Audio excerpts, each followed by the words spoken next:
Damn, I'm going to be late. Jiang Zhe's heart tightened. He snatched up his canvas bag, shouldered his way through the crowded corridor, and sprinted outside.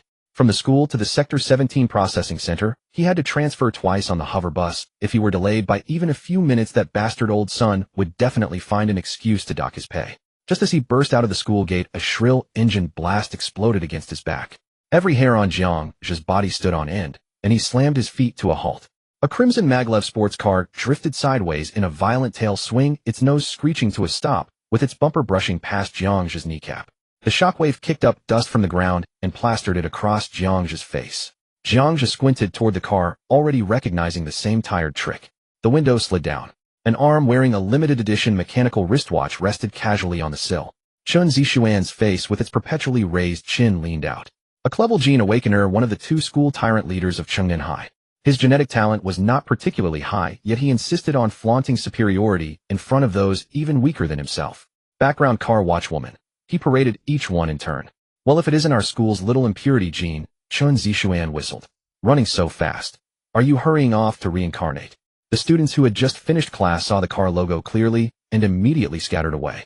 A few suppressed snickers leaked out from the thinning crowd. Jiang Zhe stared at his own somewhat bedraggled reflection in the car door. In the memories he had inherited, this kind of humiliation was routine. In this era where genes determined destiny, unawakened impurities had to watch others' faces even just to draw breath. Zixuan, why bother with this low-class trash? The woman in the passenger seat said with distaste, fanning the air before her nose. You promised yesterday you'd buy me that necklace today. The sharp stench of her perfume drifted over on the wind. The smell made Jiang Zhe's skin crawl. If he struck now, at best he could catch Chun Zixuan off guard, split his skin, maybe draw a nosebleed. But the other was still a Clevel Awakener. Jiang Zhe being beaten back was a certainty. And with Chun Zixuan's personality, he would definitely bite back, demanding medical fees and compensation. Even if Jiang Zhe worked at the processing center without eating or resting for 50 years, he would never be able to pay it off. It wasn't worth it. Jiang Zhe lowered his eyelids and turned to leave. Don't be in such a hurry, Chun Zixuan chuckled lightly. He reached back into the car's refrigerated compartment and drew out a glass tube. Thick, deep blue liquid swirled inside its walls. A basic gene induction agent. Its official price was 8,000 star coins. Jiang Zhe's steps halted. This was something the original owner had dreamed of obtaining. With just one dose, there was a chance to break through the genetic lock and shed the identity of an impurity. Wanted. Noticing Jiang Zhe's gaze, Chun Zixuan dangled the glass tube outside the window, gently shaking it. I heard your deportation order was approved. If you still haven't awakened in a month, you'll be shipped off to a resource planet to mine. Chun Zixuan clicked his tongue. Truly pathetic. Jiang Zhe lowered his gaze, fixing on that patch of blue. Instinctive desire made his throat dry. Yet he knew Chun Zixuan would never truly give him the agent. After waiting a moment, and seeing that the person before him neither knelt nor begged, Chun Zixuan felt bored. His fingers relaxed bit by bit. Crack. The blue agent smashed at Jiang Zhe's feet. Glass shards sprayed out. The blue liquid quickly mixed with the grime on the ground, releasing a curl of white smoke before collapsing into a puddle of worthless waste. Oops, slipped, Chun Zixuan said in feigned surprise, leaning half his body out of the window, his eyes brimming with mockery. Why don't you lick it clean, he said.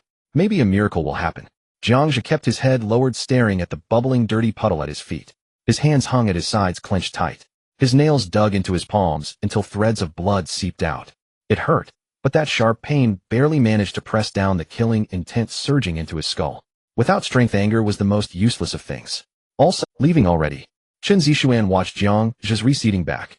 If you kneel and beg me, I might be in a good mood and reward you with another bottle. The footsteps ahead remained steady, drawing farther away. The woman in the passenger seat leaned close again, clinging to Chun Zixuan's arm with a coquettish whine. Zixuan, ignore that low-class creature. Let's go, she pouted. Chun Zixuan flung her hand off and spat toward the retreating figure. Trash. With your kind of defective genes, you're only fit to rot forever among those stinking alien corpses. A thunderous roar followed. Turbulent air flipped a trash can at the street corner as the sports car shot through a red light and vanished as a streak of light. Jiang Zhe ignored it. Striding forward, he glanced at the flashing digital clock at the intersection. 1748. Damn, now I really might miss it. Jiang Zhe cursed under his breath, tightened his backpack straps, and sprinted toward the hover bus stop.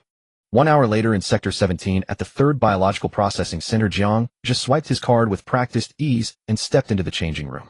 Biotechnical Processing Technician intern, a pleasant title. In truth, he was a corpse handler specializing in processing alien carcasses shipped back from the front lines. High radiation, heavy contamination, and the constant risk of infection by alien viruses. No one wanted the job. Yet the 35 star coins an hour in wages were a coveted fortune in the slums, and more importantly Jiang Zhe's only path to survival. "Kid, you showed up," the workshop supervisor old son said, leaning against a cleaning robot and blowing out a smoke ring. His single eye swept over, oddly calm. Jiang Zhe paused in the act of fastening his airtight valves, watching him warily.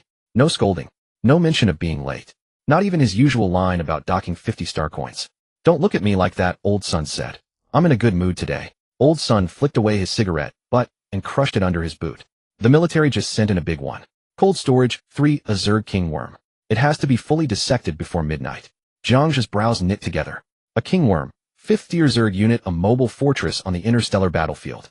Residual neurotoxins and parasitic spores in its corpse could kill an ordinary person in an instant. "I can't do it," Jiang Zhe said, turning immediately to fetch a different work order. Starcoins were important, but his life more so. "Don't rush off," old son said, stepping sideways to block his path. "Relax. Those spoiled brats in the military already carried out preliminary purification. It's dead to the core," old son said, raising one finger. "An extra 1,000 star coins." He paused. "Paid on the spot." Jiang Zhe's hand reaching for the work order froze midair. The official price of a basic gene induction agent was a steep 8,000 star coins.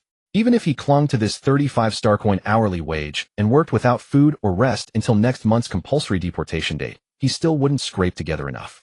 But with this extra 1,000 plus his savings, he might dare the black market for a flawed second-rate dose.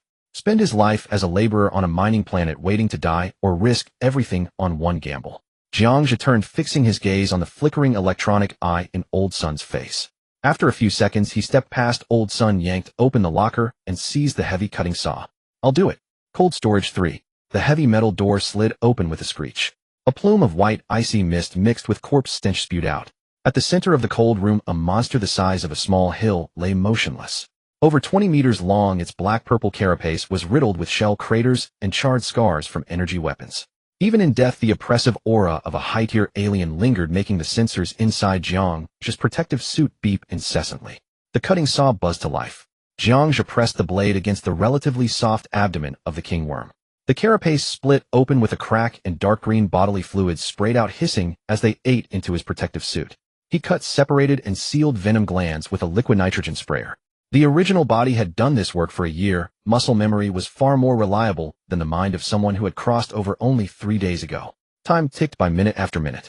The cold room's temperature hovered at -30, yet sweat had long soaked the inside of Jiang Zhe's suit. 2 hours later, the enormous abdominal incision had been fully opened. Jiang Zhe, clutching the slime-coated cutting saw, squeezed through the wound into the worm's thoracic cavity. Inside was a vast, slick cavern, its walls lined with strange organs still pulsing faintly.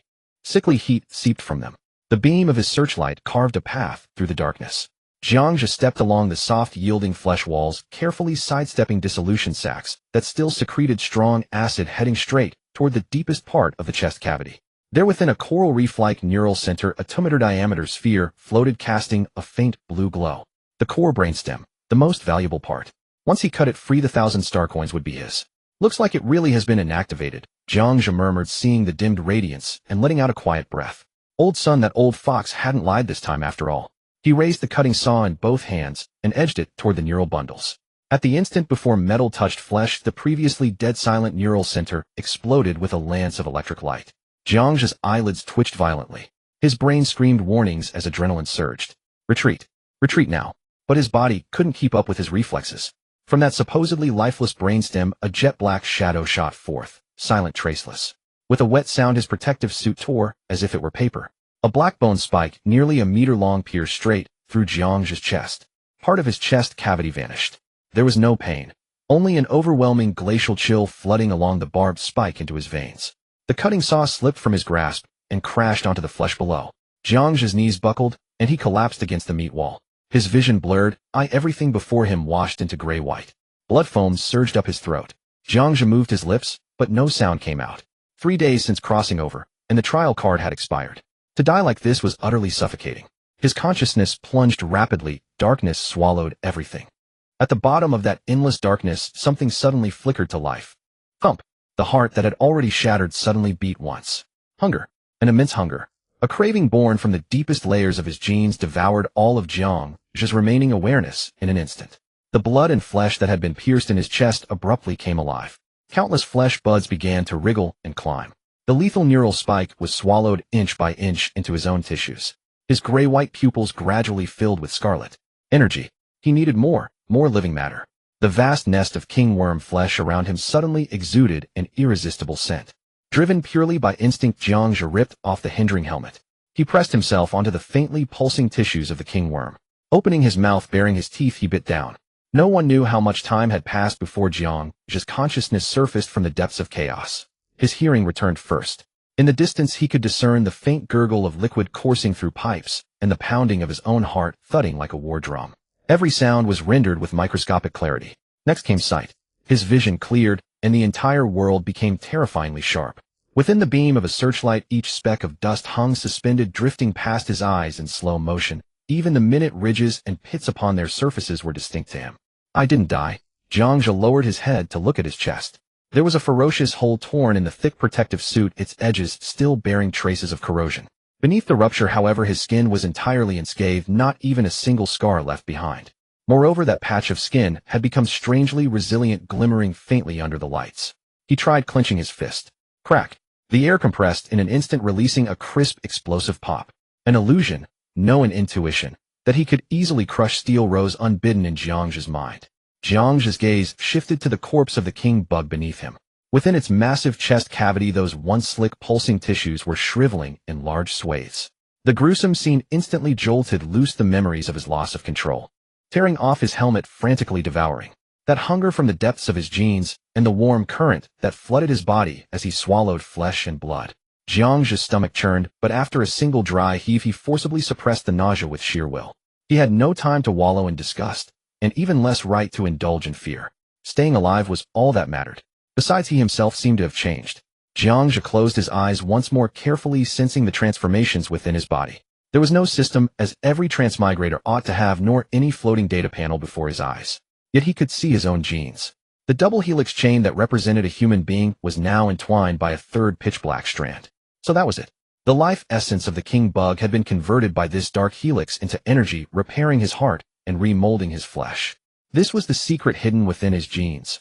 Not an impurity, certainly not a defect, but rather a talent that could only be awakened by alien energy. Devour, absorb, evolve. So long as there was sufficient biomass, he could grow stronger without limit. Jiang Zhe's heart hammered wildly, yet his mind cooled in an instant.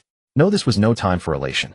He did not know how long he had been out of control, and Lao Sun might walk in to check at any moment. He had to deal with the scene immediately, then leave as if nothing were out of the ordinary. Before he had the strength to guard it, a secret could only remain a secret. Jiang Zhe swiftly snatched up the cutting saw that had fallen to the side. The shrill whine rang out once more. This time the machine that had once felt so heavy was as light as a chopstick in his grasp. Jiang Zhe aimed at the remaining parts of the king bug and began rapidly disassembling them. Core, brain, stem, energy, crystal, nucleus, chitinous carapace. His movements were several times faster than before. In less than no time, every valuable material had been packed into a special alloy crate. When he finished, Jiang Zhe stripped off the damaged protective suit along with the blood-soaked inner lining and the torn helmet and stuffed them all into the nearby high-temperature incinerator for biological waste. The evidence had to be erased. Watching the garments gradually consumed by the flames, Jiang Zhe drew in a deep breath, then pushed the man-high alloy crate out of cold storage. No. 3.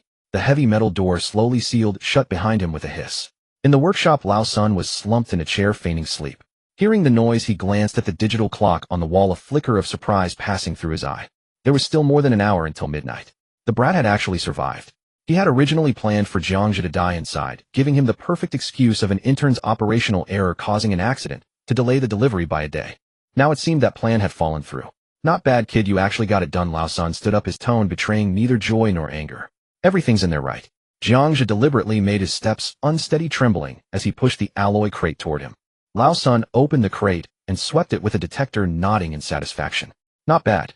The activity in the core brainstem is still high. The big shots in the military will be pleased this time. Only then did his gaze leave the contents and fall upon Jiang Zhe's bare upper body behind the crate, his brow furrowing. Where's your protective suit? Jiang Zhe's face went deathly pale, etched with the terror of a narrow escape. As supervisor, son, the king bug's neural spines were still reactive. They suddenly lashed out while I was handling the brainstem. The suit was corroded straight through on the spot. I was scared out of my wits and worried it might be toxic, so I just threw it straight into the incinerator. This was the excuse he had prepared long ago. 90% truth, 10% lie. Lao Sun's single eye pinned itself to Jiang Zhe's face. An ordinary person whose protective suit had been corroded and he still walked out alive. Having clawed his way through the underbelly for half a lifetime, Lao Sun understood one thing: while benefits that did not belong to you were death warrants the moment you touched them. If an investigation dug too deep and exposed some military scandal, it would do him no good. But what if the brat had simply stumbled into some stroke of fortune? And if that secret could be brought under his control? At that thought, the suspicion in Lao Sun's gaze was replaced by a fleeting glint of greed. Scrap, you say? Lao Sun deliberately drew out his words. That sealed protective suit was worth 3,000 star coins. Kid, this run earns you nothing. He took a drag on a cigarette. The 1,000 star coins bonus I promised you will be used to compensate the center's loss. As he spoke, Lao Sun lit the cigarette, his gaze fixed on Jiang Zhe, searching his face for any telltale crack. Jiang Zhe's eyes filled with despair and unwillingness. Supervisor Sun, please don't do this. I almost lost my life for this job. That 1,000 star coins is my only hope of buying a gene induction agent. He took a step forward as if about to throw himself at Lao Sun's feet to beg, but then shrank back in fear of the man's authority, frozen in place, lips trembling. Seeing him reduced to this pathetic, poverty-stricken state, Lao Sun's doubts eased somewhat. Yes, this was how a lowborn wretch ought to react. He waved his hand impatiently. Enough. You're lucky to have kept your life, and you still dare ask for money. Your pay for this month will arrive on time. Now get lost. Jiang Zhe nodded numbly, and left, casting reluctant glances back every few steps. Watching his silhouette vanish through the doorway, Lao Sun rubbed his chin, blew out a plume of smoke, and turned toward the recently sealed cold storage No. 3. Leaving the processing center, Jiang Zhe stepped into the night. The icy wind lashed his face, yet he felt no trace of cold. He glanced back at the brightly lit workshop. Lao Sun, thank you for your greed. 1,000 star coins. Compared to a cafeteria that could make him endlessly stronger, what did that amount to? Jiang Zhe strode quickly into the night, his figure soon swallowed by the maze-like alleys of the subterranean hive. A route that used to take an hour now cost him less than 20 minutes. He returned to his so-called home in District 16. Less than 10 square meters, a discarded shipping container crudely converted into a dwelling. Jiang Zhe bolted the thin sheet metal door and walked over to a rust-covered second-hand strength tester in the corner. The body's original owner had emptied his savings to buy it, intending to monitor his pitiful strength and dream that one day he might surpass the limits of an ordinary human. He drew a deep breath and drove his right fist forward. Boom. A dull, thunderous impact. The aging machine, rated for a maximum of 500 kilograms of punching force, emitted a strained groan. Numbers on the display surged wildly before freezing at a blinding red value. 824 kilograms. In the next second, the entire machine spat sparks and died for good. Staring at the number, Jiang Zhe forgot to breathe for an instant. In his previous world, the punching force of an average adult male was about 80 kilograms. A trained soldier's was 200, while the threshold for a first-tier awakened was 500. Jiang Zhe rushed to the corner, powering up a second-hand optical terminal that looked ready to fail at any moment. In the search bar, he entered a single line of text: Federal Gene Sequence Archive. On the holographic screen, massive streams of data flashed rapidly. Gene talent category: Devouring, alien energy, gene mutation, evolution direction. Jiang Zhe continuously changed the keywords, yet the results were largely the same. The Federation Gene Bank had thousands of talents on record, and the derived subtypes numbered in the hundreds of thousands. There were thousands of talents related to Devouring alone. Jiang Zhe patiently scrolled through them one by one. Ranked first was the A-grade talent Gluttony Monarch, which allowed the user to store energy from consumed food within their body, unleashing it instantly in battle. Powerful, but not the same as his. Scrolling further, there were Maw of Taotia Energy Conversion Big Eater. A myriad of talents, all centered on converting food into energy. But none matched his ability to directly devour alien flesh and assimilate the target's life essence as his own. He continued searching until a bold red warning pop-up appeared. Warning: you are accessing the Federation's Forbidden Knowledge Repository. According to Article 17 of the Genetic Safety Act, any research involving gene plundering or gene fusion is classified as a high-level crime. Please cease your actions immediately. Jiang Zhe raised an eyebrow. Though he knew such sites were likely honeypots set up by the Federation, offering nothing substantial even if clicked, he decisively closed the interface. Gene plundering, huh? That didn't sound like a legitimate talent. It seemed the Federation's stance was clear: eating anything was fine, but you couldn't consume another species and claim its genes as your own. This crossed the line of species stability and ethics. Jiang Zhe leaned against the iron wall, his gaze deep. Indeed, it was wise to have played the fool in front of Old Sun earlier. If he had revealed his ability, Federation agents would likely be at his door by now. At best, he would be confined and turned into a tool for the military or some consortium. At worst, he'd be dissected or eliminated on a whim. Jiang Zhe shut down the holographic screen, and darkness reclaimed the cramped room. He needed to plan his next steps. First, he couldn't quit school or his job at the processing center. That was his best camouflage. A low-grade gene struggling to survive wouldn't catch the attention of any big shots. Second, there were two immediate troubles, Chun Zixuan and Old Sun. Chun Zixuan's insults were minor, but he was like a fly, buzzing annoyingly and bound to cause trouble eventually. Old Sun was more dangerous, his greed would push him to more extreme acts. He needed a way to deal with them once and for all. But not now. He had to first understand the full extent of his talent. Would devouring different aliens yield different effects? The King Bug was a 5th-tier unit. What about lower ones? What would be the difference? Could it only restore stamina, or could it grant other abilities? Everything was unknown. Lying on the steel-framed bed, Jiang Zhe felt the power within him. A practical question came to mind. Tonight's nutrient paste was saved. And from now on, as long as he could access alien corpses, would he never have to worry about food again? A name surfaced from the original owner's memories: Li Ming. A sports student with a grade strength enhancement talent, quick-tempered and simple-minded. He led another bully gang at South City High School and was a longtime rival of Chun Zixuan. The power from the King Bug had stabilized within him. His mind continued to churn. He needed a plan, one that would keep Chun Zixuan too preoccupied to bother with him. Where could he find a blade to use against Chun Zixuan? A name surfaced from the original owner's memories: Li Ming. A sports student with a grade strength enhancement talent, quick-tempered and simple-minded. He led another bully gang at South City High School and was a longtime rival of Chun Zixuan. Li Ming's crew survived on extorting protection money. Chun Zixuan would mock them as muscle-bound paupers. Whenever they fought, the school security always sided with Chun Zixuan, leaving Li Ming fuming and itching for a chance to hit him. Jiang Zhe changed direction and turned into a narrow commercial alley near the school. According to the original owner's memory, Chun Zixuan's girlfriend Lily had been pestering him for a silver chain in the shop window. It wasn't worth much to Chun Zixuan, but Lily had set her heart on it and talked about it daily. That girl was naturally suspicious and jealous. The slightest rumor would cause an uproar. Meanwhile, Li Ming's sports crew passed through this alley every morning at 7:15 after training to get breakfast. It was now 7:00. Jiang Zhe walked to the gift shop, reached out, and quickly scratched a line on the frost-covered window glass. Chun Zixuan, where's the necklace you promised me? After doing this, Jiang Zhe went to a breakfast stall at the alley entrance and bought a 3-star synthetic biscuit. Chewing the coarse biscuit, he watched the alley entrance from the corner of his eye. Would it work? Jiang Zhe wasn't sure. He was betting on a coincidence. The cost was just a bit of moisture from his fingertip. If it worked, he'd have a few days of peace to study his ability. If not, he'd finish his breakfast and think of another plan. The weak had no right to choose their battlefield. They could only exploit these uncertain coincidences. A few minutes later, the roar of an engine grew closer. The flashy scarlet sports car was deliberately driving slowly to show off. Inside the car, Lily clung to Chun Zixuan's arm, coquettishly pleading, "Xian, I really want that necklace in the window. Buy it for me, please." Chun Zixuan glanced at the window and sneered, "That cheap thing is obviously a fake, only fooling someone as naive as you." Lily pouted and glared at the window. Her gaze froze instantly. "Chun Zixuan, where's the necklace you promised me?" She hadn't written that. If not her, then who? She recalled Chun Zixuan's evasiveness with his holographic screen lately. When she asked who he was chatting with, he said it was his mother. She hadn't thought much of it then, so had been chasing vixens instead. Lily's mental thread snapped. "Chun Zixuan, stop the car." Chun Zixuan irritably pulled over in the middle of the alley. "What's your problem this early in the morning?" "My problem?" Lily pointed out the window, trembling with rage. "Look for yourself. How many mistresses are you keeping behind my back, huh? What do you take me for? What nonsense are you on about?" The two argued furiously, the sports car blocking the already narrow alley. Just then a clamor of footsteps came from the alley entrance. A group of sweaty, burly men approached. Li Ming was starving and heading for breakfast only to find the road blocked. He looked closer. It was that obnoxious car and that annoying couple again. "Chun Zixuan, are you insane? Playing melodrama with some chick and blocking the whole road. Think this is your living room?"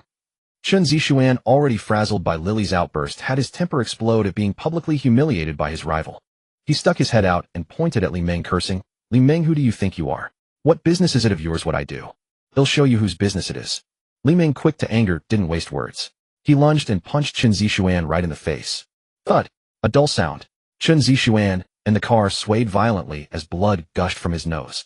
Dazed and dizzy, he slammed his head against the car door. Lily's scream pierced the air. "Are you all insane? Do you know who his father is?" Li Ming shook his hand dismissively. "Always his father this, his father that. Why don't you have him show up at school for once?" Chun Zixuan, holding his nose and pale-faced, didn't retort. Jiang Zhe slowed his chewing slightly. This was interesting. If Chun Zixuan's father was such a big shot that could be flaunted, someone with his personality wouldn't stay silent on that remark. Unless he couldn't say, or dared not. "How dare you touch Brother Xian?" A few of Chun Zixuan's lackeys nearby finally snapped out of it and rushed over. The sports students behind Li Ming had also been itching for a fight. "Brothers, take them down." Before the words faded, the two groups clashed. The narrow alley instantly descended into chaos. Someone overturned a breakfast stall, others slammed into the sports car, and Lily was still screaming inside.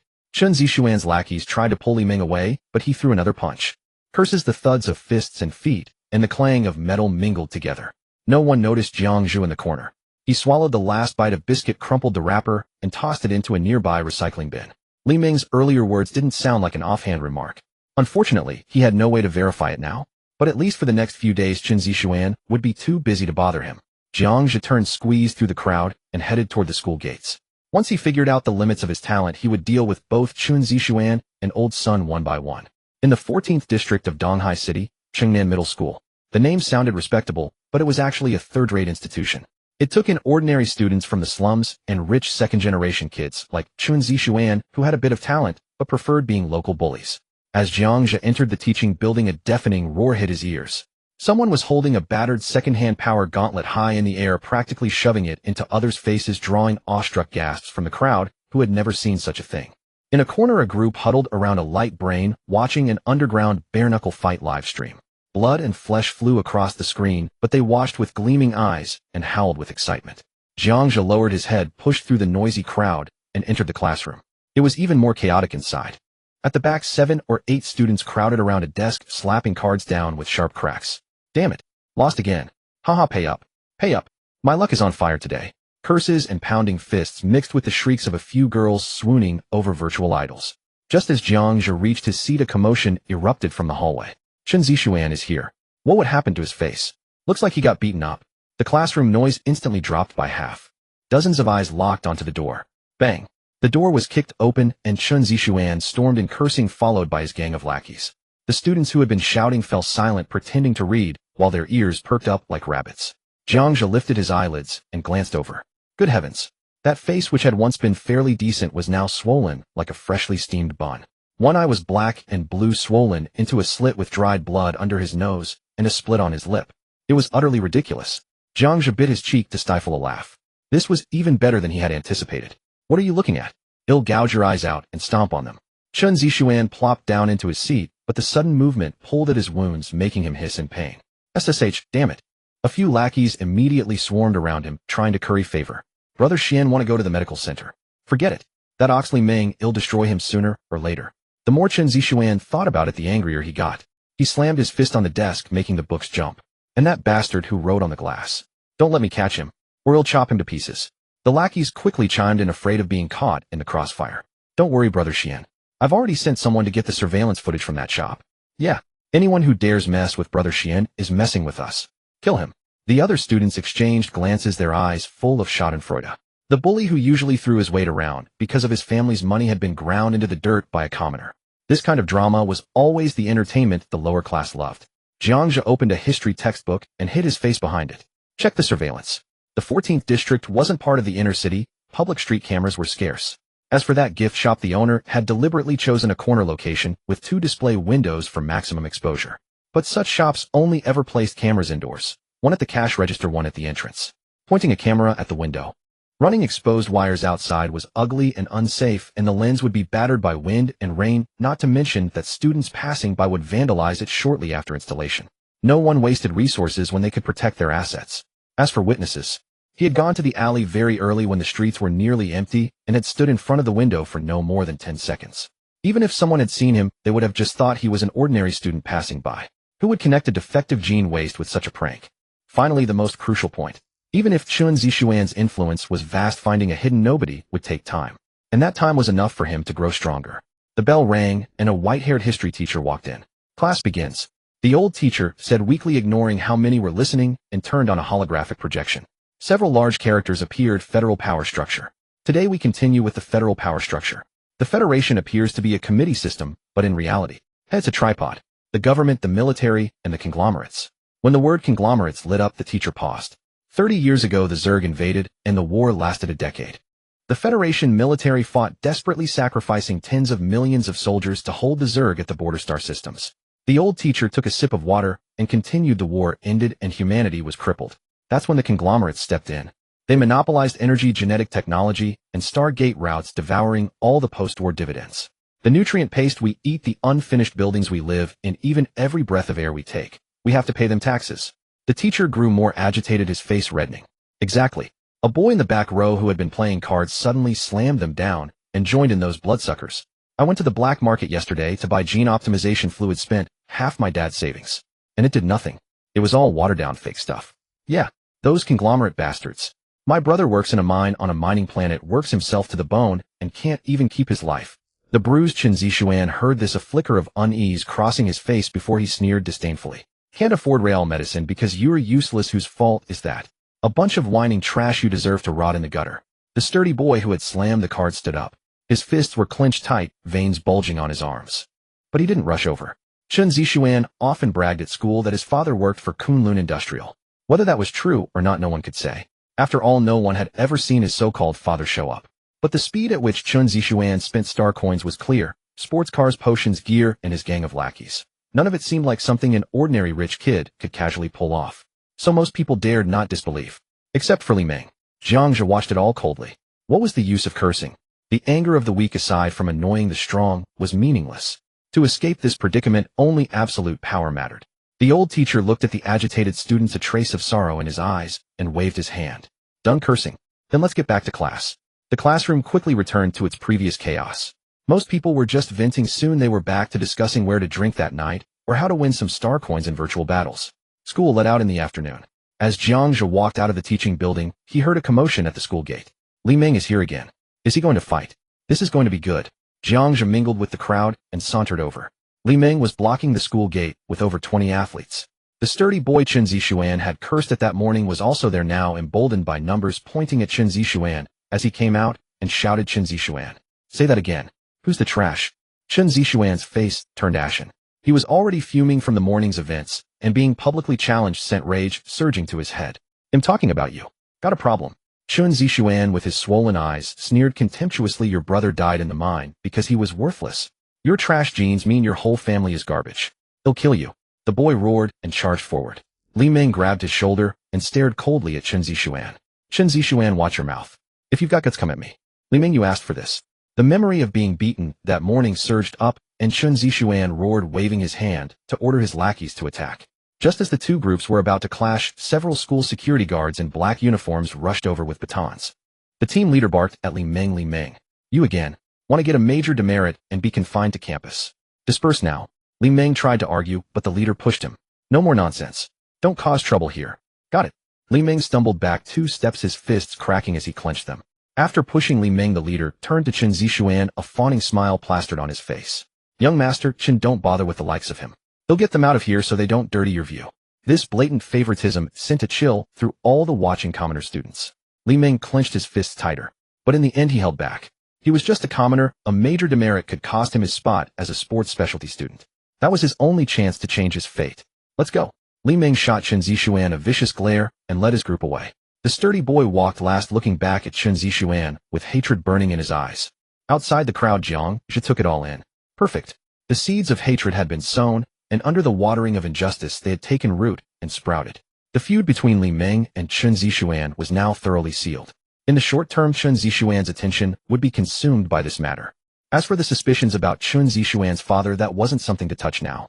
Jiang Zhe turned and merged into the stream of students leaving school. The sky had darkened, the night shift at the processing center was about to start. Now it was time to go to the cafeteria. As Jiang Zhe stepped into the processing center once again, the familiar scent gave him an illusion of returning. Before he could change into his work uniform, Old Sun emerged from the supervisor's office. Hey Xiao Zhang, you're... Jiang Zhe's heart sank. What was meant to come had indeed arrived. Supervisor Sun. He lowered his head, pretending to still be shaken from last night's scare. So how was your sleep last night? No nightmares, I hope. Old Sun approached, patting Jiang Zhe's shoulder kindly with his rough hand. Jiang Zhe averted his gaze, afraid to meet Old Sun's eyes. It was okay. It's just that whenever I close my eyes I think of that thing. It's fine, it's all in the past. What doesn't kill you makes you stronger. Old Sun comforted him, then suddenly shifted the topic. By the way, Xiao Jiang, I need to tell you something. This morning the technicians checked the equipment and found an issue with the energy readings from incinerator number 3 last night. As Old Sun spoke, he fixed his gaze on Jiang Zhe's face, not missing any subtle changes in his expression. Energy readings?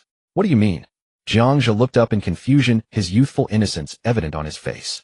Xiao Zhang, the energy converted by the incinerator was less than half of what we expected. Where did that significant amount of energy go? Think carefully. During the processing of the king worm last night, did you notice anything unusual? Jiang Zhe felt a sense of foreboding, realizing he had been careless. This old fox even checked the incinerator's data.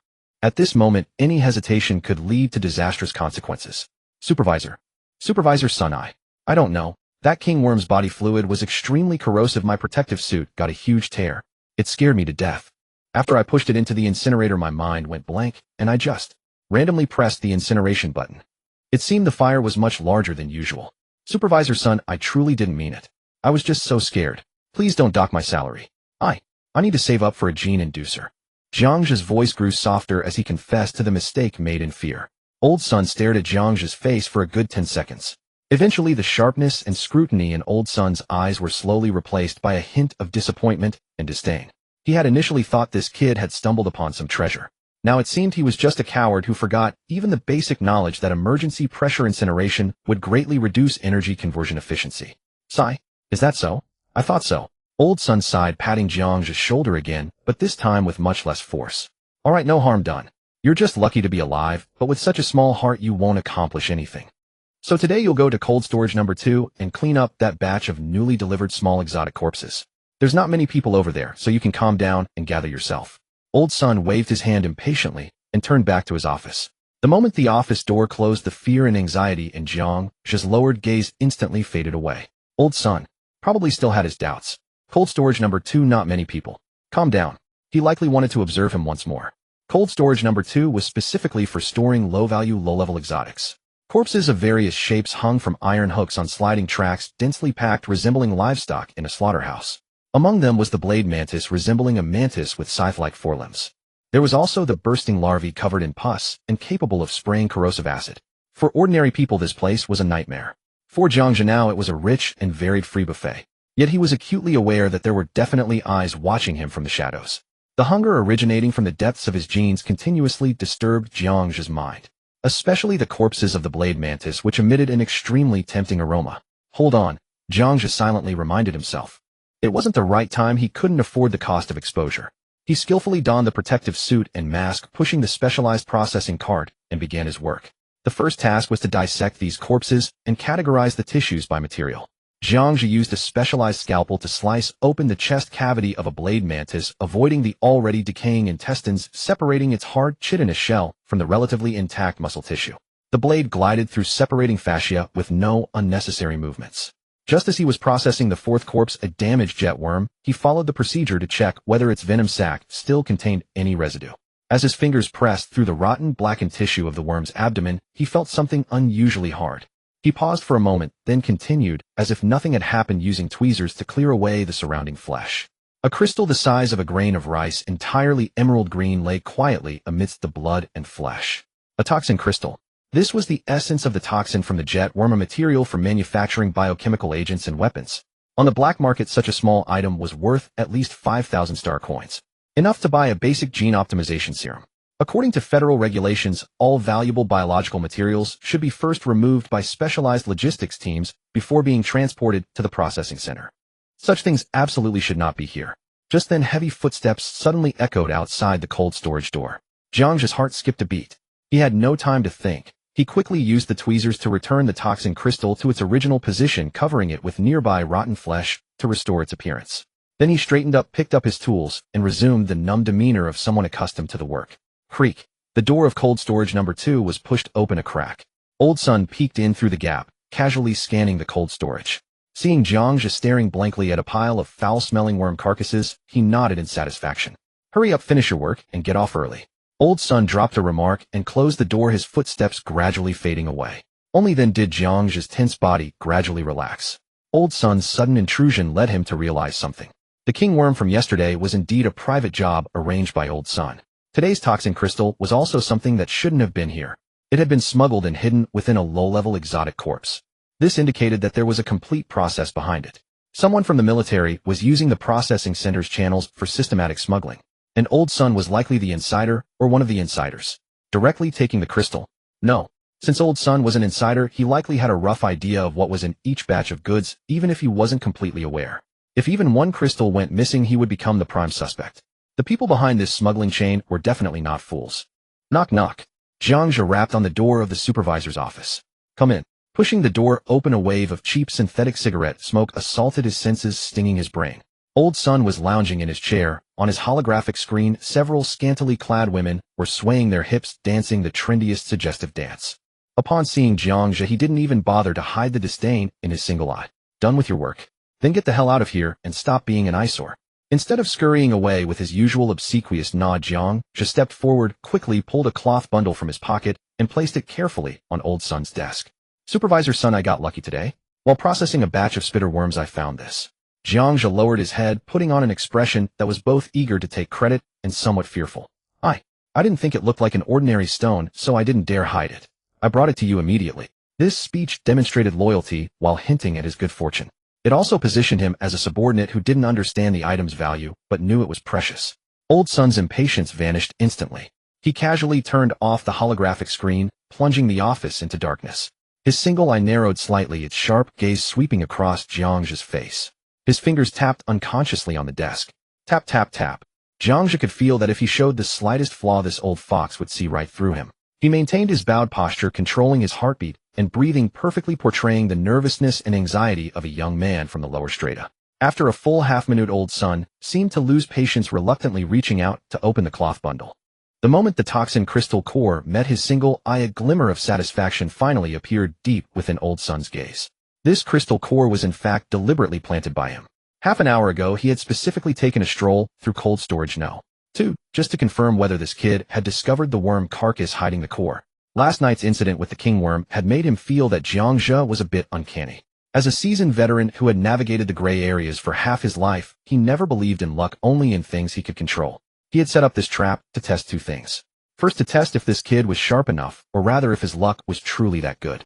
Second, and most crucially, to test if the kid would choose to keep it for himself after finding it. As it stood, Jiang Zhe had passed both tests.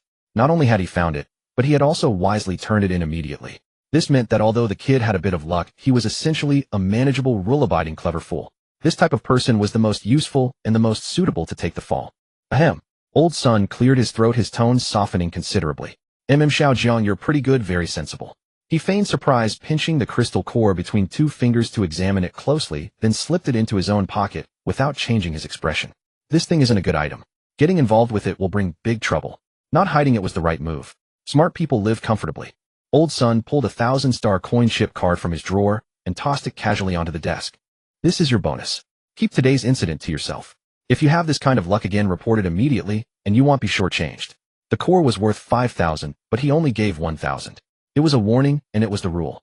It told Jiang Zhe who was boss, who divided the spoils. Thank you, Supervisor. Thank you, Supervisor. Jiang Zhe put on a look of overwhelming gratitude, clutching the chip card tightly in his hand. Old Sun nodded with satisfaction. All right, you're a sharp one. From now on, don't bother crowding with those idiots in the main hall. Isn't cold storage No. 5 empty? It's yours now. They'll have some tough bones sent directly there. It's quiet there, no one will bother you. Oh, right, the surveillance line in cold storage No. 5 is old. Keep an eye on it these next couple of days. Old Sun's mental abacus was clicking away. Let Jiang Zhe, this clueless lucky star, handle the shady goods while he sat back and collected the money. As for the little perks he gave Jiang Zhe, that was just preliminary investment. Thank you, Supervisor. He'll work hard. I won't let your cultivation go to waste. Go on. Old Sun waved his hand impatiently and turned his holographic screen back on. Jiang Zhe bowed and scraped his way out of the office. Only after the office door closed did the fawning expression gradually fade from Jiang Zhe's face. He had guessed correctly. Old Sun was indeed involved in smuggling. Even Old Sun's sudden cordial reaction gave Jiang Zhe a hypothesis. This crystal core must have been planted by Old Sun, otherwise he wouldn't have gotten through so easily. And he had passed the test, successfully entering Old Sun's sight and becoming a link in this smuggling chain. Jiang Zhe looked down at his own hands, the corners of his mouth rising uncontrollably. Tough bones no one wanted to handle. That usually meant higher grade, more complete alien remains. To others it might be a nuisance, but to him it was a feast laid out for him alone. The next afternoon, Jiang Zhe appeared at the processing center on time as usual. He exchanged greetings with a few slightly familiar colleagues, his steps not pausing in the slightest as he walked straight towards the back of the workshop. The other processors watched him with eyes full of envy. They all knew that Jiang Zhe had hit the jackpot, catching Old Sun's eye and securing the lucrative position in cold storage No. 5, where he could access premium goods. Jiang Zhe pushed open the heavy metal door of cold storage No. 50 and a chill air mixed with frost and blood rushed out. In the center of the cold storage, a strangely shaped alien corpse lay silently on the metal processing table. The creature was nearly 3 meters long with a streamlined body resembling a giant dragonfly without wings. Its head took up almost a third of its body, and its 2 millstone-sized compound eyes had lost their luster. This was the tough bone old sun had promised the corpse of a third-stage Gloomi flyer. This alien species was known for its super-enhanced dynamic vision and high-speed flight, a nightmare for low-altitude reconnaissance and raids on the battlefield. Its value was far beyond what the previous beetles and spitterworms could compare to. A flicker of thought passed through Jiang Zhe's mind. Old Sun really did see him as a lucky star, even getting this grade of goods for him to process. He didn't rush to work. Instead, he first walked to the door and checked the lock. After confirming it couldn't be easily opened from the outside, he turned his gaze to the surveillance camera in the corner of the cold storage. The indicator light on the camera was indeed off. This wasn't a warning about safety, it was clearly giving him free. Jiang Zhe donned his protective gloves and mask. He picked up the heavy-duty high-pressure cutting torch hanging nearby and officially began his work. The cutting torch sliced through the hard carapace of the deep-gaze fly, cleanly extracting its most valuable compound eye structures and primary nerve bundle. These were the surface materials that had to be turned in. He handled them meticulously, carefully placing them into a specialized low-temperature sealed container. When the basic processing was complete, leaving only the dissected colossal insect carcass in the cold storage, a familiar craving slowly awakened. Hunger. A hunger even more intense than yesterday's urged him to eat immediately. Jiang Zhe knew this was a sign of evolution. He set down the cutting torch and picked up a set of finer dissecting tools from the tool bench. The cool handle of the knife in his hand forcibly suppressed the frenzy rooted in his genes. Jiang Zhe, your body may mutate, but your soul must not, he muttered to himself, a warning and a leash to maintain his sanity. Jiang Zhe took a deep breath, his chaotic thoughts clearing slightly. His gaze roamed over the opened chest cavity of the deep-gaze fly. The bloody viscera appeared to him like labeled delicacies. The tip of his knife pushed aside clumps of valueless fatty tissue, locating a pectoral muscle connected to the base of the wing. With a flash of the blade, a piece of muscle densely laced with fine nerve endings was cleanly excised. It was a delicate pink, its texture resembling top-grade tuna belly. He pushed up his mask, revealing his lips, and used the knife tip to lift the sliver of flesh, slowly bringing it to his mouth. It wasn't the bloody taste he expected, but a strange coolness. Then a numbing sensation, like an electric current, exploded on his tongue. The flesh melted instantly, requiring no chewing. A stream of spicy energy burst forth like 96-proof spirit of life, burning its way down his esophagus into his stomach. The taste, spicy with a strong aftertaste. Jiang Zhe's eyes took on a faint crimson hue. He could feel every cell trembling with pleasure under the surge of this power. Yet his hands remained steady. Instead of continuing with the muscle, he targeted the optic nerve bundle connecting to the compound eyes. That was the main course. He carefully cut a small section and placed it in his mouth. If the muscle was strong liquor, this nerve bundle was a piece of cola injected with liquid nitrogen. A wave of extreme cold invaded his brain, causing him to shudder. He could clearly sense the pitch-black gene chain within him spinning frantically, greedily decomposing this icy energy. After consuming roughly another tenth of the essence tissue, Jiang Zhe decisively stopped. A strong feeling of fullness came from his stomach. He knew his body had reached its absorption limit. Eating even a bit more would cause energy to overflow, not only wasting it, but also potentially leaving abnormal energy readings when incinerating the corpse, inviting unnecessary trouble. Just as Jiang Zhe let out a satisfied burp, a sharp pain shot through his eyes. It felt like 2 red-hot steel needles were stabbing into his eyeballs and twisting inside. Oh! He couldn't help but groan in pain, quickly closing his eyes, but the agony only intensified. This is fusion after gene plunder. Jiang Zhe's heart tightened. He immediately calmed his mind and looked inward. He saw that the gene fragment belonging to the deep-gaze fly on the black gene chain was being forcibly assimilated by his own. A massive amount of biological energy was being diverted, surging toward his optic nerves and retina to reconstruct them. After a full 10 seconds, the piercing pain that threatened to melt his eyes slowly subsided. Jiang Zhe panted heavily, carefully opening his eyes. The world had changed again. The metal walls, processing table, and sealed containers before him had become blurred gray outlines. Beneath these outlines, he saw clusters of light in different colors and intensities. The cooling pipes in the cold storage were deep blue ribbons radiating frigid energy fluctuations. His own body was a bright orange-eyed humanoid glow with the heart and brain burning like torches. Thermal vision. The term instantly surfaced in Jiang Zhe's mind. He had acquired a capability similar to a thermal imager, but seemingly more advanced, able to perceive the flow of energy. He immediately tried to direct his gaze toward the cold storage's metal door. The thick walls and low temperature caused considerable interference, making the view beyond the door somewhat blurry. He could only vaguely see a few moving dim humanoid light masses, probably colleagues passing by. It seems low temperatures and obstacles weaken the effect. Jiang Zhe suppressed his inner excitement and quickly cleaned up the scene.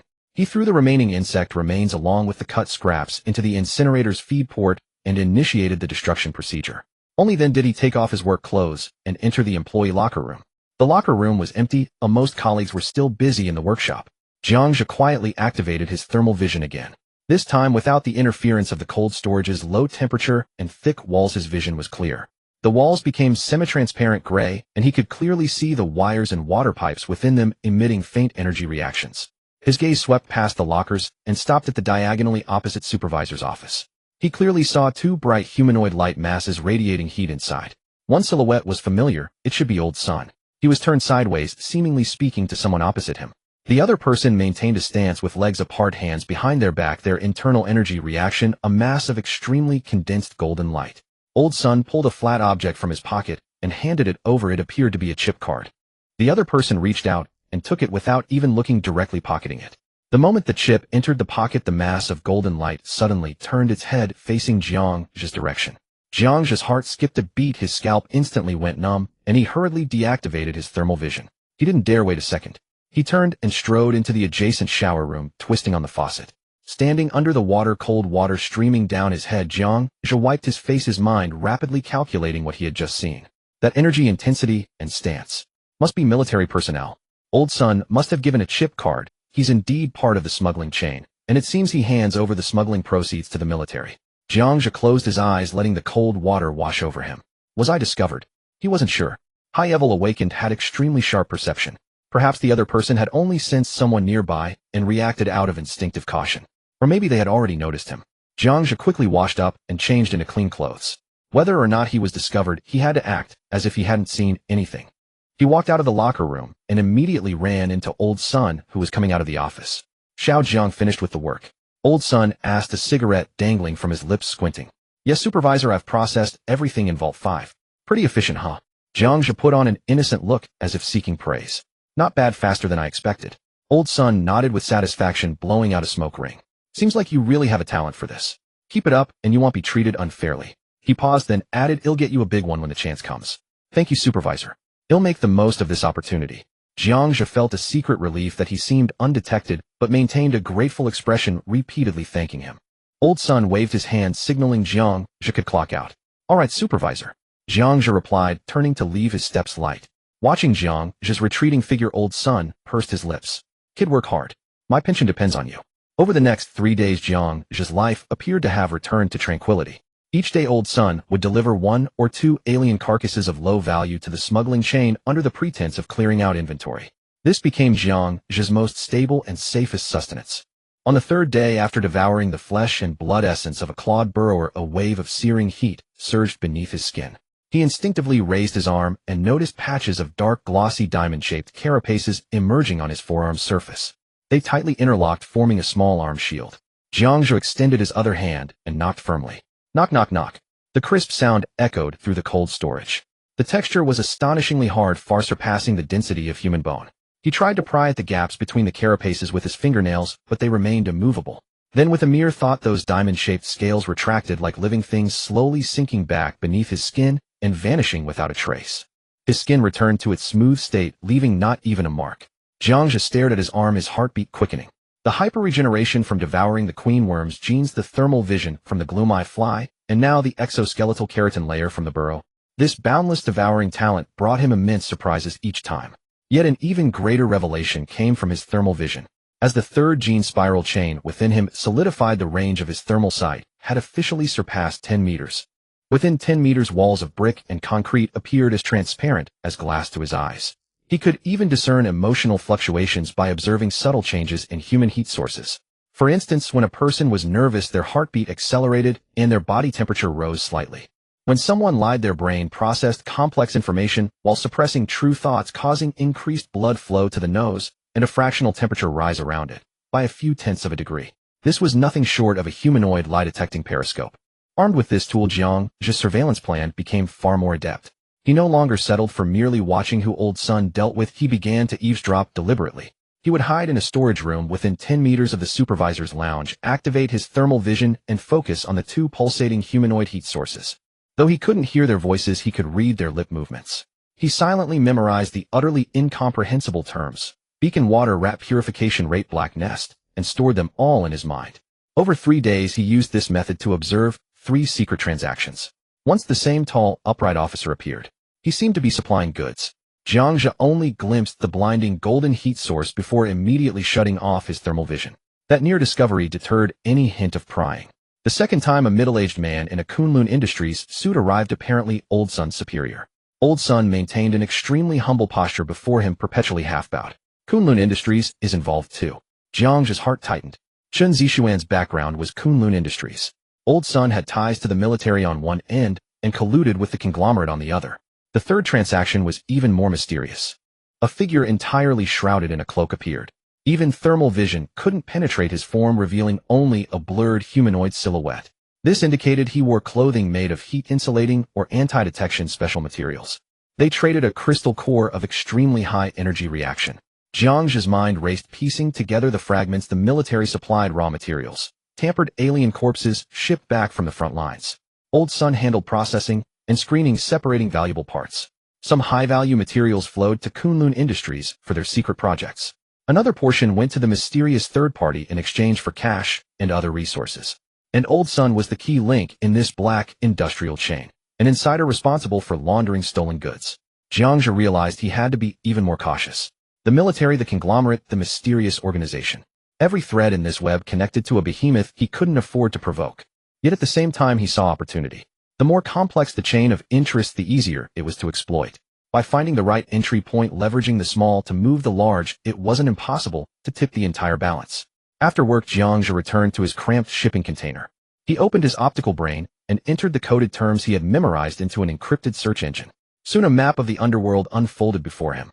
Beacon referred to alien carcasses implanted with micro-trackers used to monitor goods flow and prevent internal embezzlement. Water rat was slang for their kind, the bottom feeders who handled carcasses and could die at any moment. Jiang Zhe chuckled wryly. The term was apt. In the eyes of those big shots, they were no different from sewer rats. All were expendable consumables. Purification rate denoted the purity of extracted biological material, directly affecting price. And the recurring term black nest pointed to a specific location. The Black Nest Bazaar. The optical brain search results showed it was a vast ruin outside the city. Once a thriving commercial satellite city built by the Federation, it had been used as bait during the insect invasion 30 years ago, devoured by a concentrated swarm. Now only countless crumbling skyscraper shells remained. Due to its complex terrain, it had long been taken over by underground forces, transforming into Donghai City's largest black market hub. Smugglers, mercenaries, intelligence brokers, outlaws. A motley crew mingled there, forming an underworld order independent of Federation law. Jiang Zhe stared at the gray block on the screen, a dangerous glint in his eyes. His 18th birthday was approaching, and time was running out. If he couldn't fabricate a plausible awakened identity, he would inevitably be exiled to a resource star due to his impure genes. To purchase high-quality gene inducers and fake the illusion of awakening the Black Nest was undoubtedly the best option. But the problem was, how could a nobody like him enter that place? Even if he managed to get in unfamiliar with the territory, he might not even know how he died. He needed a guide. Someone who knew the rules and could provide him with protection. Jiang Zhe's mind immediately conjured Old Sun's face, cigarette dangling from his lips. This greedy, cunning, selfish old man was undoubtedly the best stepping stone he could access. The next afternoon, the No. 5 cold storage was cleared. Jiang Zhe stood outside the supervisor's lounge, steadying his breath. His fingers repeatedly rubbed the stack of star coins in his pocket, the edges of the bills slightly damp from sweat. 3,125.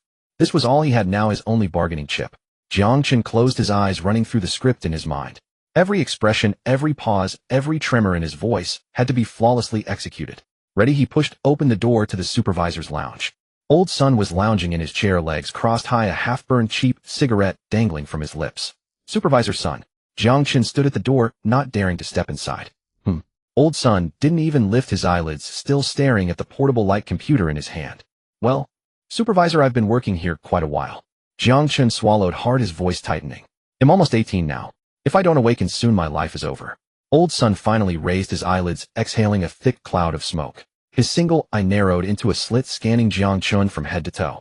So what's your point? He tossed the light computer onto the table, leaned back, and the chair creaked. Want me to give you a raise? Or write you a letter of recommendation? No, no, no, not at all.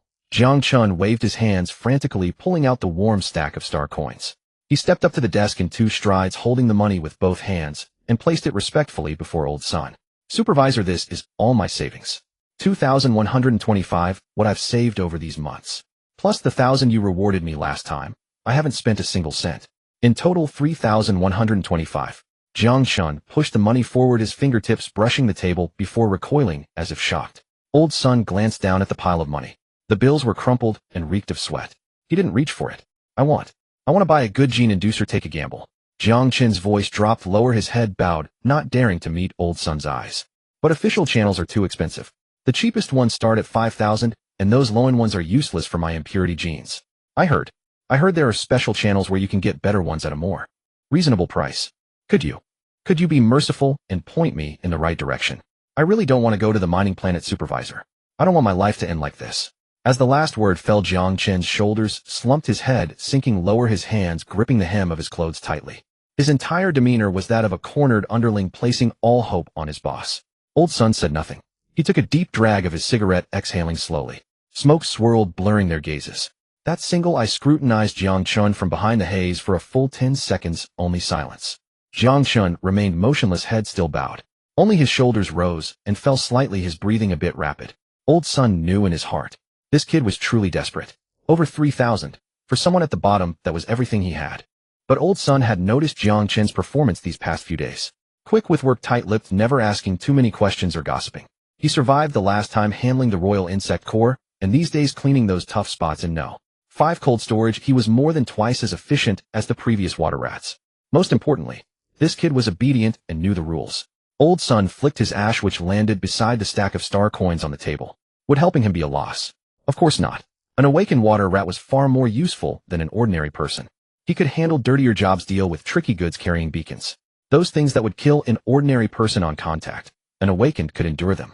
And this kid was personally trained by him. A favor now would be a debt of gratitude. Investing in him wasn't a loss. In fact, it was quite a gain. With that thought, Old Sun stubbed out his cigarette in the ashtray, his voice low. You kid. Seems like you took my words to heart.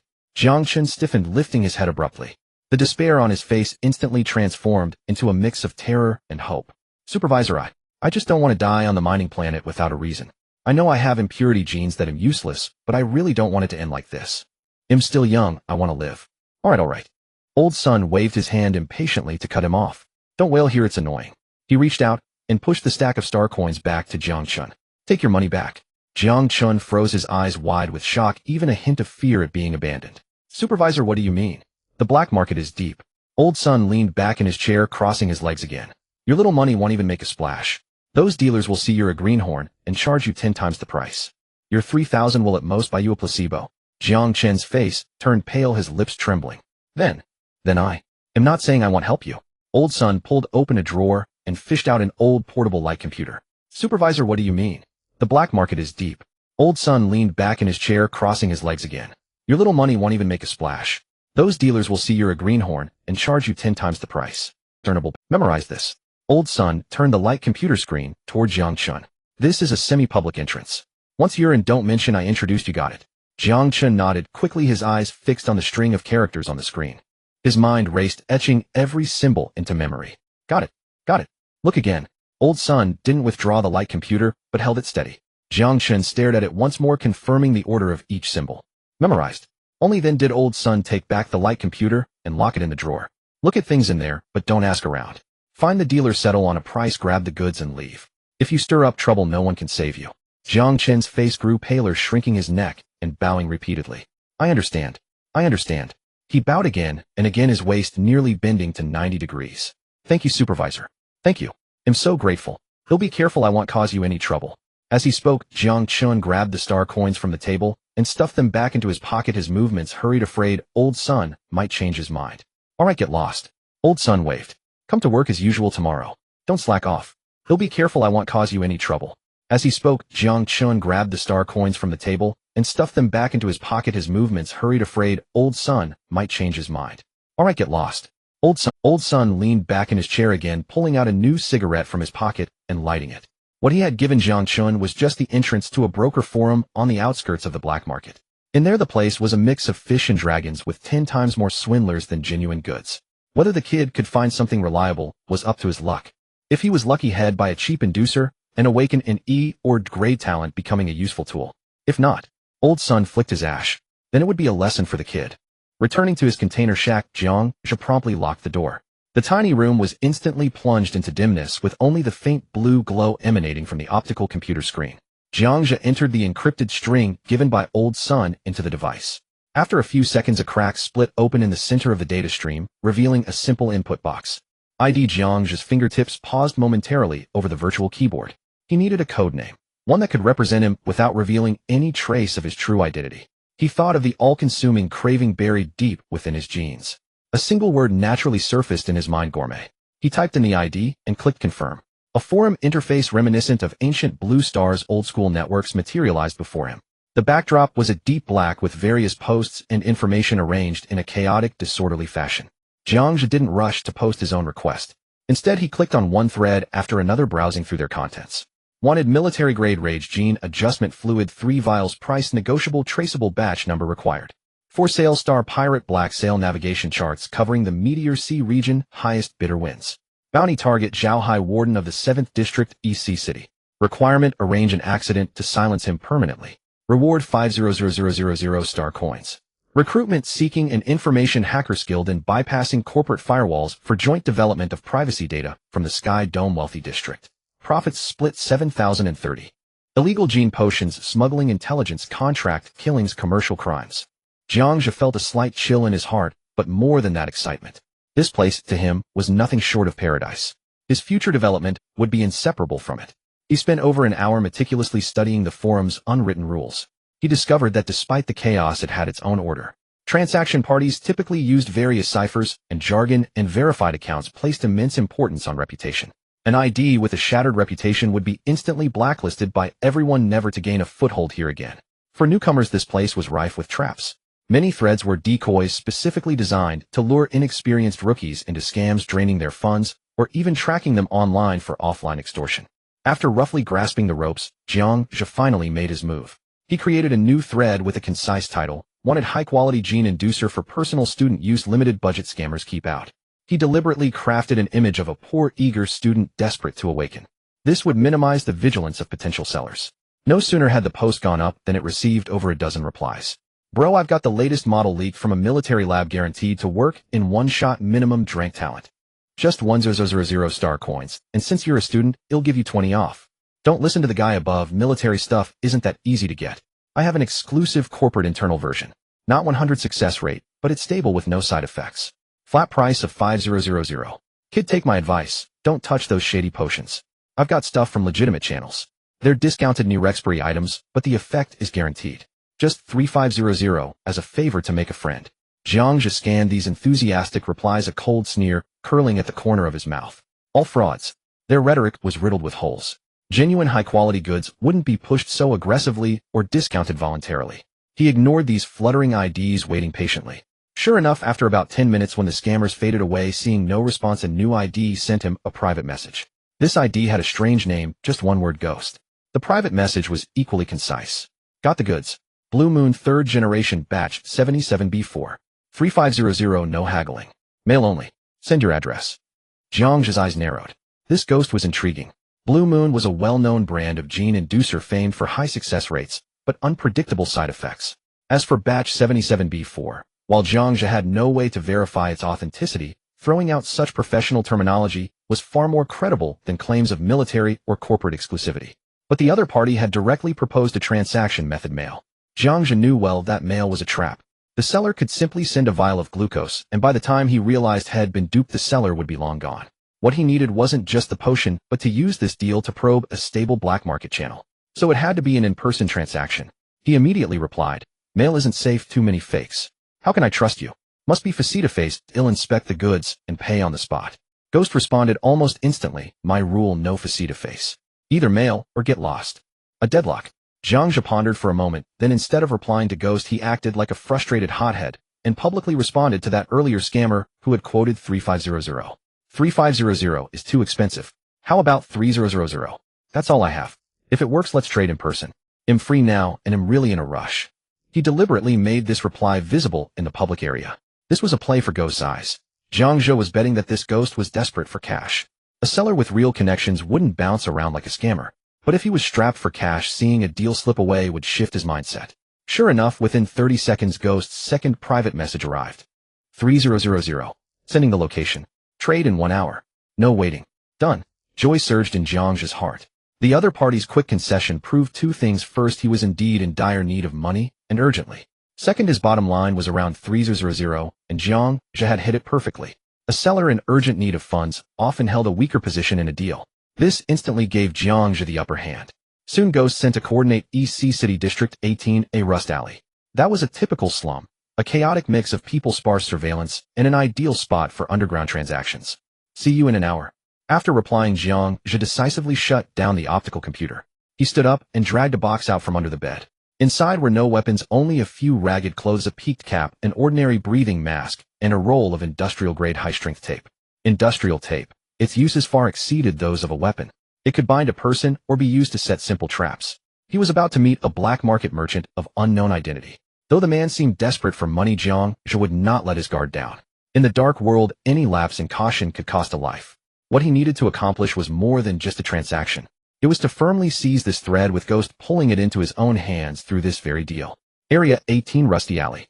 The alley is narrow enough for only 2 people to walk side by side. Jiang Zhe arrived 15 minutes early. He climbed atop an abandoned shipping container at the alley's entrance, observing the entire terrain under the cover of night. This was one of the survival rules he learned as a traverser amid the bombardment of information in his past life: never trust the environment presented by others. In the middle of the alley, there is a half-abandoned metallic shed serving as a garbage collection station, with a door long rusted away, leaving only the framework. Behind the shed there are piles of discarded ventilation ducts that could conceal a person. At the other end of the alley lies a dead end blocked by a 3-meter-high concrete wall. This is the only route for entry and exit. Jiang Zhe felt reassured. If the other party brought people or set an ambush, it would be obvious at a glance. Time ticked by. A shadow appeared at the other end of the alley 1 minute before the agreed time. The person was fully wrapped in a large black cloak with a tightly fitted mask and goggles obscuring their face. They were approximately 1.60 meters tall, slender in build, and walked with a nearly still hem of the cloak, taking light steps. Jiang Zhe slightly narrowed his eyes as his thermal vision activated instantly. The world faded instantly, transforming into a tapestry of temperature-based light and shadow. The figure in the black cloak appeared to him as a dim, human-shaped thermal source. Their surface temperature was normal, heartbeat steady, with no high temperature areas indicating energy circulation within. Jiang Zhe's lips curled slightly upwards. An ordinary person, this would be easier. Those who thrive in the black market forum are hardly genuine. Everyone is in the same boat, and no one should pretend to be clean. If the other party is uncooperative, he wouldn't mind changing his mask and tightening his grip on this connection. The other party was very alert, not approaching the transaction point directly, but instead standing at the alley's mouth for nearly a minute, turning their head left and right to survey the surroundings. After confirming safety, they slowly walked into the alley. Upon reaching the garbage collection station, they paused again.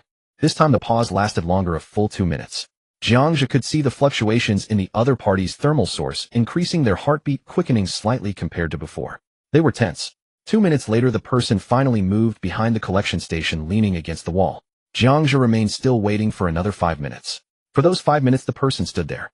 The thermal fluctuations became increasingly pronounced. Only then did Jiang Zhe slide down from the container. He deliberately took a longer route, walking from the other end of the alley. He intended to be intentionally late. With patience, for every minute he waited, he gained an extra minute of initiative. The figure sensed the sound of footsteps and immediately turned around. "You are late." The voice was processed through an electronic synthesizer, making it impossible to discern gender or emotion. There was a bit of a delay on the way. Jiang Zhe replied, deliberately lowering his voice. "Where's the item?" He didn't step too close, maintaining a safe distance of about 3 meters. This distance was sufficient for him to react to any unexpected situation. The figure wasted no words, extending a gloved hand from beneath the cloak, holding a metallic test tube.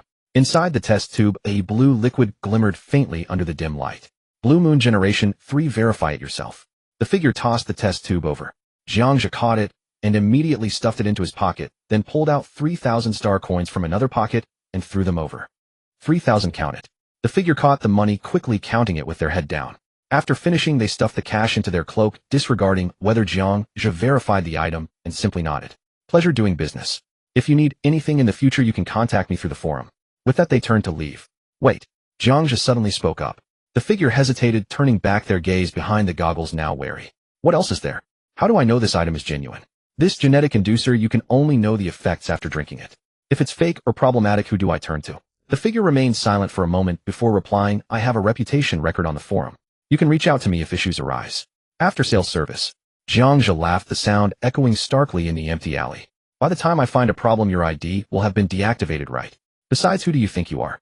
Just someone selling drugs on a forum, daring to talk to me about credibility. The figure's voice turned cold, so what do you want? Simple. Jiang Zhe took a step forward, exerting pressure with his presence. Give me a guarantee. A guarantee that allows me to find you at any time. For instance, your true identity. Impossible. The figure immediately rejected, adopting a defensive stance. You are breaking the rules. Rules. Jiang Zhe halted, his voice eerily calm. Rules are set by the strong. Today in this alley, I am the rule. As soon as he finished speaking, Jiang Zhe pushed off the ground with force. The 3-meter distance was crossed in an instant, and his right hand reached directly for the figure's shoulder. The figure reacted swiftly, crouching down while twisting their wrists, spraying a cloud of white mist toward Jiang Zhe's face. Protective spray. Jiang Zhe held his breath, allowing the spray to hit his mask. His hand didn't stop. He locked his fingers around the figure's wrist. So slender. The thought just flashed through his mind when the figure's other hand produced a high-voltage stun gun, crackling as it jabbed toward Jiang Zhe's ribs. Jiang Zhe's gaze turned icy. He suddenly exerted force on the wrist he was gripping. The figure felt immense strength surging toward them, being lifted and slammed hard against a pile of metal trash. Bang! A dull thud echoed as the metal debris crumpled under the impact. The figure let out a muffled groan as the stun gun slipped from their grasp, sparking a few times on the ground before falling silent. Awaken one. There was finally fear in the figure's voice.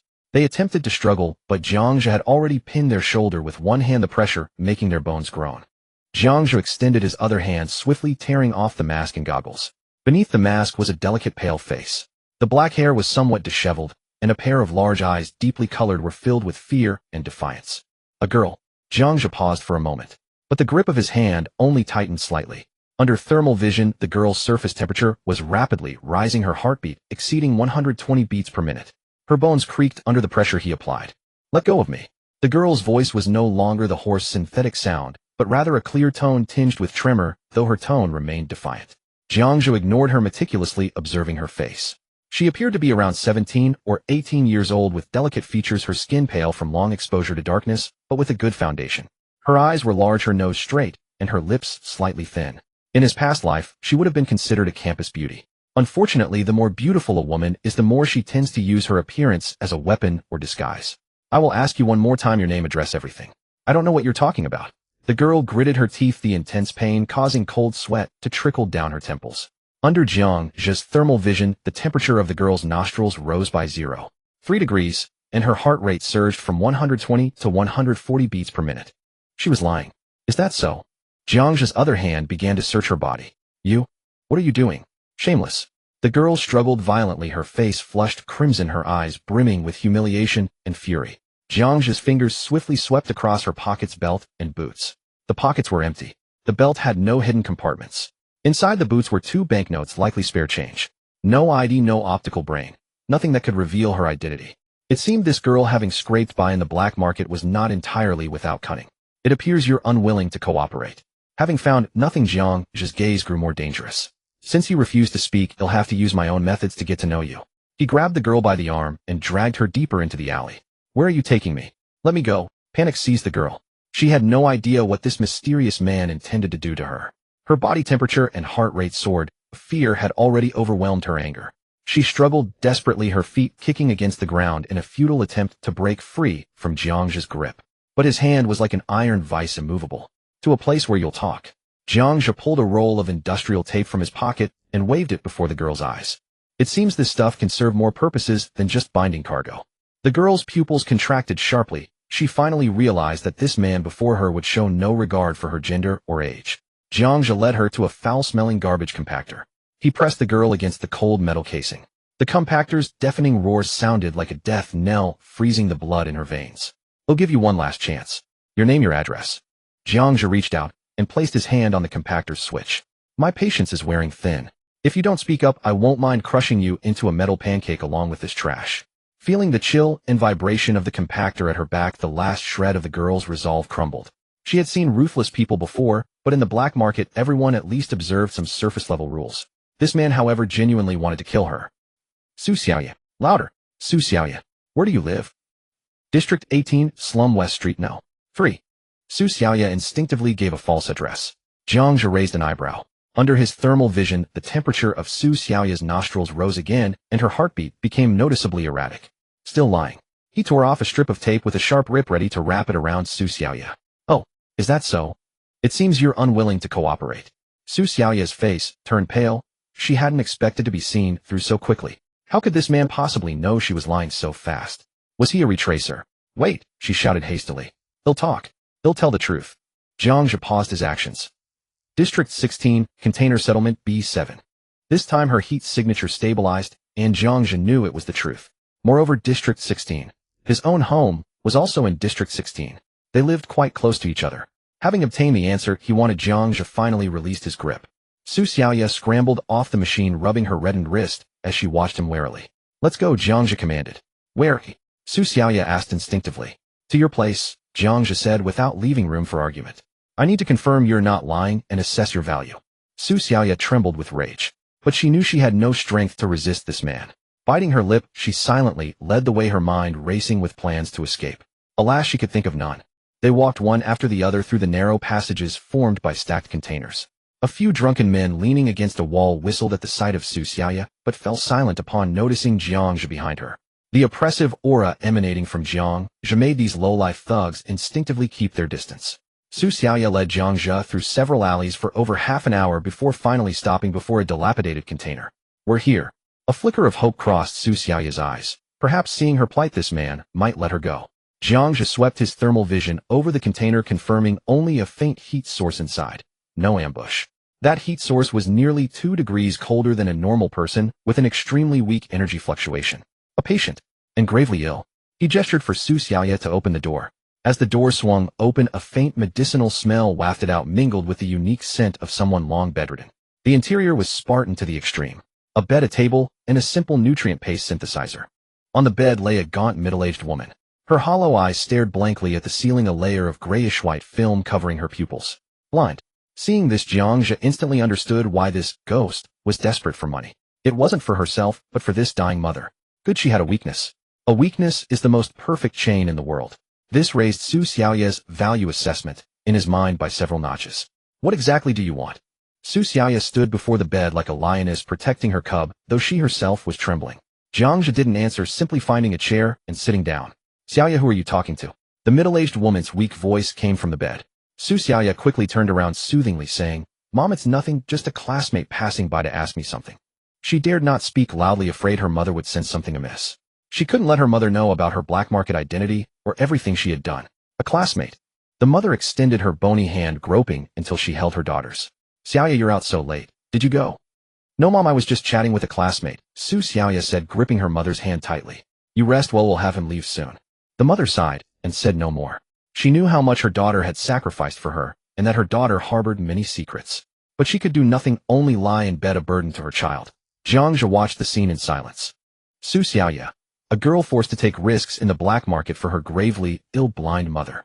She possessed some counter-surveillance skills, knew the black market's workings, and could even navigate the forums as a ghost.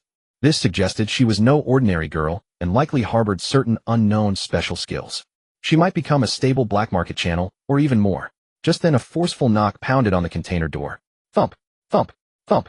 Su Xiaoya, time to pay this month's interest. Don't think closing the door will let you dodge the debt. Open up, or we'll tear this door down. Jiang Zhe glanced at Su Xiaoya, signaling her to open the door. He himself swiftly slipped into the shadows in the corner, leaving only his eyes to observe everything through the darkness. The knocking outside grew louder, the door nearly being kicked in. Su Xiaoya's face turned deathly pale. She gritted her teeth, knowing there was no escape, and steeled herself to walk toward the door. The entrance of the shipping container was completely blocked. Leading the group was a bald man, his face covered in rough flesh, with a mechanical centipede writhing tattooed on his arm. This dynamic tattoo was a favorite among the low-class thugs, exuding a cheap yet fierce aura. Where's the interest? Or are you planning to? The bald man spat out the cigarette, but from his mouth, his murky eyes scanning Su Xiaoya. Are you thinking of using yourself as collateral? His name was Biao Gu, the debt collector for the Heishui gang in this area. Su Xiaoya leaned against the door frame, her face pale, yet she forced herself not to collapse. Biao Gu, I will gather the money soon. Can you give me 2 more days? 2 days? You said the same thing last week. Biao Gu sneered, taking a step forward as if to barge into the room. You owe our Heishui gang 200,000. Do you think it's like buying candy? He continued. With interest it's now 300,000. If you don't repay according to the rules, you and your blind mother will have to be turned into dolls to work off the debt. Hearing the word doll, Su Xiaoya's pupils constricted sharply, and she spread her arms to block the entrance. No, please don't hurt my mother. Biao Gu pushed her away. Su Xiaoya staggered and slammed against the wall, a sharp pain shooting through her back from the injury Jiang Zhe had inflicted. But she couldn't afford to care about that. Gritting her teeth, she lunged forward again to protect the door. Then let's see how well you can handle this. Biao Gu grabbed Su Xiaoya's wrist, pulling her closer with an increasingly lewd tone. Tonight join us for some fun, and if I'm happy I might just give you a few more days. The two thugs behind him laughed in a sinister manner, closing in and blocking all of Su Xiaoya's escape routes. All the while Jiang Zhe remained hidden in the shadows, observing coldly. Should he intervene? The thought flashed through his mind, but was quickly dismissed. It was not in his interest to provoke the Heishui gang, a local bully entrenched in District 16, over a black market channel whose value remained unproven. He wanted to see whether this girl who called herself a ghost would collapse under pressure or reveal a resilience worth investing in when cornered. If she couldn't withstand this little pressure, then he would simply have to find another way into the black market. Su Xiaoya bit her lip until it bled. Biao Gu's rough palm rubbed against her wrist, the slimy sensation making her want to vomit. She knew that if she didn't produce something today, both her mother and she would be doomed. Let go. I have money. Su Xiaoya broke free from Biao Gu's grip, trembling as she pulled out the 3,000 star coins Jiang Zhe had just given her and handed them over. This is the payment I just received. Take it for now. Biao Gu snatched the money, weighing it in his hand, eyes filled with disdain. 3,000. Is this a beggar's payment? What good is this? This is really all I have. Su Xiaoya's voice trembled with a hint of tears. 3 days. Just give me 3 more days, I promise I'll gather the rest. 3 days? Biao Gu squeezed the thin stack of money, his gaze sinister as he stared at Su Xiaoya for a few seconds, then let out a scoff. Fine, in light of how understanding you are, I'll give you 3 days. If the money isn't in by then, you and your mother will just have to wait to be turned into dolls. Biao Gu waved his hand, turning to leave with his 2 lackeys. Before he left, his greedy eyes shot one last piercing glance at Su Xiaoya. Only when the footsteps faded did Su Xiaoya feel as though her bones had been drained, sliding down the iron wall to the ground. She hugged her knees tightly, not daring to cry out loud, only able to gasp for air. Xiaoya, are you crying? Her mother's weak voice came from inside. Are those people back again? Su Xiaoya stiffened, hastily wiping her face and forcing a smile that looked worse than crying. No. It's nothing, Mom. Just a small matter, it's already resolved. She hurried to the bedside, gently holding her mother's withered hand. I'm fine, Mom. You should get some sleep. Her mother sighed and did not press further. It was only then that Jiang Zhe returned to sit down in the chair. How does an ordinary person survive in the black market? A young girl without any combat prowess and lacking funds managing to navigate the black market and even possess a gene inducer seemed unreasonable. Unless she had other forms of support. Su Xiaoya looked up at him, her eyes glistening with tears. You haven't left? Who exactly are you? Jiang Zhe interlocked his fingers, coldly looking at Su Xiaoya. Answer my question. You should be a smart person. Don't waste my time. Su Xiaoya gritted her teeth, looking into Jiang Zhe's eyes, which seemed capable of penetrating the hearts of men, ultimately choosing to confess. I awaken, but I was unlucky and have a useless talent. She chuckled self-deprecatingly, a level data sensing. Aside from being able to sense nearby signal fluctuations and data streams, she had no combat ability. In the official rankings, this was nearly equivalent to being disabled. Data sensing. Jiang Zhe's eyes lit up. He carefully observed Su Xiaoya's energy flow with thermal vision, confirming that what she said was true. This talent was indeed garbage for frontline warriors. Even for the vast federal population, it was still garbage. But for someone like him who needed intelligence and network infiltration, it was essential. As for how useful it was, with his current strength, he couldn't afford to be picky. Very well. Where did your Blue Moon 3 come from? I have a contact codenamed Alchemist, Su Xiaoya confessed honestly. I've never met them in person. All transactions are completed through encrypted channels and dead letter boxes. He possesses not only potions, but also many prohibited materials. A single line of contact, encrypted channels. Jiang Zhe's mind stirred. This deal seemed to be getting more profitable. When is your next transaction? Su Xiaoya fell silent. This was her last trump card, and if she gave it up, she would truly have nothing left. Seeing the struggle in her eyes, Jiang Zhe knew the time was right. He'll help you with the 300,000 matter. Su Xiaoya looked up sharply, disbelief written across her face as she stared at Jiang Zhe. There's only one condition. Jiang Zhe's voice was cold. From now on, all your channels and intelligence in the black market belong to me. Su Xiaoya opened her mouth, instinctively glancing at her mother on the bed. She didn't know if the man was lying to her, but she understood that she had no choice. I agree to your terms. But he only contacts me one way, I don't know how to find him. In Jiang Zhe's thermal vision, the girl's heartbeat spiked slightly, but quickly steadied. She was concealing her contact information. But that didn't matter. Once the matter of the 300,000 was settled, there would naturally be a way to make her speak. Su Xiaoya, seeing Jiang Zhe silent, mustered her courage to ask, but 300,000. Where will you get such a large sum? That's my business. Jiang Zhe stood up, preparing to leave. What's the interest for this month? 2,000. Jiang Zhe calculated in his mind. Although this figure was not small, it was not insurmountable for him at present. You better stay here for the next 3 days and not go anywhere. My message will come at any time. After speaking, Jiang Zhe disappeared out the door, leaving Su Xiaoya and her mother behind. Xiaoya, who is that man? Her mother's worried voice broke the silence. Will he hurt you? Su Xiaoya walked to the bedside, gently holding her mother's hand, tears welling up again, but she struggled not to let her mother hear. Mom, don't worry, he will help us. Su Xiaoya comforted softly, her tone filled with uncertainty. Who was that man? After brutally pinning her to the waste processor and coldly watching her humiliation, why did he then offer to help her? What exactly did he want? In the processing center, the supervisor's office. Old Sun was slumped in his leather chair, his legs unceremoniously propped on the desk, a cigarette dangling from his lips as he puffed clouds of smoke with evident satisfaction. Watching the pale blue rings drift lazily through the air, he felt a deep sense of contentment. Life had been treating him well lately. Inspections from above were lax, his subordinates weren't causing trouble, and even his kickbacks had increased by 1/10. At this rate, in another 5 years, he could buy a penthouse with floor-to-ceiling windows in the 3rd district and retire early. A dull knock interrupted his reverie. Come in, Old Sun grunted irritably. The door creaked open, revealing a fawning face peeking through. Jiang Zhe. Supervisor, I hope I'm not disturbing you. Jiang Zhe stepped inside, closing the door behind him.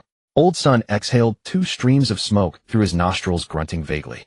Lately, this kid had been visiting him more frequently, to the point where it had become almost routine.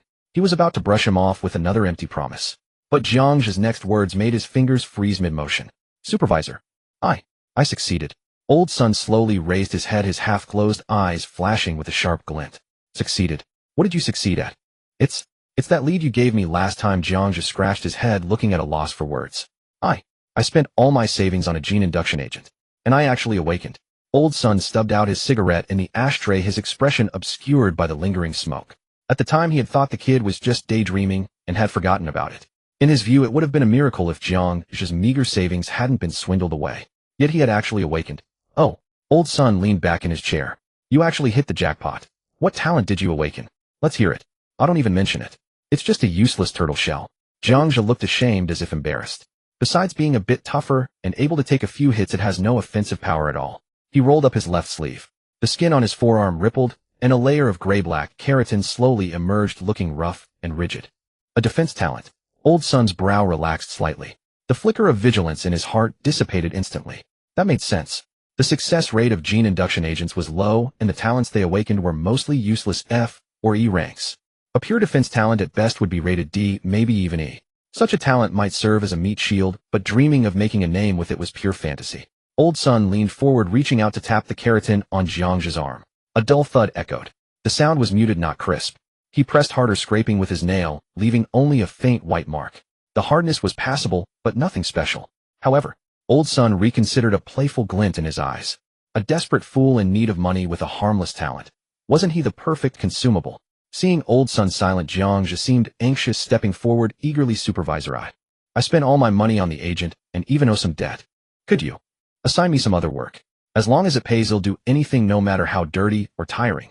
This heartfelt pledge made Old Sun chuckle. He feared nothing more than subordinates with desires.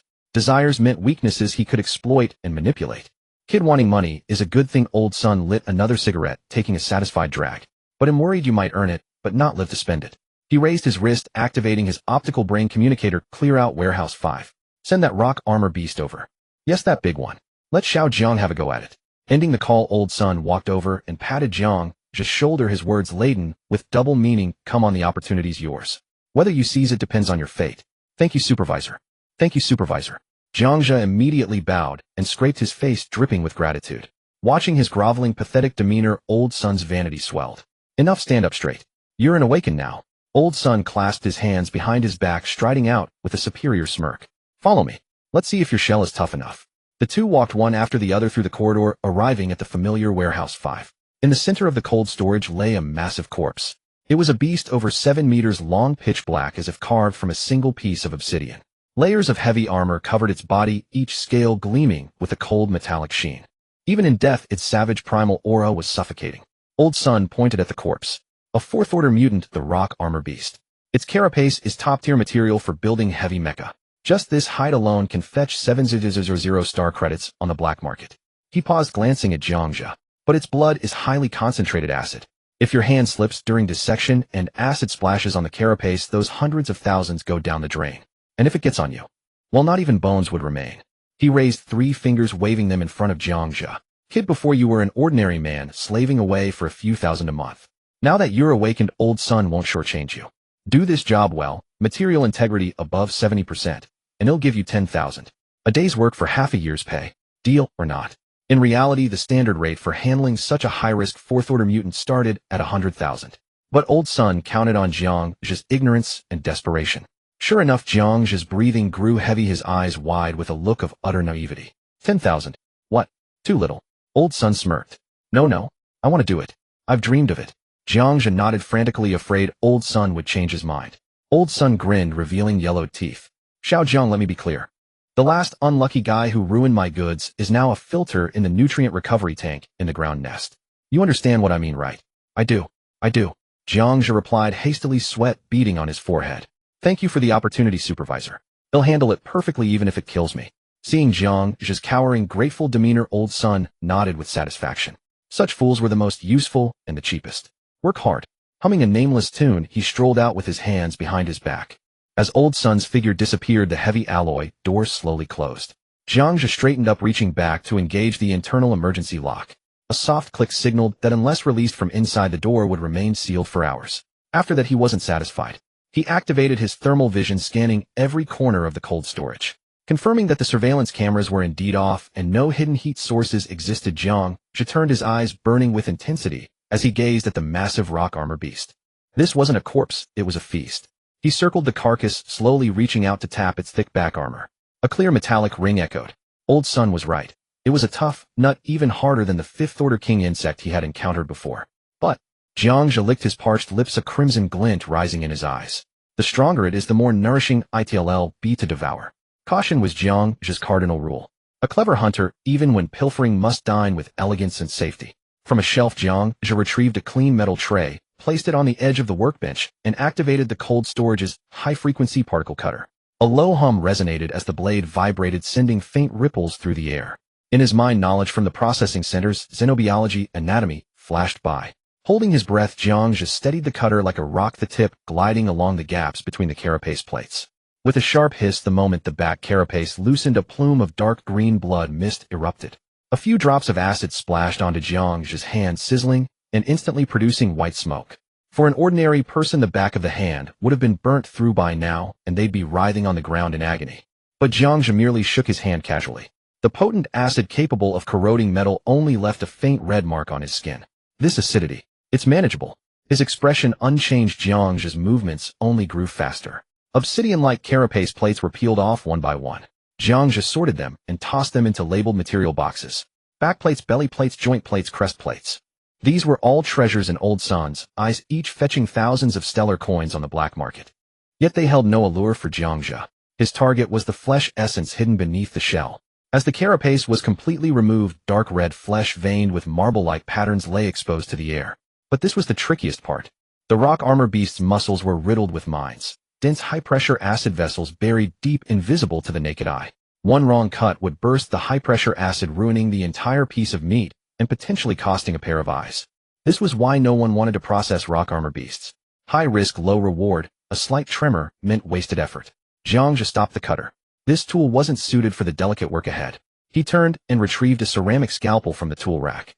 Ceramic was acid-resistant, but extremely brittle, requiring avoidance of all hard bones. Jiang Zhe narrowed his eyes, activating his thermal vision. In an instant, the pitch-black corpse transformed in his sight.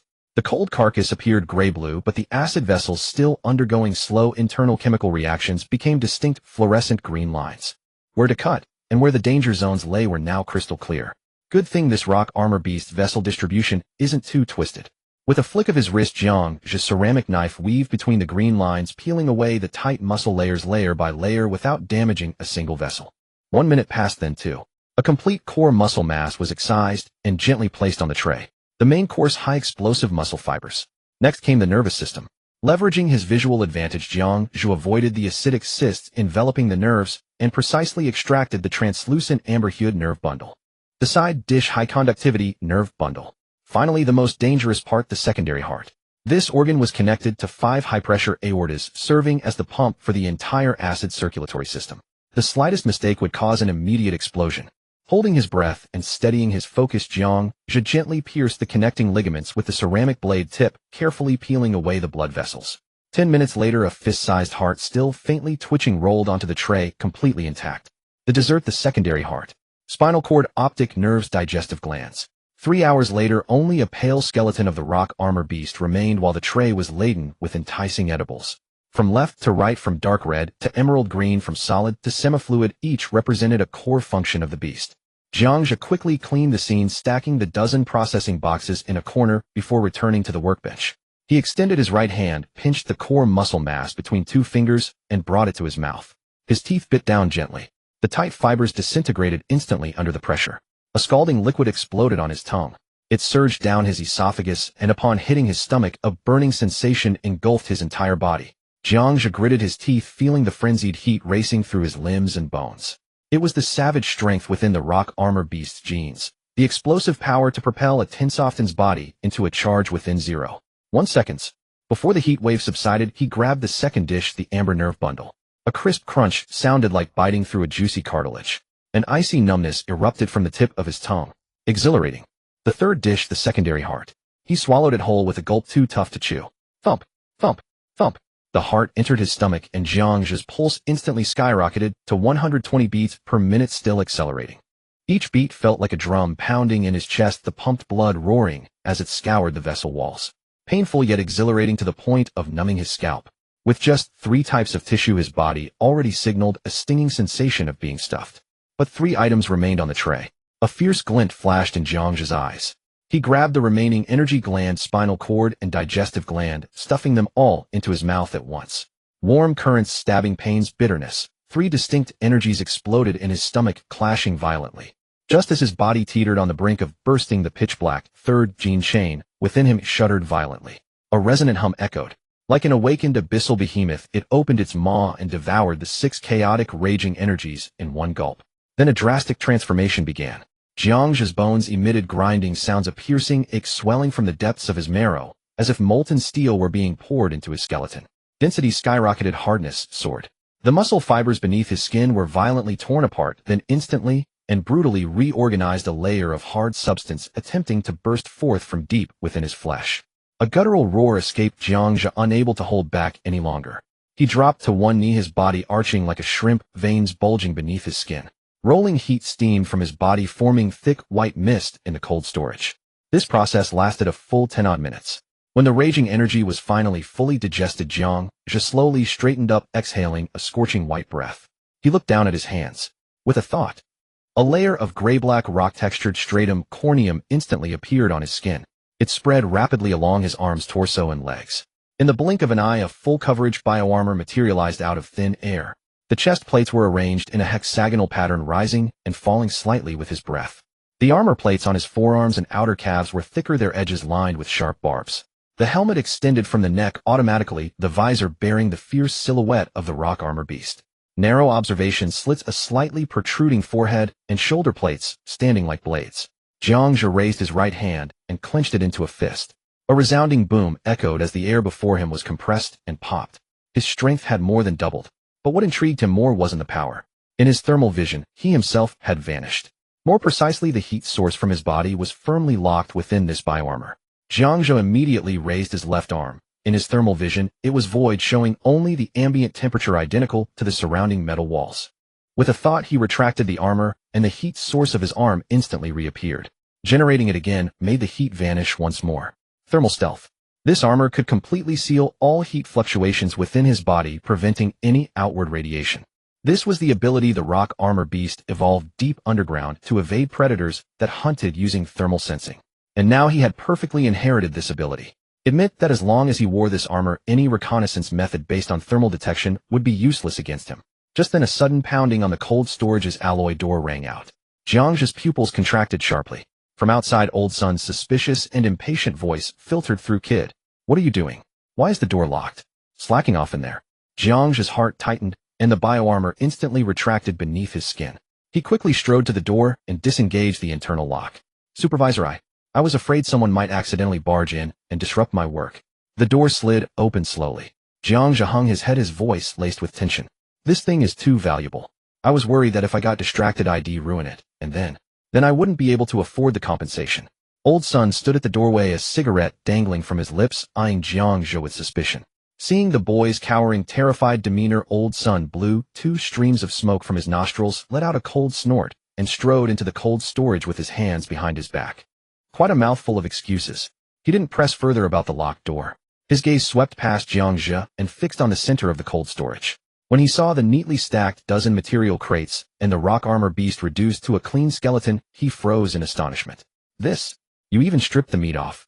Old Sun's voice cracked. His instructions had only been to remove the carapace, given that the rock armor beast's muscles were saturated with high-pressure acid, a minefield even veterans avoided. Had this kid actually pulled it all off? Old Sun hurried forward, stubbed out his cigarette, slipped on white gloves, and flipped open a crate. He picked up a piece of core muscle tissue and inspected it closely. Not a single drop of acid leakage. Perfect. Impossibly perfect. Old Sun swallowed hard, then opened another crate containing the core nerve bundles. Seeing the impeccably preserved materials, his eyes nearly bulged out of their sockets. Holy crap. I've struck gold. Trembling, he pulled out his optical computer and began scanning the crates of materials. Jiang Zhe stood to the side, head bowed, hands respectfully at his sides. Out of the corner of his eye he watched Old Sun's every move. The optical computer's blue scanning beam swept back and forth over each crate. Data began to flicker. 73, 79, 82, 85. Material integrity. 85%. Old Sun stared at the final tally on the optical computer and gasped sharply. On the market, even a skilled worker hitting 75 was considered a stroke of luck. This kid had achieved 85. That extra percentage was pure profit. The premium on this batch alone could buy not just a hovercar, but even a mistress. Old Sun turned his one good eye to fix on Jiang Zhe. Jiang Zhe feigned a startled flinch under that gaze, stepping back half a pace. Supervisor. Did I do something wrong?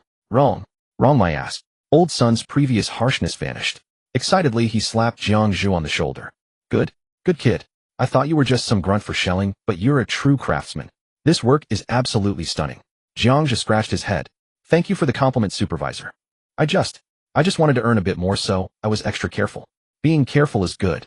In this line of work, being careful is how you stay alive. No wonder you locked the door. Smart move. Keep locking it next time. Don't let anyone bother you. Old Sun now looked at Jiang Zhe like he was a money tree. In high spirits, he fished a chip card from his pocket and without a word pressed it into Jiang Zhe's hand.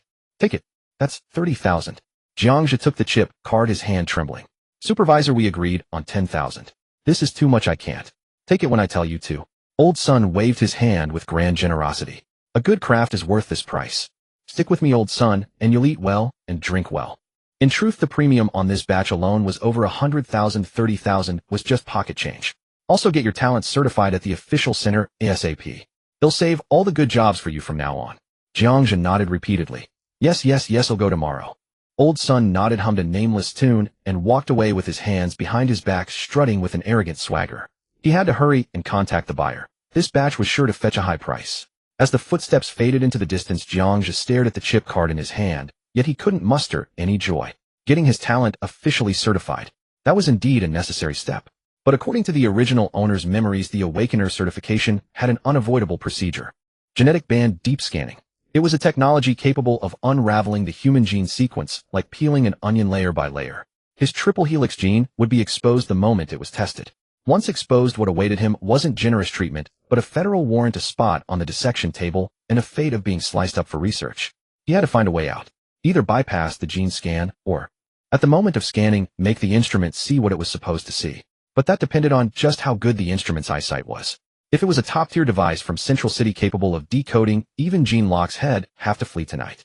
But if it was just some obsolete junk used to fool the sewers of the slums, a figure flashed through Jiang Zhe's mind. Su Xiaoya, the girl with the rank data perception talent. A support ability that seemed only good for piggybacking on networks and acting as a liaison. But at this moment it became his only hope of turning the tables. Half an hour later, District 16, the container settlement.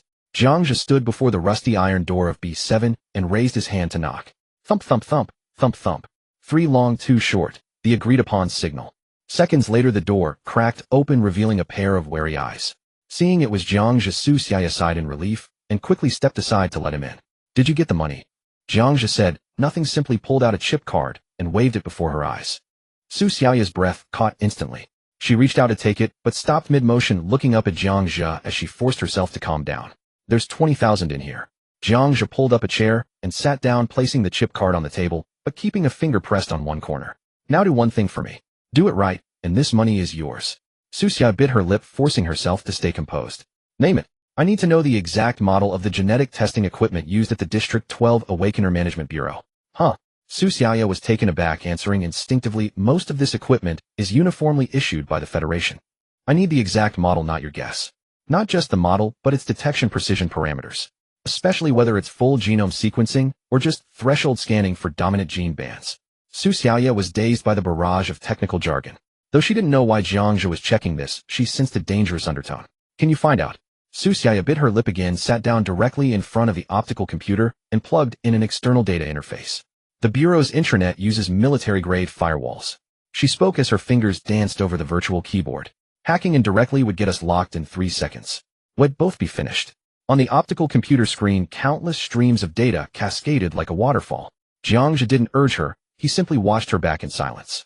His fingers tapped lightly on the table. Tap, then another tap, waiting for the final answer that would decide his life or death. If it was a federal military Type 1 or a research-grade deep diver, he would snatch the card and flee Donghai City tonight, becoming a fugitive on the run. But if it was... However, Su Xiaoya shifted her tone, a flicker of cunning and confidence in her eyes. Their equipment maintenance logs are outsourced to a third-party company called Blue Sky Tech. And that company's server is like a sieve full of backdoors. Jiang Zhe's fingers stopped tapping. On the screen, the data stream suddenly accelerated. Folders were opened and closed. Reverse searching hardware info through maintenance logs. District 12 Awakener Management Bureau Genetic Testing Room Equipment Serial A7721. Got it. A complete equipment file appeared on the screen. Equipment model Gaia 3 version, Civilian Basic Edition, scanning precision dominant gene bands, error rate 7. 3 last system update 10 years ago. Early the next morning, Jiang Zhe boarded a maglev sky rail and headed to the Gene Talent Certification Center in District 12. Leaning by the window, he appeared to be admiring the scenery of the district below, but in truth his mind was replaying the day's plan over and over. Equipment was crucial, but people were even more so. According to intelligence gleaned by Su Xiaoya, the employees at the 12th District Certification Sub-Bureau averaged 2.7 hours of slacking off daily, constantly longing for the end of their shifts, a typical retirement department. Coupled with the decade-old equipment, this was the foundation of his audacity. The Gene Talent Certification Center, constructed entirely of silver-white special alloy, gleamed under the sunlight. Entering the lobby, one could only hear the faint hum of various instruments. Many employees in white uniforms strolled leisurely, with some even huddling in corners to watch live sports on their optical computers. A few young people waiting for tests sat upright, their tension starkly contrasting the relaxed atmosphere. Jiang Zhe took a deep breath, adjusting his facial muscles. He made himself appear just like them, an ordinary, slightly anxious youth. Approaching the registration counter, he handed over his identity ID card. Hello. ID like to undergo the initial awakening certification. Behind the counter, a staff member took the card, tapped a few times on an optical computer, and tossed back the card along with an electronic wristband. Proceed to Zone B3 and wait. Following the instructions, Jiang Zhe arrived at the testing waiting room in Zone B3. After about half an hour, the wristband vibrated, and a synthesized electronic voice announced, "Number A734, please enter testing room 1. Jiang Zhe stood up, straightened his cheap collar, and pushed open the door to testing room 1. The room was heated generously. A middle-aged man with gold-rimmed glasses and a receding hairline lounged in a chair, twirling a pen idly. His face matched the photo on the shift roster Su Xiaoya had pulled up last night. Ma Wen, 37 years old, an 8-year veteran with no hope of promotion, clocking out on time every day. Place your wristband on the sensor, the certifier Ma Wen said without looking up. Jiang Zhe complied. The screen immediately displayed his basic information. Jiang Zhe, age 17, original gene rating impurities. Ma Wen lifted his head, a trace of undisguised contempt in his gaze behind the lenses. Used a gene inducer? Yes. Jiang Zhe lowered his head, his voice tense. How lucky you. Ma Wen chuckled lightly, apparently disliking such types. So what talent awakened? Seems defensive. Jiang Zhe's tone was hesitant, as if he himself was uncertain. Defensive? Ma Wen raised an eyebrow. Could impurity genes yield a practical talent? Alright, let's test the basic data first. Go to that testing post and punch it with all your strength. Jiang Zhe shuffled reluctantly to the metal post. He knew well that a full-force strike now could easily surpass 1500 kilograms. But that would attract unwanted attention. Concealment was the core objective today. He took a deep breath, the muscles in his right arm tensing slightly, and struck the metal post with only 30% of his strength. A dull thud resonated. The display above the post flickered, the numbers rapidly climbing before settling at 561 kilograms. Not bad, barely passing. Ma Wen glanced at the screen and nodded, his demeanor still indifferent. Next, talent verification. Stand in that red zone. The moment Jiang Zhe stood still, the opposite wall flipped to reveal a dark gun barrel. First tier energy ray intensity escalating. Ma Wen yawned. Can't take it. Just yell. Don't die on me. Autopsy reports are a hassle. Understood. Before the words faded, a red light burst forth. A sizzling beam shot out, instantly striking Jiang Zhe's chest. To Jiang Zhe, the pain was less than a tickle. Yet he cooperated, fully contorting his features and letting out a scream. Oh. He growled as if pushed to his limit. The next second, a gray-black keratin layer like a living thing burrowed out from under his skin, swiftly covering his right arm and forming an arm guard etched with rough rock patterns. He, painfully, raised his arm to shield himself. The ray struck the arm guard, sending sparks flying, but advancing no further. Ma Wen's lifeless eyes instantly lit up. He leaned forward, his previously slouched posture snapping upright. Solidified external armor. An instant activation. This was something. His fingers danced across the control panel. Let's spice it up. First tier peak. The cannon's red light surged, the beam thickening. Jiang Zhe felt a push from the arm guard. He took a half step back, gritting his teeth, veins bulging on his neck. I can't take it. Alright, test over. Ma Wen cut the power, nodding with satisfaction. Talent bioarmor. Initial rating level. Evaluation considerable hardness, high plasticity. He typed a line on the optical computer, his gaze toward Jiang Zhe now much more favorable. Kid, you're lucky. With a talent like this, you can be a bodyguard for a conglomerate or a heavy infantryman in the military. A secure job for life. Jiang Zhe panted heavily, dispelling the arm guard, a foolish relieved grin spreading across his face. Thank you, sir. Alright, one last thing. Ma Wen pointed to a nearby hibernation pod. Lie down, scan the gene sequence, and you're done. Jiang Zhe's heart tightened, knowing the critical moment had arrived. He lay down as instructed, and as the pod door closed, icy gel surged in, engulfing him completely. Countless microscopic nanoneedles pierced his skin like thousands of icy hands roaming inside his body, attempting to pry into all his secrets. The process wasn't painful, but the feeling of being thoroughly exposed from within made Jiang Zhe extremely uncomfortable. At the control panel, Ma Wen rested his cheek on one hand, watching the slowly unfolding double helix diagram on the screen. Blue-green data streams flowed as smoothly as water. Everything's normal. Ma Wen was already mentally planning his dinner, his finger hovering over the confirm pass button, ready to wrap up the day's work. Just then, beep. Warning. Unknown data fragment detected. Unable to parse. Unable to classify. Ma Wen startled, nearly knocking over his coffee cup. In the double helix gene map, a shadow zone that the instruments couldn't read had appeared. Huh. What the hell is this thing? Ma Wen had muddled through the certification post for over a decade, witnessing all sorts of bizarre genetic talents. He had even handled a few cases of precellular collapse aberrations, but he had never seen anything like what was on the screen. When the instrument scanned this black patch, the feedback was nothing but garbled code. But just as he was about to touch the button, his peripheral vision caught Jiang Zhe's original file, original gene assessment impure. Ma Wen's outstretched hand froze midair. He recalled a grade aberration report he had handled last year. For that mess, he had written over a dozen documents, been interrogated by his superior. But just as he was about to touch the button, his peripheral vision caught Jiang Zhe's original file, original gene assessment impure. Ma Wen's outstretched hand froze midair. He recalled a grade aberration report he had handled last year. For that mess, he had written over a dozen documents, been interrogated by his superiors for an entire week, and even lost his monthly bonus. Go through all that trouble again for some impure gene kid from the slums. Ma Wen let out a self-deprecating chuckle. Writing reports was the mortal enemy of human nature. Better to avoid trouble than to court it. He had a date in District 11 that afternoon. If he triggered the alarm, he wouldn't be getting off work all week. Ma Wen's brain raced, instantly fabricating a perfect excuse to coast through. What unknown black patch? This was clearly just a bit of benign variation caused by the forceful activation of impure genes with an inducer. It was like indigestion from overreading. It was perfectly reasonable to leave a little residue right. The instrument only showed unknown data. It hadn't triggered a biochemical contamination warning. With that thought, Ma Wen's fingers flew across the keyboard, typing a line in the remarks column. The gene sequence contains a small amount of redundancy, appearing as shadowy patches. Preliminary diagnosis suggests it is a sequela of impure gene awakening with no obvious harm. Recommend classification as a sample for observation. After typing the last word Ma, when casually clicked archive and approve in green. Done. Off work. The hibernation pod's hatch slowly opened, and Jiang Zhe stepped out. An ordinary person might have thought they were just lucky. But Jiang Zhe's thermal vision was always active. Ma Wen's heartbeat had been like a roller coaster, spiking from 70 to 105, hesitating for a few seconds, then dropping back to 75. He had won the gamble. The outdated Gaia 3 model couldn't analyze the third helical strand within his body. And Ma Wen's workplace survival philosophy, more work, more mistakes, less work, fewer mistakes, had become his perfect shield. Ma Wen stood up and gave a perfunctory clap. Kid, you're really in luck. It's rare in all of Donghai City for an impure gene to awaken a Kraid talent. Work hard and don't waste this good fortune.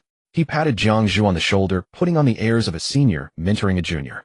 When you have time, register at a big hospital in the Tiancong district. With a rare sample like yours, some research lab might take a liking to you, recruit you as a lab rat, and pay you to just lie around all day. Thank you for the advice. They'll keep it in mind.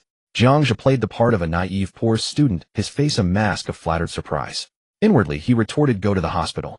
Looking for an early grave. Stepping out of the certification center, it was already noon. Jiang Zhe raised his wrist. The identity tag on his optical computer had already turned a brilliant blue, C-grade awakener. From this moment on, the fate of being shipped off to a resource star to dig until he died at 18 had finally been severed by his own hand. He turned and walked into a deserted alley. After confirming no one was following, he dialed Su Xiaoya's communicator. It's me. 8 o'clock tonight, rooftop of the cannery in District 14. Bring that card. Also, I have a new task for you. Night fell, and the city's neon lights dyed the sky a hazy purple. District 14 was part of the old town, surrounded by aging residential buildings. By the time Jiang Zhe arrived, Su Xiaoya was already huddled in a corner of the rooftop. She was dressed the same as before, a wide hood hiding most of her face, her frail figure looking exceptionally thin in the night breeze. Seeing Jiang Zhe appear, she tensed up, visibly instinctively shrinking back. Jiang Zhe had no time for tender games. Later you'll contact the Blackwater gang and pay this month's interest. Set the location at Rust Alley. Okay, and the task you mentioned. I need you to watch someone. Who? Chen Zixuan from the Southern City High School. Hearing the name, Su Xiaoya froze. Chen Zixuan. That arrogant rich kid at school who, backed by his family's wealth and power, looked down on everyone. Although she was on leave most of the time to care for her mother, Chen Zixuan's infamy was known to all at school. She had once seen Chen Zixuan knock a poor student's lunch to the ground over a trivial matter and then laugh while stomping on it. But she couldn't understand why this mysterious, unfathomable man was targeting a high school student. Why do you need him monitored? The words were barely out of her mouth before she regretted them. Because the look Jiang Zhe gave her held no warmth. That's not for you to ask. He took a step forward, his towering shadow instantly engulfing the young girl. Through his thermal vision, the girl's heart was pounding like a war drum. He needed a tool of absolute obedience, not a partner with too many questions. I need to know when he gets up, who he meets, and what he says. I need to know what he searches for online, what he downloads, even his browsing history. Above all, don't miss a single word related to Kunlun Industries. Jiang Zhe's voice was soft, but it carried a bloody edge. Remember, I want results. If you can't do it, or if I find out you're holding back, I don't mind finding another pair of eyes. As for you and your mother. Jiang Zhe didn't finish the sentence, but the threat was clear to Su Xiaoya. Su Xiaoya's face was deathly pale, her thin body trembling violently in the night wind. She had no doubt that if she uttered a single no, 2 bodies would be found in the dump tomorrow. She lowered her head, not daring to meet Jiang Zhe's eyes. I understand. Good. Don't disappoint me. Satisfied with the answer, Jiang Zhe turned and vanished into the night. On the rooftop, only Su Xiaoya remained. A gust of wind blew past, and she shivered, only then realizing her back was soaked with cold sweat. She opened her palm, staring at the chip card, then looked in the direction Jiang Zhe had gone. Her eyes were a maelstrom of complex emotions. Fear, oppression, and an inexplicable sense of dependence intertwined deep within her heart. Who was this man codenamed Gourmet?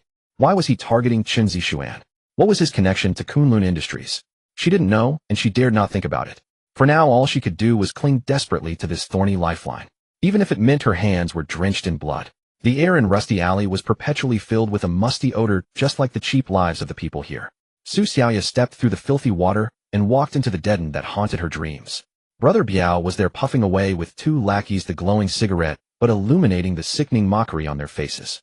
Upon seeing Su Xiaoya alone, Brother Biao flicked the cigarette, but to the ground, his face shaking with laughter. Oh, little sister Xiaoya, right on time, aren't you? Have you gathered enough money? Or are you prepared to offer yourself instead? The 2 lackeys behind him burst into lewd laughter, their eyes raking over her like hooks. Su Xiaoya ignored their filthy words as she had grown numb. She pulled out the chip card from her pocket, pinched it between her fingers, and held it up. 20,000 the interest for this month. The laughter in the alley abruptly ceased. Brother Biao was momentarily stunned, his murky triangular eyes widening in disbelief. He snatched the chip card from her hand and plugged it into the light brain on his wrist. Beep. The balance displayed 20000 star coins. Real money. Brother Biao stared at the string of zeros, the lasciviousness in his eyes instantly replaced by greed. According to his script, this little lamb should have been drained dry long ago, ultimately left with no choice but to sell herself and that blind mother to the black market to recover his losses. He never expected that this girl could gather 20,000 in just 3 days. What about a month? A year? With a capital of 300,000, it wouldn't take long to recoup both principal and interest, and he could even make more. A glint of ferocity flashed in Brother Biao's eyes, and when he looked up again, a nauseatingly friendly smile had replaced his previous expression. Oh Xiaoya, I knew you had it in you. All those harsh words were just to motivate you. See, it really brought out your potential, didn't it? Brother Biao reached out to pat Su Xiaoya's shoulder, but she sidestepped to avoid him. Since you've paid the interest, then we are family. Brother Biao didn't feel awkward rubbing his hands together. We can take our time with the principal. As long as you pay the interest on time each month, I guarantee that no one here will dare to lay a finger on you or your mother. Su Xiaoya lowered her head, her fists hidden in her sleeves, turning white as she asked coldly, can I leave now? Leave? Of course you can. Don't forget to keep in touch, sis. Watching Su Xiaoya quickly disappear at the alley's entrance, one of the lackeys couldn't help but lean closer and whisper, Brother Biao, just let her go like that. That woman must be up to something, getting 20,000 in 3 days. She can't be just an ordinary person, right? Yeah, Brother Biao, should we follow her? Maybe we can score big. Smack. Brother Biao slapped the lackey on the forehead, scolding, fool. Do you understand what it means to fish for big fish with a long line? He lit another cigarette, took a deep drag, and his gaze turned sinister. That woman is currently a hen that lays golden eggs. If you scare her off, where will I find such a good cash cow again? So, we just let it go. The lackey was a bit unwilling. Let it go? Brother Biao sneered, how could that be? Let her pay a few months of interest first. Once I figured out her background, they'll take her and the channels together in one sweep. By then we'll squeeze her dry and send her and that blind mother to the factory to become dolls. This is called maximizing value, understand? Fool. Brother Biao is brilliant. Still the best. The two lackeys suddenly enlightened, giving a thumbs up and grinning lewdly. The three turned to leave, arms around each other's shoulders, lost in dreams of wealth. Little did they know, behind the broken window on the second floor, a pair of dark red eyes coldly watched everything unfold. Jiang Zhe leaned against the wall, his heat vision capturing the three red silhouettes gradually fading away. How pathetic. Greed has already written your epitaph. In his eyes, these three people were no different from the exotic corpses in the processing center. He tapped lightly on his light brain, sending out a message. Su Xiaoya walked quickly, almost fleeing from the district. Although she knew Brother Biao's friendliness was a facade, at the very least the crisis for this month had been averted. Buzz. Her wrist vibrated. Su Xiaoya opened her light brain. It was from the gourmet. Put aside the matter of Chun Zishuan for now. I want all the details on the Blackwater gang and that Brother Biao. Also find out the location of that factory they mentioned. Su Xiaoya abruptly halted, turning sharply to look at the empty street behind her. He is watching me. Everything that just happened, that man was present. A chill crawled up her spine, but right after a second message popped up, instantly dispelling all coldness. Well done. You don't have to pay back that 300,000. Su Xiaoya stared at the line of text, her breath halting for half a second. Not to be paid back. What does that mean? Could it be? She took a deep breath, forcefully suppressing the mist in her eyes, her gaze sharpening once more. Since I have sold my soul to the devil, I will be a person useful to the devil. Returning to that home converted from a shipping container, her mother was still fast asleep. Su Xiaoya quietly lifted the corner of the floor, revealing her secret base. A light brain host made from countless discarded parts was humming with operation.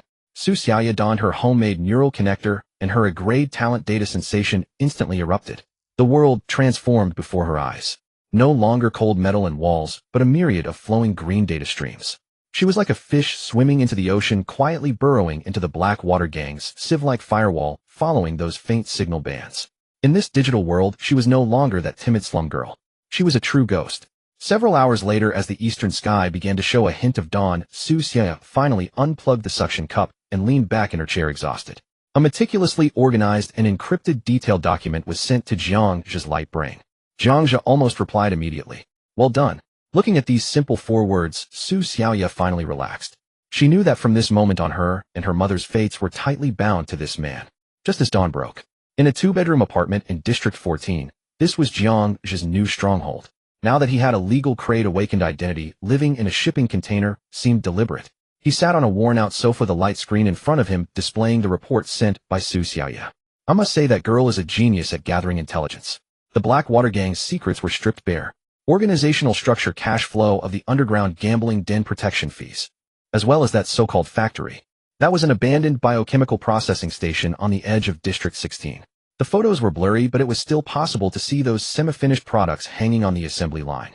Living people had their limbs severed, fitted with cheap mechanical prosthetics, and even had controlled chips implanted in their brains, turning them into dolls that could only obey commands. These dolls were sold to participate in underground super dreams or became playthings for certain big shots. Truly rotten. Jiang Zhe frowned at the disassembled and restructured flesh on the screen. Such treatment of one's kind, as if they were exotic, made him feel a visceral rejection. But now was not the time for pity, nor did he intend to play savior. He closed his eyes, forcefully suppressing that feeling of disgust, and shifted his gaze to the complex flow chart of funds. The Blackwater Gang's largest source of continuous income did not come from usury, but from a high-end club in District 7 called Brilliant Star. Notes indicated special waste disposal fees. And prominently listed among the backers of Brilliant Star was the name Kunlun Industries. Coincidentally, in the VIP client list of that club, Jiang Zhe spotted a familiar name. Chen Zixuan. I see. Jiang Zhe turned off the light screen, lightly tapping his fingers on the table, producing a soft sound. All the clues had closed the loop. Chen Zixuan, Kunlun Industries, Blackwater Gang, Human Modification Factory. Good. Jiang Zhe stood up and walked to the window, looking at the rising sun in the distance, a glimmer of brutal red light flashing deep in his pupils. Since they are all entangled in the same web, then I won't have to search for them one by one. 2 nights later, in the dead of night. District 16A, the abandoned biochemical processing station. Jiang Zhe silently vaulted over the rust-eaten wall, melting into the deep shadows of the station. According to intelligence intercepted by Su Xiaoya, tonight Biao Gu and his crew would drag 2 unfortunate souls who couldn't repay their debts here to be processed into puppets. Jiang Zhe navigated with practiced ease, avoiding several long-defunct surveillance cameras, and infiltrated the station's core area. Before the massive waste compaction and decomposition chamber, his fingers danced nimbly across the control panel. As an outstanding intern of the processing center, these devices were as simple as toys in his eyes. Within his sight, the tiny crack born of metal fatigue at the junction of the old pressure valve was conspicuously visible. That's enough. Jiang Zhe casually picked up a high-strength alloy shard from a scrap pile and wedged it into the pressure relief port. This way, when pressure inside the decomposition chamber became too high, the valve would fail to release it properly. And that crack would become a perfect point of rupture when the pressure exceeded the critical threshold.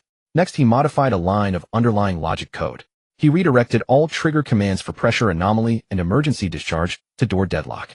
This meant that once a pipe burst triggered a pressure alarm, the decomposition chamber safety protocol would not open the discharge vent, but instead prioritize executing the lockdown sequence. It would completely seal the alloy door, weighing tens of tons. A simple trap was thus complete. Having done all this, Jiang Zhe arrived at the top floor of a nearby abandoned building and activated his optical computer. A pre-edited anonymous message was sent to the private mailbox of the Viper Gang leader in District 17. Tonight at 1 a.m., a abandoned processing station, District 16. The Blackwater Gang is trading high-purity crystals worth $1 million. A gang fight over spoils was the eternal melody of the underworld. He believed that faced with such a temptation, those desperados would surely arrive punctually. Time ticked by minute. Approaching midnight, the roar of a dilapidated truck engine tore through the night's silence. Biao Gu with 5 or 6 underlings dragged 2 men with rags stuffed in their mouths, cursing as they entered the station. Damn it, hurry up. Once we're done with these 2 wastes, the boss is waiting for us back at the Shining Star. Biao Gu kicked one man on the backside, urging impatiently. Several subordinates, grinning lewdly, dragged the men toward the decomposition chamber. Just as the chamber's massive door swung open, rat-a-tat-a-tat, a dense hail of pulse fire instantly illuminated the night sky. Over a dozen dark figures burst through the main entrance, unleashing indiscriminate gunfire upon Biao Gu's crew. Shit, it's the Viper Gang. What are these mad dogs doing here? Biao Gu, scared out of his wits, scrambled behind a piece of obsolete machinery. Fight back. Give it back to them, damn it. Since they came for a gang fight, the Viper Gang clearly intended to leave no survivors. One of Biao Gu's men reacted a second too slow. His chest was instantly pierced by a pulse beam, and he fell to the ground without even a scream. For a moment, bullets flew wildly within the decomposition chamber. Stray shots struck pipes and walls, sparking cascades of fire. Hand grenades exploded intermittently, their flashes illuminating faces twisted with greed and terror. The firefight grew increasingly fierce. Both sides were consumed by bloodlust. A grenade was hurled in the chaos, landing not far from the pressure valve that Jiang Zhe had tampered with. Boom! The blast wave overturned surrounding debris. The shockwave from the explosion slammed violently into the already aged pipes. Crack! A crisp sound of metal breaking rang out. The jammed pressure valve could no longer withstand the rapidly escalating internal pressure. Bang! The thick pipe connected to the valve burst apart. A stream of highly corrosive dark green industrial waste liquid gushed out from the rupture. SSSSS. The waste liquid splashed onto the floor and machinery, immediately producing billowing white smoke. Hard metal was rapidly corroded, forming pits and holes. A Viper gang member's weapon was splashed, the pulse rifle melted directly into a pool of molten iron. Ah! A Blackwater gang underling was too slow to dodge and was drenched in the waste liquid. His scream warped and twisted as it left his throat. His entire body melted like a wax figure. In mere seconds, only a skeleton emitting white smoke remained. This sudden turn of events instantly sobered the blood-crazed combatants. The firefight ceased immediately. Only one thought remained in everyone's mind: escape. Beep. Pressure anomaly detected. Initiating emergency lockdown sequence. A piercing alarm blared throughout the processing station. Accompanied by a cold electronic voice, the massive alloy door began to descend slowly before the horrified and despairing eyes of all present. No. No, no, no. Biao Gu, insane with panic, charged toward the entrance, only a single step away from survival. Bang! The door closed, sealing tight. Biao Gu watched helplessly as that sliver of hope was severed completely. He pounded frantically on the thick metal door, his fingernails breaking and blood streaming down. Open up. Open the damn door. Let me out. I don't want to die. His only response was the crimson alarm lights flashing within the chamber and the roar of the shredder starting up. The massive metal gears began to turn, grinding the living, the dead, the waste liquid, along with all the greed and sin, into an indistinguishable pulp. High above the building, the wind ruffled Jiang Zhe's clothes. He stood with one hand in his pocket, looking down upon the farce, a faint red light flickering deep within his eyes. In his thermal vision, the little red dots representing life were extinguishing one by one. In less than 5 minutes, the world fell silent. When all heat sources within the decomposition chamber had been completely extinguished, Jiang Zhe turned and left. The next morning, blaring heavy metal rock music awakened the slums. Good morning. I'm your old pal Johnny. On the optical computer screen, Johnny, wearing his trademark chipped sunglasses, was spitting saliva wildly, looking half-crazed. Whether you slept in a dumpster last night or in some corporate dog's bed, open your eyes and listen to what fresh hell has happened in this messed-up world. First up, an official joke. News brief. Our beloved District 16, that godforsaken place, threw a massive barbecue party last night. Johnny took a swig of cheap whiskey and belched. What did the official media say? Oh, a malignant gas explosion. Do these suits think our brains have been replaced with mush too? According to my exclusive intel, that place was hopping last night. Those idiots from the Blackwater gang and the Viper gang held a grand exchange meeting there. And these morons partied so hard they got themselves all sent into the decomposition chamber. Even their DNA is stirred up. Want to split the inheritance? I suggest the families bring a microscope to the scene. This is a stellar contribution to Donghai City's environmental protection. Let's give a round of applause for these organic fertilizers. As for the security department's talk of cracking down on violence, haha, that's probably the best joke of the week. Alright folks, remember to check your armor plating before you head out. Don't count on those useless bastards. Inside a container house, Su Xiaoya stared intently at the charred ruins on the screen, not even noticing the nutrient solution spilling from her hand. All dead. The Biao Gu who had driven her to the wall, the once surrogate Blackwater gang, vanished overnight. Just then her wrist vibrated. Cinder Gourmet. The message was only 2 words. Move. District 14, the fringe zone. Though still part of the lower city, it was a paradise compared to the container settlement in District 16. Su Xiaoya supported her blind mother as they stepped into Jiang Zhe's newly rented apartment. A 60-square-meter tubdrum, not spacious, but underfoot was smooth synthetic wood flooring, not the rusted iron plates. The air lacked the lingering musty smell. Xiaoya here. It's so quiet. Her mother clutched her daughter's arm nervously, the unfamiliar smoothness underfoot making her instinctively uneasy. Mom will live here from now on. Su Xiaoya, holding back the sting in her eyes, guided her mother to sit on a worn-out old sofa. The landlord is a good person. Seeing our difficulties, he rented it to us at a bargain price. He was a youth who appeared to be her age. His features were delicate, even carrying a scholarly air clad in a faded synthetic fiber jacket. Strange. Why did this face seem so familiar? Su Xiaoya felt a flicker of confusion. He was a youth who appeared to be her age. His features were delicate, even carrying a scholarly air clad in a faded synthetic fiber jacket. Strange. Why did this face seem so familiar? Su Xiaoya felt a flicker of confusion, certain she had seen him somewhere, yet unable to recall it at the moment. Jiang Zhe held a cup, his gaze sweeping over the mother and daughter. The second bedroom is yours. Settle your mother in. When you're done, come to my room. With that, he walked straight to the kitchen to get a glass of water, turned back, entered his room, and closed the door. Not a single unnecessary word. Su Xiaoya's hand supporting her mother trembled slightly. When you're done, come to my room. Xiaoya, was that the landlord? Her mother's ears twitched slightly. He sounds like a kid. Yes. He's a student. Su Xiaoya forced a smile. Mom, you rest first. He'll go talk to the landlord about the rent. She dared not tell her mother the truth. Like coaxing a child, she helped her mother wash up, settled her in the second bedroom, and carefully tucked in the blanket. The moment she closed the door, Su Xiaoya leaned against it, her body sliding down along the frame. In this world, there was no free lunch, nor any great benefactor who would casually help clear a 300,000 debt. She was a cautious ghost in the black market, but before the monster that had annihilated the Blackwater gang, she had no bargaining chips. Whatever he wanted, even if it was this body of hers, she would have to give it. 10 minutes later, Su Xiaoya, wrapped in a bath towel, stood barefoot on the cold floor. Her wet hair clung to her collarbone, water droplets sliding down her skin. She took a deep breath as if marching to the execution ground and knocked on the master bedroom door. Enter. The door was unlocked. Su Xiaoya pushed it open, clutching the edge of the towel, lowering her head, afraid to look around.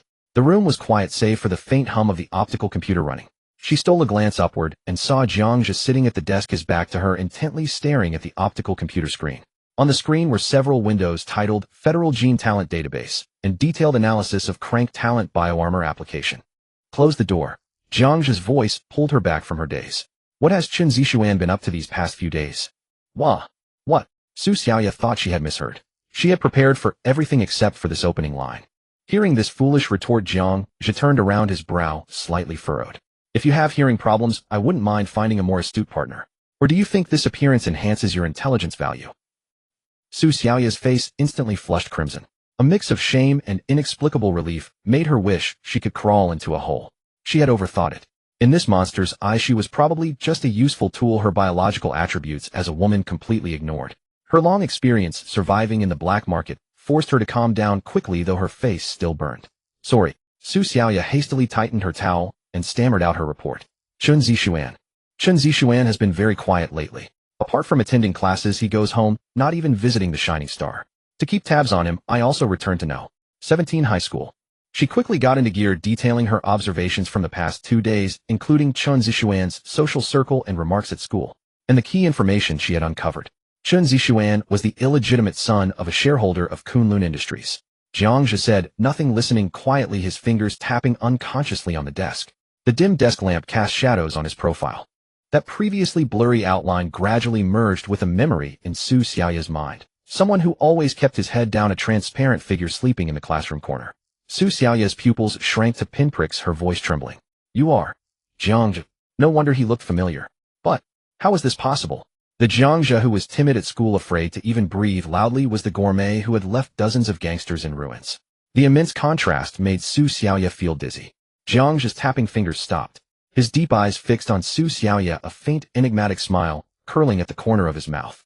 Since you've recognized me, there are some rules that need to be established now. No denial, no panic. That innate calmness sent a chill down Su Xiaoya's spine. Jiang Zhe's voice was soft, but carried a biting coldness. Remember this. He leaned forward slightly, his oppressive presence palpable. At school you don't know me. Don't try to get chummy. Su Xiaoya nodded frantically. She was smart enough to know when to play dumb and when to keep silent. Put some clothes on. I'm not used to discussing serious matters with someone wrapped in a towel. Jiang Zhe grabbed a loose shirt from the back of his chair and tossed it over, a hint of disdain in his gesture. Next, I need you to do 2 things. Su Xiaoya fumbled to put on the shirt, the pressure of being scrutinized finally easing. The oversized men's shirt made her look even more petite.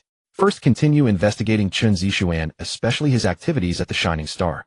Su Xiaoya was about to nod when her personal optical computer suddenly vibrated. She glanced at the screen, her expression shifting drastically. What's wrong? Jiang Zhe asked. Something's happened. Su Xiaoya looked up, her voice dry. I set up keywords about the biochemical processing station's public sentiment, and just received an urgent push from the black market. Get to the point. Kunlun Industries doesn't believe it was a simple gang turf war. They've petitioned the Heavenly Inspection Bureau to dispatch a retrocognizer. Retrospection. It is a rare perceptive talent that can vaguely restore the scene at the time of an incident through the residual biological magnetic field or genetic fragments left on site. In the face of this investigative method, ordinary means of destroying evidence are utterly useless. Su Xiaoya's palms were drenched in cold sweat. If Jiang Zhe is discovered by the retrospector, her fate as an accomplice won't be any better. What are you panicking about? Compared to Su Xiaoya's terror, Jiang Zhe was unnaturally calm. Let them investigate. But that's the retrospector. What if? There is no what if. Jiang Zhe interrupted her, his tone assured. The principle of the retrospector is based on the reconstruction of material remnants. It's like a puzzle. The premise is that you must have the pieces. But what if even the fragments have been completely dissolved by strong acid? The decomposition chamber is filled with high-concentration industrial acid mixed with decade-old toxic waste. Such a substance can destroy organic matter at the molecular level. Once the material foundation is completely erased, the so-called retrospection can only see a mass of meaningless acidic mist. Looking at Jiang Zhe's determined and confident demeanor, Su Xiaoya's anxious heart inexplicably settled down. The second thing. Jiang Zhe stood up and walked to the window, gazing towards the direction of the South City High School. Since the consortium's people are looking for the murderer, let's give them a little surprise to divert their attention. Surprise. Su Xiaoya was puzzled. Chun Zixuan. Su Xiaoya was startled. You want to kill him? If he dies, things will definitely escalate. This is too risky. Jiang Zhe shook his head, drawing a circle on the fogged-up glass with his finger, then poking through it. Killing is the most primitive method, especially for someone with a background like this fool. Although Chun Zixuan is a bastard, he is also the face of the consortium. If he is assassinated, the consortium will definitely retaliate at any cost. That would be asking for trouble. Jiang Zhe turned around, a glimmer of red light flashing in his eyes. But what if he became a useless person who not only lacks ability, but also brings shame to the consortium?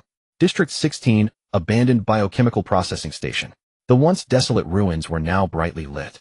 The warning line was drawn in 3 layers with red and blue police lights flashing alternately on the crumbling factory walls.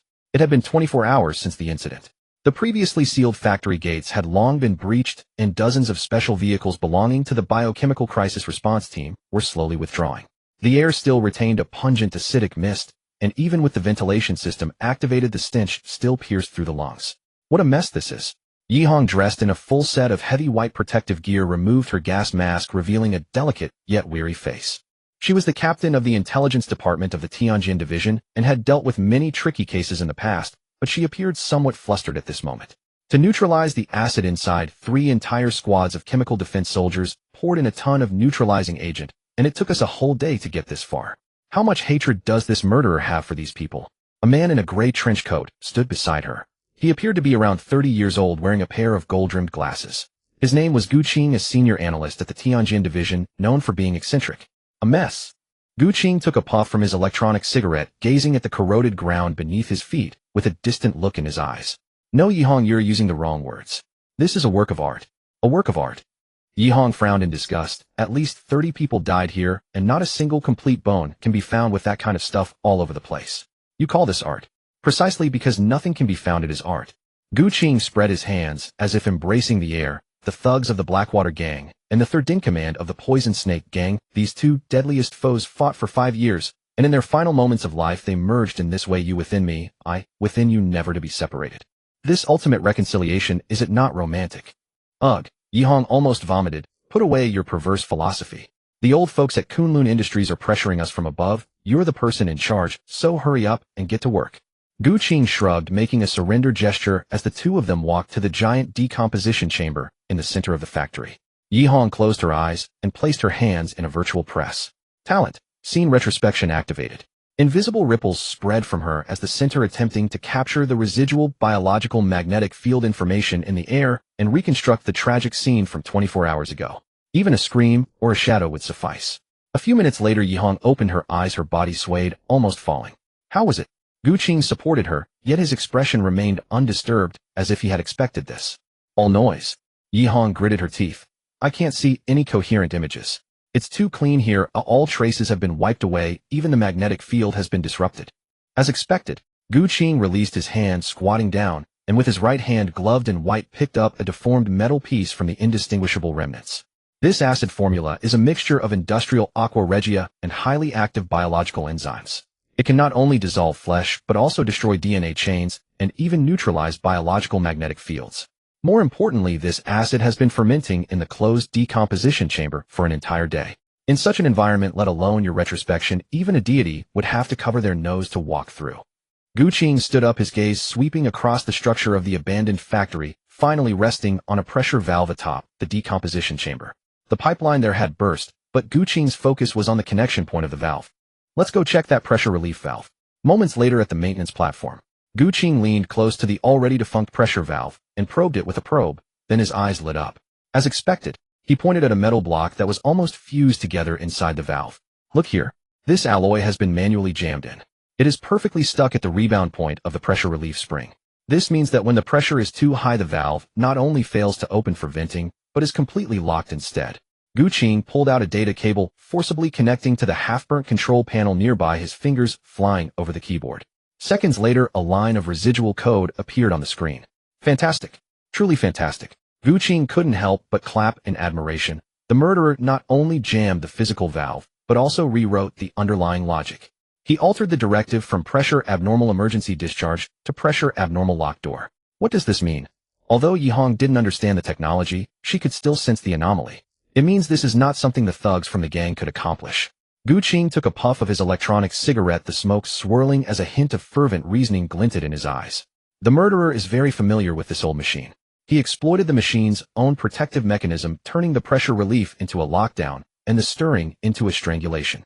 This requires mechanical engineering expertise, familiarity with biochemical processing procedures, and even a certain computational ability to calculate pressure critical points. Gu Qing strolled through the devastated factory as if sketching out the invisible opponent. Gang fight.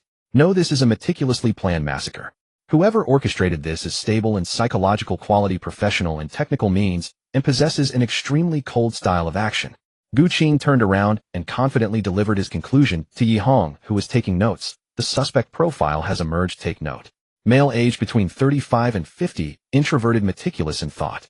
Focus on two categories of individuals. First, senior engineers who have worked at this processing station for over 10 years and harbor resentment from being dismissed.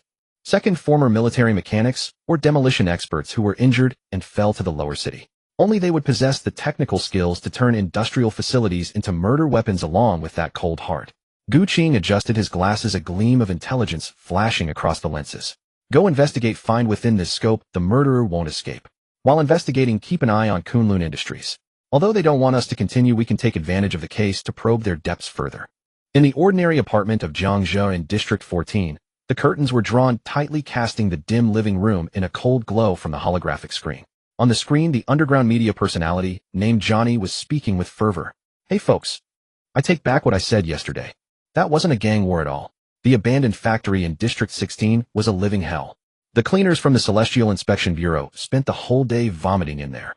They say not a single intact bone fragment remains. Everyone turned into a pool of green pus.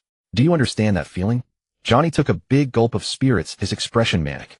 Inside sources say there wasn't a single complete corpse in there. Everyone turned into a pool of water. A pool of water, you get it. Rumors say the killer is a sociopathic mechanic or maybe the legendary Ghost Squad. With District 16 now wide open, who will become the new? Jiang Zhe casually turned off the holographic screen. A mechanic? Ghost Squad? Huh. The Federation's imagination could be quite amusing at times. Since they had already locked their suspicions onto a non-existent hidden master, he, as an insignificant figure, could remain concealed for a long time. Boss. The door gently pushed open, and Su Xiaoya stepped out. She handed over her holographic device, her eyes a mix of anxiety and eager anticipation for praise. Well, I finished forging the records. I added a tiny bit of extra detail following your ideas. Su Xiaoya swallowed hard and added, I spiced up Li Meng's part a little. As for Lily's side, I found I didn't even need to forge anything. Oh. Jiang Zhe raised an eyebrow, taking the device and quickly scanning it. He first glanced at the enhanced video of Li Meng, a glint of satisfaction flashing in his eyes. Su Xiaoya's initiative was even more ruthless than he had anticipated. Then he opened the folder named Lily. The footage was shaky and dimly lit, clearly recorded by someone sitting near Chen Zixuan. It seemed Chen Zixuan's brothers were no saints either, eagerly waiting to see him humiliated. Jiang Zhe handed the device back to Su Xiaoya, his tone calm. Well done. Your value exceeds my expectations. That simple affirmation instantly relaxed Su Xiaoya's tense shoulders. Having witnessed Jiang Zhe's annihilation of the Blackwater gang, these words were her greatest safeguard. Jiang Zhe walked to the window, his fingers lightly tracing the fogged glass, his gaze fixed on the direction of the Southern City High School. The gang trouble was temporarily resolved. Now it was time for that rich second-generation heir. Let's go to school. Let's see how they play out this drama. Southern City High School Strength Training Hall. A loud crash shook the floor as a 320-kilogram barbell slammed onto the rubber mat. Li Meng straightened up, his bronze muscles glistening under the lights. He casually grabbed a towel from a nearby rack and roughly wiped his face. In the corner, two frail boys waited until he finished his set before daring to approach. Emminga hay race this week's. The two boys held out a few crumpled bills, trembling as they handed them over. Li Meng snatched the money without counting, stuffing it into his pocket. He reached out and slapped one boy's face hard, leaving a red mark. Smart. If anyone bullies you from now on, just drop my name. The two boys, relieved, bowed repeatedly in thanks and scurried away. Li Meng snorted contemptuously at their retreating figures, grabbed his large water bottle, and gulped down. He was a poor kid without money or influence. To maintain his physique and training, collecting some money was the only way to get by. Just then the training hall's door burst open. A burly man stumbled in, holding a holographic device, almost tripping over the barbell in his haste. Li Meng glared at him impatiently. Hey, who can you be a little more steady? Is the sky falling? It's not the sky, it's that bastard Chen Zixuan. Ahu shoved the device into Li Meng's hands and opened a video file. Look at this. Someone filmed it in the bathroom last night. In the video, Chen Zixuan was fixing his hair in the mirror, a cigarette dangling from his lips, boasting mockingly to someone beside him. Li Meng, ha, that muscle-bound moron. You really think those muscles are natural? Ridiculous. I had his background checked. That pauper's been secretly injecting beast fury serum. Know what that is? It's an illegal drug used on mutated beasts in the underground fighting pits. Cheap, potent, and the only side effect is brain atrophy. Chen Zixuan grinned at his reflection. No wonder he looks like a retard. He was raised on animal feed. At the end of the video, he blew out a smoke ring and sneered. I've already tipped off the school board. They'll submit the evidence tomorrow morning. They'll arrange a surprise medical check, revoke his athlete status on the spot, and send him back to the slums to scavenge. The video cut off abruptly. Li Meng's breathing grew heavy. A cracking sound came as Ahu's device was crushed under his thumb. A surge of violent rage flooded his mind. The athletic scholarship was his only way out. Chen Zixuan wasn't just stepping on his face. He was cutting off his lifeline. Where did this video come from? Li Meng stared at Ahu, his eyes bloodshot. An anonymous account sent it, saying they couldn't stand Chen Zixuan's arrogance. Munga, who else could act that smug in the video? He said he'd submit the evidence this morning, if they really schedule the check. Boom. Li Meng kicked over the nearby squat rack, sending hundreds of kilograms of iron plates crashing to the floor. How dare he? He let out a beastly roar and charged toward the door. Munga, where are you going? Ahu, terrified, grabbed him around the waist. The security guards are all at the gate, and those scumbags are all on Chen Zixuan's side. You're walking into a death trap. Let go. Li Meng struggled, nearly flinging the 80-kilogram Ahu off. Munga, don't be rash. We can think of another way or beg someone for mercy. Beg my ass. Li Meng's eyes were blazing red, teetering on the edge of losing control. If Chen Zixuan wanted him dead, he'd take him down first. As for the guards, one fight was the same as 100. Munga, you really can't go. Just bear with it. ITLL pass. Ahu clung to Li Meng's arm, being dragged across the floor, endlessly repeating the word bear. Bear. Li Meng stopped, grabbing Ahu by the collar and lifting him single-handedly into the air. You want me to bear it? Ahu, have you forgotten how that bastard insulted your brother? He said your brother's life was worthless. He said your whole family was trash, and you can still bear that. Ahu froze. He opened his mouth, but all his pleas got stuck in his throat. The memory of his brother dying on a mining planet and Chen Zixuan's arrogant, mocking face intertwined wildly in his mind. Shame, rage, cowardice. A storm of emotions left the burly man's eyes, reddened, his lips trembling, unable to utter another bear. Li Meng shoved him aside and strode to the locker. Bang! He punched a dent into the metal locker door, pulled out a pair of gleaming brass knuckles from his bag, and slowly slipped them on. You're a coward. I'm not. Li Meng bared his teeth in a savage grin. He says I take beast drugs. Then he'll show him firsthand how a beast bites. In the southern district of Chengnan Middle School, inside the girls' restroom, Lily occupied the central position at the sink, meticulously perfecting her already flawless crimson lips in the mirror. Spending an hour every morning on her face was an unshakable ritual. Her school skirt had been deliberately shortened by 5 centimeters, paired with long legs clad in white stockings, granting her a certain degree of pride. The limited edition Stardust series. Chen Zixuan promised to get it for me next week, Lily said, pressing her lips together to even out the lipstick. There are only 3 slots in all of Donghai City, and one of them will soon be mine. The short-haired girl beside her immediately showered her with exaggerated flattery. Only Sister Lily could handle a rich second generation like young Master Chen, who looks down on everyone else. Yeah, Sister Lily, how do you do it? Another girl chimed in. This adulation was immensely satisfying to Lily. She put down her lipstick, picked up an eyebrow pencil, and spoke with the condescension of someone seasoned in romance. Men are just pathetic creatures. The more you ignore them, the more obsessed they become.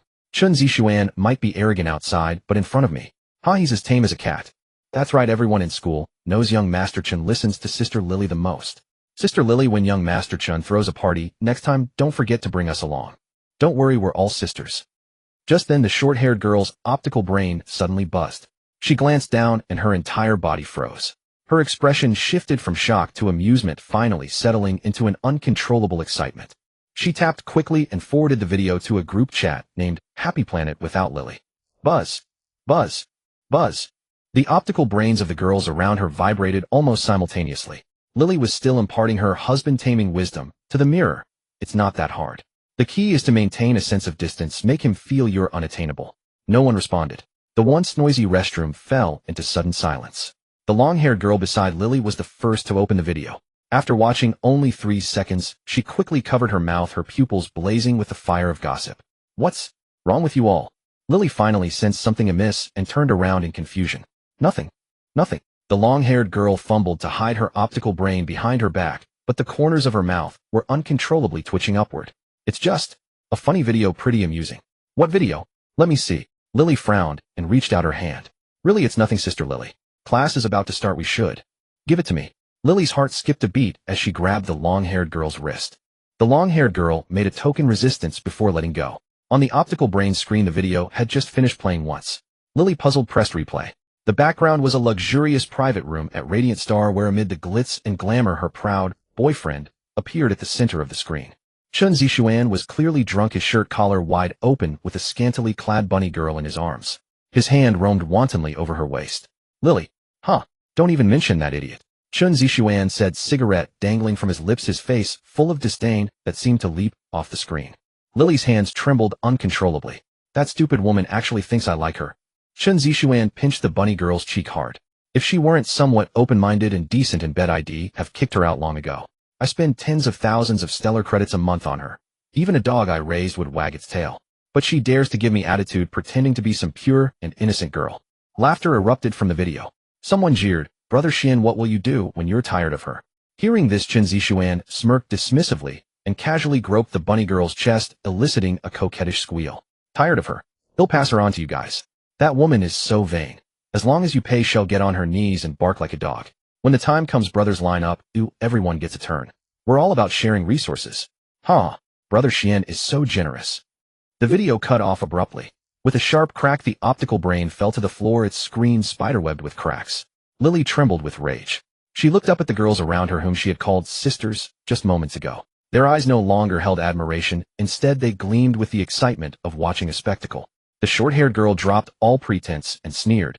Looks like young Master Chun is really generous with you. Tens of thousands a month. That's top-tier pricing, isn't it? Yeah, after all, it's hard-earned money, isn't it? Another girl chimed in, her tone flippant. A stifled snicker escaped someone's lips.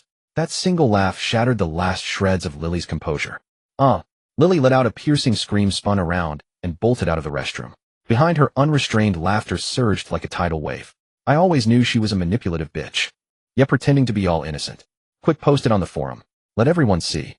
Hearing the whispers behind her, hot tears streamed down Lily's face, smearing her meticulously applied makeup. Her mind was consumed by a single thought: find Chen Zixuan and demand an explanation. In the classroom, morning reading had not yet ended. Jiang Zhe sat in the back corner, holding a copy of Federal Modern History.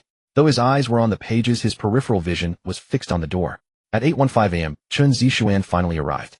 The young master looked haggard from a hangover, with puffy eyes, his school uniform hanging on him like a vagrant's, his tie crooked and buttons misaligned. Clearly the revelry at Radiant Star the night before had drained him. Shut up.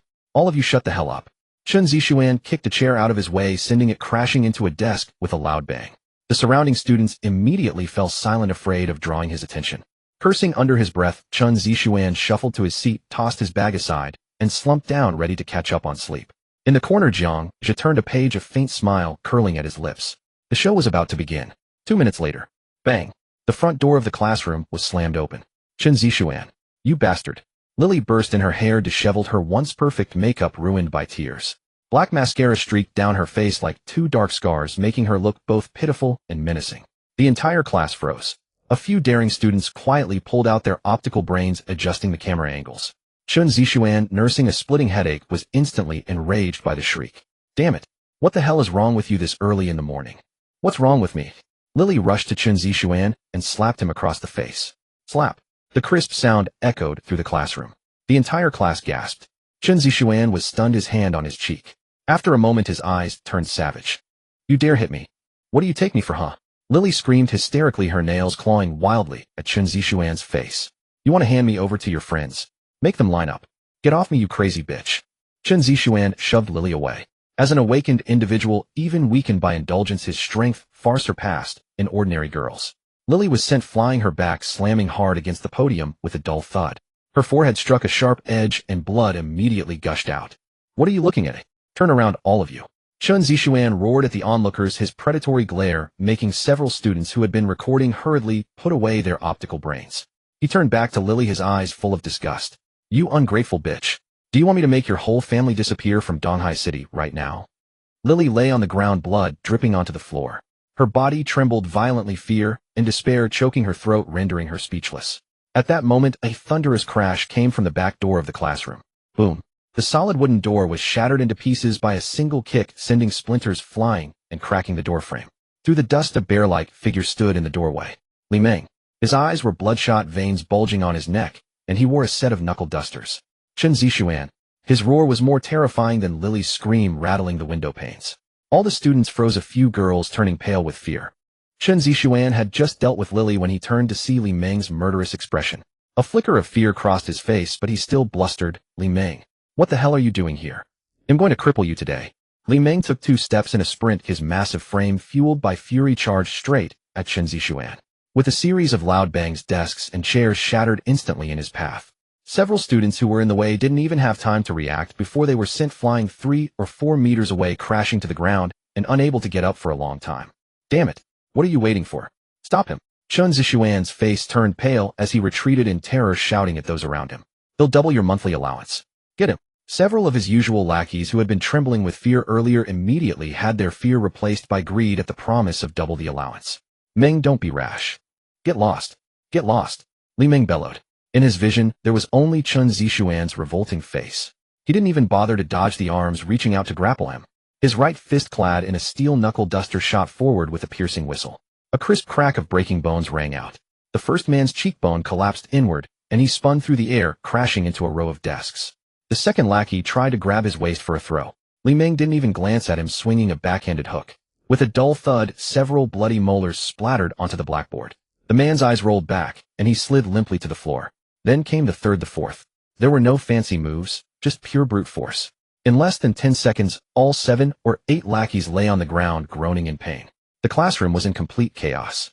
Girls screamed and huddled against the walls, while boys, pale-faced, scrambled onto desks to avoid being caught in Li Meng's rampage. He's lost it. Li Meng has gone crazy. Call security. Call security. Amidst the turmoil, Li Meng was already standing before Chen Zixuan. His shadow fell, engulfing Chen Zixuan's terrified face. You? What do you think you're? Chen Zixuan tried to raise his arm to block while attempting to channel the source energy within him. But Li Meng gave him no chance. With one large hand, he grabbed Chen Zixuan by the collar of his school uniform. Using only one arm, he hoisted the over 140-pound man into the air. Then he slammed him down. The entire classroom floor trembled from the impact. Chen Zixuan's head hit the ground. The violent shock left his mind blank, and the little source energy he had mustered dissipated instantly. Before he could catch his breath, Li Meng was straddling him, his blood-stained knuckle-duster-clad fist raised high. That's for reporting me. The fist came down. A faint green energy barrier suddenly emerged from Chen Zixuan's chest, barely blocking the heavy blow. It was a second-order kinetic deflection shield. Ever since Li Meng had dragged him out of his car and beaten him up at the school gate, Chen Zixuan had learned his lesson and procured this second-order protective talisman, wearing it close to his body to guard against this mad dog getting close again. But before the enraged Li Meng, this barrier lasted only a second. With a crack, the barrier's surface instantly spiderwebbed, with fissures before shattering into countless specks of light. That's for ruining my future. The second punch followed without any obstruction, the cold metallic edges of the knuckle duster carving straight into Chen Zixuan's right cheek. Flesh tore and blood splattered. Chen Zixuan's right face instantly became a mangled mess, the corner of his mouth ripped open to his ear with blood and saliva gushing out wildly. That's for spreading rumors. For saying I took beast drugs. The third punch landed squarely on his face. With a sharp slap, his nasal bone was completely shattered. Under this blow, Chen Zixuan's features were grotesquely deformed. His once handsome face was now a pulpy mess. He flailed his arms weakly, letting out garbled pleas for mercy from his throat, blood frothing from his mouth with every breath. The classroom was dead silent. All the students were petrified by the bloody scene. Stop! Everyone stop right now! Urgent footsteps echoed from the hallway. 7 or 8 school security guards in riot gear burst into the room. Quick! Pull him off! The security captain barked the order. 4 crackling high-voltage stun batons were simultaneously thrust into Li Meng's back and sides. Blue arcs of electricity danced wildly. The intense current sent violent spasms through Li Meng's muscles, and foam bubbled from his mouth. Yet he remained mounted on Chen Zixuan, his fist still mechanically pounding down. With a heavy thud, a 2-inch-long gash split open on Chen Zixuan's forehead, the bone visible beneath. Increase the power. Knock him out, the captain shouted urgently. 2 more stun batons were pressed against him. Under the sustained output of 6 times the voltage, Li Meng finally lost control of his body and was forcibly dragged away by 4 guards working together. "He'll kill you. Kill you." Pinned to the ground, Li Meng's eyes were bloodshot. His limbs twitched and kicked involuntarily, but from his throat came a beastly growl. On the other side, Chen Zixuan lay in a pool of blood, his body convulsing uncontrollably. It took several seconds for him to snap out of the near-death terror. Pain. An excruciating pain. Trembling, he touched his face, his hand coming away covered in warm, sticky fluid. Chen Zixuan let out a harrowing scream. Supported by 2 security guards, he staggered to his feet. Through eyes swollen to slits, he saw Li Meng pinned to the floor. "Mother. Fucker. You fucking dared to hit me." Chen Zixuan pushed away the guards holding him and stumbled forward a couple of steps. He wanted revenge. He wanted to crush Li Meng's fingers, to completely cripple this piece of trash from the bottom rung. In the corner of the classroom, Jiang Zhe closed the book in his hand, A History of the Federation. Watching Chen Zixuan stagger forward ready to deliver the finishing blow, he frowned slightly. This guy still hadn't learned his lesson. For someone like Chen Zixuan, his outward arrogance was just a mask to hide the deep-seated inferiority of being an illegitimate child. To cover up today's humiliation, he would vent his rage on every witness, including himself, this invisible nobody. Once targeted by a mad dog like this, his own secrets, which couldn't withstand scrutiny, would be at risk of exposure. Too much trouble. It was better to make him completely docile, to turn him into a cripple who could never feel superior again. Jiang Zhe's finger lightly traced the rim of the ice cup on his desk. A single irregular piece of ice now rested on his fingertip. Weight 2 grams. Edges sharp. Jiang Zhe didn't look at Chen Zixuan, his gaze seemed fixed on the book's cover. But in his mind, a clear ballistic trajectory had already formed. Wind speed none. Obstacles the gap between the legs of 2 guards. Target 3 centimeters below the pubic symphysis between Chen Zixuan's legs. His finger twitched. A faint, nearly inaudible whoosh was perfectly masked by Li Meng's roars and the surrounding noise. The piece of ice carrying a sharp gust shot through the gap between the 2 guards, grazing the sole of Li Meng's kicking shoe. Chen Zixuan, who had just raised his foot to kick Li Meng, suddenly froze. A soft egg-cracking sound was drowned out by Li Meng's roar. The venomous expression on Chen Zixuan's face instantly solidified. Then his swollen visage turned a ghastly white, drained of all color. His eyes bulged and his mouth stretched open to its limit. Because the pain exceeded the threshold of his nerves, he couldn't even scream. Only a raspy, wheezing sound escaped his throat. Chen Zixuan collapsed to his knees. He fell straight down, clutching his crotch with both hands curling into a tight ball. A large dark red stain rapidly spread across his pants, blood dripping down his legs. Drip, drip. The blood on the floor was glaringly conspicuous. The surrounding guards were startled. What happened? The captain looked down at Chen Zixuan's pitiful state, at the large dark red stain in his pants, and his face changed instantly. He had seen many injured people, but an injury like this. Damn it, the captain's voice cracked. He turned and smashed his baton against Li Meng's back, roaring, "Stay still. You kicked him into a cripple, you bastard." Dazed from the electric shocks, Li Meng lay on the ground, bewildered. Did I kick him? Did I actually kick him just now? Maybe I did. No one questioned it, and no one could. In everyone's eyes, it was simply Li Meng's fatal blow delivered in a fit of rage. The classroom was dead silent. Every male student instinctively clamped their legs together, feeling a phantom pain in their groin. That was brutal. A truly devastating blow. Li Meng's life is over. Kunlun Industries won't let him off. Amidst the chaos and panic, Jiang Zhe slung his backpack over his shoulder and stuffed the book A History of the Federation inside. He slipped out silently through the back door. Outside in the hallway, the sirens of a medical airship were already wailing, the roar of its rotors coming from the sky. Jiang Zhe glanced at the optical computer on his wrist. 8:35 a.m. According to standard procedure, Chen Zixuan would be sent to a trauma center, and Li Meng would be taken away by the enforcement team. Apart from the puddle of melting ice water on the floor, he had left no trace of himself at the scene. Could Chen Zixuan save that part? A shattered mess, beyond even divine intervention. As for how Kunlun Industries would deal with Li Meng, that was no longer his concern. At 7 in the evening, Jiang Zhe produced a pale blue nutrient solution and slid it across the table to Su Xiaoya. Well done. Give this to your mother. It was a grade cellular repair fluid worth 5,000 stellar credits on the open market. A life-saving remedy for a patient like Su Xiaoya's mother who had suffered from chronic malnutrition. Su Xiaoya's lips trembled as she murmured, "This is too precious. The intelligence you provided is worth this price." Jiang Zhe replied, his tone steady. "I need useful tools. Continue proving your value, and you'll receive more." Tool. That word caused a sharp pang in Su Xiaoya's heart, yet she still reached out and grasped the repair fluid in her hand. A valuable tool was still better than a piece of trash that could be discarded at any moment. "Thank you, boss." "No need for thanks. It's merely an equal exchange." Jiang Zhe shifted his gaze to the optical brain screen. "How are things progressing with Chun Zixuan?" At the mention of her area of expertise, Su Xiaoya immediately grew confident. "I hacked into his personal account this morning during the chaos. The large sums in his account have iris and gene locks, so I can't touch them. But from several small accounts he uses for entertainment, I scraped together 53,000 stellar credits. If I launder it through a black market channel with a 10% fee, I can net over 40,000. Su Xiaoya looked at Jiang Zhe expectantly, hoping for a word of praise, but Jiang Zhe simply shook his head. "Don't touch it." Su Xiaoya was taken aback. "But I said don't touch it," Jiang Zhe said coldly. "It's not worth courting disaster for such a paltry sum of credits." Su Xiaoya bit her lip and finally nodded. "Understood." Jiang Zhe pressed on. "Aside from credits, is there anything else? For instance, his connection to Kunlun Industries?" "Yes." Su Xiaoya immediately pulled up another file. "There are regular transfer records in the account labeled as living expenses. The sender is Chun Ru, presumably Chun Zixuan's mother. Right after Chun Zixuan's accident, she had a conversation with someone named Old Lu. I intercepted the recording. The audio played amidst the crackling static. A woman's panicked voice emerged. Old Lu, what about that matter?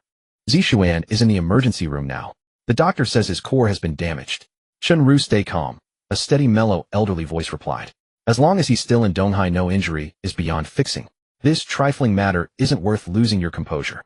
More importantly, I need to know if that thing has gone smoothly. You understand, I don't do business at a loss. No, absolutely not. ITLL arrive within 2 days for sure. As long as you can. That's more like it. The old man chuckled softly, his tone turning warm and assured. Leave the rest to me. Put your mind at ease, get a good night's sleep, and just wait to pick up your son from the hospital. The audio ended there. Jiang Zhe's eyes narrowed. A thing. Arriving in 2 days. Find out who this old Lu is, and what that thing he mentioned is. Alright.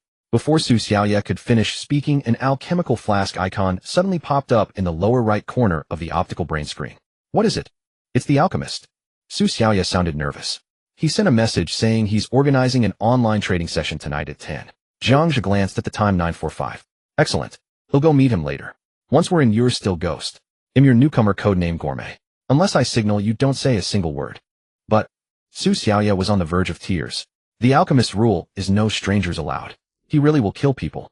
Jiang Zhe didn't answer immediately. A black marketeer killing someone was indeed no big deal. But more than being targeted by the alchemist, he feared something else. He feared that one day old son might be in a bad mood and casually toss him a fourth-tier aberrant beast. Xiao Jiang, take care of this before you leave tonight. He feared that if the military ever audited accounts, old son would push him out to take the fall. He feared that this seemingly stable life was in truth every meal a handout from others. What's given can be taken back at any time. He didn't want to live this way forever. So he had to go, had to force his way onto that table, even if his first time at the table meant staking his life. Of course, there was no need to explain any of this to Su Xiaoya. Relax. I know what I'm doing. He won't touch me. Su Xiaoya was stunned and wanted to argue further, but seeing the look in Jiang Zhe's eyes, she could only helplessly put on the brainwave connector. After threading through layers of firewalls and data, mazes of vast expanse opened before them. A massive circular stone platform floated in the virtual cosmos. At its center, a figure shrouded in a dark cloak stood silently. Along the edge, 7 or 8 blurry shadows had already taken their positions. As soon as Jiang Zhe and Su Xiaoya's projections materialized, several gazes converged on them. Ghost. The alchemist slowly raised a hand, pointing at Jiang Zhe behind Su Xiaoya. Explain yourself. When did I allow outsiders? Just being pointed at made Su Xiaoya feel suffocated. Just as she was about to speak, Jiang Zhe stepped forward, placing himself in front of her. I asked her to bring me here. His voice was also disguised low and hoarse. Alchemist, I heard you have work to offer. Huh. A bulky shadow beside the platform couldn't help but laugh. A newcomer. Where did Ghost find such a fool? Didn't she tell you the rules here? The alchemist didn't laugh. It seems Ghost hasn't taught you well. Here, those who don't know the rules usually don't live long. The surrounding shadows began to stir, as if anticipating an execution spectacle. Rules are meant to filter out waste and ensure stability. Jiang Zhe showed no fear. Instead, he took another step forward, turning the tables. If the value I bring outweighs the cost of breaking the rules, do the rules still matter? Without waiting for a reply, he raised his hand and flicked. A stream of filtered information was hurled directly before the alchemist. Codename Gourmet Talent Certification C-Class Biological Armor Defense Type Status Awakener, First Rank Unofficially Certified Awakener. Even if only a defense type in the black market, that was enough to serve as an enforcer in a mid-tier gang. The alchemist fell silent. The other shadows also ceased their commotion, re-evaluating the newcomer. An enforcer? Is that your value? The alchemist's tone softened slightly, but remained icy. No, an enforcer is too lowly. Jiang Zhe chuckled lightly, speaking with implication. I've heard that District 16 has been quite lively lately. The Blackwater Gang and the Viper Gang. Dozens of people vanished overnight. The scene was so clean that even the Heaven Inspection Bureau's retrospectors found nothing. Now the smaller gangs are all brawling over that territory.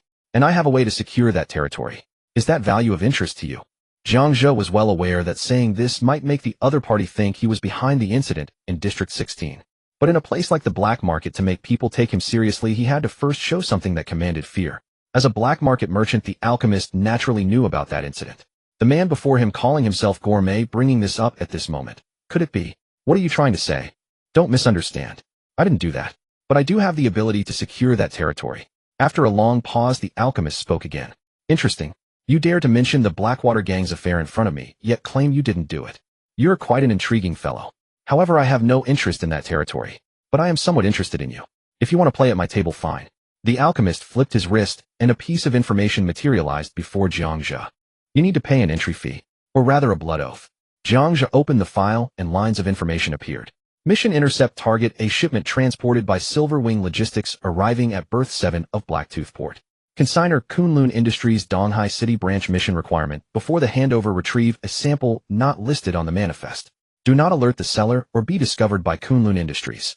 Mission reward: 100,000 stellar credits, and my trust. Below the file was attached a blurry image. It showed a silver briefcase stamped with a special biohazard symbol. Su Xiaoya was horrified by the mission. Infiltrate Kunlun Industries shipping line. That was practically suicide. So do you have the guts to accept this ticket? Jiang Zhe closed the file and smiled. He had been wondering how to get a foothold with Kunlun Industries, and now the opportunity had landed right in his lap. Deal. Excellent. I admire your audacity, Gourmet. But the black market's poker table requires more than just courage to sit at. The alchemist raised his hand, fingers tracing invisible lines in the air. The scene shattered. Jiang Zhe removed the connector and tossed it casually onto the table. Not even a word of farewell. How utterly arrogant. Blacktooth Harbor berth 7 Kunlun Industries cargo. 100,000 stellar credits plus the trust of a black market channel. The risk was immense, but the reward equally alluring. Forcing his way into the harbor would be suicide. He needed another plan. He turned to Su Xiaoya, who was still stunned. Intelligence work on Blacktooth Harbor is yours. Any problems? Oh, no, none at all. Su Xiaoya snapped to attention and nodded hastily. 2 days later at the processing center. In Old Sun's office, the stench of cheap tobacco stung the eyes. Xiaojiang, you're here. Sit, make yourself at home. Today Old Sun's face was creased with a beaming smile, his single eye gleaming with a look of high regard. Jiang Zhe complied and sat down, adopting an extremely humble posture. When someone who never does favors suddenly turns ingratiating, Old Sun must have a dangerous task in store. You've been performing well lately. You've got the makings of a doer. Old Sun pulled open a drawer, retrieved a stack of stellar credits, and pushed them toward Jiang Zhe. An estimated 20,000. This is the extra bonus for the Rockhide beast from last time. In this world, plenty of people can work, but few are both capable and understanding like you. Jiang Zhe stared at the money, his Adam's apple bobbing, as he deliberately quickened his breath. He reached for it, his fingertips barely brushing the edge before jerking back, as if shocked, his face a mask of inner conflict. This? Supervisor, you already gave me an extra 20,000 last time. This doesn't seem right. Take it. Old Sun forcefully shoved the money into Jiang Zhe's arms. You've earned it. I won't beat around the bush. I've got a plum assignment here. The profits are staggering. Dare you take it?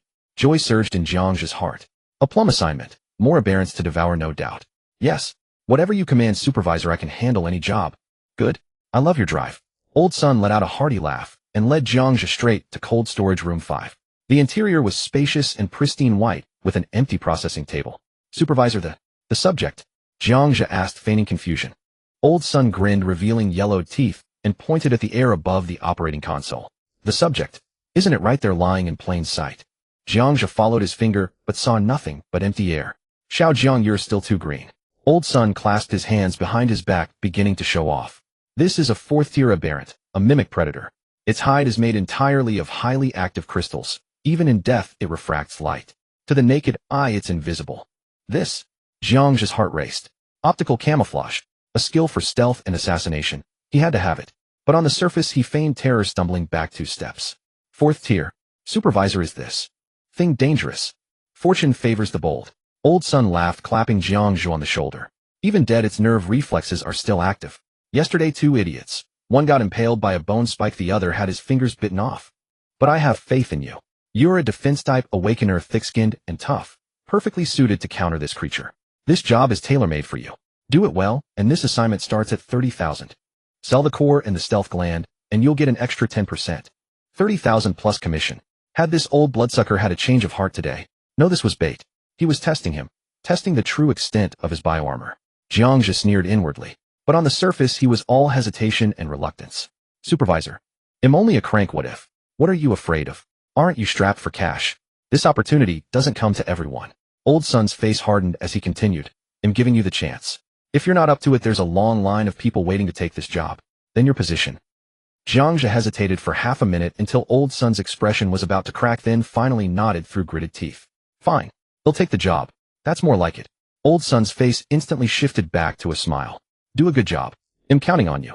Remember, the core and the 2 fangs are the most valuable. Must be extracted intact. As for the scraps, handle them as you see fit, just don't break them too badly.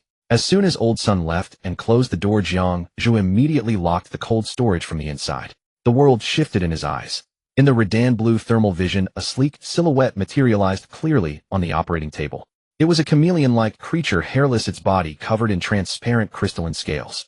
Its spine was slightly arched, its limbs tipped with translucent claws, and its tail was long and whip-like. A 4th-tier mimic predator. A truly perfect ingredient. Jiang Zhe murmured to himself, focusing his will. A gray-black keratin layer seeped from beneath his skin, spreading rapidly over his body, forming a menacing rock-textured armor. Jiang Zhe walked to the tool bench, picked up a high-frequency vibration cutter, and strode steadily toward the operating table. The moment his hand touched the table's edge, the corpse jolted violently. A blade of invisible wind lashed at his throat. The sharp bone blade struck the armor at his neck, leaving only a faint white scratch. It's been at least a week since it was transported here from the front lines, Jiang Zhe remarked, eyeing the still quivering bone blade. And it still has this much force. How troublesome it must have been alive. Jiang Zhe reached out with his left hand, seized the bone blade, and squeezed. A violent tremor radiated from the point of contact. The creature's lower jaw snapped open, and a bone spike coated in venomous blue liquid shot straight at his face. This time Jiang Zhe was prepared. He tilted his head slightly. Thud! The spike grazed his faceplate and embedded itself in the alloy wall behind him, emitting a pungent acidic smoke. Jiang Zhe ignored this final resistance. The high-frequency blade in his hand hummed with a low whine as he followed the deep red neural ganglion marked in his thermal vision and made a precise incision. With the nerve center destroyed, the aberrant went limp on the table, motionless. The next 3 hours were spent on material extraction.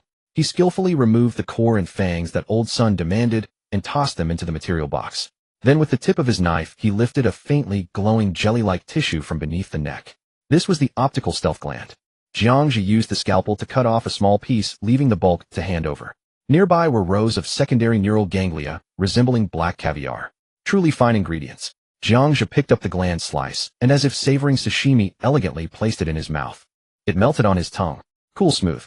Then a wave of refreshing cold surged straight to his crown, as if icy water had flooded his cranium, washing his thoughts into clarity. He then used the knife tip to lift the secondary neural ganglion and brought it to his lips. A gentle bite. Pop. The burst of flavor exploded on his tongue, and a numbing bioelectric current shot through his entire body. Every muscle, every tendon quivered and activated under the stimulus of that current. As the last mouthful of ingredient went down, Jiang Zhe felt the gene chains within him begin to dance wildly. The originally rough rock-like bioarmor began to writhe and soften, its surface rippling like water. 2 slender bone blades silently extended from the outer sides of his arms, their cold gleam shifting, then instantly merging with the surrounding environment. Jiang Zhe walked to the smooth metal wall inside the cold storage. The polished surface reflected no image. Only the distorted ripples in the air testified to his presence. Kunlun Industries. No matter how luxurious your security systems are, can they stop a man who doesn't exist? As Jiang Zhe pushed the processing cart out of cold storage, No. 5A Old Sun was pacing by the door with his hands clasped behind his back. Upon spotting the intact core and 2 primary fangs in the cart, Old Sun's face instantly bloomed with a smile. Good. Well done, lad. Your craftsmanship is truly impeccable. Old Sun patted Jiang Zhe on the shoulder with a feigned air of sincerity. They'll transfer the 30,000 star credits to you right away. As for that 10% dividend, you know the rules. Once the goods are sold, your share won't be short. Thank you, supervisor. He'll work twice as hard. Just then the light brain on Old Sun's wrist vibrated. He glanced down, and his expression suddenly turned grave. All right, register the items, and get back to your duties. With that he waved his hand impatiently, and strode quickly toward his office. Sure thing, Jiang Zhe replied obsequiously, pushing the cart away. Something was off. This reaction wasn't just about handling a private side job. He parked the cart in a blind spot at the end of the corridor, confirming no one was around. With a subtle shift of his mind, Jiang Zhe merged with his surroundings, vanishing into thin air. He retraced his steps and pressed himself against the wall outside the supervisor's office. The colors in his vision rapidly drained away the world, transforming into a dynamic thermal map. Inside the office, Old Sun's orange-eared humanoid heat signature was clearly visible. He was bent at a 90-degree angle toward the desk, maintaining a posture of utter subservience. The thick door muffled the sound, but with his superhuman hearing, Jiang Zhe caught every word. Yes, rest assured. Understood. Once that item reaches me, I'll handle it properly. 10 o'clock tonight. No problem. Storage no. 5 has been cleared. I've blocked the surveillance there, and well used the independent passage. The communication cut off. Inside the wall, the heat signature straightened up, exhaling a slow, warm breath. Outside, Jiang Zhe pondered. Old Sun had mentioned an item, and 10 o'clock. Su Xiaoya's intelligence indicated that Kunlun industrial shipment was also arriving at Blacktooth Port tonight. And the alchemist's mission was to intercept a biological sample from that conglomerate cargo. Now Old Sun was set to receive a special consignment that needed to be cleaned up at 10. The timing aligned perfectly. A coincidence? A flicker of doubt arose in Jiang Zhe's mind. If it was the same shipment, why wouldn't the conglomerate handle it themselves instead of sending it to this processing station? Unless it was something too shady to go through even their internal procedures. Of course, it could just be Old Sun's private deal. Either way, a trip to the port would reveal the truth. Jiang Zhe silently retreated, returning to the blind spot to deactivate his invisibility. He pushed the cart toward the material storage as usual. Registration clocking out, leaving, without drawing any attention. No sooner had he reached his apartment building than Old Sun's relentless calls came flooding in. Where the hell are you? There's a big job today. Get your ass back here now. Jiang Zhe answered the light brain, his voice a mix of panic and helplessness. Supervisor, I just got home, haven't even had a bite to eat. Cut the crap. If I don't see you before 10, you're out on your ass.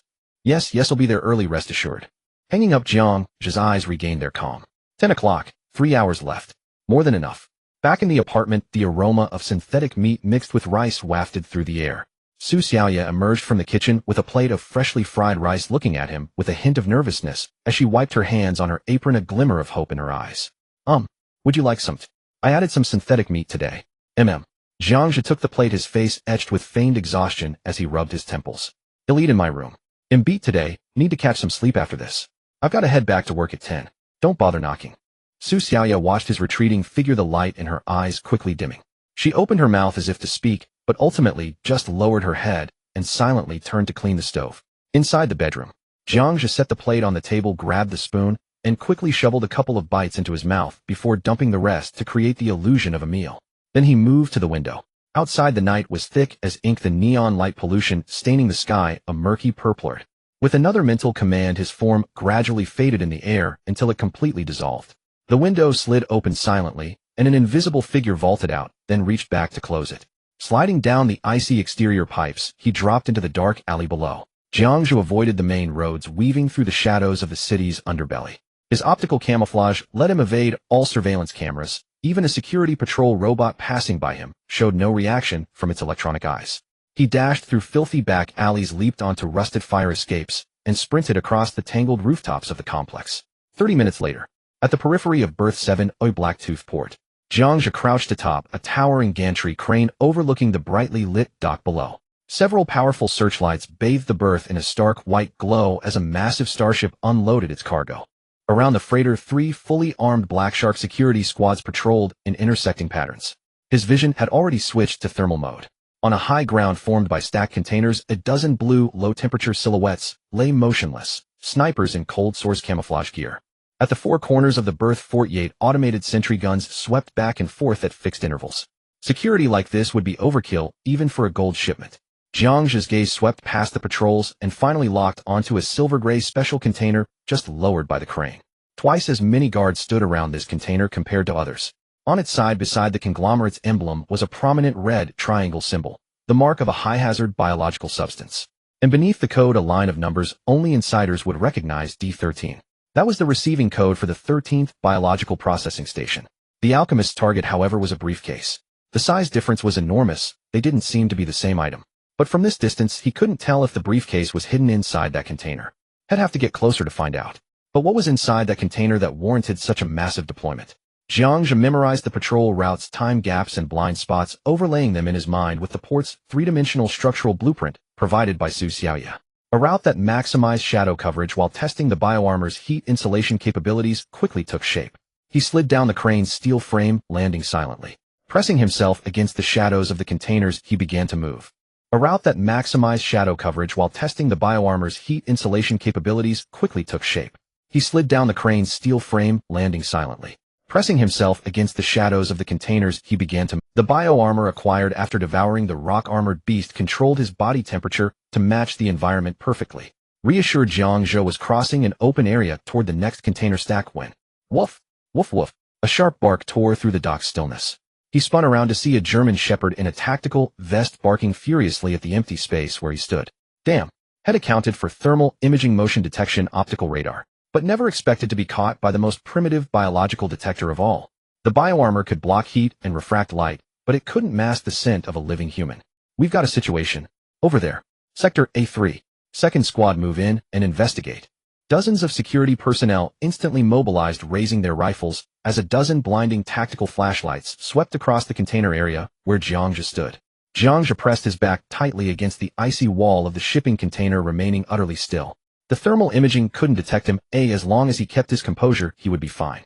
A few meters away, a security guard waved a scanner back and forth over the shadowy area. The screen displayed only a patch of blue representing low temperature devoid of any life readings. Captain, no abnormalities. The security captain eyed the device suspiciously, then glanced down at the still barking German shepherd. Irritated, he yanked the leash. What's all the barking about? You see a ghost or dreaming of a bitch?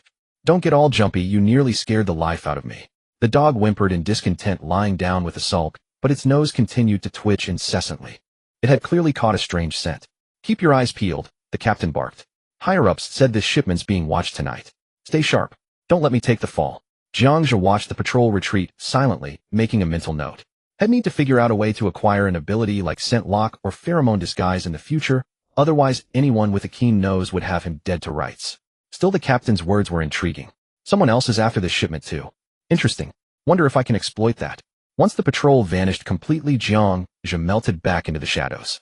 He skirted a series of surveillance cameras and finally reached the vicinity of container D13. In the unloading area ahead, dock workers were operating robotic arms loading cargo onto heavy hover trucks. What the hell is this precious stuff? They're rushing us like it's a matter of life or death, a young worker grumbled, wiping sweat. Overtime pays barely enough for a few packs of smokes. You talk too much. Just get it done so we can clock out early. An older worker warned, casting a sidelong glance at the nearby security. Don't drag me down with you. Jobs like this, you finish and forget. Know too much and you might end up in the sewer one day. The young worker shrank back, falling silent. Though faint, the worker's complaints reached Jiang Zhe's ears. Was the cargo? The security captain mentioned the same batch destined for Old Sun.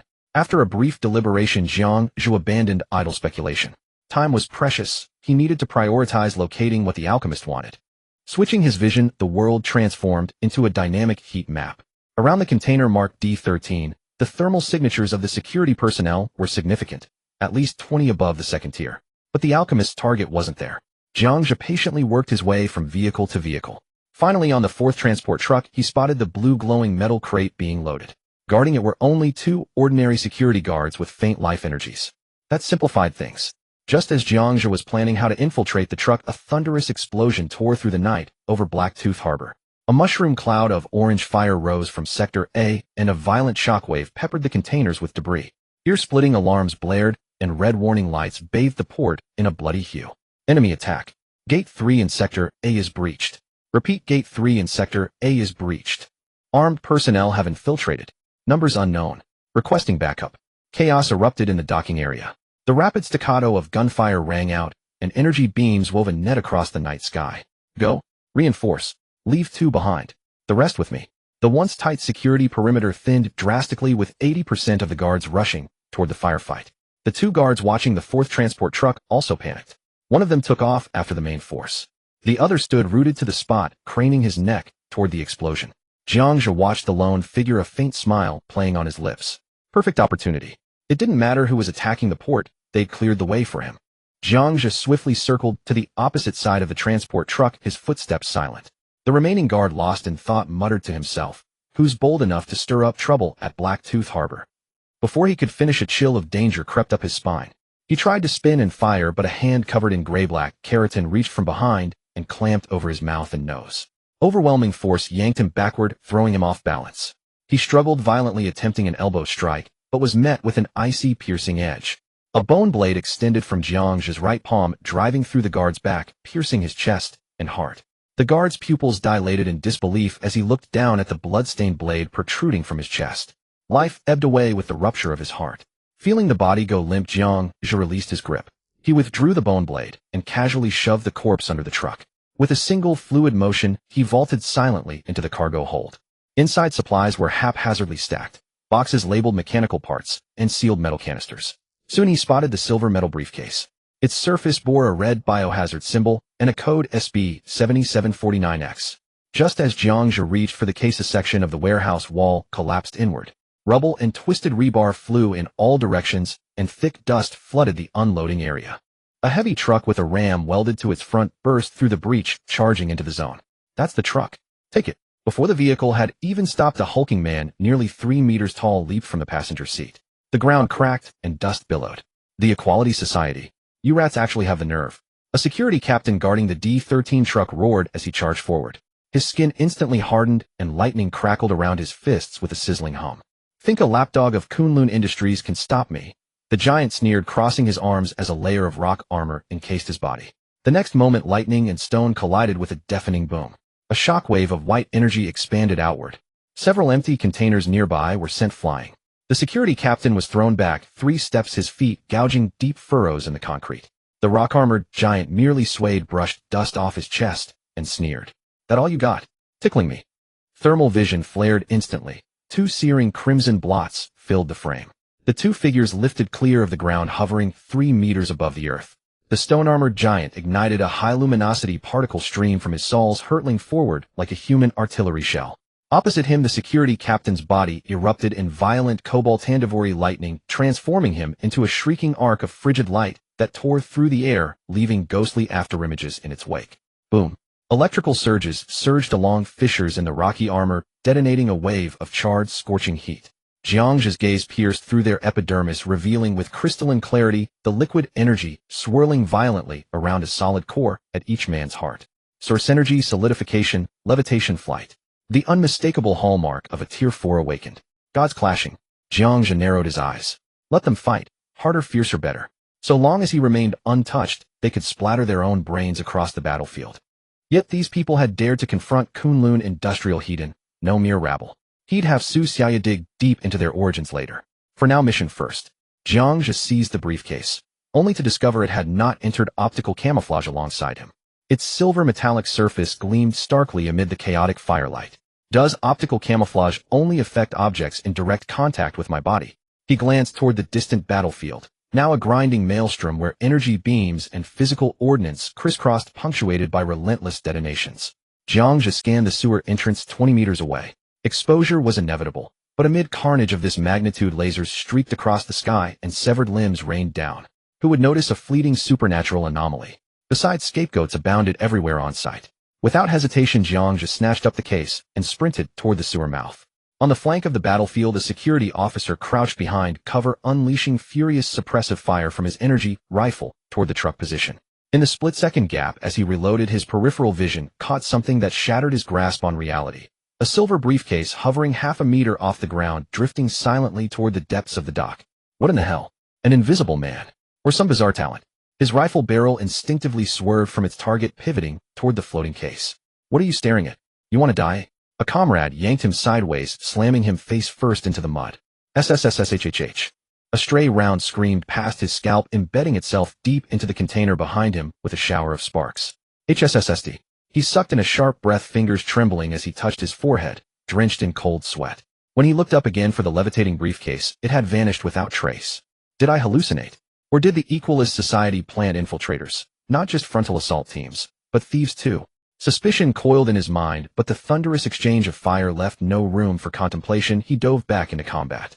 Jiang Zhe felt the moment he'd been spotted, yet it mattered little. The Equalist Society would bear this blame whether they liked it or not. In 3 rapid strides he reached the manhole cover, kicked aside the corpse of an Equalist operative pinned atop it. The man's chest had been obliterated, and then wrenched the cover open, leapt down, and slammed it shut behind him. The entire sequence unfolded in under 3 seconds. Plop! His feet sank into icy putrid sewage, overhead explosions muffled into distant hollow thuds. Darkness swallowed the tunnel whole. Only a faint glimmer leaked in from a distant ventilation shaft. Jiang Zhe traced faded maintenance markings on the damp wall, confirming the route toward District 14, then melted into the shadows. 2 minutes later, far more violent tremors shook the tunnel above. Boom, boom, boom. The entire sewer convulsed, grit and rubble rained from the ceiling. Something far more terrifying had entered the fray. Jiang Zhe didn't falter, not even for a heartbeat. Let them fight. The louder the chaos, the more time he gained. Better still, if Blackfang Harbor exploded into the stratosphere, no one would notice one briefcase missing. Emerging from a derelict outflow pipe in District 14, Jiang Zhe's bioarmor had already receded.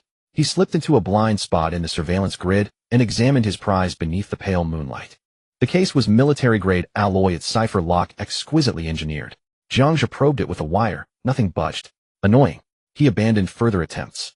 Beneath his palm, a jet-black rhomboid carapace erupted from his skin, hardening into a razor-sharp bone blade. He slid the blade's tip into the narrow seam between the dial and housing. Metal shrieked against metal. Then the internal linkage snapped cleanly. Click. The lock sprang open. Inside, black shock-absorbing foam cradled a single vial glowing with eerie cerulean luminescence. This is what the alchemist sought. Jiang Zhe lifted the vial. Yet before he could inspect it closely, his third genetic chain pulsed with a sudden visceral wave of revulsion. He understood instantly this substance held no value for him, and might well poison him. If useless, then tradable. He wrapped the vial meticulously in waterproof cloth and secured it against his chest. As for the ruined briefcase, any hidden tracker couldn't be ruled out. Caution demanded disposal. Jiang Zhe hurled it into the churning undercurrent of the sewer. He watched as it vanished, instantly swallowed by turbid water rushing toward the city's subterranean arteries. With that done, he slipped back through the night toward his apartment in District 14, scaling the fire escape on the building's rear, then slipping through his window. He stowed the cloth-wrapped vial inside a concealed compartment beneath his bed, then deliberately rumpled the sheets to simulate undisturbed slumber. Next, he stripped off garments reeking of sewer filth, sealed them in an airtight bag, and stepped naked into the shower. Shill. Shh. Cold water cascaded over his head, scouring grime and gunpowder residue from his skin. 10 minutes later, Jiang Zhe emerged from the bathroom, wrapped in a towel, toweling his dripping hair, as he pushed open the door. The instant he stepped out, a slender figure stood motionless at the bathroom threshold. She had clearly been waiting some time. Jiang Zhe's gaze sharpened, then softened again into calm neutrality. Su Xiaoya, hearing the water cease, lifted her eyes hesitantly. You're awake. Bad dream, sweat-soaked. Needed a rinse. Jiang Zhe spoke casually. Why aren't you asleep? I've got overtime at Central later. Su Xiaoya studied his glistening hair tips, breathing in the clean floral scent of soap, and the knot in her chest finally loosened. He was home. He had never left. Oh, I'll warm you some milk. She lowered her head, stepping aside. As Jiang Zhe passed her, his pulse steadied. She hadn't noticed his absence. Best of all, the less she knew, the longer she lived. Her ignorance was both her talisman and his greatest safeguard. At 9:30 p.m., Jiang Zhe rushed into the processing center. The moment he entered, he spotted Supervisor Sun pacing restlessly at the main gate. Seeing Jiang Zhe, the man's impatience eased, just barely. Here. Yes, sir. Jiang Zhe yawned, eyes glazed and unfocused, playing the role of a dazed, half-awake junior worker. Something urgent. You seem stressed. Urgent. Humph. Sun snorted sharply through his nose, voice thick with irritation. The job's still stuck in traffic. You, get to cold storage 5 right now. Today's got a real tough nut for you to crack. Yes, sir. Jiang Zhe bowed slightly and hurried toward the freezer. For the next few hours, he drifted idly between the cold storage bay and the entrance. Meanwhile, Supervisor Sun paced like a caged animal, repeatedly darting into his office, shutting the door, and bowing low before his holocom voice, deferential and strained. Jiang Zhe hadn't even approached when his thermal vision revealed the orange-eared humanoid silhouette within. The figure's temperature spiked and dipped erratically, betraying extreme agitation. The cargo secured. Excellent. Mr. Liu, rest assured. I'm standing by. Will it arrive by midnight? Absolutely. We're fully deployed and awaiting delivery. Jiang Zhe observed it all, unblinking. Clearly the Equalist Society had failed. Still, he would finally learn what exactly was being transported. Time passed by second. Finally, as midnight approached, a heavy transport truck covered in dents and scorch marks slowly drove into the processing center, flanked by several escort vehicles. Old Sun, who had been pacing at the entrance, felt a surge of excitement upon seeing the container, more thrilling than witnessing the resurrection of a long-lost father. He immediately rushed forward, directing the workers while shouting at Jiang Zhe, "What are you waiting for? Hurry to warehouse No. 5 and prepare. The rest of you quickly unload the cargo." Amidst Old Sun's roar, Jiang Zhe was the first to arrive at warehouse No. 5. Before long, several workers wheeled in a gigantic object draped in black cloth. Even before it was unveiled, a strong metallic scent invaded Jiang Zhe's nostrils. His nostrils flared slightly. This smell ignited a deep-seated desire within him. After the workers set the object down, Old Sun immediately shooed them away. Click. The heavy alloy door slowly closed, sealing off everything from the outside. Old Sun yanked off the black cloth. A colossal beast appeared before Jiang Zhe. It had a fierce dragon head and robust limbs, its entire body covered in a thick shell resembling obsidian. The Xuanjia Earth Spirit Turtle, a fourth-tier exotic creature renowned for its defensive capabilities and vitality. At this moment, the powerful creature lay on the ground, barely breathing, each breath accompanied by a heavy wheeze. A large chunk of its hardest shell had been shattered, exposing the writhing red flesh and stark, white bones beneath. Clearly, it had sustained severe injuries during the battle at the port. Phew. As long as it's still alive, that's good enough. Old Sun looked at the giant turtle, finally letting out a long sigh of relief. Kid, this creature is meant to extend the life of a big shot from Kunlun Industries. Especially its heart's blood, it must be drawn while it's alive to ensure its potency. Not a single drop can be wasted. As he spoke, he shoved a set of specialized blood extraction and preservation equipment into Jiang Zhe's hands. Hurry. Those big shots can't wait. Extending life. A big shot from Kunlun Industries. Jiang Zhe took the equipment, his mind racing. Chun Zixuan was incapacitated. Chunru inheritance rights Lu Lao. So this was the significant gift Chunru prepared for her son. But what did Pingdang need this for? Could it be that they also needed it for life extension? Jiang Zhe looked up at the dying giant turtle, his throat involuntarily swallowing hard. However, he quickly lowered his eyelids, forcibly suppressing the crimson that rose within his pupils. No need to rush. Old Sun watched carefully, clearly, to ensure that this life-extending medicine did not go wrong. He had to endure until he found the right opportunity. What are you daydreaming about? Get moving. Seeing Jiang Zhe dazed, Old Sun slapped his forehead. Jiang Zhe tightened his grip on the blood extraction equipment, silently noting everything. He climbed step by step onto the rising shell of the Xuanjia Earth Spirit Turtle. The touch under his feet was hard and cold. Even though this giant beast was on the brink of death, the terrifying pressure of a fourth-tier creature still seeped through the cracks in its shell, causing a heart-pounding sensation. Move faster.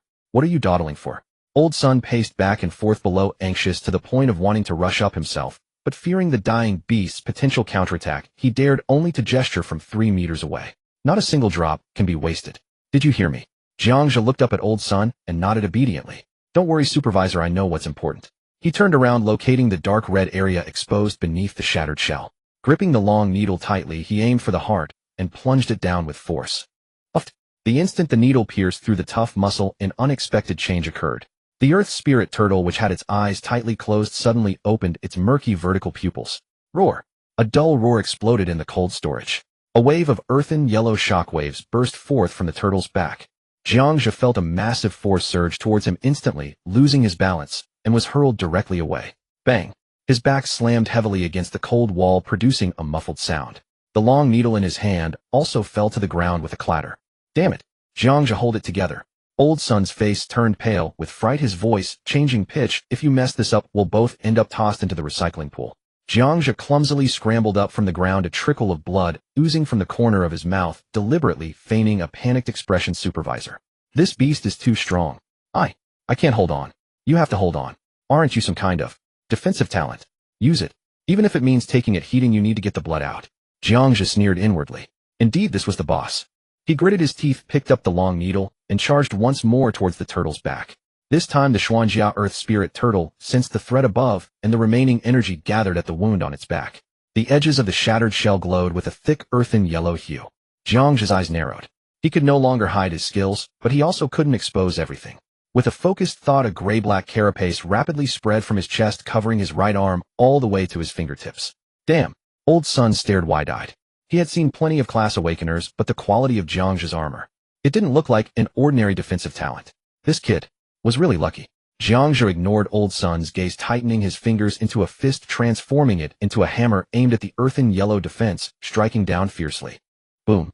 The collision of fist and shield unleashed a wave of air. Old Sun was blown back, his hair disheveled, and he had to squint his eyes. That punch must have been thousands of pounds, right? This kid has such strength. Jiang Zhe's right arm trembled violently, his tiger mouth split, oozing blood. Even in its last moments, this fourth-tier exotic creature's defensive power far exceeded his expectations.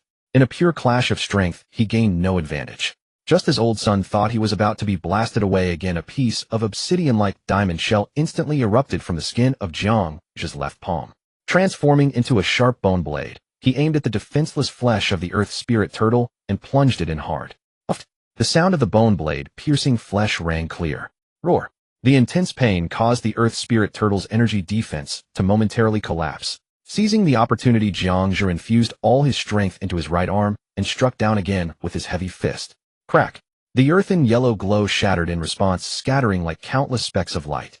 Jiang Zhe flipped his wrist, and the bone blade retracted into his body, grasping the long needle and plunging it into the wound sliced open by the bone blade. This time it went in smoothly. The long needle pierced straight into the heart. Roar. The earth spirit turtle emitted a long and mournful wail, its massive body suddenly rearing up before crashing heavily back to the ground, causing the entire cold storage to tremble. Jiang Zhe firmly pressed the plunger of the syringe, watching the crimson heart's blood, tinged with hints of golden light, slowly flow out through the tube, drop by drop, into the nearby low-temperature preservation box. Blood continued to seep away. The spark in the earth spirit turtle's eyes quickly faded, eventually extinguishing completely. Phew. Phew. Jiang Zhe felt utterly drained, collapsing onto the cold shell of the turtle, breathing heavily, his clothes soaked in cold sweat. This time at least half of it was genuine exhaustion. The defense of a fourth-tier exotic creature was indeed hard as stone. Buzz. Just as the indicator light on the low-temperature preservation box turned green, Old Sun lunged forward, snatching the box away. Once he confirmed the weight was ample, a look of wild joy finally spread across his chubby face. Good. Well done. Jiang Zhe, you didn't waste your upbringing. Clutching the box, Old Sun turned and dashed out of the cold storage, leaving behind a single line. The rest is up to you. You know the rules. Core materials are to be handed over, and the rest, you handle it yourself. Bang. The heavy alloy door closed once more. Jiang Zhe sat on the shell of the turtle, looking down at his still slightly trembling hands. Weak. Too weak. Even a dying Tier 4 mutant required most of his strength to barely handle. What if it were a fully formed Tier 4? Or that Lu-Lao? Jiang Zhe licked his cracked lips, a flicker of red light flashing in his eyes. He stared down at the massive mound of flesh beneath him. He wondered how much stronger this life-sustaining divine medicine could make him. Jiang Zhe stood up, walked to the edge of the cold storage, and picked up the high-frequency cutting machine. Buzz. He skillfully cut off the damaged armor piece and placed it in the material box. According to regulations, he also cut off several pieces of flesh that met the submission standards. After completing these cover-up tasks, he turned off the machine, the bone blade slicing open a small incision in the heart of the earth spirit turtle, pouring the remaining half a cup of heart's blood into a beaker. He lifted the beaker to his nose and took a sniff. A refreshing scent of grass and trees mixed with a powerful life force rushed toward him, completely devoid of any metallic smell. Just the smell made his cells within cry out with desire. Jiang Zhe closed his eyes and took a small sip. The warm liquid slid down his throat. Sweet, refreshing. A gentle warm current spread from his abdomen, surging toward his limbs. The gene spiral chain within his body greedily devoured this pure essence of life. Crack, crack, crack. Dense sounds erupted from his bones. The bone matter was being dissolved by high energy, then rapidly reshaped with high density. Muscle fibers were violently torn apart, only to be forcibly repaired in the next moment, becoming tougher and more compact. Jiang Zhe could even hear the roaring sound of blood surging through his veins like a river breaking its banks. With each heartbeat, it resonated like war drums. Hiss! Jiang Zhe gasped. The intertwining sensation of pain and pleasure made him tremble all over. He quickly gulped down the remaining heart's blood. Huh! Jiang Zhe exhaled a mouthful of turbid air. Refreshing. But this was still not enough to satisfy the ravenous gene chain. Without hesitation, Jiang Zhe transformed into a ruthless eating machine. The bone blade flew, large chunks of high-energy flesh were cut and swallowed. 10 minutes later, as the last sip of spinal fluid was swallowed, the accumulation finally caused a qualitative change. Boom. The vast energy that had been accumulating within him finally broke through that critical point. The misty gas-like energy filling the core of the source energy began to violently collapse and condense under this terrifying external force.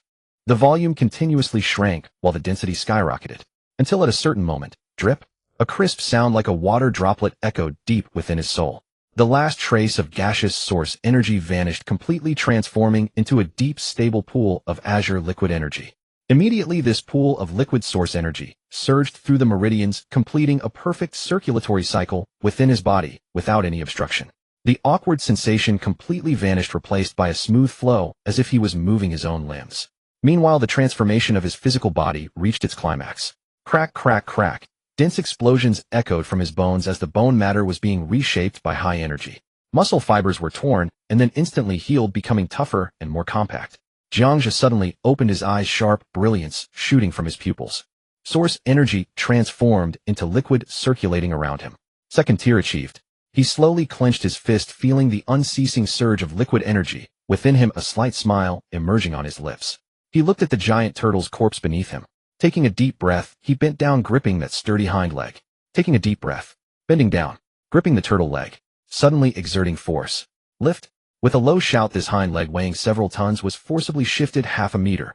Jiang Zhe looked at his own hands, a hint of satisfaction flashing in his eyes. Not using a single bit of source energy. Pure physical strength had also reached the second tier, and this was just from consuming a small portion. If he were to consume it all, Jiang Zhe suppressed the greed in his heart, quickly cleaning up the scene and loading the remains into the vehicle, just as he was about to throw the useless waste into the incinerator to be burned. In the thermal visual, a large area of orange-red high-energy thermal sources was rapidly flowing in from the entrance of the processing center. The number exceeded 20.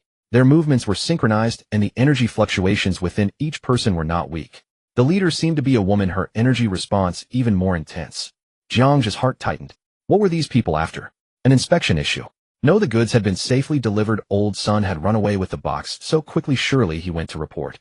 The Equality Society. That was unlikely. If they were coming from the Equality Society, Old Sun would have been scared enough to hide and wouldn't cooperate like this.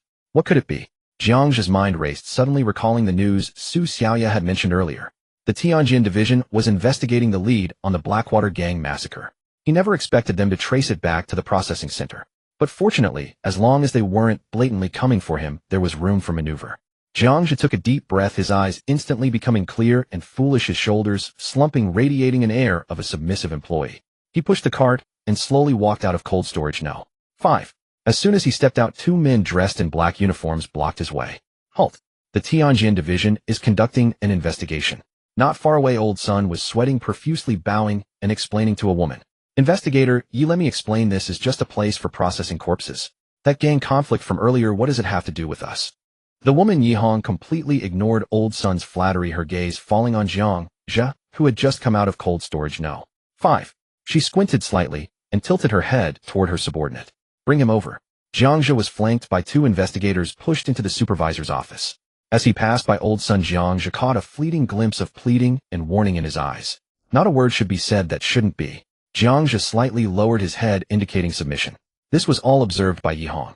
She boldly sat in Old Sun's boss chair, crossing her legs, pointing at Jiang Zhe with her slender cigarette. An investigator immediately stepped forward, fastening a wristband polygraph to Jiang Zhe's wrist. Name, age, position. Jiang Zhe, 18, next month, currently an intern. Intern technician. Yi Hong looked at the stable green wave on the polygraph, leaning slightly forward. Awakened. Yes. Yes, Jiang Zhe nodded, his voice dropping even lower. Clevel defensive talent registered with the Federation. Have you heard about the case at the abandoned biochemical processing station in Zone 16?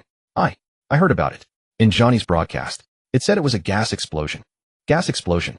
Yi Hong snorted. Can gas melt dozens of living people down to a puddle, bones and all, without even a trace of DNA left? Jiang Zhe shivered with fear, burying his head even lower. I don't know. I'm just a guy processing mutant corpses. The polygraph remained stable. Yi Hong's brows furrowed tighter. She had already been investigating for 3 days without finding a single valuable lead. Gu Qing's list of several suspects were either dead for 10 years or not even in Donghai City. As for the true objective, investigating Kunlun, the results were equally fruitless. Even now, they couldn't find a single flaw in a low-level intern. She pulled out a flat metal box from her pocket and opened it. Inside was a row of silver syringes emitting a faint glow. Do you know what this is?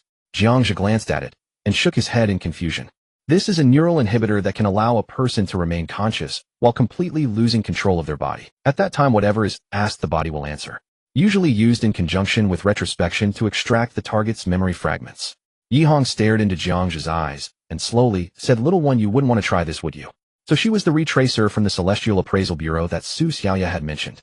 Jiang Zhe's mental alarms blared as his mind frantically analyzed the nature and weaknesses of the retracing ability. Rooted in memory, it implied a spiritual dimension.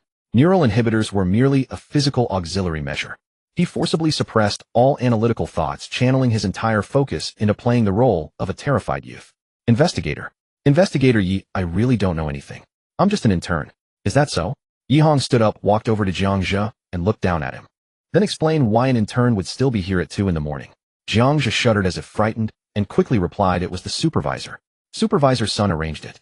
He said this batch of goods was especially important and urgent, and I had to handle it properly. I'm just an intern who I didn't dare disobey. Jiang Zhe pointed toward the door, explaining hastily, I only followed the procedure. The core materials have been packed and sealed, just sitting by the cold storage entrance.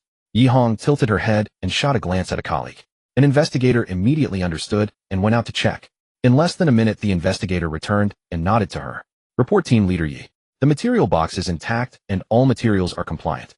Yihong frowned, stared at Jiang Zhe for a few seconds, then suddenly reached out and pressed a hand on his shoulder. Don't move. A surge of energy flowed from her palm, instantly enveloping Jiang Zhe's entire body. He could clearly see that energy scanning his physical structure, probing his energy fluctuations. The third gene helix chain within him sensed the foreign prying and instinctively wanted to retaliate, devouring that energy completely. Jiang Zhe's back was instantly drenched in cold sweat. Suppress it. Get back. If I'm exposed now, I'm dead. Those few seconds felt like he had been tossed into a boiling oil cauldron. He had to exert every ounce of strength to restrain the gene chain within him that wanted to tear into something, all while maintaining a look of sheer terror. Yihong withdrew her hand, a flicker of confusion in her eyes. Crade defense system. The fluctuations match. Just a moment ago, she had distinctly sensed a chilling shadow. How had it vanished in an instant? A misperception. She glanced at the lie detector beside her. It still showed a steady green waveform. Yihong was silent for a few seconds before finally waving her hand in irritation. Take him outside to wait. 2 investigators escorted Jiang Zhe by the arms out of the office. He could feel that Yihong was still watching him. Inside the office, Yihong sat back in her chair, rubbing her temples. A subordinate beside her asked quietly, Team Leader, should we perform a deep retrace on him? Pull up his file. The subordinate immediately projected the file into the air. Yihong scanned at her gaze, stopping on one remark. The gene sequence contains minor redundancies, presenting as shadowy patches. Preliminary determination: residual effects of impurity gene awakening, no significant harm. Recommended for observation. Seeing this line, Yihong suddenly understood, and her doubts completely dissipated. So he was a genetic reject. No wonder the probe had fell off. It was just energy stagnation from genetic impurities. Alright, this kid has nothing to do with it. Yihong stood up, pulling a lighter from her pocket and toying with it. Besides, a deep retrace would leave me bedridden for 3 days. With this case still having no direction, I don't want to waste the energy. She walked to the window, gazing at the pitch-black night outside. Pack up. There's nothing valuable here. Jiang Zhe had just steadied himself in the corridor when a commotion erupted at the main entrance. A black luxury hovercar pulled up at the processing center's door, and a middle-aged man in a tailored suit stepped out. Old Sun, clutching the low-temperature preservation box, scurried over to greet him. Manager Liu, everything you asked for is here, not a drop missing.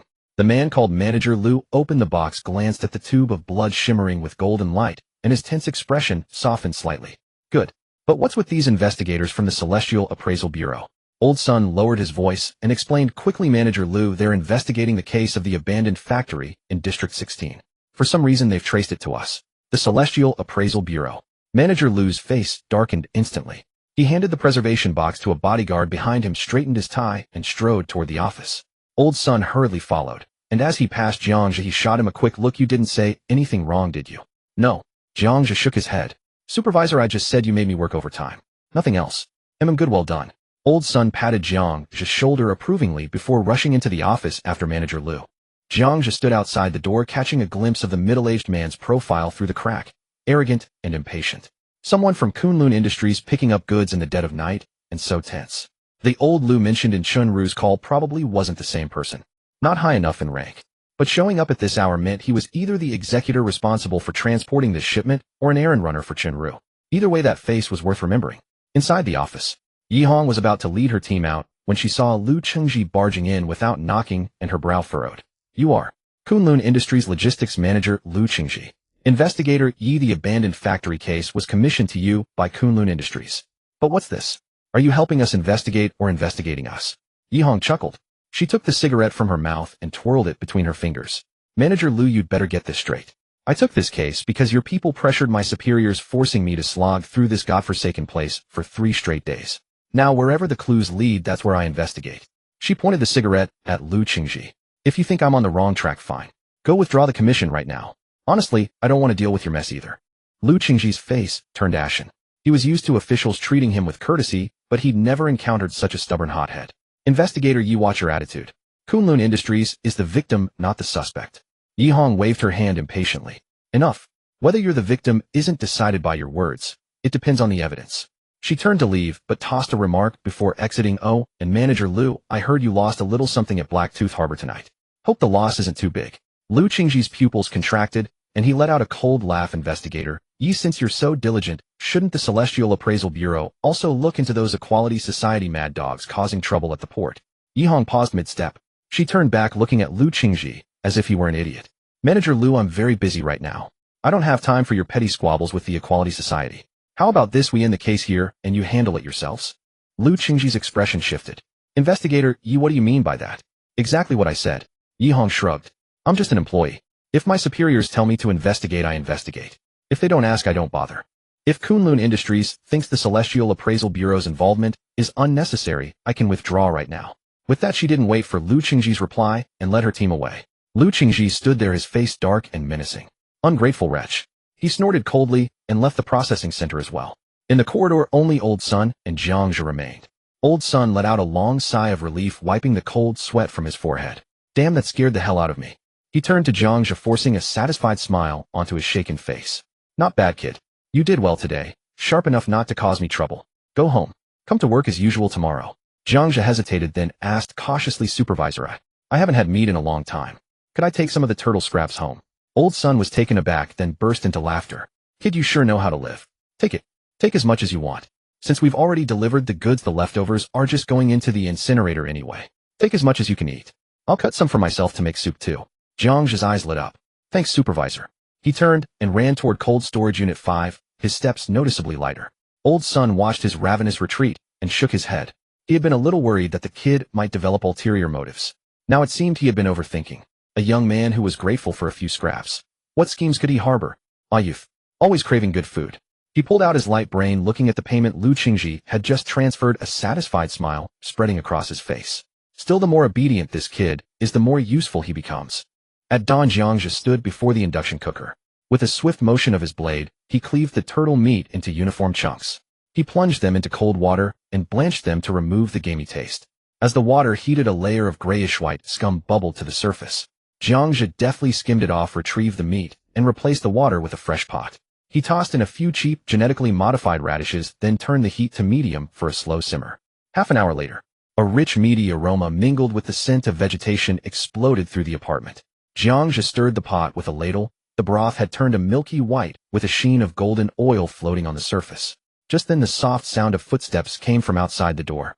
Come in. Jiang Zhe didn't turn around, his hand gently swirling the ladle. Su Xiaoya pushed open the door and swallowed hard, frozen at the threshold. The tantalizing fragrance was nothing short of a crime for someone who had lived on nutritional paste for so long. What are you standing there for? Jiang Zhe took 3 large bowls from the cupboard. Help yourself. Su Xiaoya stammered, her gaze fixed and dazed. This? What is this? Leftover scraps from last night, he replied. Jiang Zhe filled a bowl for himself, blew the oil aside, and took a small sip. The broth was warm and smooth, the meat so tender it barely needed chewing, leaving a sweet aftertaste. Yet setting down the bowl, his expression darkened. The 3 gene helix chains within him remained utterly unresponsive, merely spinning a few symbolic rotations, absorbing a negligible amount of energy. This was dire. Cooked mutant meat was virtually useless to him. The high temperature had destroyed the active structure of the mutant genes. This pot of nourishing soup was to him no different from plain water. A sheer waste of a precious resource. Boss. Su Xiaoya's voice broke his train of thought. Something happened at Blacktooth Harbor last night. She activated her light brain, pulling up a black market file. The Equal Society and Kunlun Industries security forces had a 2-hour firefight. How many dead? Officially 30. But according to the black market, casualties are over 100. Su Xiaoya paused, then played a secretly recorded video. The entire dock had been reduced to rubble. The footage showed towering flames, half the harbor engulfed in fire. Containers had melted into pools of molten steel. Charred human remains were mixed with debris impossible to identify. Kunlun Industries posted a bounty on the black market for Equal Society heads. Su Xiaoya opened the mission details. 500,000 for ordinary members, 2 million for core members. No time limit, dead or alive. Jiang Zhe nodded, then asked, what about the equal society? No response. They did. Su Xiaoya swiped to the next page. They posted a counter bounty, targeting all of Kunlun Industries' transport lines. 500,000 minimum for a successful hijacking, double for capturing a high-level executive. Jiang Zhe scanned the dense list of missions on the screen. The Equal Society had meticulously mapped out Kunlun Industries' transport routes, warehouse locations, and security details. They were settling in for a protracted war. Also, I intercepted a new call from that Chenru. Play it. Su Xiaoya pressed play. Amid static, Chenru's sycophantic voice emerged. Elder Lu, the goods have arrived. Are you satisfied? Ha ha, Xiaoqin, you're so thoughtful. I never thought these old bones of mine could feel 10 years younger. That's good to hear. I hope for your full support at the year-end shareholders meeting, Elder Lu. Don't worry. Your son may be useless, but as long as you keep the dividend shares, you'll be set for the rest of your life. Thank you so much, Elder Lu. That's all I hope for, just to maintain my current life. Jiang Zhe didn't stop drinking his soup, but his mind was racing. So that was it. Chenru had gone to all that trouble to acquire the fourth-stage mutant's heart blood, not to heal her son, but to prolong the life of a doddering board member in exchange for political capital. A clever deal, but it had nothing to do with him. He was not yet qualified to enter the high-stakes games of the corporate elite. For now, the biggest obstacle was old son. That one-eyed man was too greedy and too shrewd. He always made Jiang Zhe perform, under surveillance, and demanded the finest cuts. It was growing increasingly intolerable. He needed a restaurant that was completely his own, not a place where he had to operate furtively under someone else's watch. Jiang Zhe. Su Xiaoya called out cautiously, seeing him lost in thought for so long. Jiang Zhe snapped back to reality and filled 2 more large bowls. Take these to your mother. The other bowl is yours. Su Xiaoya was stunned. She looked down at the milky broth in the bowl, the golden oil shimmering on the surface, the aroma invading her senses. Her eyes instantly reddened. Take it, Jiang Zhe said coldly. This is good for you. For your mother, it's life-saving medicine. I don't want my employee distracted by family issues. Su Xiaoya bit her lip, nodding firmly, her voice choked with emotion. Thank you, boss. She hurried away with the bowls, her steps quick as if afraid it was all a dream. Once the door closed, Jiang Zhe scooped out the remaining meat and ate it piece by piece. The taste was indeed top tier. The meat was firm, the broth rich, far superior to any synthetic protein on the market. But to him it was tasteless. Jiang Zhe walked to the window, gazing out at the slums, slowly awakening, listening to the distant sounds of shouting and crying. To grow stronger, he had no choice but to continue eating raw meat. But how could he maintain efficiency without looking like a blood-drinking savage? He was a man, not a monster. At the very least, he had to appear human. Perhaps it was time to learn how to make sashimi. Half an hour later, Su Xiaoya returned. The gloom on her face had lifted somewhat. Though traces of tears still clung to her eyes, there was a new light in her gaze. My mother had the soup. She looks much better, even managed to walk a few steps. She said. She wants to meet you. Jiang Zhe glanced at her without responding. She said you're a good person. I'm not, Jiang Zhe replied flatly. This is just a trade of interests. Don't give me that good person label. I don't care about it. Su Xiaoya opened her mouth, the light in her eyes dimming slightly, but it quickly hardened into resolve. No matter what Jiang Zhe said, that bowl of soup had been warm. And that was enough. All right, enough talk. Time for business. Jiang Zhe waved his hand and activated his light brain to compose a message. Gourmet goods secured. Let's meet tonight to discuss further cooperation. Within seconds a reply came. Alchemist, 10 p.m. 09th abandoned subway station, sector 18A, exit C3. Don't bring a tail. Jiang Zhe stared at the message on the screen, a faint smile curling at the corner of his mouth. He was finally going to meet this mysterious alchemist. He shut off the light brain and turned to Su Xiaoya. Look into the Equal Society's background. The more detail, the better. Su Xiaoya nodded and began searching on her light brain. She had grown accustomed to Jiang Zhe's style. He never explained, only gave orders. Jiang Zhe looked out the window at the slums, his gaze growing profound. The problem of old son had to be resolved quickly. The alchemist might become his ally. A transaction between clever people was never as simple as an exchange of goods for money. He would surely probe Jiang Zhe's background. He might even set a trap. But this was also an opportunity. Jiang Zhe's mind raced through counter-strategies. What did an alchemist care about most? Profit. Rare materials. He needed a partner who could consistently produce high-value goods, not a one-time tool. Therefore, he had to demonstrate sufficient strength and potential to intimidate the other party. But he couldn't reveal too much, especially the secret of the triple helix gene. Found it. Su Xiaoya's voice interrupted his thoughts. She enlarged the projection from her light brain, displaying detailed information on the Equal Society. The Equal Society, one of the 3 major underground forces. They oppose corporate exploitation. Their philosophy is break class barriers, let the lower class live like human beings. Their members come from all walks of life, from street thugs to government officials. Their symbol is an inverted triangle with an eye carved inside it. They are radical and ruthless with a long-standing grudge against Kunlun Industries. Jiang Zhe studied the information, carefully committing key details to memory. If the alchemist asked about the Black Tooth Harbor incident, he could conveniently pin the blame on the Equal Society. There was no need to actively lie. He only had to utter ambiguous words at the opportune moment and let the other party fill in the gaps. After all, the perfect lie is often just a mosaic of truth. As night fell, Jiang Zhe left home 2 hours early. Donning a set of worn work clothes, he smeared grease haphazardly across his face. As the light twisted, his optical camouflage activated, and he melted into the darkness like a drop of ink.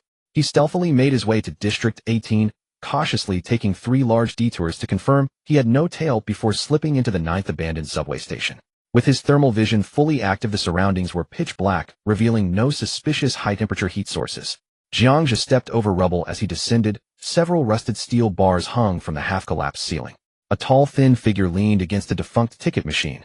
The figure wore a gas mask and carried a portable detector in their arms. Jiang Zhe swept the area with his thermal vision. This person's energy fluctuation was around the 3rd tier, far inferior to the 4th tier lightning security he had encountered at Blacktooth Port. Even if things turned hostile, he could escape unscathed if he couldn't win. He deactivated his optical camouflage and stepped directly out from the shadow of a load-bearing pillar. Seeing him appear out of thin air, the alchemist was visibly startled. "You're the gourmand. Where's Ghost?" "It's me," Jiang Zhe said, stopping 3 meters away. "Fewer people means more safety, doesn't it?" The alchemist was silent for 2 seconds before letting out an ambiguous laugh. "Fair point. I like dealing with smart people. Where's the item?" Jiang Zhe pulled out an azure blue test tube and tossed it casually. The alchemist caught it steadily and inserted it into the slot of the detector. A green light flashed on the screen, displaying a dense array of analytical data. After staring at the screen for a few seconds, the alchemist jerked his head up, his tone icy. "You dismantled the outer casing? A case that might contain a tracker?" Jiang Zhe sneered. "Were you hoping I'd die on the way?" "Young man, excessive curiosity is not a good habit." Before the words faded, pale blue energy surged from the alchemist's right hand. The energy rapidly coalesced in the air into a semi-transparent blade, its tip aimed directly at Jiang Zhe's throat. Jiang Zhe's gaze turned cold. "Then let's try." In an instant, his entire body was covered in a gray-black biological armor.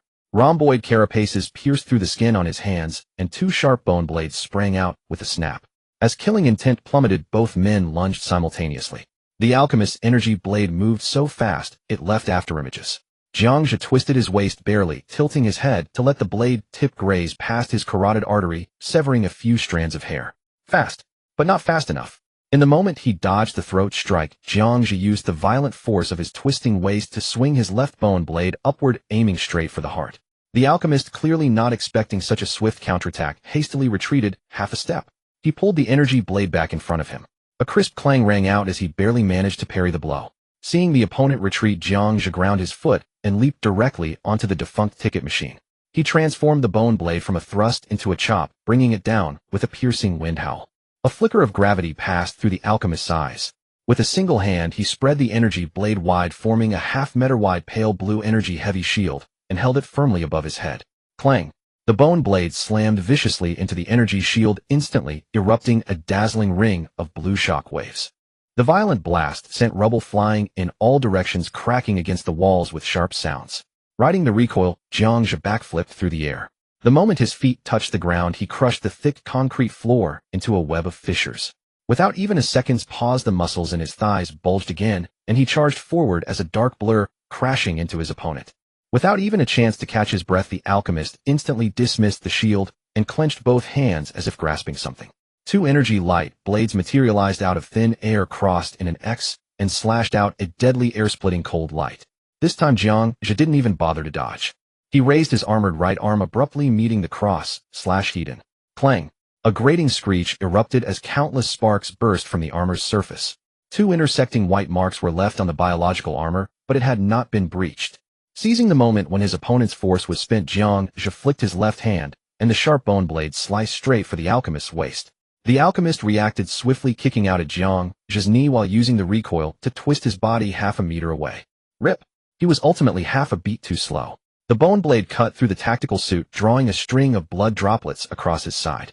Having landed a hit, Jiang Zhe immediately retracted his step and leaped back. The two instantly created a 5-meter safe distance, standing in a stalemate in the dim underground station.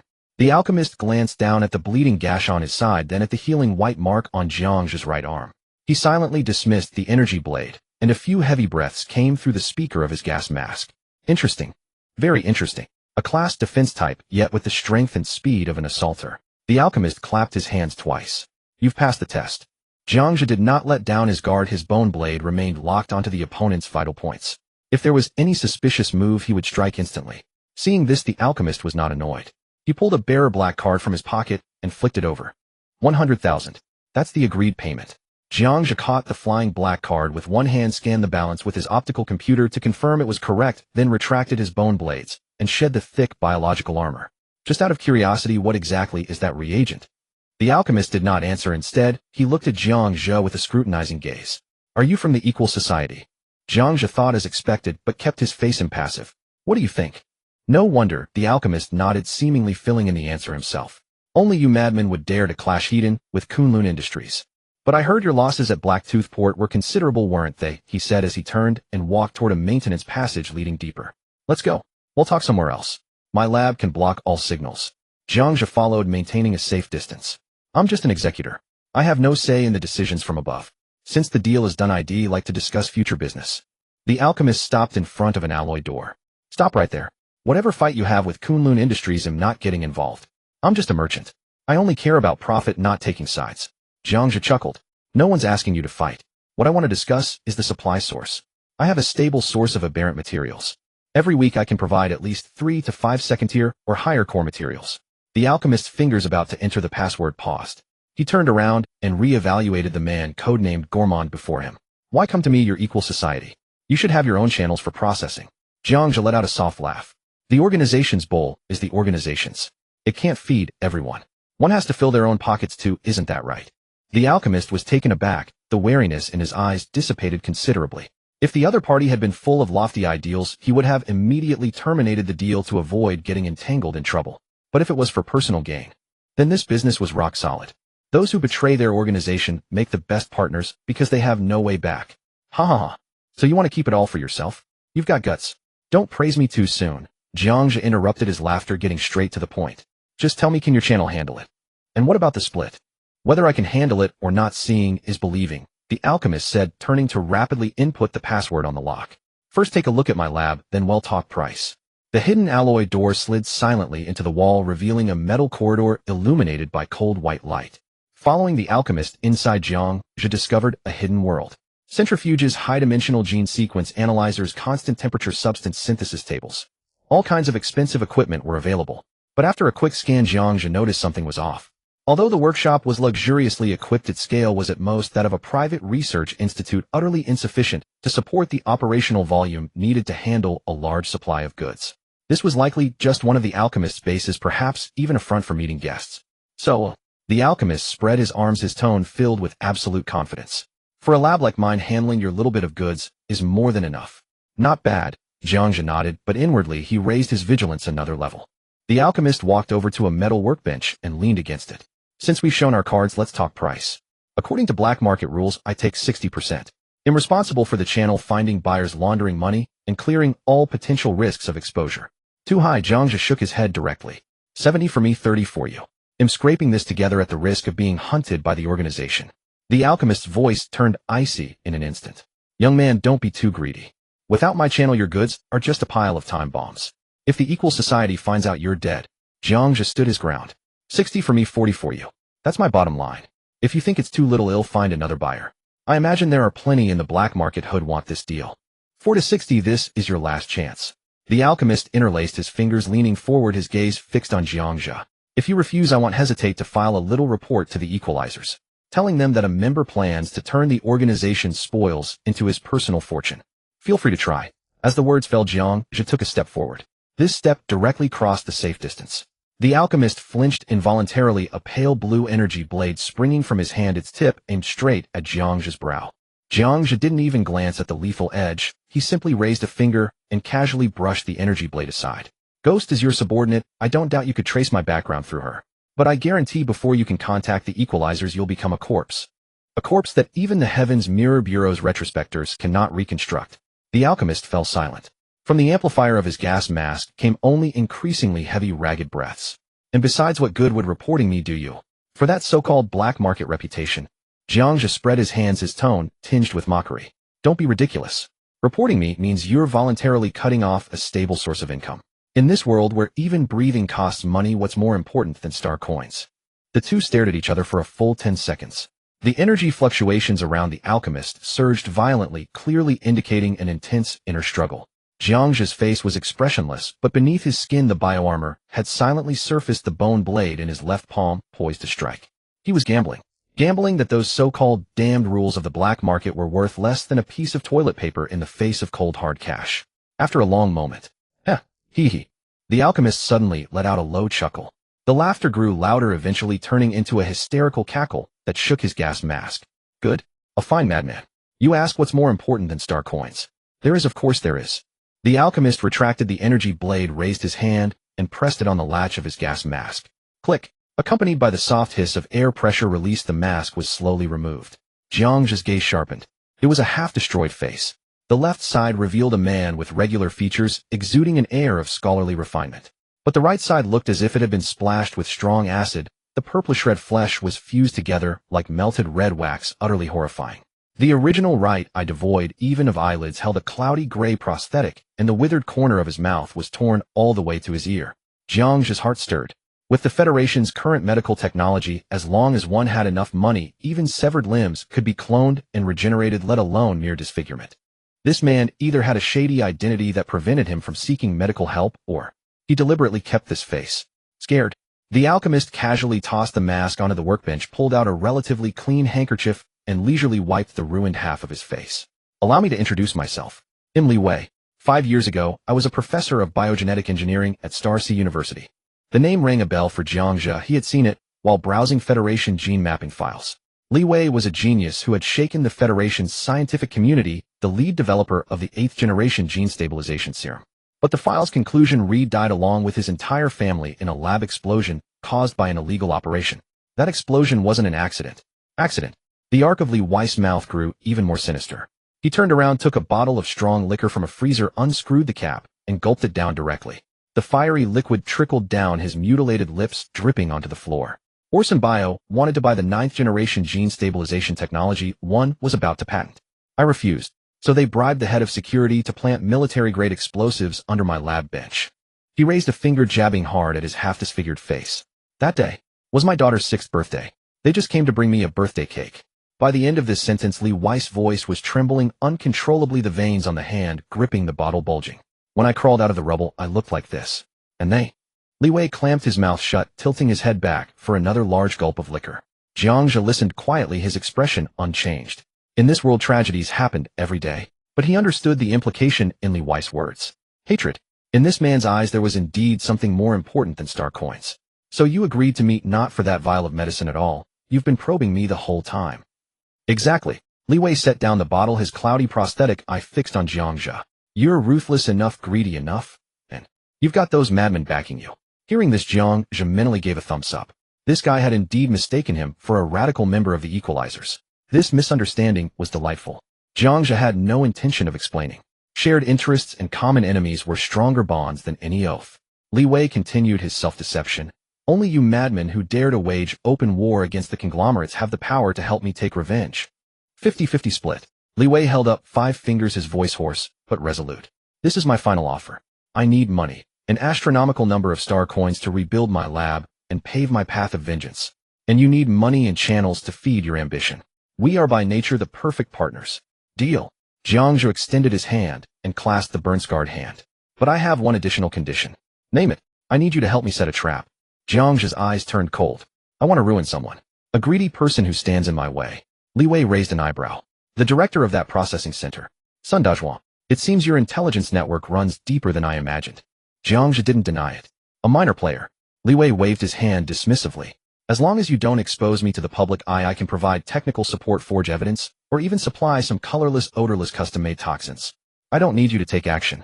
Jiang Zhe released his hand, removed his hat, and openly revealed his young face. I just need you to play along in a little act. An act that will make him believe his future is secure. Li Wei laughed, the scars on his face twisting, making him look even more ferocious. In exchange, when the time comes for me to demand blood from those scum at Orson Bio, I hope you, or rather the Equalizers, can lend me a small hand. As long as the price is right, anything is negotiable. With that, Jiang Zhe put on his hat and turned toward the dark exit passage. Pleasure doing business, Professor. Behind him came Li Wei's hoarse voice. Call me the alchemist. After school, Jiang Zhe clocked in at the processing center as usual. The door to the supervisor's office was half open, and Old Sun was comfortably reclining in his executive chair, legs crossed. In his hands, he cradled a purple clay pot stained with tea residue, humming an obscure local tune. Hearing Jiang Zhe enter, Old Sun lifted his eyelids and offered an unusually amiable smile. Xiao Jiang, you're here. Old Sun gestured to the chair across from his desk. Have a seat. Jiang Zhe appeared flattered, perching on the edge of the chair, with only half his weight. Supervisor, you called me so urgently. Must be some big job. No rush. Old Sun took a sip of tea, gazing at Jiang Zhe with a half smile. How did that big turtle taste? That was a fourth-tier mutant, a rare delicacy you can't buy with money out there. Jiang Zhe swallowed, feigning a look of lingering aftertaste. Supervisor, the flavor. It was absolutely divine. I've never eaten such fragrant meat in my life. After eating, my whole body felt warm, and I feel like I have endless energy for work today. I'm so grateful to you. That's right. Stick with me, and you won't suffer losses. Old Sun waved his hand smugly. This feeling of superiority, of controlling the lower ranks with a few scraps of leftovers, immensely gratified him. As long as you work hard, there'll be plenty more good things like this for you. Yes, I'll definitely give it my all. He'll do whatever you say. With the atmosphere just right, Jiang Zhe suddenly paused, his eyes darting around nervously, looking like someone who had done something wrong, torn between speaking up and holding back. Old Sun immediately noticed his unease. What's on your mind? Spit it out. Don't keep secrets from me. Supervisor, actually, there's something I don't know if I should say it. Jiang Zhe lowered his voice, glancing back anxiously to check if the door was fully shut. Old Sun frowned impatiently. If you have something to say, say it. If not, get lost. Well, you gave me that black market forum last time, right? I've been browsing it these past few days, and I found a section that seems to specialize in buying mutant materials. Old Sun's hand holding the teapot jerked slightly, but quickly returned to normal. Yet he didn't show eagerness. Instead, he spoke in a lecturing tone. Buying materials? The black market is full of scammers. What would they do with the waste from our processing center? Feed it to dogs. That's what I thought. Jiang Zhe quickly agreed. But the replies to that post were numerous, and the prices they offered were shocking. I was thinking we burn so much every day in the center. Isn't it a bit wasteful? The office fell silent for a few seconds. Old Sun tapped his fingers unconsciously on the desk. This kid was too honest to the point of being naive. If anyone else had said this, Old Sun would have suspected they were trying to drag him into trouble or knew some inside info. But Jiang Zhe, this kid couldn't even sneak a bite without checking his expression. How could he have any ill intentions? He was probably just desperate for money, seeing dollar signs and getting some crooked ideas. Old Sun deliberately put on a stern face. This is against the rules. If you get caught, you'll go to jail. At the mention of jail, Jiang Zhe flinched, his neck retracting as his face paled. Oh, that's serious. Then I won't say anything. Supervisor, pretend I never brought it up. He scrambled to his feet, ready to leave. Stop right there, Old Sun called him back. What's the rush? First show me, who's this bold guy? Jiang Zhe quickly handed over his second-hand wrist-mounted light computer. The screen displayed a pinned black market post titled Deep Sea Resource Recovery. Long-term purchase of high-activity mutant limbs and mutated organs. Starting from Tier 2, large quantities, preferred credit guaranteed. Old Sun glanced at it, his mind stirring. The center disposed of mountains of materials daily, mostly common mutants, but the volume was immense. Moreover, often the so-called disposal was just a matter of filling out a form. If he could pull this off. He was an old hand in the game, keeping his composure like a seasoned pro. He casually tossed the light computer back to Jiang Zhe. Xiao Jiang, you're still young.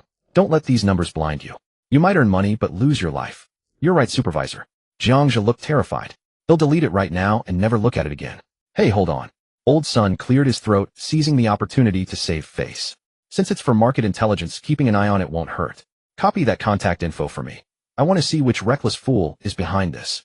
Jiang Zhe obediently pulled up an encrypted communication code and sent it to Old Sun's device. All right, don't just stand there. Get back to work. Stop having crooked thoughts. Stick with me and you won't starve. Got it. He'll do whatever you say. Jiang Zhe nodded repeatedly, turned and closed the door behind him. Staring at the shut door, Old Sun didn't rush to contact the number. Having survived the Zerg invasion and risen to supervisor, his survival instinct was built on paranoia. First, he checked through his smuggling contacts to confirm there were no recent joint enforcement operations. Only then did he log into the black market's credit inquiry system and enter the ID, Deep Sea. The results stunned him. ID Deep Sea credit level, a level diamond certified, recent transaction volume, 1 star coins, buyer reviews, few words, generous, sharp, a big shot. 12 million. And that's just recent flow. Old Sun felt his throat go dry, gulping down 2 mouthfuls from his purple clay pot. To avoid regulation, the black market's recent default covered only the last 7 days. A weekly flow over 10 million. This was definitely a big fish. He tossed and turned in his chair for a while, lit a cigarette, took a deep drag, and then typed the code into his light computer. "Old son, you there?" The message vanished without a reply. Hours passed until near the end of his shift when his light computer finally buzzed. "Deep sea busy. Speak." Concise, arrogant. This lofty attitude actually made Old Son feel more confident. That's right. A big shot should have this kind of temper. Old Son carefully crafted his reply. "I've got a steady supply of mutant materials tier 2 to 3 in abundance with occasional tier 4 goodies. Interested in taking them, boss?" This time the reply came quicker. "Deep sea, where's the source? Be clear. I don't deal with small fry, too dirty and too much hassle." Old Son's heart leaped with joy. That's right. Refusing small fry meant they wanted volume, which was tailor-made for him. Old Son from the processing center. Absolutely first-hand supply large quantities. The other side fell silent for a long time, so long that Old Son thought the deal was off. Deep sea official channel. Too risky. Not interested. Old Son panicked. How could he let this go? It was like spitting out a piece of fat already in his mouth. "Brother, listen to me. Since I dared to approach you, I've got 1,000 ways to launder this batch clean. And rest assured I have some say in this turf. As for the price, everything is negotiable." Another 5 minutes passed. Deep sea and busy, no time to haggle. "I'll add you to an internal group. See the rules yourself. Whether we can work together depends on your capability." Then an invitation popped up. Biological Materials Exchange Group, Group 7. Old Son hesitated for a moment, then accepted. The group was eerily quiet. Only 5 or 6 members, including him, with no one even posting. For the next 2 days, Old Son was listless at work, constantly refreshing the group chat. The first day, the group was dead. Old Son's instinctive wariness resurfaced, wondering if this was just a scam shell. But on the second night, a message suddenly popped up. "Dedicated to sewers, deep sea boss business is bad lately. Hardly made any money." Another member, Get Richly, chimed in. "Tell me about it. The pie's only so big, and even us old brothers can't get enough." Get Richly, oh. How did a newbie get in? "Deep sea boss, don't drag just any cat or dog into our circle. Don't bring trouble on us." Old Son was instantly furious. What did they mean? His son Dezhuang had been around for half a lifetime. Who in the black market didn't show him some respect? And now these nobodies who hadn't even seen his face were looking down on him. His face flushed red with rage, and he breathed heavily. But he held back the urge to curse, and continued lurking, his eyes filled with ruthlessness. "Fine, you narrow-minded frogs at the bottom of the well. Think I'm a small fry. Wait till I get rich. I'll bury you under star coins." By the evening of the third day, a figure known as Rich Little Lee casually posted a blurry screenshot of an account balance in the group chat. It vanished in a flash, quickly retracted, followed by the message, "Oops, my finger slipped. My apologies." But Old Son had caught a glimpse. There were at least 6 zeros trailing that number. This revelation shattered his composure. He tapped into the social feed of Rich Little Lee. The latest post showed a hand gripping the steering wheel of a brand new maglev sports car. On the wrist, a limited edition Star Cluster Group smartwatch was flaunted boldly. Its deep blue dial gleamed, outshining even the car's dashboard. The caption was infuriating: "Bad luck this month, only made 8 million. How dreadful. A month. 8 million. Old Son stared at the numbers on the screen, his eyes bloodshot with envy. He had groveled as a subordinate at the processing center for 20 grueling years. Through shady deals, kickbacks, and clandestine trades, he had painstakingly amassed a fortune of just tens of millions of stellar credits. He had connections with military and corporate channels. But those big shots were ravenous wolves devouring men without a trace. Every favor cost him dearly, peeling off layers of his wealth. The occasional dirty job brought in at most a few 100,000 credits, mere scraps. He knew a few tycoons in the black market, but they demanded refined glands and intact energy crystals. As for the mutated flesh and shattered bones that the processing center fed into incinerators daily, not even a dog would glance at them. Those scraps lost their vitality rapidly and were laced with toxins costing more to process than they were worth. Yet now someone was frantically hoarding this garbage and reaping absurd profits. Why? Why could these young upstarts earn millions a month just by tapping keyboards? Why should his son Dezhuang be stuck guarding a stinking dump, watching tons of stellar credits burn to ash in the furnaces? This was unjust. Jealousy, like a venomous weed, sprouted wildly in his heart, drowning his vaunted reason and caution in an instant. He immediately opened a private chat, his fingers trembling as he typed, "Boss, let's be straightforward. I've got premium goods. Tomorrow night, I can deliver a complete corpse of a third-tier lava giant lizard. Name your price. If it's right, all my future stock is yours exclusively." The crisp notification of a sent message rang out. Old Son leaned back in his executive chair, his mind already awash in a golden rain of stellar credits. At the same time, in the dim underground lab of the abandoned subway station, Li Wei stared at the message on his smartwatch screen, a sardonic smile curling his lips. Bitten at last. He swiveled his chair to face the person beside him. Jiang Zhe was savoring a can of synthetic beef, chewing each bite with deliberate care, even if it was just cheap meat paste. He swallowed the last morsel, reluctantly licked his lips, and tossed the empty can into a corner bin. Faster than I expected, Jiang Zhe said, rising. The decoys in the group did well. Li Wei removed his goggles, polishing the lenses with a soft cloth. They're my contacts for moving goods on the black market. Playing nouveau riche comes naturally to them. Professional actors charge high fees, Jiang Zhe replied, pulling up his hood to shadow his face. But luckily, audiences blinded by greed often wear rose-tinted glasses. They convince themselves. Then let's move to the next step, Li Wei said, putting his glasses back on. Tomorrow night is planned.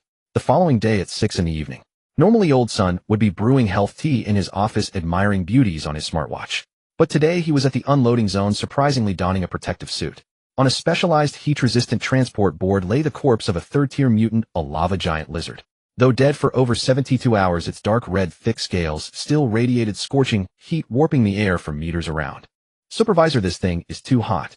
Jiang Zhe, clad in heavy heat-insulating gear and holding a mechanical arm control terminal, feigned dizziness from the heat. Should this really be shipped directly? According to our center's disposal rules. Shut your trap. Old Sun barked irritably. A top-tier lab urgently needs this lizard for genetic research. It's a specially approved rush task. Just do as you're told and spare me your nonsense. Yes, I'm sorry, Supervisor. Please don't be angry, Jiang Zhe said, shrinking his neck in feigned fear. He manipulated the mechanical arm to hoist the threatened lizard corpse slowly, then slid it into the refrigerated cargo hold of a transport truck. Easy. Damn it, be gentle. If you chipped a single scale, you couldn't pay for it, even if you were sold by the pound. Old Sun hopped around anxiously, as if the truck carried not a dead lizard, but his own father's urn. After securing the load, Jiang Zhe pretended to wipe sweat and moved to climb into the passenger seat. Old Sun grabbed his collar and yanked him down.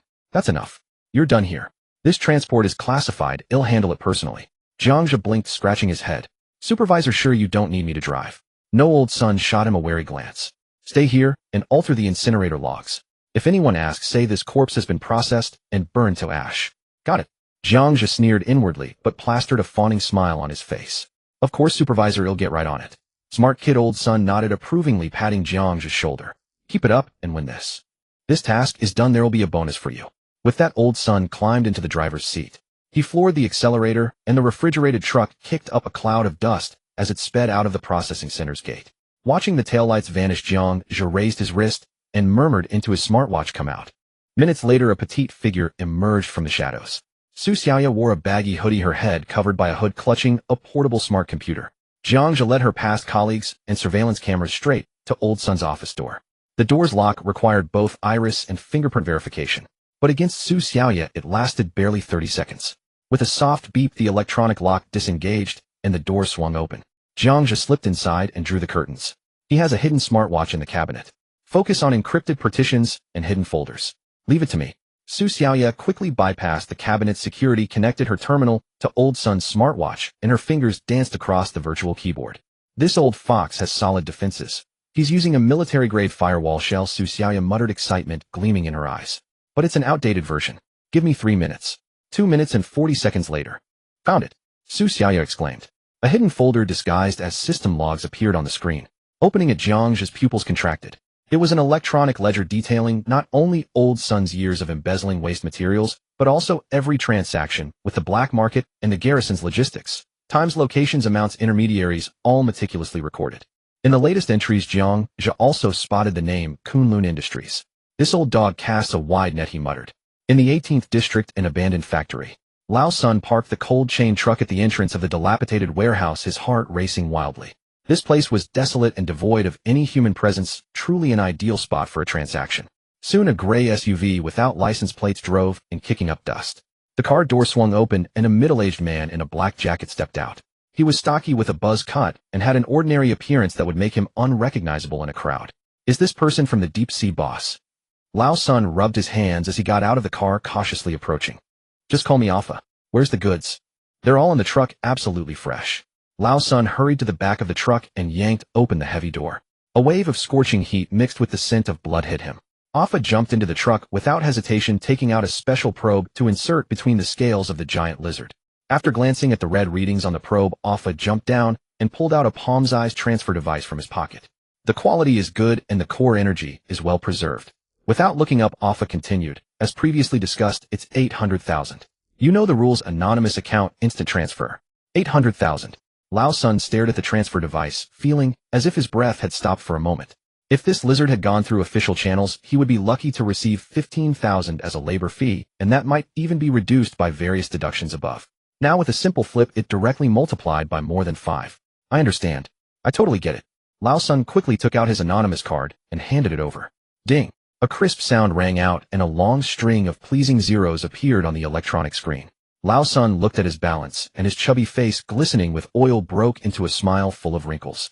Alpha put away the device and skillfully handed him a cigarette. In the future, for goods of this quality, we can take as much as you have. Our boss has a big appetite lately. Lao Sun took the cigarette, but didn't light it right away. He looked around cautiously and lowered his voice to inquire. Alpha, I'm not trying to pry, but I'm just curious. Why do you spend so much money on this kind of thing with skin and bones? What is it actually used for? I can understand those who buy purified glands and blood for medicine, but this toxic rotten meat. Alpha glanced at him and suddenly revealed a knowing smile. Brother, do you really not understand, or are you just playing dumb? In 3 words, health supplements. Specifically tailored for those rich tycoons as special health products. Lao Sun was completely stunned. Those company dogs living a life of excess have already exhausted their bodies. But they may not have much except for money, and they fear death the most. Alpha bit his cigarette, but exhaling a puff of smoke. Our boss has connections. He can grind up this mutant rotten meat, extract a bit, package it nicely, and change the skin. That becomes 1,000 gold longevity capsule. As long as it doesn't kill people, who cares if it works? Hey. Alpha shrugged. That group of company dogs believes it works. Lao Sun suddenly understood. No wonder the other party was so quick to make an offer, accepting everything. Bones and rotten meat. In such a highly profitable industry, there's really no need to worry about costs. High. Alpha, it's truly high. Lao Sun gave a thumbs up, his last shred of doubt dissipating. Health supplements, after all, as long as they don't kill, it's fine. Even if they get caught, at most it's just counterfeiting. Alright, keep your mouth shut, and the money will keep flowing. Alpha flicked away his cigarette, but patted Lao Sun on the shoulder and turned to get into the SUV. As he watched the SUV disappear into the distance, Lao Sun hummed a tuneless little song, feeling the hot star coin card in his pocket. He felt he had finally found the key to the upper echelons of society. Jiang Zhe pinched the palm-sized piece of raw meat between his fingers. The meat appeared a dull purplish red covered with a translucent white membrane.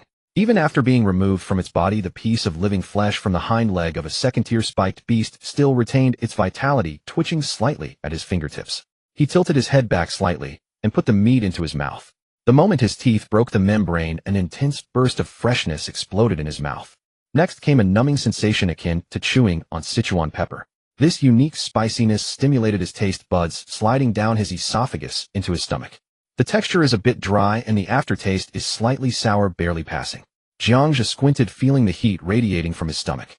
The genetic spiral chain in his body rolled, once devouring the energy completely, then settled back into calmness. He extended his tongue to lick away a drop of blood seeping from the corner of his mouth. He casually swept the remaining bones and scraps into the incinerator and pressed the start button. Flames erupted, turning the evidence to ash. Jiang Zhe glanced at the tightly closed door of the supervisor's office. This week Lao Sun had already been out on business for the 4th time. Ever since he got involved with Deep Sea, that greedy old fool had fallen headlong into the allure of money. Busy selling off those mutant remains that should have been destroyed, preoccupied with the constantly rising numbers in his account. And Jiang Zhe had already figured out Lao Sun's connections thoroughly. Now everything was in place, he just needed an opportunity. An opportunity that could topple Lao Sun and allow him to take over seamlessly. Suddenly a screech of brakes was heard from the unloading area. 3 hovering SUVs marked with the Kunlun Industry emblem stopped at the entrance, and the logistics manager, Lu Qingji, stepped out of one. The employees in the processing center froze instantly, not daring to make a sound. Lu Qingji surveyed the area, frowning slightly. Where is Supervisor Sun? No one dared to speak. With the supervisor absent and the corporate executives conducting surprise checks, anyone who spoke would be in trouble. Lu Qingji's expression darkened. He'll ask again, where is Supervisor Sun? A few timid clerks began to tremble. Jiang Zhe came out of cold storage No. 5 just in time to witness this scene. He hurried over, bending slightly 3 meters away from Lu Qingji. Lu. Manager Lu. Supervisor Sun just received a notification that a suspected mutant residue blockage was found at Drain No. 7. He was worried about any issues and went personally to clear it up. Lu Qingji raised an eyebrow, looking skeptical. Is he that diligent? Personally unclogging the sewer? Yes, the supervisor often says that the corporation's matters are of utmost importance, and any potential hazard must be nipped in the bud. Lu Qingji snorted coldly, but his expression clearly softened a bit. He waved his hand. Have him come back immediately. In less than 10 minutes, he won't have a job anymore. Yes, I will contact the supervisor right away. Jiang Zhe quickly took out his light brain and dialed Lao Sun's number in front of Lu Qingji. The light brain rang for a long time before connecting. In less than 10 minutes, he won't have a job anymore. Yes, I will contact the supervisor right away. Jiang Zhe quickly took out his light brain and dialed Lao Sun's number in front of Lu Qingji. The light brain rang for a long time before connecting. Discuss with you, please hurry. On the other end of the line, Lao Sun was clearly stunned for 2 seconds. Oh, right? I'm in this terrible stench. Tell manager Lu I'll be right back. Right now. After hanging up, Jiang Zhe turned to Lu Qingji with an apologetic smile. Manager Lu, the supervisor, is on his way back. He'll be here soon. All right, enough of the act. Lu Qingji waved his hand impatiently. He had seen enough of such tricks, but he didn't have time to fuss over them and walked straight into the supervisor's office. Get me a glass of water. Everyone else can carry on with their business. Sure, please wait a moment. Jiang Zhe turned and walked towards the tea room, activating the thermal visual synchronization. His gaze penetrated the walls of the tea room. Lu Chengxi's agitated heat source was pacing back and forth inside the office. As Jiang Zhe skillfully brewed tea, he focused on the facial area of that heat source, interpreting every movement of the lips. Yes, I'm at the processing center. Sun Dazhuang isn't here. Dead. Not dead, but I really wish he were dead for good right now.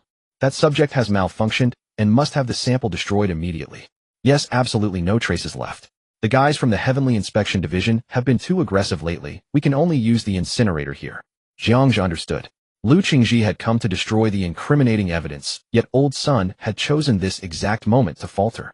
An opportunity, wasn't this it? Jiang Zhe, carrying a freshly brewed cup of tea, knocked on the office door. Enter. Jiang Zhe pushed the door open and gently placed the teacup on the desk. Manager Lu, please have some tea. Lu Qingji sat in Old Sun's leather chair, scrutinizing Jiang Zhe from head to toe. What's your name? Manager Lu, my name is Jiang Zhe. I'm an intern technician at this center. An intern, eh?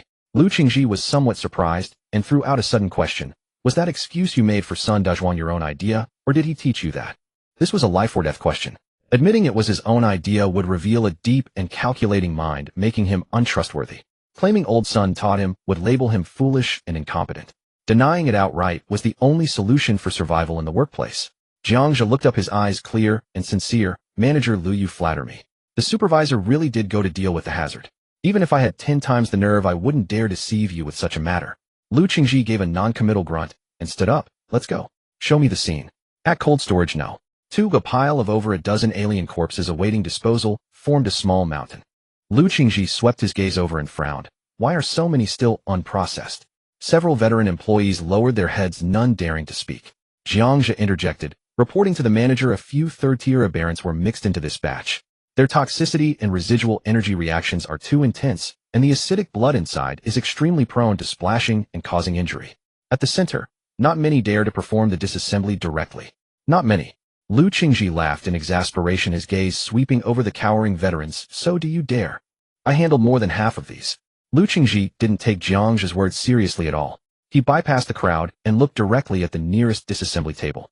On the table lay the corpse of a third-tier lava basilisk. Though it had been dead for over 72 hours, the heat it emitted still warped the surrounding air. Several employees were gathered around it, but none made a move. What are you all standing around for? Lu Qingji barked. An old employee named Oldly, unable to dodge any longer, stammered reluctantly. Manager Lu, this thing's body temperature is still at least 200 degrees. And its scales are too hard. If we cut it now, the high-pressure steam could scald someone alive. We have to wait until it's completely cooled before using the blade. Wait for it to cool. Until when? Tomorrow. Lu Qingji cut him off bluntly, then turned his head to glance at Jiang Zhe and jerked his chin. You go. Jiang Zhe didn't waste a word. He picked up a high-frequency cutting saw, fastened his protective mask, and strode toward the disassembly table. Through his thermal vision, the energy pathways and skeletal structure within the basilisk were as clear as day. He raised the saw and brought it down. SSSSSH. The high-speed rotating teeth bit into flesh and blood, and high-temperature, high-pressure white steam erupted instantly. The surrounding employees gasped in fright and instinctively stepped back, afraid of being caught in the scalding blast. Only Jiang Zhe sidestepped slightly, letting the steam brush past his protective suit, while the cutting saw traced down the gap between the vertebrae. The sizzling smell of scorched flesh filled the air. In just 10 minutes, a complete energy core was neatly extracted and landed steadily in the processing box. Lu Qingji looked at the dumbstruck veteran employees and said coldly, he can do it. What about you? Old Li's face was bright red. He reluctantly took the cutting saw and gestured at another aberrant for a long time, but ultimately couldn't bring himself to make the cut. Enough. Lu Qingji waved his hand in irritation, turned, and walked back toward the office. As he passed Jiang Zhe, he paused for a moment. You come with me. Back in the office, Lu Qingji sat down again, his attitude noticeably softened. How many people are there in this processing center? 17-18, if you count Supervisor Sun. Are they all like that? Jiang Zhe pondered for a moment and gave a measured assessment. Old Li and A Chong have no problem handling low-tier aberrants. It's just, for these third-tier ones, the process for applying for injury compensation is a bit troublesome. What about Sun Dazhuang? The supervisor.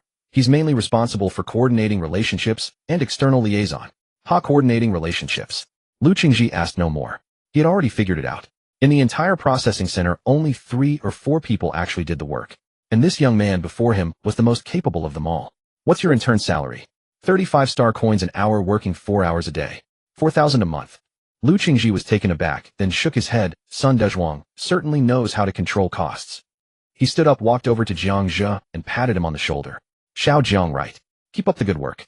Kunlun Industries never mistreats capable people. Jiang Zhe dutifully straightened his back. Thank you, Manager Lu. I will fully support Supervisor Sun's work. Hearing this, a flicker of mockery passed through Lu Qingji's eyes. Loyalty was a good thing. But if loyalty was directed at a fool about to be eliminated, then it was stupidity. Still, this kind of stupidity was exactly what they liked best. All right, go on. Tell Sun Dazhuang to come to my office as soon as he gets back. Yes. Jiang Zhe bowed and backed out, gently closing the door behind him. A traitor would never be trusted anywhere. But a loyal man who could protect his superior in a crisis and had solid professional skills was the perfect replacement no leader could refuse. Suddenly, hurried footsteps echoed from the end of the corridor. Old Sun came running over, panting heavily, his face covered in sweat and his single eye filled with panic. Xiao Jiang. Old Sun grabbed Jiang Zhe's arm. Is Manager Lu inside? What did he say? Was he angry? Jiang Zhe steadied Old Sun with his other hand. Supervisor, you're finally back. Manager Lu waited for you almost 20 minutes. But don't worry, although he was upset, he didn't say anything harsh. Really? Old Sun wiped the cold sweat from his forehead. Good lad. You're quick-witted. If this gets sorted out, I won't forget you. Hurry in, Supervisor. Don't keep the leader waiting. Right, I'm going in now. Old Sun adjusted his breathing, put on a fawning smile, and pushed open the office door. My profound apologies. The subordinates are incompetent. The drain was too clogged, making you wait so long. The door closed. Jiang Zhe stood in the corridor listening to the angry shouts and Old Sun's humble apologies from inside, a faint smile curling at the corner of his mouth. His fingers tapped the confirmation key on his optical brain twice lightly in his pocket. On the other end of the optical link, Su Xiaoye was already prepared. A 30-page chain of evidence. It contained Old Sun's transaction records for embezzling supplies over the past half-month, as well as records disguised as shipments to the Equality Society. All the files were packaged, encrypted through several layers, and sent to the public reporting mailbox of Kunlun Industries Security Department. Having done this, Jiang Zhe withdrew his hand, his face still wearing that obsequious expression. 2 minutes later. Click. Lu Qingji strode out of the office. Old Sun followed behind, bent at the waist, a flattering smile plastered on his face. Manager Lu, this way, please. Watch your step. Lu Qingji didn't acknowledge him at all. When he reached the corner of the corridor, he suddenly stopped and swept his gaze over Jiang Zhe, who was standing by the wall. You come along. Yes. Jiang Zhe shrank his neck, and with a well-trained obedience trotted after him. The three of them traversed the corridor and arrived at Cold Storage Unit 5. At the center of the cold storage stood a black metal container 2 meters in height. The container bore no markings whatsoever save for a row of red warning lights that blinked in a steady rhythm. Lu Qingji gestured towards the container, signaling Old Sun. Open it. Old Sun dared not dawdle. He scurried forward, gripping the heavy pneumatic locks on either side of the container and wrenching them outward with force. With a hiss, the pressure valve released, and a torrent of white liquid nitrogen mist erupted, instantly engulfing Old Sun's lower body. Old Sun waved a hand to dispel the mist. As he discerned the contents of the container, his corpulent frame gave a violent shudder, and he stood frozen in place. This is... Jiang Zhe, standing slightly behind and to the side, let his gaze pierce the cold mist, taking in the full sight within the container. Even he, long accustomed to devouring alien flesh raw, felt a wave of nausea churn in his stomach. That had once been a human being. Or rather, this husk had once belonged to a human. The left half of the corpse had been entirely sheared away. Crudely stitched onto it was the forelimb of an arthropod bristling with barbs. At the junction of skin and flesh, the everted dark red fascia was visible. The chest cavity had been completely laid open.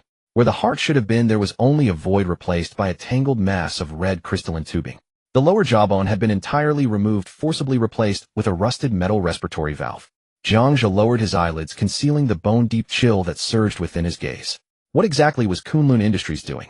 Wasn't genetic modification forbidden by the Federation? This realization jolted him awake.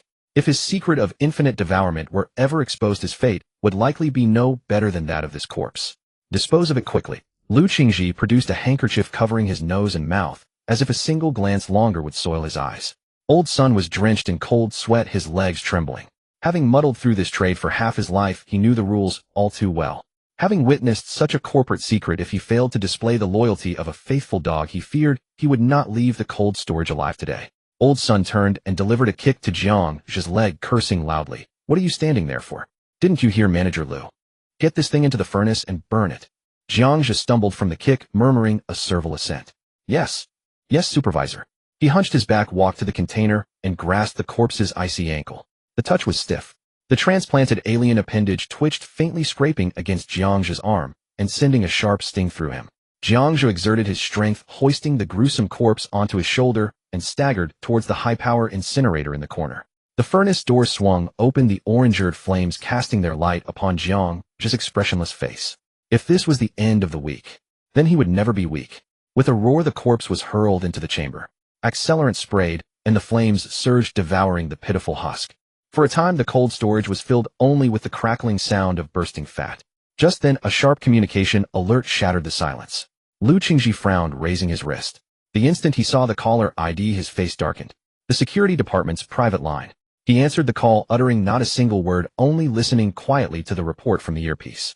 Old Sun stood nearby, cold sweat trickling down his temples. He wanted to wipe it away, but dared not move, forcing a smile that was uglier than tears. Half a minute later. Confirmed. All right, I understand. Lu Qingji ended the communication, turned slowly, and stared at Old Sun with an impassive expression. Old Sun felt a chill under that gaze, forcing a dry laugh as he probed, Manager Lu. What's wrong? Is there further instruction from above? About today's matter, Xiao Jiang, and I will never. Sun Dazhuang. Lu Qingji's voice was very soft, so soft it sent a chill down one's spine. Yes, I'm here. You've got some nerve. Huh. Old Sun looked bewildered. Manager Lu, what do you mean by that? I've been utterly loyal to the corporation. Utterly loyal. Lu Qingji let out a cold laugh, stepping closer. Loyal enough to supply materials to those terrorists from the Equal Society. What a... Old Sun's single eye bulged wide, the corners seeming to split. The Equal Society. Impossible. An injustice. How would I dare deal with the Equal Society? I just sold some scrap to the black market. I didn't. Lu Qingji watched Old Sun's panicked demeanor and understood that he had likely been duped by someone on the black market, completely unaware the buyer was the Equal Society. But did that matter? No. The incriminating evidence had already entered the security department. As his direct superior, he would inevitably be implicated and investigated. Moreover, this old man had grown increasingly greedy of late, with unclean hands. Keeping him around would only be trouble sooner or later. Save that speech for the king of hell when you get to the underworld. Lu Qingji raised his right hand, fingers spread wide. On a nearby shelf, a sharp metal railing pulled by magnetic force detached instantly and transformed into a streak of silver light. With a wet thud, the railing pierced through Old Sun's throat, emerging from the back of his neck and pinning him to the wall amidst a spray of warm, bloody mist. Ugh! Gurgle! Old Sun clutched his neck with both hands, blood and bubbles seeping through his fingers. His single eye stared fixedly at Lu Qingji, filled with incomprehension. Then with difficulty he rolled his eye towards Jiang Zhe, who stood by the control panel. Jiang Zhe had his back to him, intently operating the incinerator's temperature controls, seemingly oblivious to the slaughter behind him. Old Sun reached out, his blood-soaked fingers clawing feebly at the air, trying to grasp something. He wanted to say something. He seemed to understand something. That black marketeer. That deep sea. But it was all too late. His body toppled backward, crashing heavily to the ground. His corpulent frame twitched twice, then lay still. That single eye remained open, its ashen pupils reflecting the cold storage's pallid ceiling. It was only then that Jiang Zhe turned around. Seeing the corpse on the floor, his legs gave way, and he collapsed to sit, scrambling backward until his back pressed against the scorching outer wall of the incinerator. Manager Lu. This. Lu Qingji took out his handkerchief and wiped his hands. A traitor. He walked over to Old Sun's corpse, gave it a kick to confirm he was dead, then turned his gaze to Jiang Zhe. Watching Jiang Zhe tremble all over, his teeth chattering, his eyes filled with the terror of death, Lu Qingji narrowed his eyes, scrutinizing this terrified in turn. Old Sun was dead, but the processing center couldn't come to a halt. Someone had to take over. Those veteran employees were all lazy old foxes, too full of cunning. On the other hand, this intern with no background was obedient, timid, and quick with his hands. Most importantly, his loyalty bordered on foolishness. From today, you are the acting supervisor. Lu Qingji looked down at Jiang Zhe, speaking slowly. Sun Dazhuang embezzled company funds and committed suicide out of guilt. Understand? Jiang Zhe was stunned, his mouth hanging wide, as if he hadn't comprehended. Don't understand. Lu Qingzi's brow furrowed, a flicker of impatience in his eyes. Jiang Zhe shuddered, nodding frantically. I understand. I understand. Supervisor. No, Sun Dazhuang committed suicide. He killed himself. Lu Qingji nodded with satisfaction. Clean this place up. Casting one last glance at the still-burning incinerator, Lu Qingji turned and strode away. The cold storage door slammed shut with a dull thud, leaving only the low hum of the incinerator's fan. Jiang Zhe stood up, dusted off his pant legs, and crouched beside Old Sun's corpse. Old Sun's unblinking single eye stared right at him. Jiang Zhe reached out and gently closed Old Sun's eyelid. Don't look at me like that, Supervisor Sun. I was planning to let you live a few more days, but I didn't expect Manager Lu to be so impatient. In your next life, don't be so greedy. Only traps fall from the sky, not pies. Having said that, Jiang Zhe fumbled around Old Sun's corpse.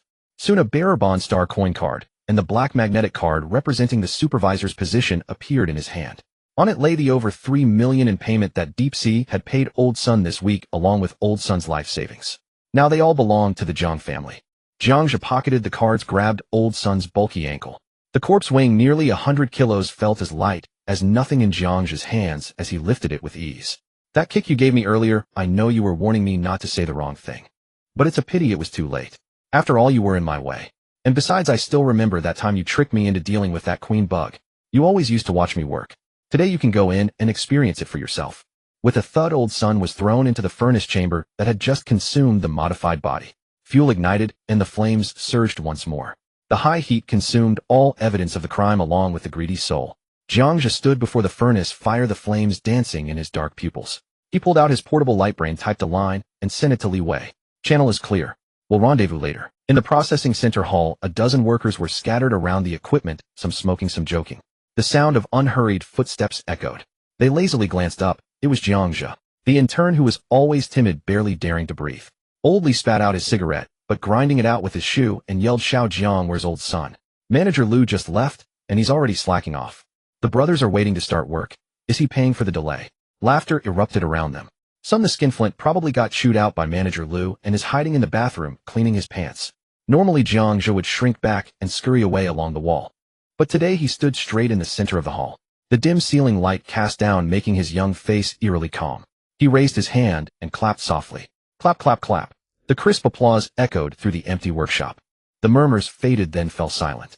The workers exchanged glances, suddenly realizing that the cowardly, pathetic aura around Jiang Zhe was gone. Sun Dazhuang is dead. A heavy silence fell. Old Li scratched his ear as if he hadn't heard clearly. What? Dead? How? Jiang Zhe continued. He embezzled public funds, got caught by the higher-ups, and committed suicide out of guilt. Suicide? The crowd erupted. Dead? Will that affect this month's wages? Damn it, I knew that bastard had dirty hands. He deserved to die. It's over, it's over. The supervisor's dead. Will the higher-ups just shut down this station? Are we going to lose our jobs? For the laborers in the lower districts, the supervisor's death didn't matter. Losing their jobs was the real catastrophe. Old Li, the sharpest among them, pushed through the crowd and rushed to Jiang Zhe, asking urgently, Xiao Jiang. No, Brother Jiang. What's the plan now? Has the higher-ups sent a new supervisor? What about our jobs? Jiang Zhe smiled slightly, pulling the black magnetic card representing the supervisor from his pocket and pinning it to his chest. I've been appointed acting supervisor. Everything stays the same. Work as usual. The performance bonuses Old Sun deducted will be fully compensated by finance at the end of the month. At the words compensated performance bonuses, the restless crowd instantly calmed down. Old Li's furrowed brows relaxed. Nice one, Supervisor Jiang. I knew you. No, you're clearly cut out for big things. Hail, Supervisor Jiang. These bottom-rung old hands changed their tune faster than flipping a page. Suddenly a loud crash came from the corner. A heavy steel pipe wrench slammed onto the floor, sending sparks flying. Zhao Hu, the head of the transport team, stood up. He was 1.9 meters tall, with bulging muscles and a copper chain around his neck, his fierce face trembling as he walked. As in Frank's strength-type awakener, Zhao Hu always threw his weight around the processing center, and even Old Sun had to give him leeway. Zhao Hu swaggered over with two lackeys, stopping in front of Jiang Zhe. Acting supervisor. You. He spat a thick glob of phlegm near Jiang Zhe's boot. A wet behind fears in turn. Whose zipper came undone to let you out? Wang Er and Zhang San behind him chimed in sarcastically. Yeah. Take a piss and look at yourself. Brother, who is still standing here? Who are you to give orders? Jiang Zhe glanced down at the phlegm by his shoe. When he looked up again, his gaze met Zhao Hu's bloodshot, vicious eyes. Zhao Hu, what do you want? What do I want? Zhao Hu stepped forward, his chest nearly pressing against Jiang Zhe's nose. Old son's dead. This seat belongs to me. Either you go tell the higher-ups to hand it over, or from now on we do things my way. The transport teams cut doubles. That was the law of the lower districts. Survival of the fittest, the strong eat the weak. If Jiang Zhe backed down today, tomorrow he wouldn't even get a scrap. Jiang Zhe nodded thoughtfully, pulled out his optical brain, and tapped the screen quickly. You're right. The rules do need changing. Zhao Hu Wang Air Zhang San. You're all fired. Zhao Hu froze, then burst into wild laughter, tears nearly streaming. Fire me. Huh? Are you brain dead? Tons of dead meat every day. Without me, can you move it with your life? If you want to die, just say so. You can try. Jiang Zhe put away his optical brain and pointed to the door. Now get out. The laughter stopped abruptly. Zhao Hu's face twitched, his eyes blazing with murderous intent. You ungrateful little bastard. With a roar, his massive hand like a winnowing fan shot toward Jiang Zhe's throat with a fierce wind.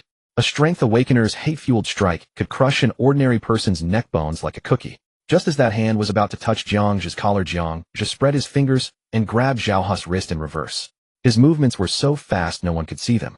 With a dull thud, Zhao Hu's sneer froze on his face. He realized in horror that no matter how hard he struggled, the seemingly delicate hand before him clamped down like a hydraulic vice, utterly immovable. Impossible. This kid used to gasp just carrying a small box. Jiang Zhe tilted his head slightly, a fleeting glint of crimson deep in his dark pupils. I said get out. His fingers suddenly tightened. A crisp crack of bone splitting echoed in everyone's ears.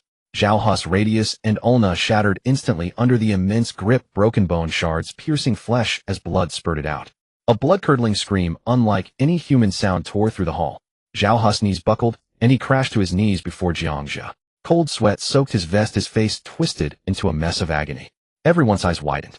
This normally timid in turn had crushed a strength awakener's bones to pulp with one hand. Jiang Zhe released his grip, disdainfully flicking the blood droplets off his hand. He surveyed the room, his gaze sweeping over every face. What are you gawking at? Don't want to work. Oldly jolted back to reality, nodding frantically. Work. Starting now. 3 truckloads of goods arrived today, all second-tier aberrations. Move it.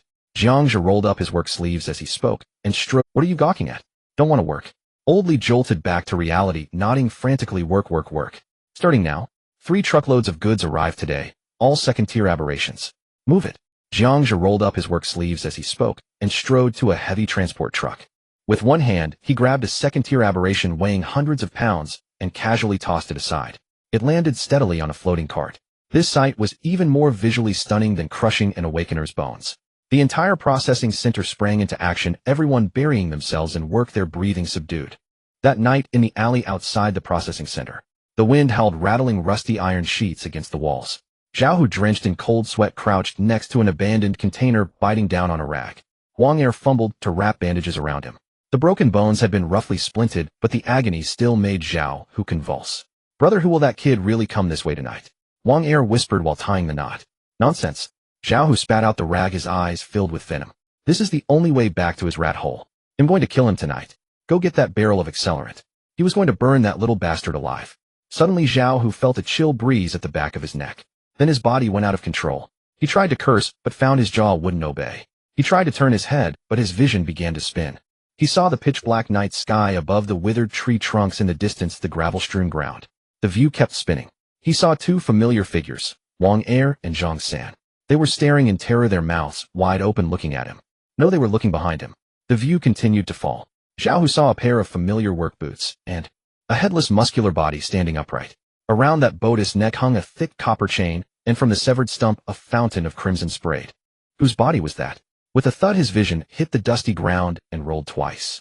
Only then did the searing pain arrive. He rolled his eyes in terror, and saw that Wang Air and Zhang San had blood holes in their chests, their hearts ripped out, lying in pools of blood. So they were already dead. Jiang Zhe carried a plastic bucket in his hand. It was the accelerant Zhao Hu had prepared for him before his death. Now it was only fitting that it returned to its original owner. The pale yellow liquid dripped onto the shredded flesh and broken bones, sizzling softly. With a scratch, the magnesium rod sparked, the ember falling into the oily residue. A roar erupted as a wave of heat surged forth, rushing toward his face. The flames danced wildly in the depths of Jiang Zhe's dark pupils. He felt no sentiment, merely watching in silence. Only when the corpse was completely carbonized did he turn and vanish into the boundless darkness. An hour later, deep within the 9th abandoned subway station, Li Wei sat before a centrifuge. Hearing footsteps, he did not turn around, but gently swirled a test tube, emitting a faint green fluorescence in his hand. Finished so quickly. Sun Dazhuang was killed directly by his superior. A bit unexpected, and I didn't need to use my contingency plan, but the goal was achieved nonetheless. And no matter. It just saves us trouble. Jiang Zhe walked to the experimental table, pulled an anonymous star coin card from his pocket, and slid it across the surface. This is 3,200,000.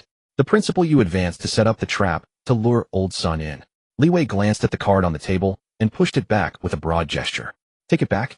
Your people suffered heavy losses at Blackfang Harbor. Consider this a token of my support for the equal society. Jiang Zhe raised an eyebrow. Here we go again. This guy always loved to overthink things. However, misunderstandings could sometimes be more useful than the truth. Since the other party insisted on giving away money, Jiang Zhe naturally saw no reason to refuse. Since you're being so generous, I won't stand on ceremony. Jiang Zhe smoothly retrieved the star coin card. He'll have Ghost compile the list of this week's goods and send it to you. As for the third-tier core from last time, the core is yours. Li Wei waved his hand dismissively.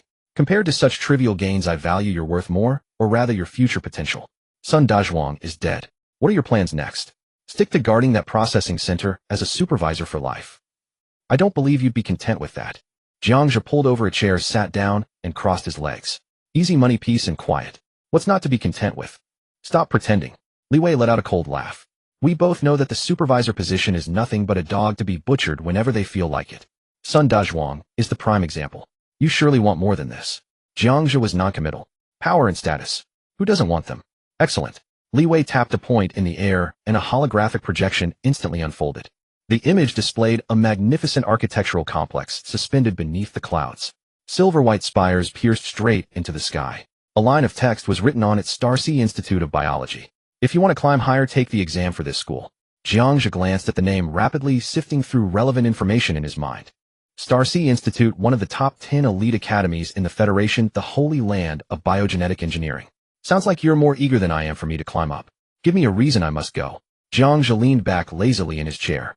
I'm a supervisor now, after all. Why waste time playing house with a bunch of pampered brats? Li Wei smiled, the expression pulling at his disfigured half-face, making it look exceptionally sinister. Playing house. Don't mistake the academy for a place of mere instruction. In the Federation, an academy is a feudal clan, a stepping stone to the upper echelons, a legitimate instrument of violence. He pointed at the academy on the holographic projection. The biology department of Starcy Institute possesses the most advanced laboratories in the entire Federation.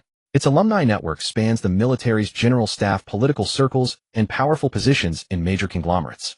Tell me, do you want to be the next Sun Dazhuang, trembling in fear until the day your superiors crush you, or do you want to touch the real world? Jiang Zhe looked at Li Wei, who was breathing rapidly from excitement, and clapped his hands twice in a perfunctory manner. Well said. For a moment you almost convinced me. Starcy Institute. That was your old stomping ground, and also the place that broke your heart. That Olsen bio that blew you into this mess back, then it's deeply connected to this academy, isn't it? Jiang Zhe leaned forward, hitting the nail on the head. Do you really want me to go to school, or do you want me to take revenge for you? Li Wei fell silent. After a moment he nodded very frankly. Correct. That place is rotten to the core. Olsen bio and those old bastards in the academy, they'd make a deal with the devil himself for profit. I want them to pay. A blazing fire of madness burned in Li Wei's eyes. Taking down Sun Dazhuang was the start of our cooperation. I helped you secure the processing center's channels. Now it's time for you to fulfill your promise. Jiang Zhe stood up with a scoff. What I said was that we could talk if the price was right. But where's your price? With that he turned to leave. Wait. Li Wei panicked and stood up as well. This isn't exploitation, it's a win-win. Even if not for me, don't you want to climb higher yourself? Jiang Zhe stopped, turned around, and spoke with a playful tone. I'm not against a win-win, but the terms need to be equal. Li Wei gritted his teeth. What do you want? First, Jiang Zhe raised a finger. With my grades, I definitely can't get into a school like this. You must have connections, right? Li Wei was taken aback, the prepared words catching in his throat.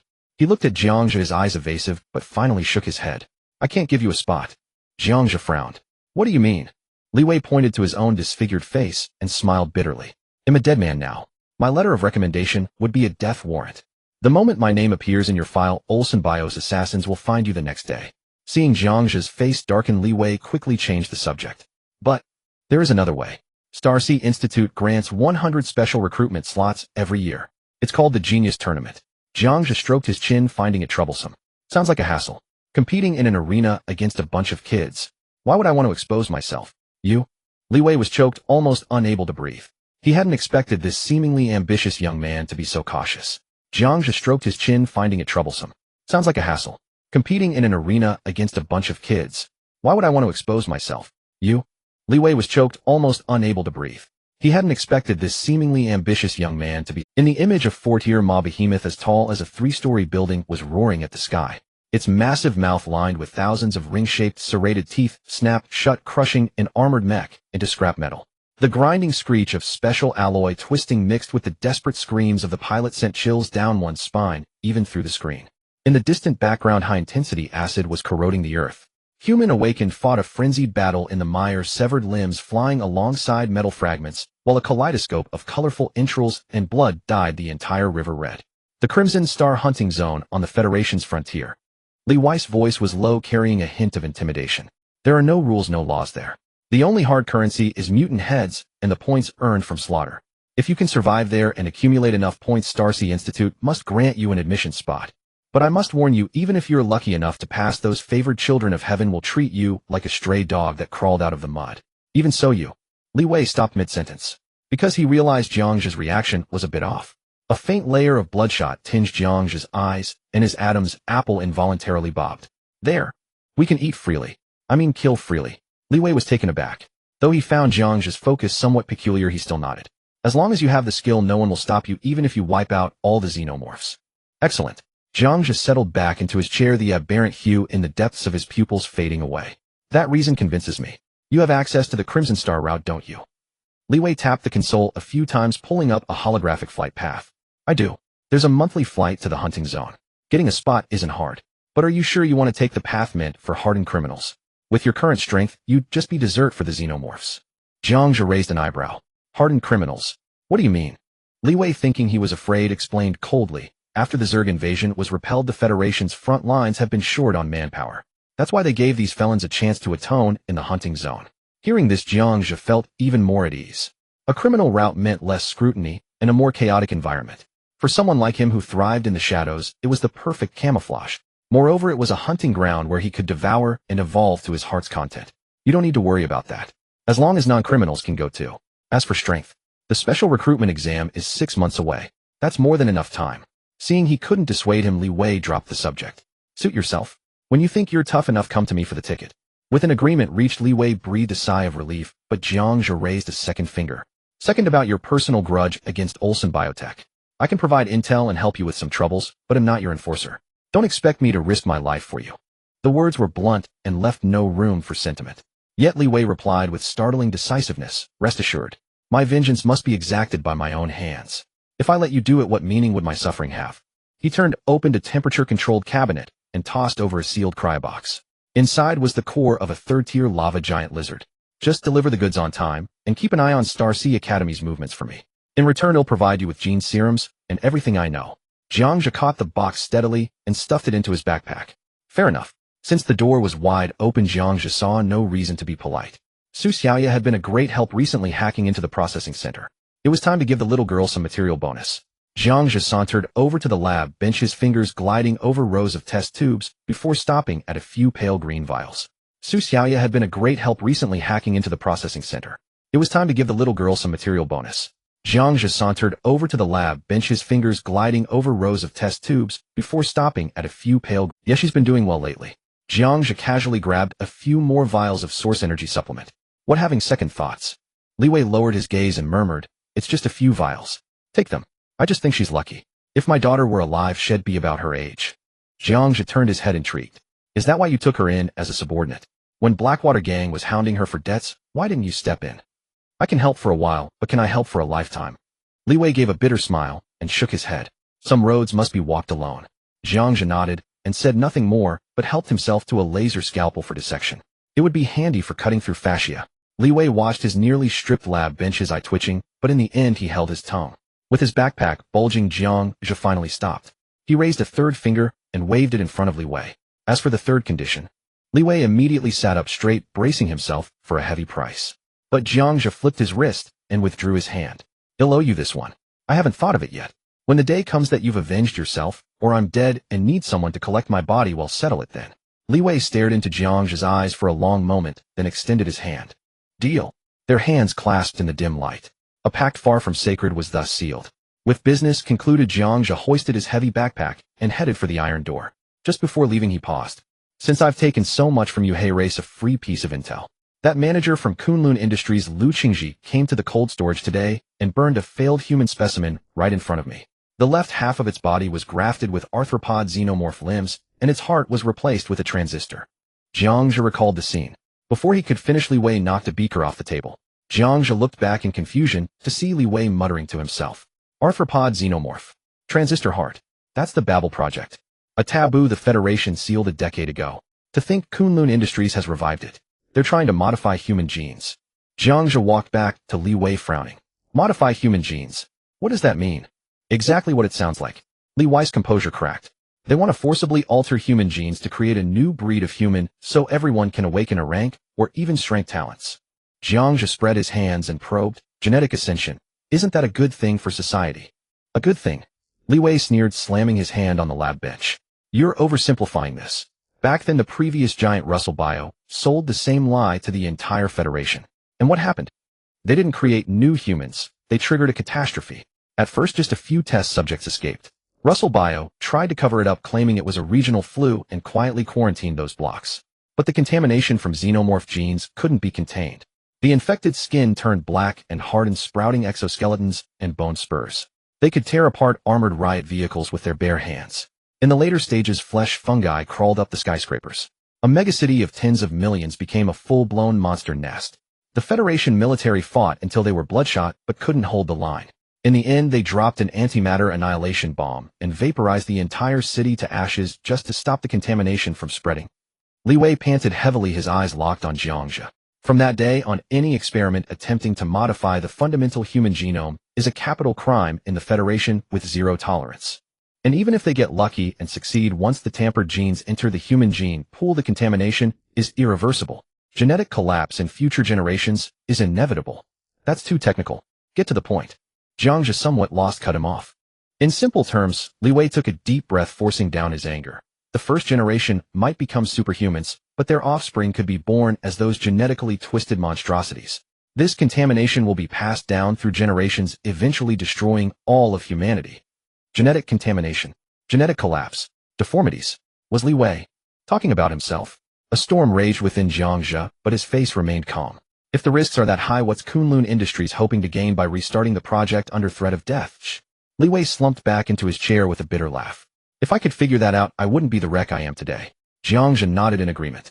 Expecting a tech geek whose family had been destroyed to understand Kunlun Industries' strategic goals was indeed asking too much. But now he was more certain than ever the secret of his triple helix genes must never be exposed. If discovered, the Federation would see him as a source of genetic contamination and exterminate him. Meanwhile, conglomerates like Kunlun Industries would likely tear each other apart to capture him alive for their operating tables. Li Wei noticed Jiang Zhe's unusual silence and frowned suspiciously.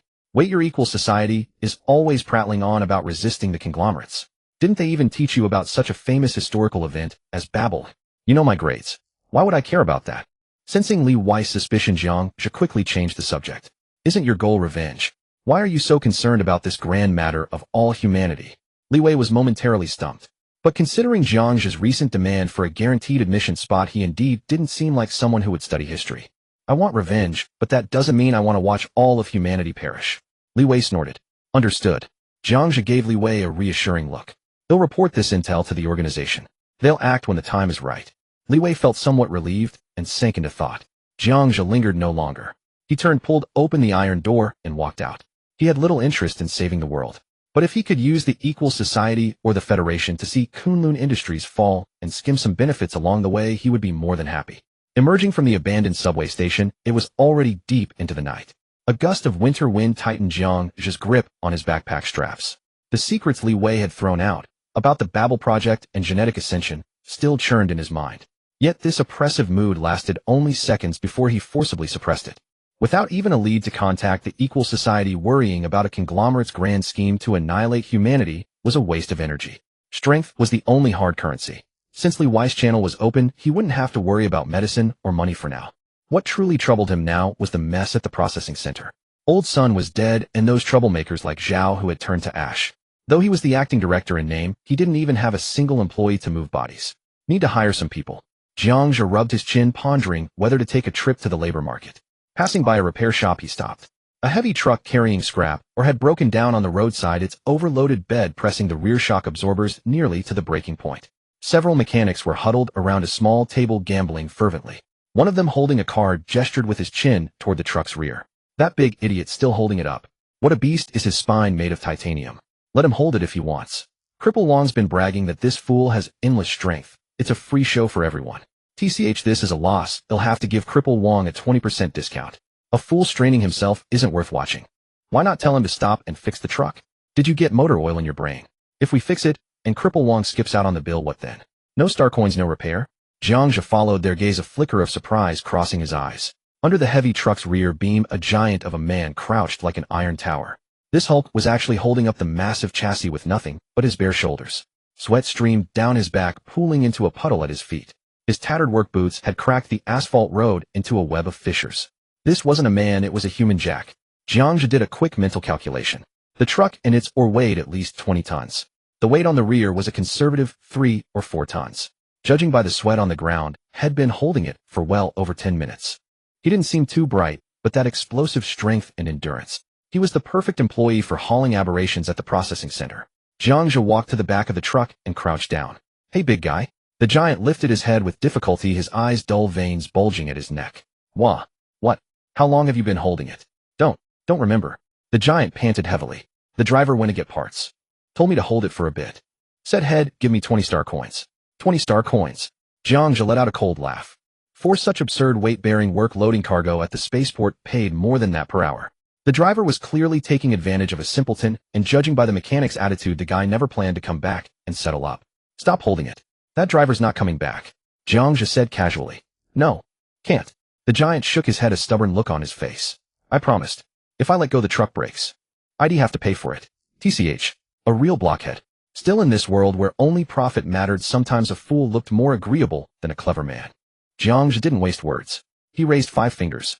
I need a porter at my place. 50 star coins an hour, paid daily. The giant froze, his previously unfocused pupils sharpening instantly as he stared at those 5 fingers. 50. Working hard all day at the docks after the foreman docked his pay had barely take home 100 star coins. This man was offering 50 an hour right off the bat, meals included. The giant's voice was barely audible as he asked, his stomach letting out a timely rumble. Jiang Zhe glanced at the massive frame, guessing he was a bottomless pit. But so what? Had just inherited old son's legacy and had Lee Weiss monetization channel. Even if this giant ate a whole cow every meal, he could afford it. All you can eat. The moment the words left his mouth, the light in the giant's eyes practically overflowed. Then this truck. I hired you, your time is mine. Does it matter if this truck breaks or not? The giant tilted his head and thought for 3 seconds. That made sense. The new boss paid more and provided meals, so had listened to the new boss. Boom. The giant released his shoulders and rolled to the side. The unsupported truck bed crashed heavily to the ground with a deafening roar. The ground shook violently, dust billowing. The mechanics at their card game jolted in fright, scattering their cards as they stared in terror. Let's go, boss. The giant scrambled up, dusting off his hands.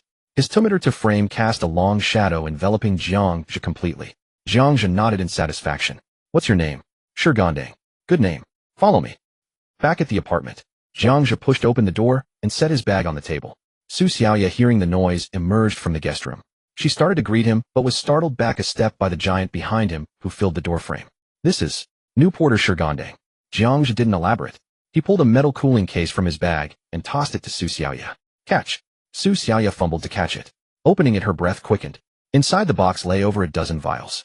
Crate cell repair fluid, optic nerve regeneration enzyme, targeted immunoglobulin. Each one was a life-saving medicine shed checked countless times on the black market, but never dared to hope she could buy. When she looked up, her eyes were red. These. Are they all for me? They're not the best, but they'll last your mother a while. Jiang Zhe walked to the fridge, grabbed a bottle of water, and took a gulp. You've done well lately. You deserve this. Su Xiaoya clutched the case and bowed deeply. In this world where human life was cheap as weed, someone who kept their word was rare. Thank you.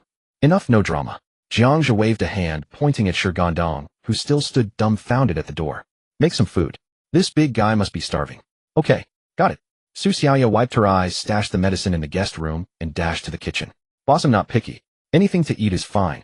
Shigandang grinned, scratching his head as he carefully shuffled and afraid to crack the aged composite floor.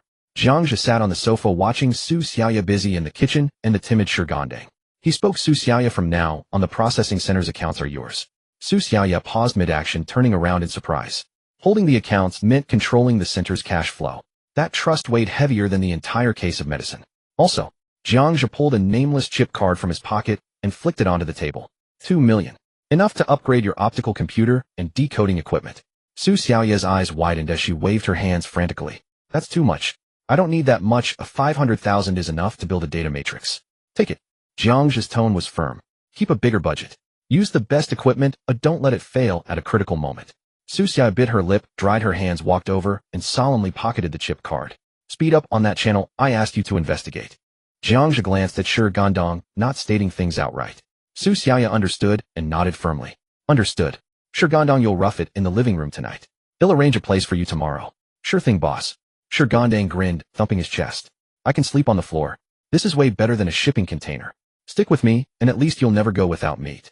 He following the boss means meat on the table. Returning to his room, Jiang Zhe locked the door behind him. He took out the core of the lava giant lizard from his backpack. The core was the size of a fist, dark red all over with magma-like patterns flowing across its surface. Jiang Zhe produced the laser scalpel he had taken from Li Wei and gently pressed the switch. The tip of the blade touched the surface of the core, slicing an opening. Sizzle! High-temperature liquid instantly spilled from the cut. Jiang Zhe quickly brought the core to his lips. It was a bit hot. It was like swallowing a freshly baked lava cake. The tip of his tongue was instantly numbed by the intense heat. Immediately afterward, an extreme freshness exploded in his mouth. It was like the marbled fat of Wagyu beef melting under high heat, the aroma of the fat instantly filling his entire mouth. Jiang Zhe closed his eyes, savoring the taste. As the core was swallowed bit by bit, the gene helix chains inside his body accelerated their rotation. A faint layer of dark red cracks appeared on the surface of his skin, then disappeared beneath it a few seconds later. 10 minutes later, as the last trace of warmth was drained away, Jiang Zhe opened his eyes. A flash of scarlet flickered in his pupils. He raised his right hand, focusing his will slightly. A cluster of dark red flames quietly materialized in the center of his palm. Unlike ordinary flames, it didn't leap, instead it resembled a mass of thick liquid clinging to the surface of his skin. Jiang Zhe closed his fingers. The cluster of flames didn't extinguish but flowed through the gaps between his fingers. Jiang Zhe could vaguely sense that if he wished, this seemingly quiet liquid fire could instantly release heat intense enough to melt metal and stone. An elemental type. He turned his wrist, and the dark red flames vanished instantly. Although he was eager to test the power of this flame, he held back, looking at the cramped room, filled with flammable materials. If he really set a fire here, he'd likely burn the house down, and then have to put it out. Too much trouble. Tomorrow he'll go to the processing center and find a few alien corpses to test it properly. More importantly, I'm not far from the 3rd rank. Just by devouring a few more 3rd or 4th rank aliens, a breakthrough was only a matter of time. Jiang Zhe walked to the bedside and collapsed onto the soft mattress. Today had been exhausting, dealing with Lu Qingji, handling old son, that inexplicable genetically modified body, and communicating with Li Wei. He pulled the blanket over himself. Finally, I can get a good night's sleep. He'll shower in the morning. A few seconds later, the sound of steady breathing came from the room. Meanwhile, in the living room, just a wall away, Su Xiaoya walked out carrying a large stainless steel basin. Sorry, there's not much good stuff at home. Just make do with this. Before she could finish her polite words, she met Shigandang's gleaming eyes. Enough, enough. More than enough. The giant of a man took the basin, not minding the heat, and began shoveling the food into his mouth with the basin. In less than 3 minutes, a huge basin of noodles, soup, and all had completely disappeared into his stomach. Ah, comfortable. Shigandang let out a satisfied burp, hugged the empty basin, and looked eagerly at Su Xiaoya. Is there any more? Su Xiaoya looked at the empty refrigerator and fell silent. The basin of noodles she had cooked was enough for her and her mother for 2 days. Wait here. They'll cook more. For the next hour, Su Xiaoya witnessed firsthand what a bottomless pit meant. 5 pounds of instant noodles. 15 synthetic eggs. 3 cans of synthetic meat. All of it went into Shigandang's stomach. Su Xiaoya stared at the now completely empty refrigerator, lost in thought. Sorry about that.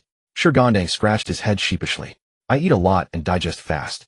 When I used to work at the docks, the foreman was always calling me a useless good for nothing who just ate. His voice trailed off as he spoke. Su Xiaoya looked at this simple giant and suddenly felt curious. How did the boss find you? Oh, it was quite a coincidence. Shigandang immediately perked up. Tonight I was helping a driver hold up his truck at a repair shop. The truck was loaded with over 20 tons of ore and the rear wheel was broken. The driver said he'd give me $20 to hold it while he went to buy parts. And then I just kept holding it. Shigandang said matter-of-factly. If you promise someone something, you gotta see it through. How long did you hold it? I don't know. It was completely dark by then. Shigandang thought for a moment. Maybe 2 or 3 hours. Not really sure. My legs were numb. Su Xiaoya gasped. A load of over 20 tons. Even accounting for the principle of leverage, the weight on his shoulders would be astronomical. This guy had actually endured it for 2 or 3 hours. Later the boss passed by and said the driver wasn't coming back and told me to stop holding it. Shigandang grinned a silly grin. I didn't believe him at first. But then the boss said he wanted to hire me 50 an hour and meals included. I did the math and wow, that's way better than holding up a truck. So I went with the boss. Su Xiaoya rubbed her temples. She gave up trying to follow this big guy's logic any deeper. By the way, what did the testing center say your talent was? Talent. Shigandang couldn't help but scratch his head again, looking a bit embarrassed. I'm not too sure either. They said I have a drank gravity adaptation. Drank. Su Xiaoya frowned. A drank wasn't much better than her a rank. No wonder he could only work as a laborer at the docks. Yeah, drank. Shigandang sighed. The evaluator made it very clear. This talent is useless for anything except hauling cargo. Su Xiaoya was silent for a moment. The boss wouldn't pick up a random glutton for no reason. She stared at Shigandang's broad shoulders. Big guy, you said you held up that heavy truck for 2 or 3 hours. Yeah, that's a whole vehicle. Even a first-rank strength-type awakener would have had their bones crushed long ago. Huh, really? Shigandang was stunned. He had never thought about it that way before. Maybe. I can endure more hardship than others. I used to go hungry a lot at the orphanage when I was little, so I built up my endurance. Su Xiaoya fell silent. She suddenly understood why Jiang Zhe had taken a liking to this simple giant. This big guy's physical potential was definitely an undiscovered treasure. Big guy, think carefully. When you carry something heavy, does your body get more used to the pressure the longer you bear it? Shigandang scratched the back of his head and thought seriously. Now that you mention it, I think so. At first, holding up the truck was suffocating. But after a while it felt like it wasn't so heavy anymore. I used to think I was just getting used to it. But now that you say it, does that mean I'm not useless? Su Xiaoya shook her head. If my guess is right, your gravity adaptation isn't just about passive endurance. It allows you to continuously strengthen yourself under sustained pressure. The longer you endure the pressure, the stronger you get. That's not the effect a drank talent should have. Shigandang's eyes widened, and he was completely stunned. Everyone had always told him he was useless. He had gotten used to accepting whatever others said. But now, someone was telling him he wasn't useless. I am really not useless. Seeing tears welling up in the eyes of this Tumitor giant, Su Xiaoya's heart ached a little. She remembered her own despair when she first met Jiang Zhe. She remembered the pain of her helplessness by her mother's sickbed. Rest assured, you are absolutely not useless. Su Xiaoya's tone was uncharacteristically gentle. You know the boss' judgment. Since he brought you back, it means you have immense value. As long as you perform well, the boss won't treat you badly. Shigandang nodded vigorously, his large hands clenched into tight fists. I will work hard. I swear it. He had never felt this way in his life. To be recognized. To be treated like a human being. By the way, the boss said you can sleep in the living room. Don't mind it. Su Xiaoya turned and took out a clean set of bedding from the cabinet. Tomorrow I'll ask the boss if we can rent a small room nearby for you. No need, no need. Shigandang waved his hands hurriedly. The living room is great. Really, it's 100 times better than a shipping container. Besides, I can keep watch for the boss. If any bad guys come, I can spot them right away. Su Xiaoya couldn't help but laugh. This simpleton was quite self-aware.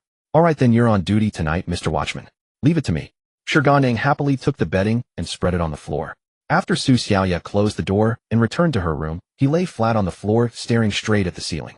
This feeling, it was really nice. He turned his head and looked at the closed door. Boss, I will definitely work hard. Shigandang silently vowed in his heart, then closed his eyes. 3 seconds later, Zi. Su Xiaoya, who had just lain down on her bed, was utterly exasperated. 10 seconds later, she threw off the covers and sat down at her desk. She opened her optical computer.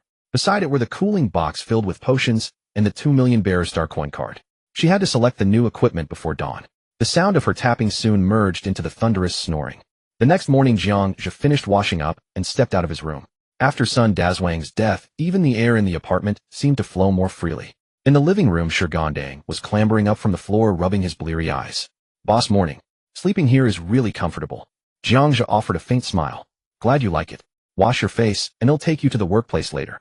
The kitchen door swung open, and Su Xiaoya emerged carrying 2 cups of synthetic soy milk. Dark circles shadowed the girl's eyes, lending her a haggard look. Thank you, boss. My mom took those medicines and she looked much better this morning. She should be able to go for a checkup soon.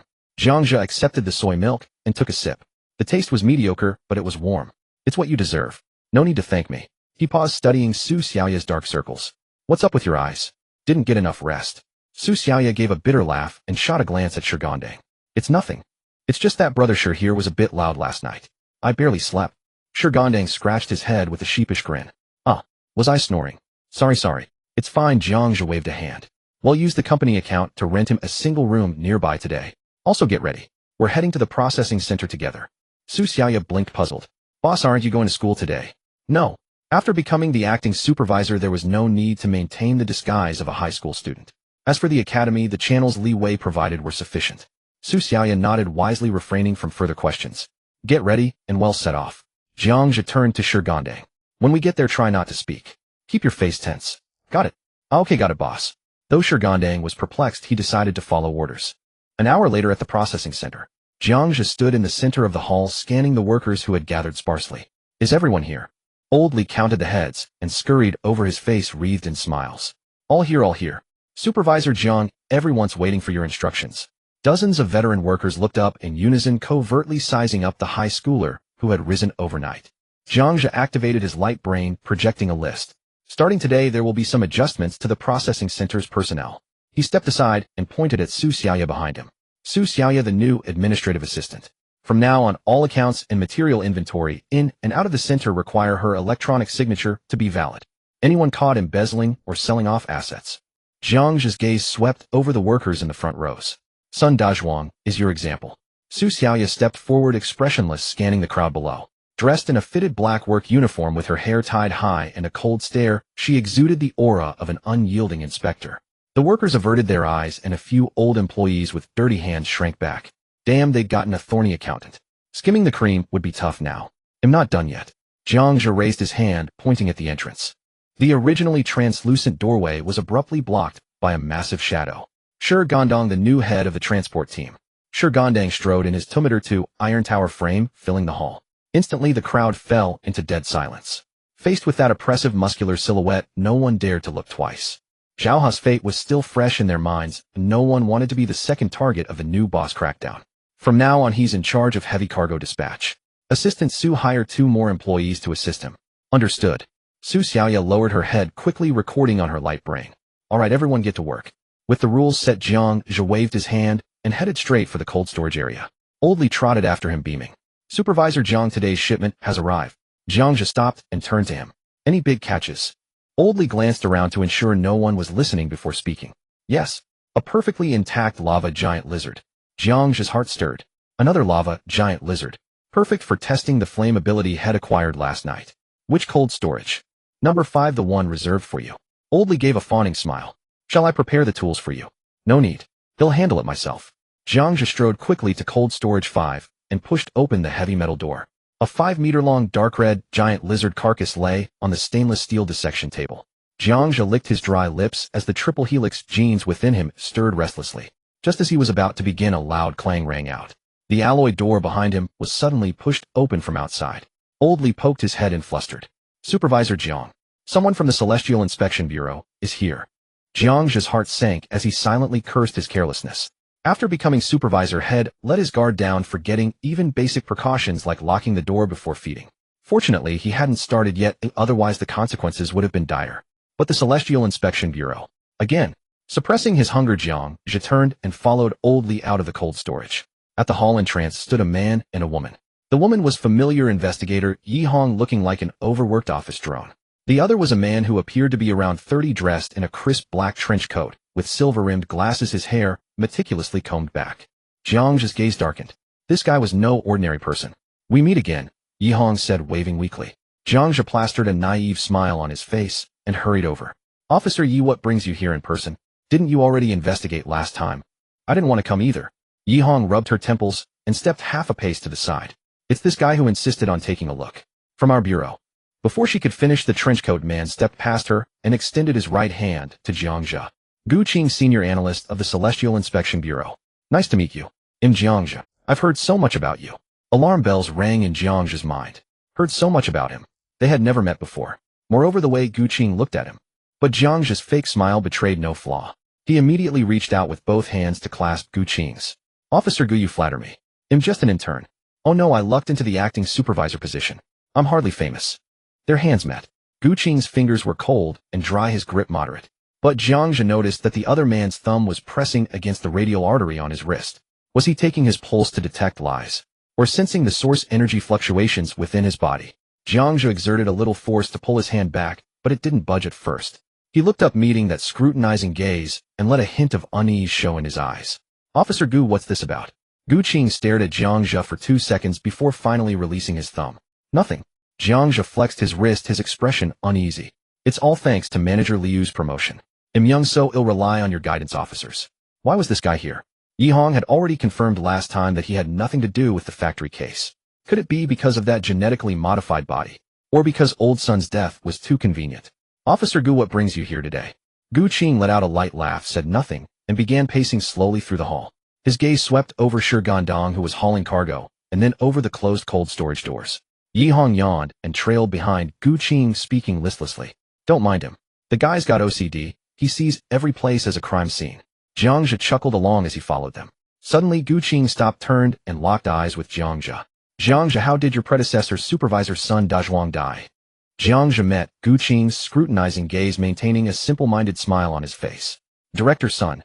Well, he embezzled public funds, and the consortium's audit caught him. But this is the consortium's internal affair. It shouldn't require the Celestial Inspection Bureau's intervention, should it? Gu Qing adjusted his silver-rimmed glasses, his tone teasing. I naturally have no say in the consortium's domestic matters. However, I'm quite interested in who handled it. Could it be you? Jiang Zhe's heart tightened. This guy was definitely after Lu Qingji and the destroyed genetically modified body. Though he wanted to cause trouble for Kunlun Industrial, the news of the modified body must never come from his lips. So he waved his hands repeatedly. Officer Gu, you flatter me. I don't have that kind of skill. That day Manager Lu came to inspect the work and accidentally discovered Director Sun's embezzlement. You know the consortium's rules. Manager Lu dealt with him on the spot. Gu Qing pushed up his silver-rimmed glasses, pondering inwardly. Lu Qingji. Indeed him. This thread was connecting. But he still felt something off about this young man, so he turned to look at Yi Hong, who was yawning nearby. Team Leader Yi, when you investigated the Blackwater Gang factory case last time, didn't you find anything wrong with this son Dazhuang? Yi Hong rolled her eyes. Come on, Analyst Gu, I was investigating the factory case, not an embezzlement case. Why would I bother about whether some lousy director stole money or not? Then did you check on this director Jiang back then? Gu Qing pointed at Jiang Zhe. Where was he that day, and what was he doing? I did check. Yi Hong pulled out an unlit cigarette and put it in her mouth, answering impatiently. You saw the file too. A clever awakener with impurities in his genes, just a lucky, ordinary person. And do you think he has the ability to take down dozens of gangsters, eh? An ordinary person? Gu Qing nodded, his gaze falling on Jiang Zhe again. Jiang Zhe quickly pulled out his old optical brain and shook it. Sir, I actually got off work early that day. I had just returned to my apartment when I got a call from Director Sun telling me to come back for overtime. There are communication records. I figured it was still early, so I slept for a while at home to recharge before coming. I thought since it's overtime I should be well rested, right? Gu Qing narrowed his eyes, his mind racing. Though logically suspicion was ruled out, the sense of dissonance lingered. Seeing Gu Qing still pressing, Yi Hong irritably ran her fingers through her red hair. Fine. If you really think there's something wrong with him, I'll use a deep recall on him and dig out everything, even the color of his underwear, okay? But I'm telling you now, after this big move, I'm taking 3 paid days off. As her words fell, an invisible psychic force burst from Yi Hong. Her normally black pupils were instantly covered in deep gray, like an abyss. Jiang Zhe's scalp went numb. Once his memories were read, the secret of his triple helix genes, and even the images of him devouring aliens would definitely be exposed. Kill. The thought had barely crossed his mind when Jiang Zhe's peripheral vision swept toward Gu Qing. This frail-looking man seemed defenseless, but the sense of danger he gave off was even greater than Yi Hong's. Moreover, once he acted, there would be no place for him in the entire Federation. Escape. How could he run? Could his 2 legs outrun an electromagnetic railgun? Was he really going to end up here today? No, impossible. Even in death, he'd take someone down with him. Just as Jiang Zhe prepared to fight to the death, a hand suddenly blocked Yi Hong. Wait. The gray in Yi Hong's eyes gradually faded, and she glared at Gu Qing in dissatisfaction. Are you messing with me? My psychic energy isn't free. Gu Qing ignored her and turned to look at Su Xiaoya and Shi Gandong, who were dozens of meters away, watching with worried expressions. No, keep investigating, but not him. Investigate the people around him. Cross-referencing is often more interesting and more truthful than direct interrogation. Hearing this, Jiang Zhe's heart, which had just relaxed, tightened again. Checking Shi Gandong was fine. That big guy had only met him yesterday and knew nothing. But Su Xiaoya. That afternoon, Su Xiaoya had helped him hack into Old Sun's optical brain. And she was very smart. What if she developed some suspicion about him in her memories? Fine, whatever you say, you're the superior. Yi Hong grumbled, waving her hand as she turned and walked toward Shi Gandong. Seeing the fierce red-haired woman approaching, Shi Gandang trembled in fear and blurted out, "Sir, I really wasn't slacking off. I've moved several carts." Yihong didn't bother with nonsense. Her eyes once again turned into an abyssal dead gray. A few seconds later the gray mist dissipated. She rubbed her brow and turned to look at Jiang Zhe, pursing her lips with a strange expression. "I didn't see that coming, Director Jiang. Are you a saint? This big guy worships you like a living Buddha. You feed him and even want to rent him a place." Jiang Zhe scratched his head in embarrassment. "Not at all, not at all. I just saw he was strong and the center was short-handed, so I thought I'd give him a meal. Life's tough for everyone. TCH a soft-hearted fool," Yihong muttered, then turned her gaze to Su Xiaoya beside her.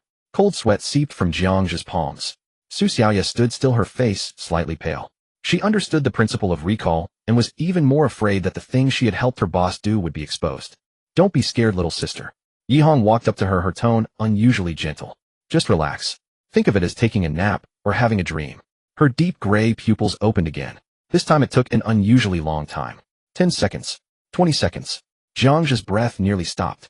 His mind had already run through the nearest escape route and the coordinates of Li Wai subway station countless times.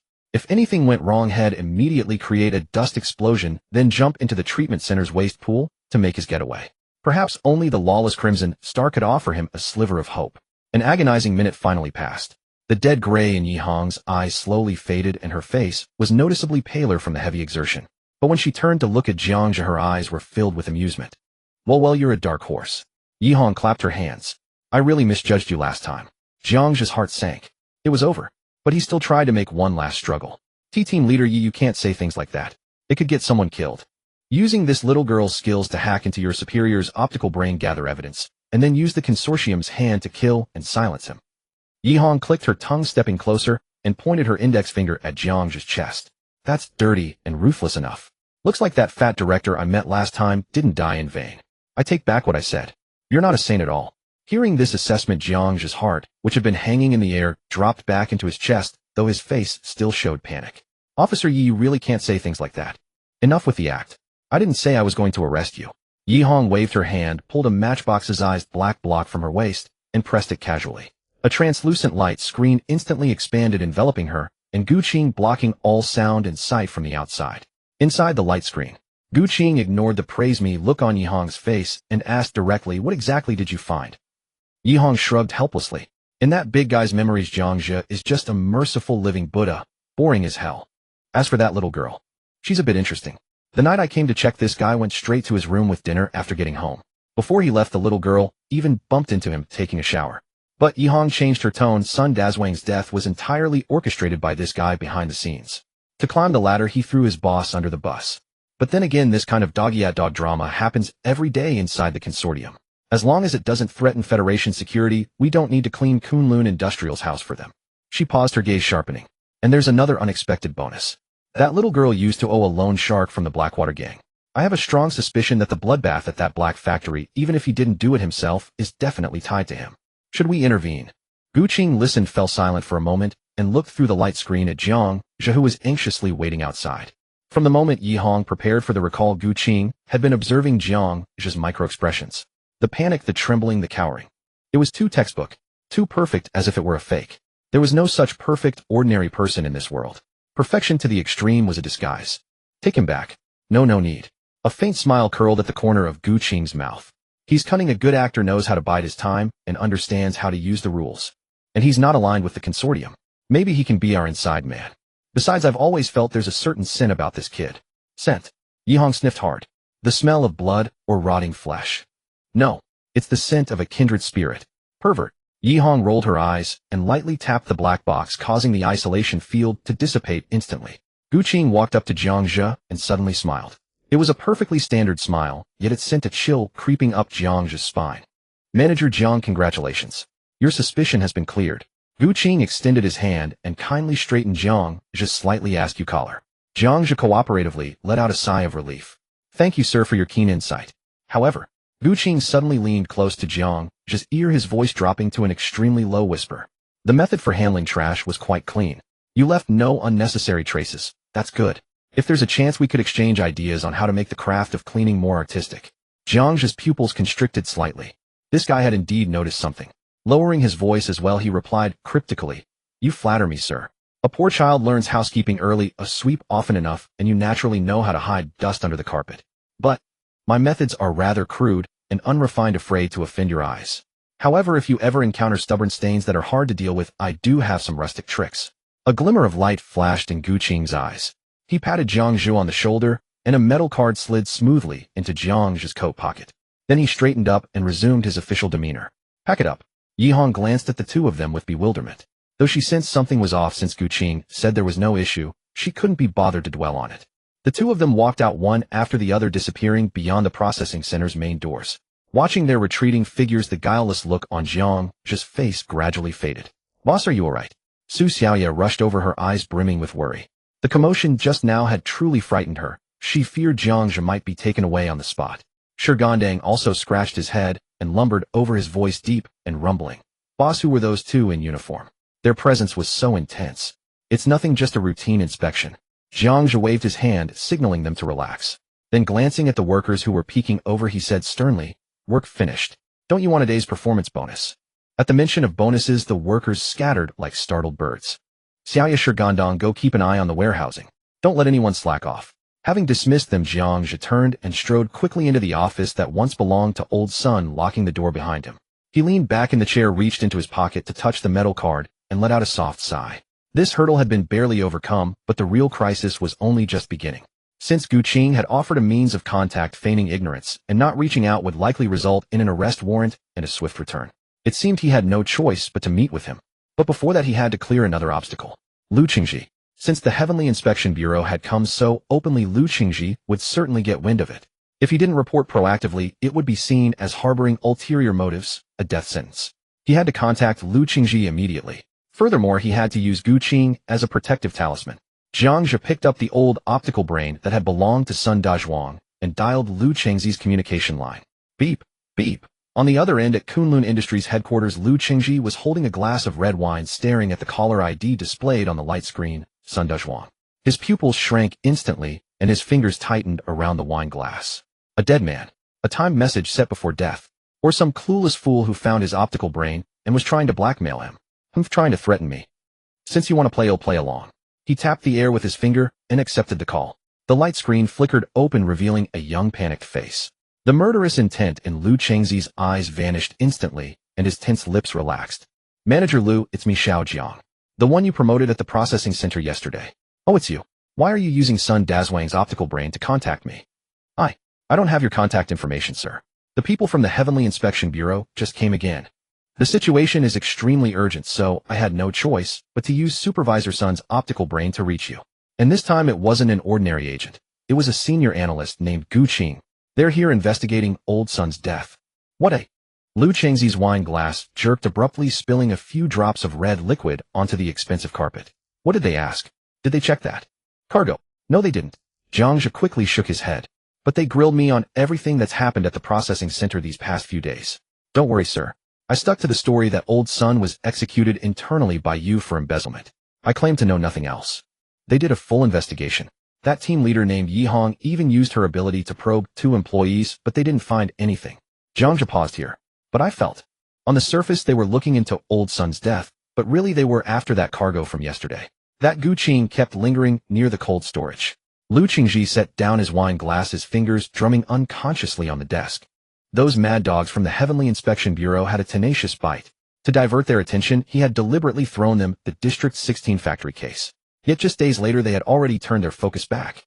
Lu Qingji's gaze pierced through the screen, landing on Jiang Zhe's tense face. This little supervisor knew too much. Though he had seemed sharp yesterday, capable of handling the mutant, he was still an outsider. As long as he lived, he was a liability. Kill him. A glint of murder flashed in Lu Qingji's eyes. But on second thought, no. If the Heavenly Inspection Bureau had just left, and this kid died right after, it would be as good as telling Gu Qing that something was definitely wrong here. He couldn't kill him now. If he had to, it would have to wait until the heat died down, staged as an accident. Jiang Zhe caught the fleeting murderous intent in Lu Qingji's eyes. He thought to himself, just as expected, someone like Lu Qingji trusted no one, and his first instinct was to eliminate the threat. Manager Lu, there's something else. I'm not sure if I should mention it. Speak. Lu Qingji barked, cutting off Jiang Zhe's act. Yes, sir. Jiang Zhe jolted, fumbling hurriedly in his pocket to pull out the metal card, waving it in front of the light screen. That leader Gu Qing slipped me a contact method before he left. He said he wants to meet with me privately. Sir, what do you think? Should I go? Could it be a trap? Lu Qingji frowned at the card. Gu Qing was arranging a private meeting with Jiang Zhe. What was that man up to? Recruiting him? Or fishing for information? Either way, it meant the Heavenly Inspection Bureau had their sights set on the processing center. If Jiang Zhe didn't go, Gu Qing would become suspicious, maybe even take more aggressive measures. But if Jiang Zhe did go, this could be a golden opportunity. If he could use this kid to gauge how much evidence the Heavenly Inspection Bureau had. As for the risk, this kid had only seen the modified body and it had been incinerated. No corpse, no evidence. Troublesome, but controllable. With this thought, the gloom on Lu Chengzi's face lifted and he broke into an amiable smile. Xiao Zhang, this is a good thing. Since Senior Analyst Gu thinks highly of you, go ahead and meet him. Off. Jiang Zhe's face turned pale with fear. Manager, this is too dangerous. What if he wants to arrest me and torture me for information? What are you afraid of? You have Kunlun Industries backing you. Lu Chengzi's voice shot up, carrying an unyielding authority. Go and meet him. Find out exactly how much they've uncovered. Remember, listen more and talk less. Play dumb. Keep the corporation out of it, understand? Report the results to me immediately after you're done. With that, Lu Qingji softened his tone and dangled a bait. If you handle this well, I'll remove that acting label from your title. From then on, this processing center will be yours to run, Manager Jiang. Upon hearing this, Jiang Zhe shot up from his chair and bowed repeatedly toward the light screen. Thank you, Manager. Thank you for your guidance. Rest assured I will handle this matter perfectly and will not disappoint your trust. The light screen flickered off. The office was plunged into darkness once more. Jiang Zhe leaned back in his chair, collapsing for a moment. This path was indeed treacherous. Having taken office less than 24 hours ago, he was already forced into a game of undercover espionage. One misstep, and he would be shattered to pieces. But since he had chosen this road, even if it led through a mountain of blades and a sea of flames, he had to grit his teeth and press on. He took out the card and, facing his optical computer, carefully composed a message. Sir, regarding the cleaning issue we just discussed, I suddenly recalled an interesting detail I missed. Would you be interested in learning more? Above the 14th district on the dedicated aerial vehicle lane, a pitch-black hover car in autonomous mode glided steadily through the neon ribbons. In the spacious back seat, Gu Qing sat elegantly with crossed legs, polishing his spectacles with a silk cloth. Yi Hong, meanwhile, slumped ungracefully beside him, fiddling with an empty energy bar wrapper, her face a mask of displeasure. I just don't get it, she said. Since you knew that kid was suspicious, why not just grab him for interrogation? Why go through all this trouble and even leave him a way to contact you? Gu Qing put on his freshly cleaned glasses. How many secrets of Kunlun Industries do you think a newly appointed acting factory director could know? TCH, are you so sure he'll dare to contact you? Is that so? Gu Qing's lips curled into a smile. Want to make a bet? Are you trying to swindle me out of my money again? Yi Hong sat up straight, alert. Simple. If he contacts me within half an hour, you owe me 500 stellar credits. Who wants to give you, you freak, any money? I won't bet a single coin. Yi Hong rolled her eyes and prepared to slump back down. If he doesn't contact me, Gu Qing added slowly, it'll help you apply for a 1-year paid leave from the Bureau, full salary with performance rated as a... Yi Hong immediately sat bolt upright, her eyes wide. 1 year. Paid. A performance. The combination of these 3 words was as devastating to her a frontline corporate drone as a tactical nuclear bomb. You're not lying to me. I never lie. I just occasionally exploit the facts. Yi Hong stared at Gu Qing, her mind racing. On one side was a year-long vacation that was almost impossible to obtain, on the other a late-night snack bill she'd likely lose. That kid was so guilty, how could he possibly dare to contact this freak, Gu Qing, on his own? Deal. Yi Hong slapped her thigh, her eyes gleaming with desire for the holiday. Gu Qing, you're doomed today. I can already see the sun on the Mediterranean beach. Before she finished speaking, a crisp notification sound came from the terminal on Gu Qing's wrist. The smile on Yi Hong's face instantly froze. Gu Qing opened the light screen, displaying the message Jiang Zhe had sent right in front of Yi Hong, a smug smile on his face that made one want to punch him. It seems you won't be going to the Mediterranean this year after all. Gu Qing leisurely pocketed the money. If he didn't contact me, or if he contacted me secretly behind Lu Chengzi's back, Kunlun Industries would have no place for him. And the moment he handed my information to Lu Qingji would instead want to know what we've uncovered. Gu Qing leisurely pocketed the money. If he didn't contact me, or if he contacted me secretly behind Lu Chengzi's back, Kunlun Industries would have no place for him. And the moment he handed my information to Lu Qingji would instead want to know what we've uncovered, forcing Jiang Zhe to come to the meeting. It's a dead end. He had no choice. Yi Hong's head ached from his lengthy explanation. She waved her hand to interrupt him. All right, all you tactical types have dirty minds. I just want to ask, what if that kid messes up? Don't worry. He and I are the same kind of people. Even if I misjudge him, I can just investigate other leads. Gu Qing smiled after saying this and casually sent the coordinates and meeting time in the 3rd district to Jiang Zhe. At the processing center in the office, Jiang Zhe looked at the reply. Tonight at 7 Cloud Garden Restaurant in the 3rd District, Sky Dome, Room 12. He immediately searched for Cloud Garden on his optical computer. The information showed it was a floating restaurant atop a skyscraper in the 3rd District. Renowned for its 360-degree panoramic Sky Dome and its expensive rare ingredients, it was a social hub for the true upper class of the Sky Dome district. The per capita consumption was as high as 6 figures, and it was only open to class citizens or higher or VIPs with special invitations. Cloud Garden. That's quite a generous gesture. Jiang Zhe put away his optical computer and checked the time. It was only 10 in the morning. Still early. Dealing with these superiors made Jiang Zhe realize more deeply that schemes and tricks were only auxiliary. One's own strength was the true foundation of everything. It was time to enjoy the appetizer. Jiang Zhe stood up and pushed open the door. In the hall, seeing Jiang Zhe emerge, Su Xiaoya immediately approached. Boss, the accounts have been preliminarily checked. Also the workers. You handle it. I trust your ability. Jiang Zhe interrupted her. I'm going to cold storage unit 5 to deal with something. No one is to approach until I come out. With that, he walked straight to the cold storage. Click. Locking the heavy alloy door behind him, Jiang Zhe walked over to the corpse of the lava giant lizard and raised his right hand. A mass of dark red viscous liquid surged from his palm. New ability, liquid fire. Go. With a flick of his wrist, the liquid fire shot out like a venomous snake sticking to the scales on the lizard's abdomen. Sizzle. The air warped from the intense heat, and a scorched odor filled the space. However, the dark red scale was merely blackened a bit. Good adhesion, but the power is too scattered and the temperature isn't high enough. At best, it's first-tier level. With a thought, liquid fire surged from his palm again. This time he controlled it, condensing and compressing it in his palm into a black fireball the size of a fist. He pressed the fireball against the scale. SSS. The black fireball clung tenaciously to the scale, burning with a blinding red light. The scale slowly softened, melted, and was eventually burned through, leaving a finger's-sized hole. Decent when focused, but the preparation time is too long. Jiang Zhe shook his head, dissatisfied with the current power. He dismissed the ability, pulled out a laser cutter from the cold storage, and pressed the switch. A slender blue light blade extended. Following the muscle grain of the giant lizard's thigh, he cut off a piece of leg meat weighing a full 10 gene. The meat was a deep red. Even in death, the muscle fibers still twitched slightly. With deft wrist movements, the light blade quickly sliced the Tenjin piece of meat into hundreds of evenly sized chunks. Jiang Zhe continuously tossed the chunks into his mouth. The texture was a bit dry and not tender enough. As the meat slid down into his stomach, a wave of dry, hot warmth began to rise in his abdomen. The triple helix gene chain within his body became incredibly active, greedily devouring this energy. After consuming 10 gene of meat, Jiang Zhe felt every muscle in his body, cheering. His strength had increased by a notch. The appetizer was passable. Time for the main course. He aimed the laser cutter at the lizard's chest cavity, carefully cut it open, and retrieved the dark red core that was still radiating residual warmth. He cut a slit at the top of the core with the light blade, brought it to his lips, and tilted it slightly. A stream of scalding hot pulp flowed slowly from the opening, which Jiang Zhe gulped down mouthful by mouthful. As the last bit of solution was swallowed, he raised his hand again. The liquid fire surging from his palm now carried a hint of dazzling, blazing gold. Go! The blazing golden fireball shot out with a roar, striking the lizard's carapace. With a soft hiss, the once thick armor was effortlessly pierced by the golden flame, leaving a bull's-eyed hole. Not bad. Jiang Zhe grabbed a clean towel nearby and wiped the remaining pulp from the corner of his mouth. Chief Analyst Gu, I've already had my fill. I wonder if the grand feast you've prepared will be enough to satisfy me.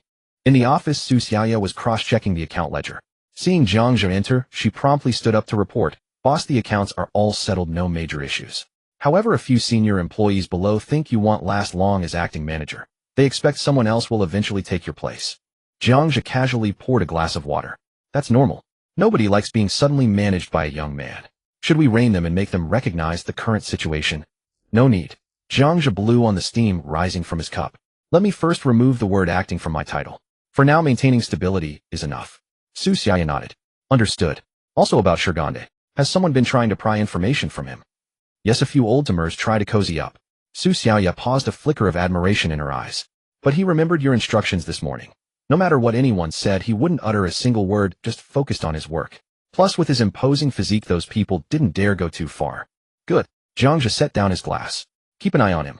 Handle his accommodation arrangements as you see fit. After wrapping up the trivial matters, Jiang Zhe glanced at the time. 3 in the afternoon.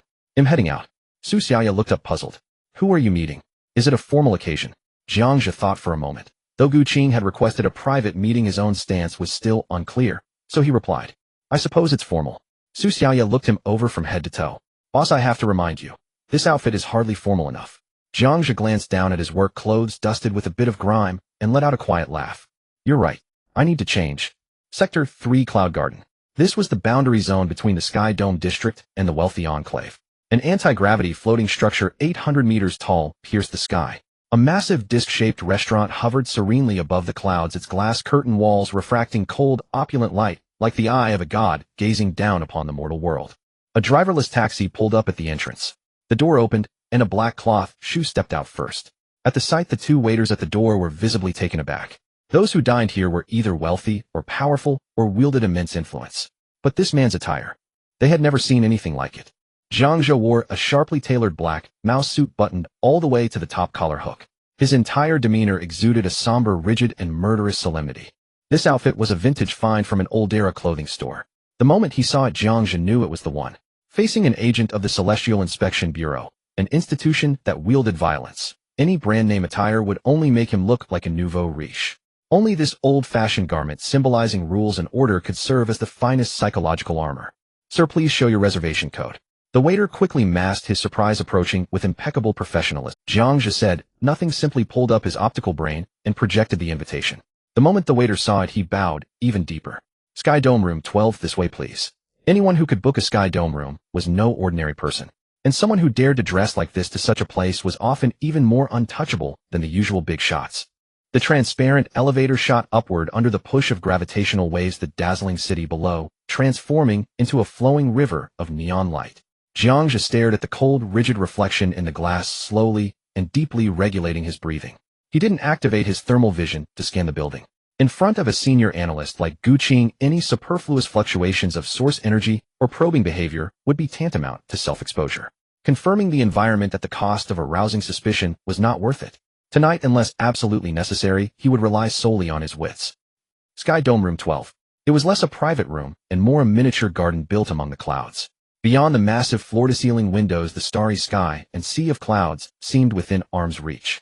Gu Qing sat at the head of the round table, flipping through the menu. Hearing the door open, he looked up, his gaze lingering on Jiang Zhe's mouse suit for 3 seconds. Interesting attire. These days it's rare to see someone wrapped up so tightly. I stumbled upon it at a junk street shop and took a liking to it, Jiang Zhe said, pulling out the chair opposite and sitting down with ease. The fabric is thick, it feels solid to wear, and it steadies the mind. Gu Qing smiled, noncommittal. This outfit represented an attitude, orderliness, even a rare sense of morality. Was this kid constructing a psychological defense with his clothes? Or hinting at something? Seeing Gu Qing just sizing him up in silence, Jiang Zhe glanced around and broke the quiet. Section Chief, you didn't come. She's on leave. Deep retrospection takes a heavy toll on the body. You must have heard about that side effect at the scene. Gu Qing closed the menu. What, afraid I've laid a trap for you? Chief, you jest. Jiang Zhe waved his hands repeatedly, a hint of nervousness flickering across his face. With your warmth and kindness inviting me to a place like this, I'm touched beyond words. Why would I be afraid? Warmth. Gu Qing chuckled softly. All right, Jiang Zhe, stop pretending. A year ago you joined the processing center as an intern, always a nobody. This month you suddenly became Sun Dazhuang's trusted aide, and then yesterday Sun Dazhuang died, and you smoothly stepped into his position. A borrowed knife to kill a leapfrog power grab. You've played this combo so beautifully. Your ambition doesn't match your current cowering demeanor at all. Jiang Zhe's nervousness and fear gradually faded away. He leaned back in his chair, hands casually resting on his knees, meeting Gu Qing's gaze with neither arrogance nor servility. Chief Gu, everything requires evidence and due process, doesn't it? Supervisor Sun was dealt with by Manager Liu for being dishonest. What does that have to do with me, an acting supervisor? Evidence. Due process. Gu Qing seemed to find it amusing, a smirk curling at the corner of his mouth. Jiang Zhe, you might have a misunderstanding about the Celestial Inspection Bureau. He tapped the immaculate tabletop with a finger, his tone turning cold. In the Federation, the Security Bureau demands evidence and the courts follow procedures. But we are the Celestial Inspection Bureau. As long as we deem a risk exists, we can initiate elimination procedures. Jiang Zhe's hands on his knees tightened slightly, using status disparity to create fear, then leveraging power to crush psychological defenses. Still, the more blatantly you flaunt your power, the more it proves you have no intention of actually using it. Seeing Jiang Zhe fall silent, Gu Qing reached out and pressed the service bell. Don't be nervous. Let's eat and talk. Soon a line of waiters filed in, placing exquisite dishes on the table. Gu Qing pointed to a simmering pot in the center, exuding a peculiar fragrance, and made a point of introducing it. Try this, braised void ray liver. This ray lives in the 10th-centimeter depths of the planet Heaven 7, incredibly rare, shipped just this morning through hyperspace channels. Jiang Zhe picked up a piece and put it in his mouth. The liver melted instantly with no fishy taste, a burst of umami mixed with rich fatty oil exploding on his tongue. For a dish, it was undoubtedly a top-tier indulgence. But after swallowing, the 3-gene helix chains inside his body remained utterly lifeless without the slightest ripple. As expected, processed cooked food, no matter how delicious, was useless to him. Jiang Zhe set down his chopsticks in disappointment, picked up the napkin beside him, and wiped the corner of his mouth. Chief, just say what you mean. I'm young and haven't read many books. I can't follow riddles. True, sometimes I forget you're only 18. Alright, I'll be direct. What was Lu Qingji really after when he went to the processing center that day? Jiang Zhe's gaze dropped slightly. At the time, I was just an intern. I honestly don't know about such matters. Gu Qing's brow furrowed, a hint of disappointment showing. Jiang Zhe, I'm sitting here having dinner with you instead of taking you to an interrogation room. That's my sincerity. If you keep playing dumb, this meal can't go on. Jiang Zhe was silent for a moment, then gave a bitter smile. Chief, you've talked for a while and given plenty of threats, but you haven't offered a single promise. If I talk, Lu Qingji could make me disappear tomorrow. If I don't talk, you could make me disappear now. Either way, I'm dead. What choice do I have? Relax. As long as you cooperate, Gu Qing leaned forward, the Celestial Inspection Bureau will keep you safe.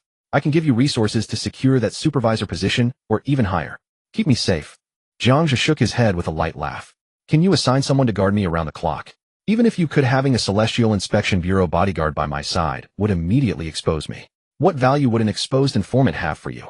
With that, Jiang Zhe spread his hands, leaned back in his chair, and completely shed his disguise.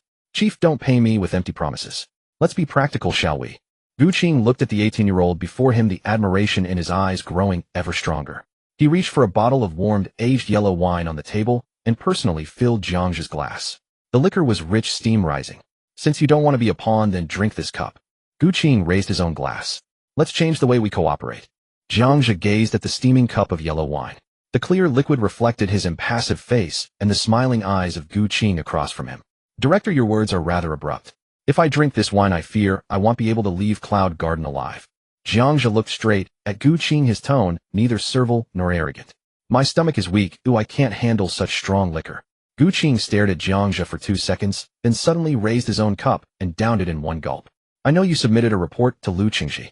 Gu Qing set down the cup, his fingertips gently tracing the rim. He sent you to sound me out, didn't he? Jiang Zhe's pupils contracted slightly, and he forced a dry laugh to cover it up. As expected, nothing escapes you, Director. Since you've laid it all out, I dare even less to drink this wine.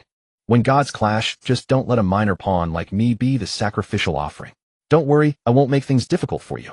Gu Qing sat down, leaning back in his chair, his eyes, as if capable of piercing through one's soul, narrowed slightly. He'll ask you 3 questions. You only need to answer yes or no. Answer them, and this is yours. With that, he slid a black metal case across to Jiang Zhe. A tactical optical computer from the Celestial Inspection Bureau, equipped with a Noah 3 chip. Its processing power is 50 times that of commercial models with military-grade quantum encryption. No one can trace your signal. Jiang Zhe glanced at the case, but didn't even touch it, shaking his head like a rattledrum. Director, please spare me. If I take this back, how do I explain it to Manager Liu? Besides, if you've installed a backdoor in it, won't I be a 24-hour live stream reality show for you? Gu Qing chuckled, amused. This kid was quite alert. You can take it back and have your administrative assistant check it out. Isn't she good with tech? I know Xiao Yu's abilities, but I can't be sure of your methods, Director. Gu Qing shook his head with a smile, retrieved the optical computer, and with a flick of his wrist, a silver-white ring appeared between his fingers. The ring had an antique design with a serial number engraved on the inner band. A spatial fold storage device commonly known as a space ring. Gu Qing toyed with the ring, speaking indifferently. It has an internal space of 100 cubic meters bound by a drop of blood. This item is priceless on the black market and should be quite useful to you, shouldn't it? Jiang Zhe's pupils contracted. A spatial equipment. This was indeed something he needed.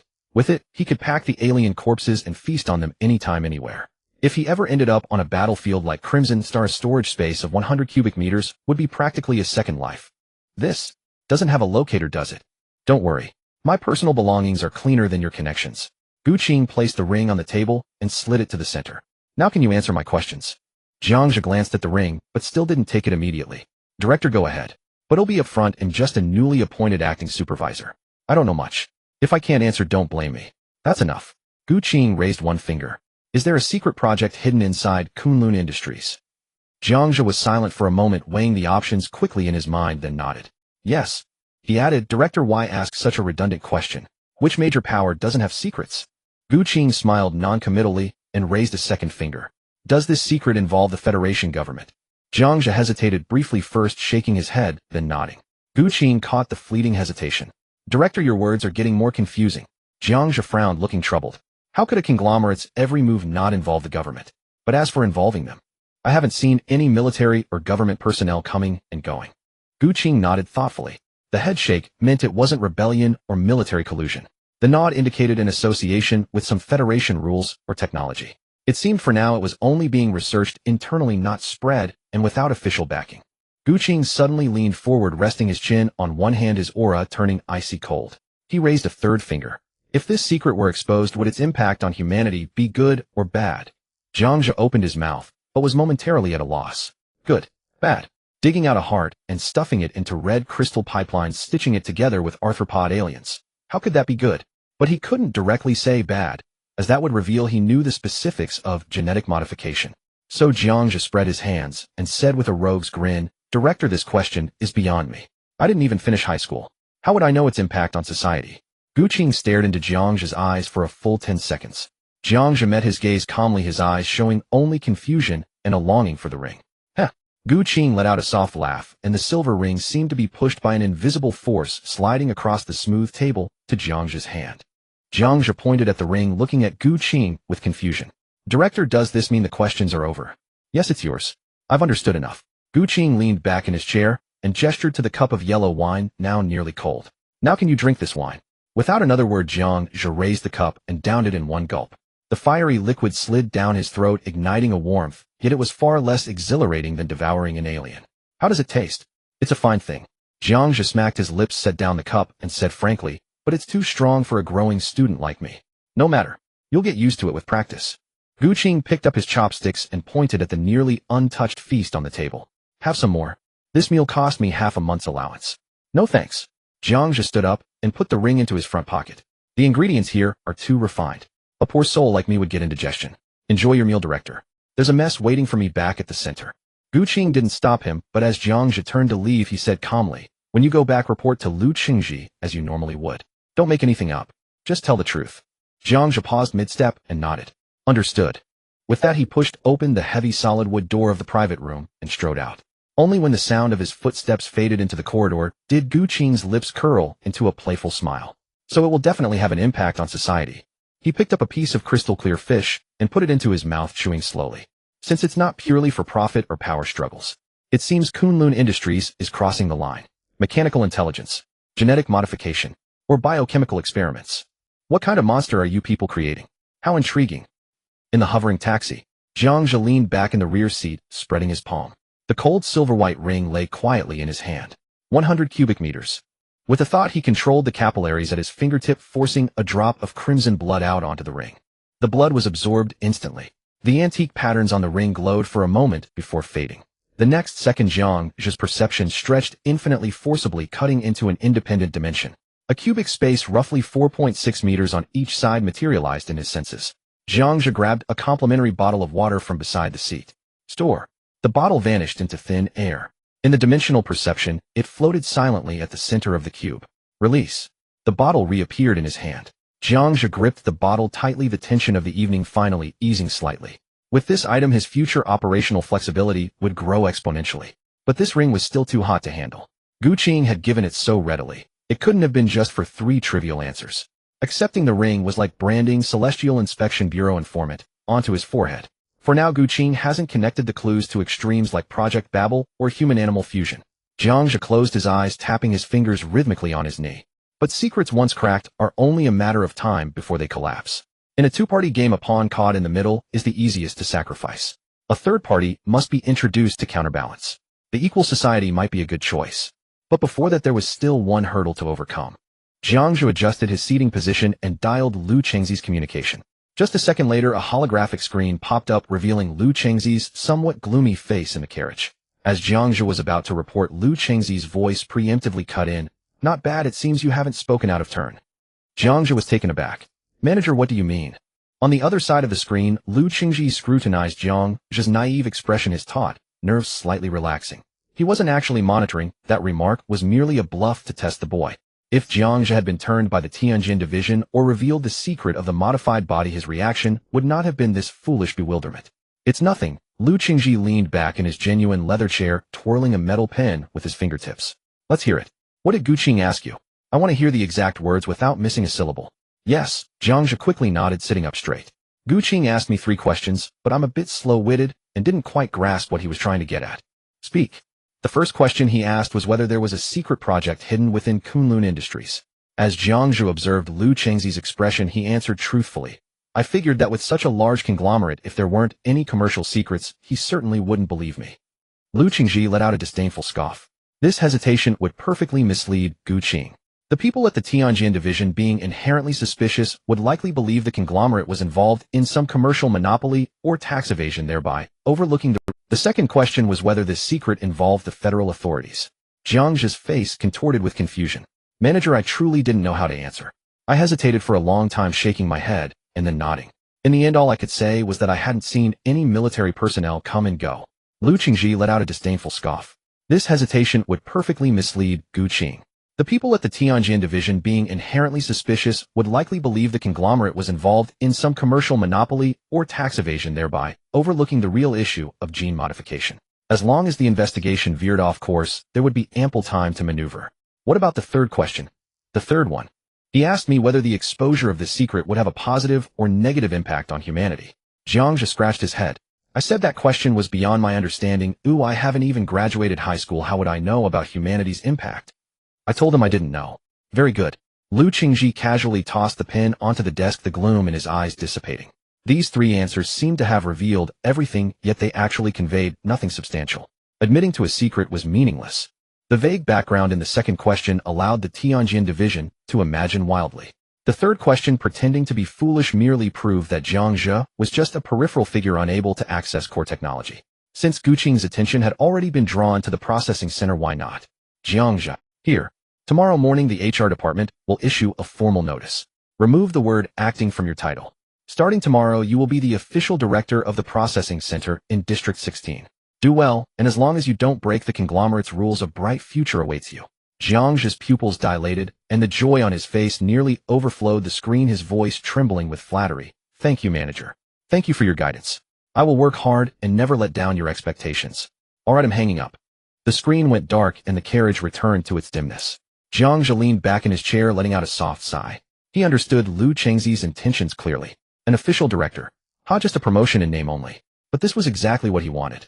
What he needed was a stable place to provide growth resources, and it was best to minimize the troublesome matters. He just needed to continue lying low, leveraging the resources of the processing center to become stronger, and when his strength was sufficient, step into the spotlight. Meanwhile, on the other end of the city, Lu Qingji did not rest after hanging up. He gazed out at the neon lights of the sky district, his expression gradually turning severe. Since Guqing insisted on following the thread, then let this Jiang lad take the fall. However, some things could no longer be sent to District 16. With that thought, he immediately dialed another communication. Manager Chun. It's little Lu from the logistics department. I apologize for disturbing you late at night. I have something urgent to report. Yes, it's regarding the Tianjin division. Upon returning to the old apartment in District 14, it was already past midnight. He pushed open the door to find Su Xiaoye sitting at a small table in the living room. Upon seeing Jiang Zhe return, she quickly stood up. Boss, I've taken care of the matter with Shigandang. I rented a small room upstairs and the big guy seemed quite satisfied. Jiang Zhe replied, casually changing his shoes and throwing his weary body onto the sofa. This day had been exceedingly long.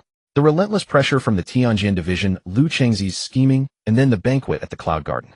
Only after locking this door did he finally feel a moment of respite. He tilted his head back, closed his eyes, and pressed his hand firmly against his throbbing temples. Boss, drink some water first. A cup of warm, purified water was gently placed on the coffee table. Su Xiaoye stood to the side, assessing Jiang Zhe's fatigued expression, cautiously probing. Is it because the Tianjin division has been troubling you today?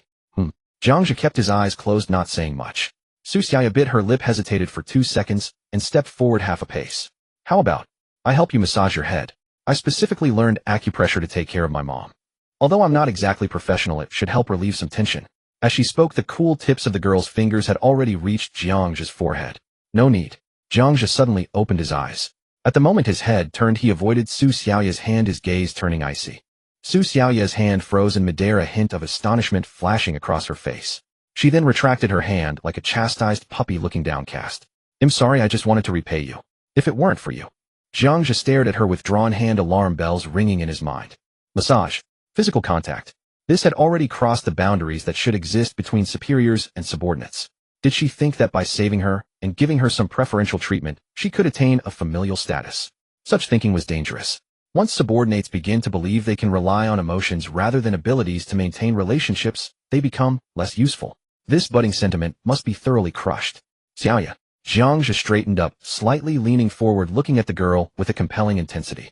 You are feeling grateful to me now because I saved you and provided a stable life for you and your mother. This is a form of positive feedback based on mutual benefit. Su Xiaoya stood frozen, completely bewildered by her boss' sudden cold words. Boss, what do you mean by this? It means that in this world there is no loyalty without reason. Jiang Zhe's gaze was as deep as an ancient well devoid of warmth. If one day you encounter a danger that I cannot resolve, or someone threatens your mother's life, and I fail to save you, then at that time your betrayal would be entirely justified. Su Xiaoya's face turned pale, and she quickly retorted loudly, I want. Boss, how can you think that of me? I would never betray you even if I die. Seeing her trembling with anger, Jiang Zhe merely shook his head noncommittally. Too young. She has a habitual tendency to speak too definitively and place too much weight on emotions. Don't rush to conclusions. Jiang Zhe stood up, no longer looking at her, and walked directly towards his bedroom. In this world, survival comes first. As for whether you would betray. He paused at the door, glancing back at the girl. We will leave it to time to verify. As for now, establish your place and secure the intelligence for the meeting promptly. Bang! The door was slammed shut mercilessly. Only Su Xiaoya remained standing in the empty living room, staring at the closed door, tears welling up in her eyes. I want. She stubbornly repeated to the air.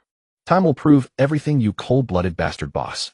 On the electronic bulletin board in the processing center's main hall, a red notice scrolled continuously. Personnel appointment notice. Jiang Zhe is hereby appointed as the official director of Sector 16 Processing Center, effective immediately. Dozens of workers who had arrived early stood gathered beneath the board, their eyes unable to conceal their astonishment. He really got the promotion? That was too fast. In just a few days he's already secured this position. It seems this director Jiang has connections up high. Should keep your voice down. At the edge of the crowd, Old Li listened to the murmurs around him, inwardly breaking into a cold sweat. Thank goodness he had backed down that day. If he had stubbornly clashed like that reckless Zhao, who getting fired at his age would have left his entire family unable to afford even nutrient paste. What's everyone chatting about? So lively this early morning. A gentle voice drifted in from the entrance. The once noisy hall fell into an instant dead silence. The workers stiffly turned around. There stood Jiang Zhe holding 2 steamed buns, looking at them with a warm expression. Director Jiang, good morning. Someone stammered out the greeting, and sporadic salutations quickly followed in succession. Jiang Zhe paid no mind to the workers' evasive glances, nor did he put on any airs. He casually waved a hand. All right, don't just stand around. As long as the work is done well, I'm easy to get along with. Dismissed. Get to work. The workers, as if granted a pardon, scattered like startled birds, fearful of catching the eye of their smiling new director. Old Li, come to my office. Old Li, who was about to slip away with the crowd, stumbled, his weathered face twisting into a grimace. Under the gleeful gazes of his colleagues, he shuffled reluctantly forward. Director's office. Jiang Zhe sat in his chair, finishing the buns in a few bites, and wiping his mouth with a tissue. Old Li stood before the desk, twisting the hem of his shirt, his face plastered with a smile that was more pitiful than joyful. Director, you have orders for me. Jiang Zhe looked at his anxious demeanor and smiled. Don't be nervous. Have a seat first. No. It's fine, Director. He'll stand. My back hurts, so standing is more comfortable. Jiang Zhe didn't insist, and got straight to the point. Old Li, you've been at this processing center for over a decade, right? Yes, 13 years. I've always been in charge of cutting and sorting. Old Li spoke rapidly, as if a moment's hesitation would lead to being caught in a mistake. 13 years. That makes you a veteran. Jiang Zhe nodded, then shifted the conversation. It seems everyone has some opinions about me. Tell me honestly, what do the workers really think? Old Li's heart skipped a beat, and cold sweat immediately broke out. This was it, a settling of scores. Director, no such thing. Everyone just thinks you're young and capable, and they admire you greatly.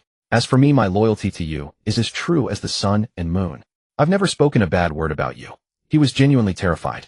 Though this job involved handling corpses, filthy and foul, the star coins were paid steadily. Losing this livelihood would cost him half his life. All right, don't worry. It's normal for people to have doubts. I don't have the time to bother with who said what. With that, Jiang Zhe opened a drawer and pulled out a document stamped with a bright red official seal, tossing it directly in front of Old Li. Take a look at this. Old Li gingerly picked up the corner of the document and as his eyes scanned the title, they widened in shock. Notice of appointment of Li Chongguang as cutting team leader. Below it was a note: base salary increase of 5,000 star coins per month. Thighs. Old Li's hands trembled like a sieve as he stared at Jiang Zhe in disbelief, his words stumbling. Director, this Pinethesky. I mean this notice. Is it for me? Zhao Hu is gone, and Shi Gandang is now leading the transport team. But cutting and sorting are skilled tasks that need an experienced hand to oversee things. Jiang Zhe leaned forward, crossing his hands on the desk. I have many things on my plate, and can't watch the workshop every day. You're a veteran, you know the procedures, and are familiar with everyone. From now on, keep an eye on disciplined scheduling and all those trivial matters in the workshop. As long as there are no issues, you can pocket this money every month without worry. Old Li felt like he was dreaming. The happiness came so suddenly, it left him dizzy. Not only was he spared punishment, but he got a promotion and a raise. 5,000 star coins. That was a half salary increase. And he was now a team leader, a minor boss. Director. Rest assured. Old Li's face flushed with excitement, his back straightened, and his voice grew 3 times louder. From now on, if anyone dares to slack off or play tricks, you don't need to worry. I, Old Li, will be the first to deal with them. Go on.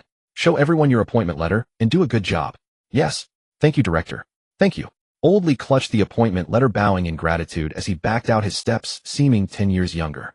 The door had just closed. Su Xiaoya, still a bit huffy from last night's events, couldn't hold back. Boss, this Li Chongguang is a sly old fox. He dodges trouble faster than anyone and has definitely badmouthed you behind your back. He's a weather vane. Why did you promote him? In her view, such people should be the first to be fired as a warning to others. Jiang Zhe took a sip of tea, looking at the indignant young woman, and gently shook his head. This girl was still too young, too fixated on black and white distinctions. It seems you still haven't grasped what I said last night. Su Xiaoya was puzzled, stubbornly pursing her lips in silence. Xiaoya, what do you think defines a good person? What defines a bad person? Well, at least someone as opportunistic as him isn't a good person. Jiang Zhe set down his cup with a light laugh. There aren't that many good or bad people. The world is mostly filled with ordinary folks like Old Li who just want to live a little more comfortably. Huh. Su Xiaoya looked bewildered. Jiang Zhe pointed toward the door. I don't need his loyalty. I just need him to be useful. Someone like Old Li, though slippery, values this job and his salary above all else. Now that I've given him a sweet deal and a bit of authority, he'll be more diligent than anyone in keeping an eye on the workers to hold on to his position. To him, it's a debt of gratitude. To me, it saves effort and trouble, freeing me up to focus on real work. As long as he does his job well and doesn't bother me, doesn't matter what kind of person he is privately. Su Xiaoya nodded thoughtfully. Indeed, the boss' goal was never to be a petty tyrant in this processing plant. Speed up the hiring process too. Gandang's team is still under a heavy load. Yes, I understand. Su Xiaoya took a deep breath, composing herself.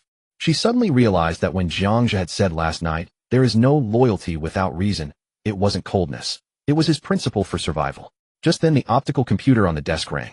It was an internal call from the security office. Director, there's a military truck at the gate. They say they're here to see Director Sun. Jiang Zhe's eyes narrowed slightly.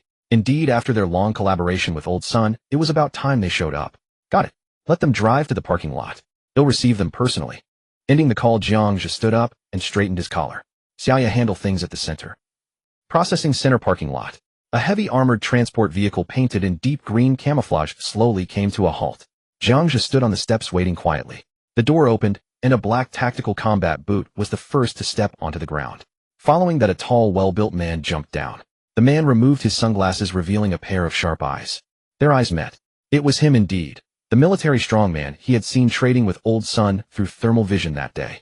Why a new face? Where's that old fox Sun? Jiang Zhe quickly descended the steps, stopping 3 paces from the man and bowing slightly. Greetings, sir. In the new supervisor, here Jiang Zhe. Supervisor Sun.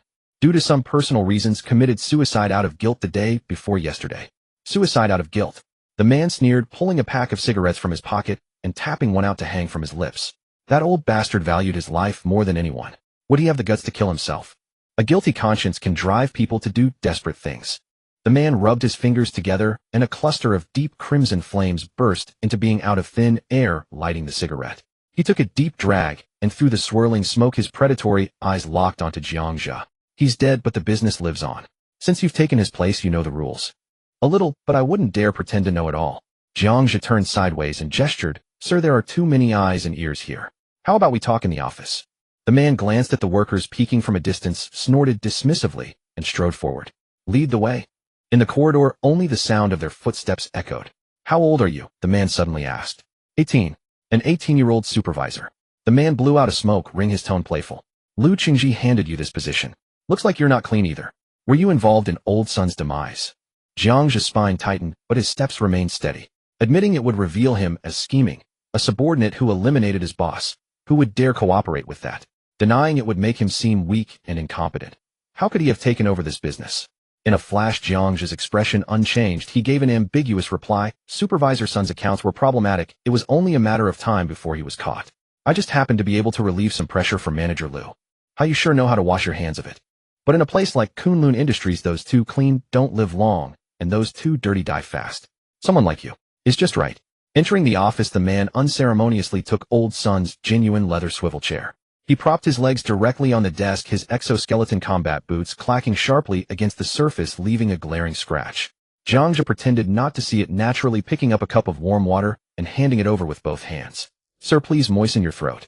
Spare me the pleasantries. The man flicked his ashes, gaze boring into Jiang Zhe. Old Sun was greedy, but he got things done. Our cooperation involves many things that shouldn't see the light.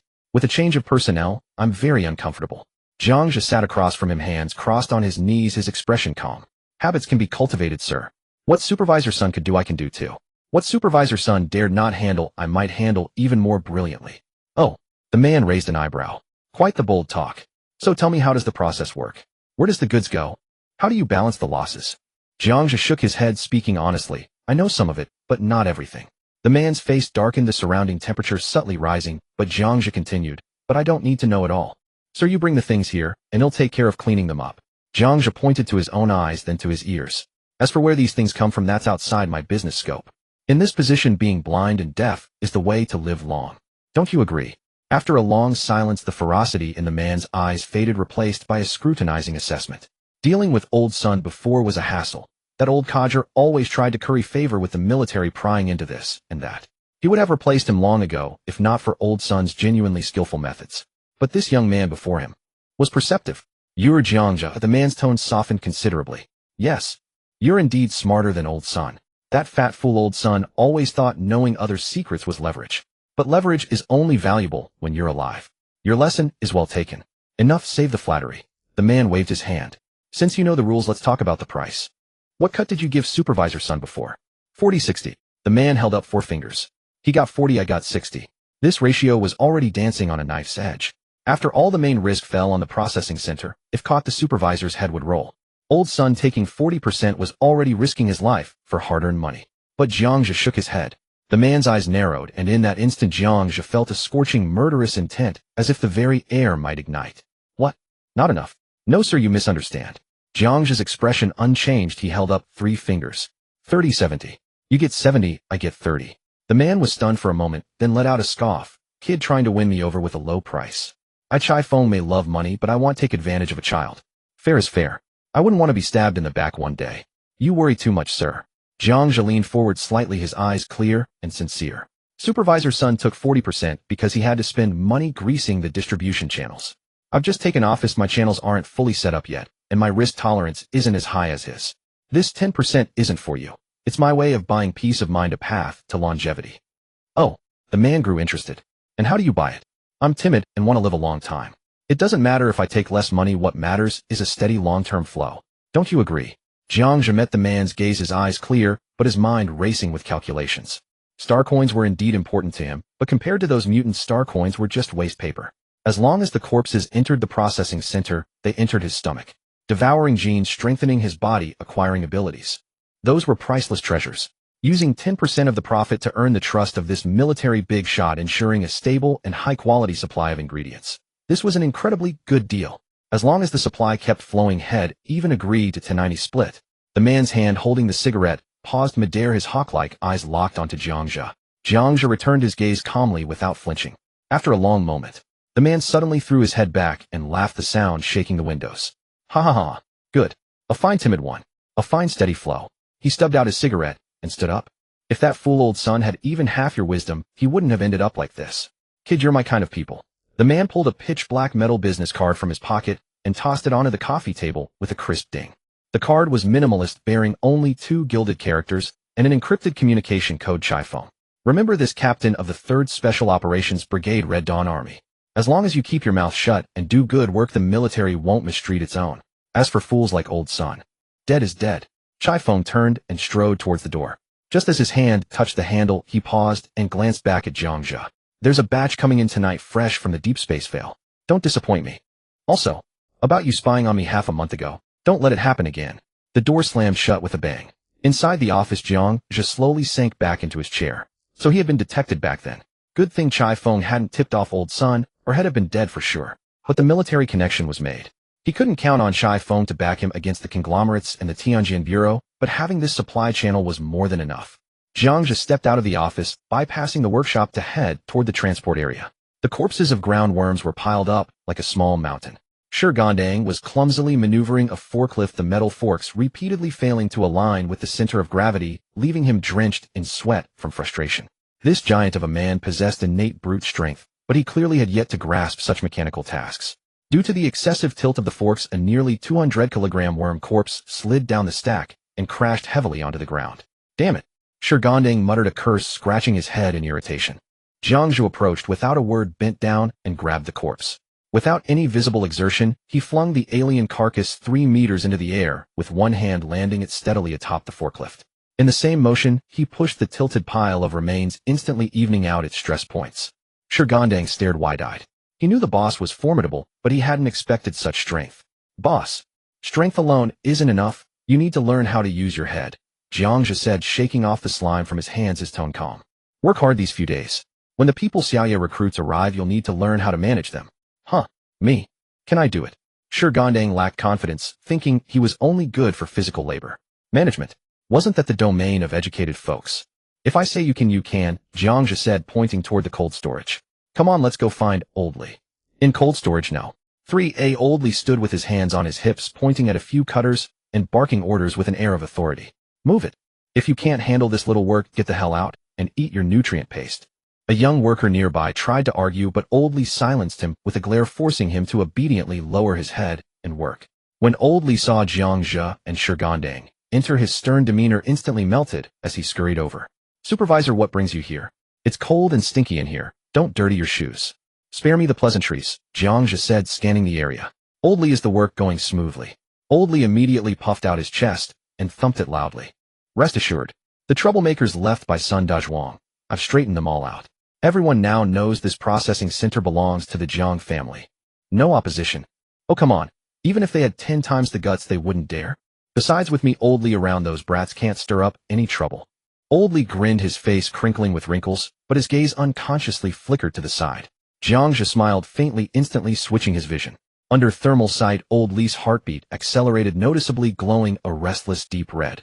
In the frigid storage, the temperature of his nose tip hadn't dropped. Instead, it had risen by 0.6 degrees. He was lying. This guy hadn't controlled the situation at all. He was just putting on a brave front. Still, Jiang Zhe didn't expose him. A bit of chaos at the bottom wasn't a bad thing for him, as the new supervisor. Chaos would reveal who the thorns were and who could be recruited. Moreover, if Old Li couldn't maintain order, had become even more dependent on the supervisor. Keep up the good work, Old Li. Jiang Zhe patted his shoulder and then pointed to Gandang behind him. Gandang is new here and unfamiliar with the plant's procedures. Take him under your wing for a couple of days. Teach him how to manage people and assign tasks. Old Li immediately understood. The supervisor was grooming his own people. This couldn't be taken lightly. So he readily agreed, sure thing. Rest assured, supervisor, I'll treat brother sure like my own kin and train him well. Jiang Zhe nodded without another word and turned to leave.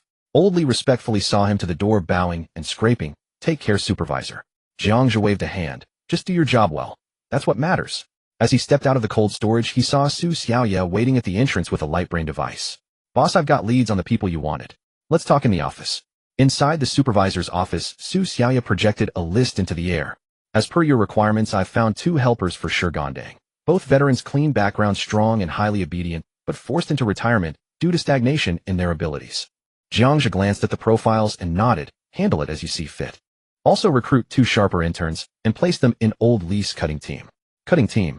Su Xiaoya looked puzzled. They have enough hands there. They have enough hands, but I don't trust them. Jiang Zhe leaned back in his chair, tapping his fingers lightly on the desk. Old Li may be a seasoned schemer and has given me his word, but he's newly in charge and clearly can't command respect yet. To prevent him from hiding problems, he'll have the interns keep an eye on things and report any issues promptly. Su Xiaoya's eyes lit up with understanding. I see. Use the interns as eyes free from conflicts of interest with the old hands, so they'll see the truest picture. Yes. Once they arrive, tell them to observe more, learn more, and talk less. Every day before leaving they should report to you on any emergencies and the workers' morale. Notify me immediately if anything comes up. Understood, boss. Su Xiaoya looked at Jiang Zhe's calm profile, a complex mix of emotions stirring within her. These arrangements, which seemed so bewilderingly intricate to her, came effortlessly to the boss, as if nothing could ever stump him. This strength brought her a sense of security and deepened her trust. Get to work, Jiang Zhe's voice interrupted her thoughts. Yes. Su Xiaoya put away the light brain and bowed as she left the office. Once the door closed, Jiang Zhe leaned back in his chair, gazing at the gray sky outside the window. That day neither Lu Qingji nor Gu Qing contacted him. It seemed both sides were too busy to bother with a small pawn like him. That was fine. The further he stayed from such troublesome affairs, the better. Late at night, the workers had long clocked out, leaving only Jiang Zhe and Shi Gandang in the processing center. A heavy truck pulled into the parking lot. The rear doors swung open, and two soldiers in lightweight exoskeleton armor jumped out. One of them looked at Jiang Zhe. Delivery from Captain Chai. Please sign for it. Jiang Zhe pressed his fingerprint onto the light brain device the soldier offered. After system confirmation, the soldier told the other, hurry up and unload. The rear doors of the truck slammed open. A wave of air mixed with burnt and putrid odors rushed out, revealing a massive pitch-black creature inside. It resembled a heavily magnified armored mantis. Its entire body was covered in chitinous armor, gleaming with a faint sheen. On its inverted triangular head, two lifeless compound eyes bulged outward. Its forelimbs were like two tunter-long black sides, the inner edges of their blades lined with dense pale serrations.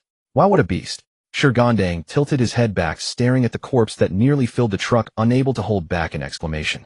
Must have taken a lot of effort to kill this thing, huh? Save the offer later. Let's work first. Jiang Zhe quickly cut off Shi Gandang's chatter, turning to the soldier with an apologetic look, signaling that his subordinate didn't know the rules and had spoken out of turn. In such transactions, commenting on the goods was a major taboo. The soldier nodded expressionlessly, indicating he didn't mind. Jiang Zhe said no more, turning to walk toward a nearby forklift and starting it with practiced ease. Please help secure it. Shi Gandang and the two soldiers immediately stepped forward, working together to adjust the heavy corpse and fasten it to the forklift's forks with thick chains. As Jiang Zhe smoothly lifted the forks, the massive creature was finally transferred onto a pre-prepared, heavy-duty hover cart. Seeing this, the soldiers quickly boarded the truck and drove off, disappearing into the night. Jiang Zhe and Shi Gandang jointly pushed the carcass into cold storage. No. 5. All right, you head back and rest. They'll handle the rest. Shi Gandang was taken aback. Boss, I can help. I learned a bit from Brotherly today. There'll be plenty for you to do later. Jiang Zhe waved him off. For now, be a good boy and listen. And from now on, don't speak out of turn in situations like this. Shi Gandang awkwardly rubbed the back of his head and obediently exited the cold storage. The alloy doors slowly closed with a click. Jiang Zhe gazed at the huge creature before him, inwardly marveling. Black scythe mantis, a fourth-rank alien species. Its scythe-like forelimbs were natural high-frequency materials, perfect for crafting weapons. The flight muscles within its chest harbored explosive power, and the neural center inside that inverted triangular head, if devoured, might elevate his reaction speed to another level. However, the true value of this beast needed to be assessed by a professional first. With that thought, Jiang Zhe suppressed his excitement and dialed Li Weiss communication. Hey. The voice on the other end of the neural intercom was hoarse, laced with the irritation of being violently woken. Who is it? Check the time before you speak. It's me, Jiang Zhe. Li Wei paused for 2 seconds, swallowing half his anger, but still sounded impatient. You'd better have something urgent. A big haul came in today from the deep space whaler curtain. Help me appraise it.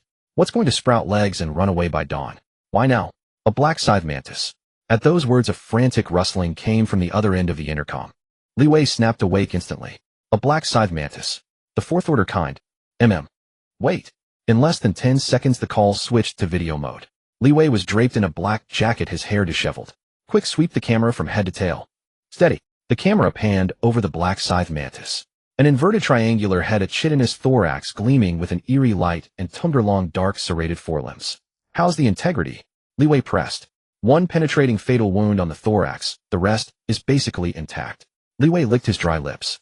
This thing is worth waking me up for in the middle of the night. They'll give you a package price, 3 million. Stripping, detoxifying, and segmenting are all a huge hassle. This price is generous even if you scour the black market. Jiang Zhe raised an eyebrow. What about individual valuations? They'll handle the sorting work myself. Li Wei was taken aback for a moment, then gave a wry shake of his head. Right, woken up in the dead of night, I forgot what your day job is. Fine, I'll give you the market rate. The scythe forelimbs are the most valuable. natural high-frequency vibration material. A pair intact is 1.2 million. The thoracic carapace top-grade lightweight exoskeleton 900,000. The explosive flight muscle group 800,000. The high-precision compound eye crystals 500,000. Li Wei rattled off the prices. The remaining internal organs and nerve bundles detoxified and packaged 200,000. Total 3.6 million. That's assuming you don't damage the edges during disassembly. Jiang Zhe nodded. Don't worry. He'll come find you in a bit. Alright, I'll wait. The call ended. Jiang Zhe walked to the workbench and casually picked up a high-frequency cutting blade. The blade hummed as it sliced along the seams of the carapace. In less than half an hour, the scythe forelimbs, thoracic carapace, and crystals were perfectly detached, sorted, and placed into temperature-controlled storage boxes. With the major parts handled, he turned his attention to the flight muscles and neural center. He picked up a piece of purplish-black flight muscle with a scalpel and tossed it directly into his mouth. The meat dissolved instantly upon contact with saliva, exploding on his taste buds with a numbing sweetness like a faint electric current. Without pausing, he scooped out the gelatinous nerve bundle from the mantis cranium and swallowed it in one gulp. The cold, slippery gel slid down his esophagus into his stomach. Within 3 seconds, an excruciating bone-deep itch erupted along his spine, as if tens of thousands of termites were gnawing and reshaping his blood vessels and bones. Minutes later, the pain receded like a tide. His entire skeleton and muscles felt as if they had been reforged. Jiang Zhe exhaled a murky breath and closed his eyes to inspect himself. Liquid fire rose in his palm. The temperature remained unchanged. He activated his thermal vision. 20-meter range, no expansion. Jiang Zhe frowned. Had this devouring only strengthened his physical constitution? He found it hard to believe. He attempted to summon his bioarmor. Crack, crack, crack. Unlike the previous rough, thick, gray cuticle, what now seeped through his pores was a layer of pure black matter gleaming with a cold, eerie light. Like liquid metal, it rapidly flowed and adhered, covering his entire body in an instant. Lightweight, yet exuding a dangerous texture. The next second, the black substance on the outer sides of his arms swelled violently. Jiang Zhe raised his arm. His previous bone blades had been only 25 centimeters long, useful only for thrusting. But the arm blades before him were not only twice as long, their edges were a perfect replica of the black scythe mantis micron-level pale serrations. They seemed to possess a certain cutting property. Jiang Zhe walked over to the half-dissected mantis carcass. Earlier, to strengthen himself, he had only made rough cuts. The high-frequency cutting blade lay nearby, but Jiang Zhe, eyeing the black blade on his forearm, swung his right arm down without hesitation. SRR. The tough fascia, which would have taken the high-frequency blade a while to cut through, split in two under the black blade's edge, the incision smooth as a mirror. In less than 20 minutes, all the high-value parts were completely processed. Cutting carapace, separating tissue, removing waste. Tasks that previously required a high-frequency cutting blade could now be done barehanded and with greater efficiency. The sharpness of these arm blades had already surpassed industrial-grade cutting tools. Only after separating the last useful piece of tissue did Jiang Zhe retract the arm blades. The black carapace flowed back like quicksilver, disappearing beneath his skin. A fine ability. Jiang Zhe clenched his fist, feeling the explosive power lurking within his body, and a faint smile tugged at the corner of his mouth. These arm blades had perfectly replicated the black scythe mantis traits. Sharp, sturdy, and even inheriting part of its high-frequency vibration characteristic. Whether used for assassination or as a surprise armor-piercing weapon in frontal combat, they would be a formidable trump card. Jiang Zhe turned to look at the several hundred pounds of mantis meat he had sorted out. This was the essence of a fourth-order mutant containing far more energy than the lava giant lizard from before. Enough to eat for a week. Jiang Zhe nodded with satisfaction. A silvery white spatial ring glowed faintly. The mantis meat, along with the temperature-controlled storage boxes filled with materials, was instantly collected into the ring. The 100 cubic meter space was more than enough to hold it all. This gift from Guqing was indeed quite useful. After tallying all his assets, Jiang Zhe pulled down the cold storage switch. Li Wei must be getting impatient. Inside an abandoned subway station, within a makeshift laboratory, Li Wei yawned as he sat before the workbench, the instant coffee in his hand long gone cold. Hearing footsteps approaching from the corridor, he lifted his head impatiently. You're finally here. His gaze swept over Jiang Zhe's empty hands, and his brow immediately furrowed. Empty-handed. Where's the stuff you promised? Don't rush. Jiang Zhe smiled, lightly brushing his hand over the silvery white ring. Thud, thud, thud. 3 heavy constant temperature processing cases materialized out of thin air, crashing onto the floor at their feet. Li Wei's hand jerked, tilting his cup as the remaining coffee splashed onto the back of his hand. Ignoring the spill, his eyes locked onto Jiang Zhe's finger. A spatial ring. Where did you get that? A gift from a friend. Jiang Zhe replied casually, then countered. From your reaction, is this thing rare? Li Wei tore his gaze away from the ring with difficulty, shaking his head with a complex expression. Rare. It's more than just rare. I used to have one too. He didn't elaborate, walking straight to the cases and crouching down to touch the cold metal surface. Noticing Li Wei's sinking spirits, Jiang Zhe asked again. Is it that precious? Precious. Li Wei let out a self-deprecating laugh. Its official name is Space Folding Storage Device. The core material for making it is a peculiar mutant called the Void Sackworm. That thing only appears in the space fold zones of the deep space veil, and that godforsaken place is still the front line of battle. Li Wei stood up, suppressing his emotions, and reverted to his black market merchant persona. What's circulating on the black market now are mostly common models with 10 to 20 cubic meters of space, priced around 5 million, and still in short supply. Anything over 50 cubic meters is hoarded by the big conglomerates and top-tier factions. Tell me, is that precious or not? Jiang Zhe's eyes flickered. Unable to contain his curiosity, Li Wei probed. Yours. How big is it? Jiang Zhe smiled, slipping his hands into his pockets to avoid his gaze. Trade secret. Li Wei's eyes darted, and he silently withdrew his look. It seemed this kid's status in the equal society was higher than he had imagined. That was fine. The higher his status, the more helpful he would be for his future revenge plans. Having resolved this, he dropped the topic of the ring, turned around, and opened one of the processing cases to inspect the goods. Jiang Zhe leaned against the wall, observing coldly. Just by answering Gu Qing's 3 ambiguous questions, he had been gifted something worth at least tens of millions. Was he really that valuable in Gu Qing's eyes? Jiang Zhe sighed inwardly. A favor received meant a leash tightened. The more Gu Qing gave, the more deadly the repayment demanded. From now on, shedding this formidable patron would be nearly impossible. Nice craftsmanship. Li Wei's voice pulled Jiang Zhe back to his thoughts. The cut on the scythe forelimb is smooth without any unnecessary damage. The chest carapace is well preserved, and the compound eye crystals are flawless. Li Wei picked up a dark, gleaming carapace, holding it up to the overhead light, clicking his tongue in admiration. Your technique is slicker than the chief dissection anatomist in my old lab, who was paid $1 million annual salary. If you were willing to work at the top labs of Star Ocean Academy, those professors would be fighting over you. Jiang Zhe caught a blind spot in the information. Do university labs also need black market goods? Li Wei was taken aback, then understood Jiang Zhe's implication and said with self-mockery, doing cutting-edge research, there's never enough clean material. Official channels are expensive, slow, and full of restrictions. Professors eager for results always supplement materials from the underground market. Of course they need skilled processors like you. Jiang Zhe nodded thoughtfully and didn't respond. Li Wei also fell silent, burying himself in inspection for another 10+ minutes. The goods are impeccable. Li Wei straightened up, his admiration gradually fading. For a 4th-tier mutant like the Black Scythe Mantis, the risks of processing and the difficulty of resale are completely different beasts. Jiang Zhe looked at him, waiting for him to continue. Li Wei sighed, tapping the metal case. Such premium 4th-tier items are too conspicuous. As soon as they hit the market, spies from every faction will sniff them out. Li Wei paused, then laid his cards on the table. With my current channels to ensure safety, I can only manage to launder 5 a month at most. Any more, and I can't keep the lid on. Hearing this precise number, Jiang Zhe's eyes shifted, and he smoothly took over the conversation. Since you have a monthly cap, the 4th-tier goods can't follow the original 50-50 split. We'll need a separate arrangement. Li Wei was taken aback and about to speak when Jiang Zhe's calm voice cut in again. I've already handed over the energy core to balance the books. This batch of goods originates from the military. The bulk of the profit has to go to plug the mouths of the higher-ups to keep this long-term pipeline alive. Since you can't handle large volumes, well, go with a one-time channel buyout price. The words military and balance the books immediately made Li Wei understand. No wonder the most valuable part of this 4th-tier mutant was missing. Try to take a cut from the military's pot. Even with 10 times the guts, Li Wei would never dare propose a 50-50 split on this. That would be asking for a death sentence. Fine. Li Wei abandoned the split idea without hesitation. Being able to connect with the military's pipeline is your skill. For this batch of 4th-tier materials, he'll do a onion-owned deal with a big client from the Black Nest market, selling for about 2,800,000. He'll keep 200,000 as the laundering fee and hush money. Li Wei held up 2 fingers, giving a bottom-line number, 2,600,000, a flat buyout.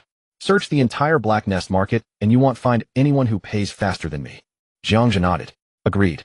Seeing his acceptance, Li Wei spread his hands with a wry smile. The price is settled, but as for the temporary thing you mentioned, I don't have that large and untraceable chip on hand right now. How about I transfer it directly to your personal account? Go ahead. Beep. The light brain on his wrist vibrated softly.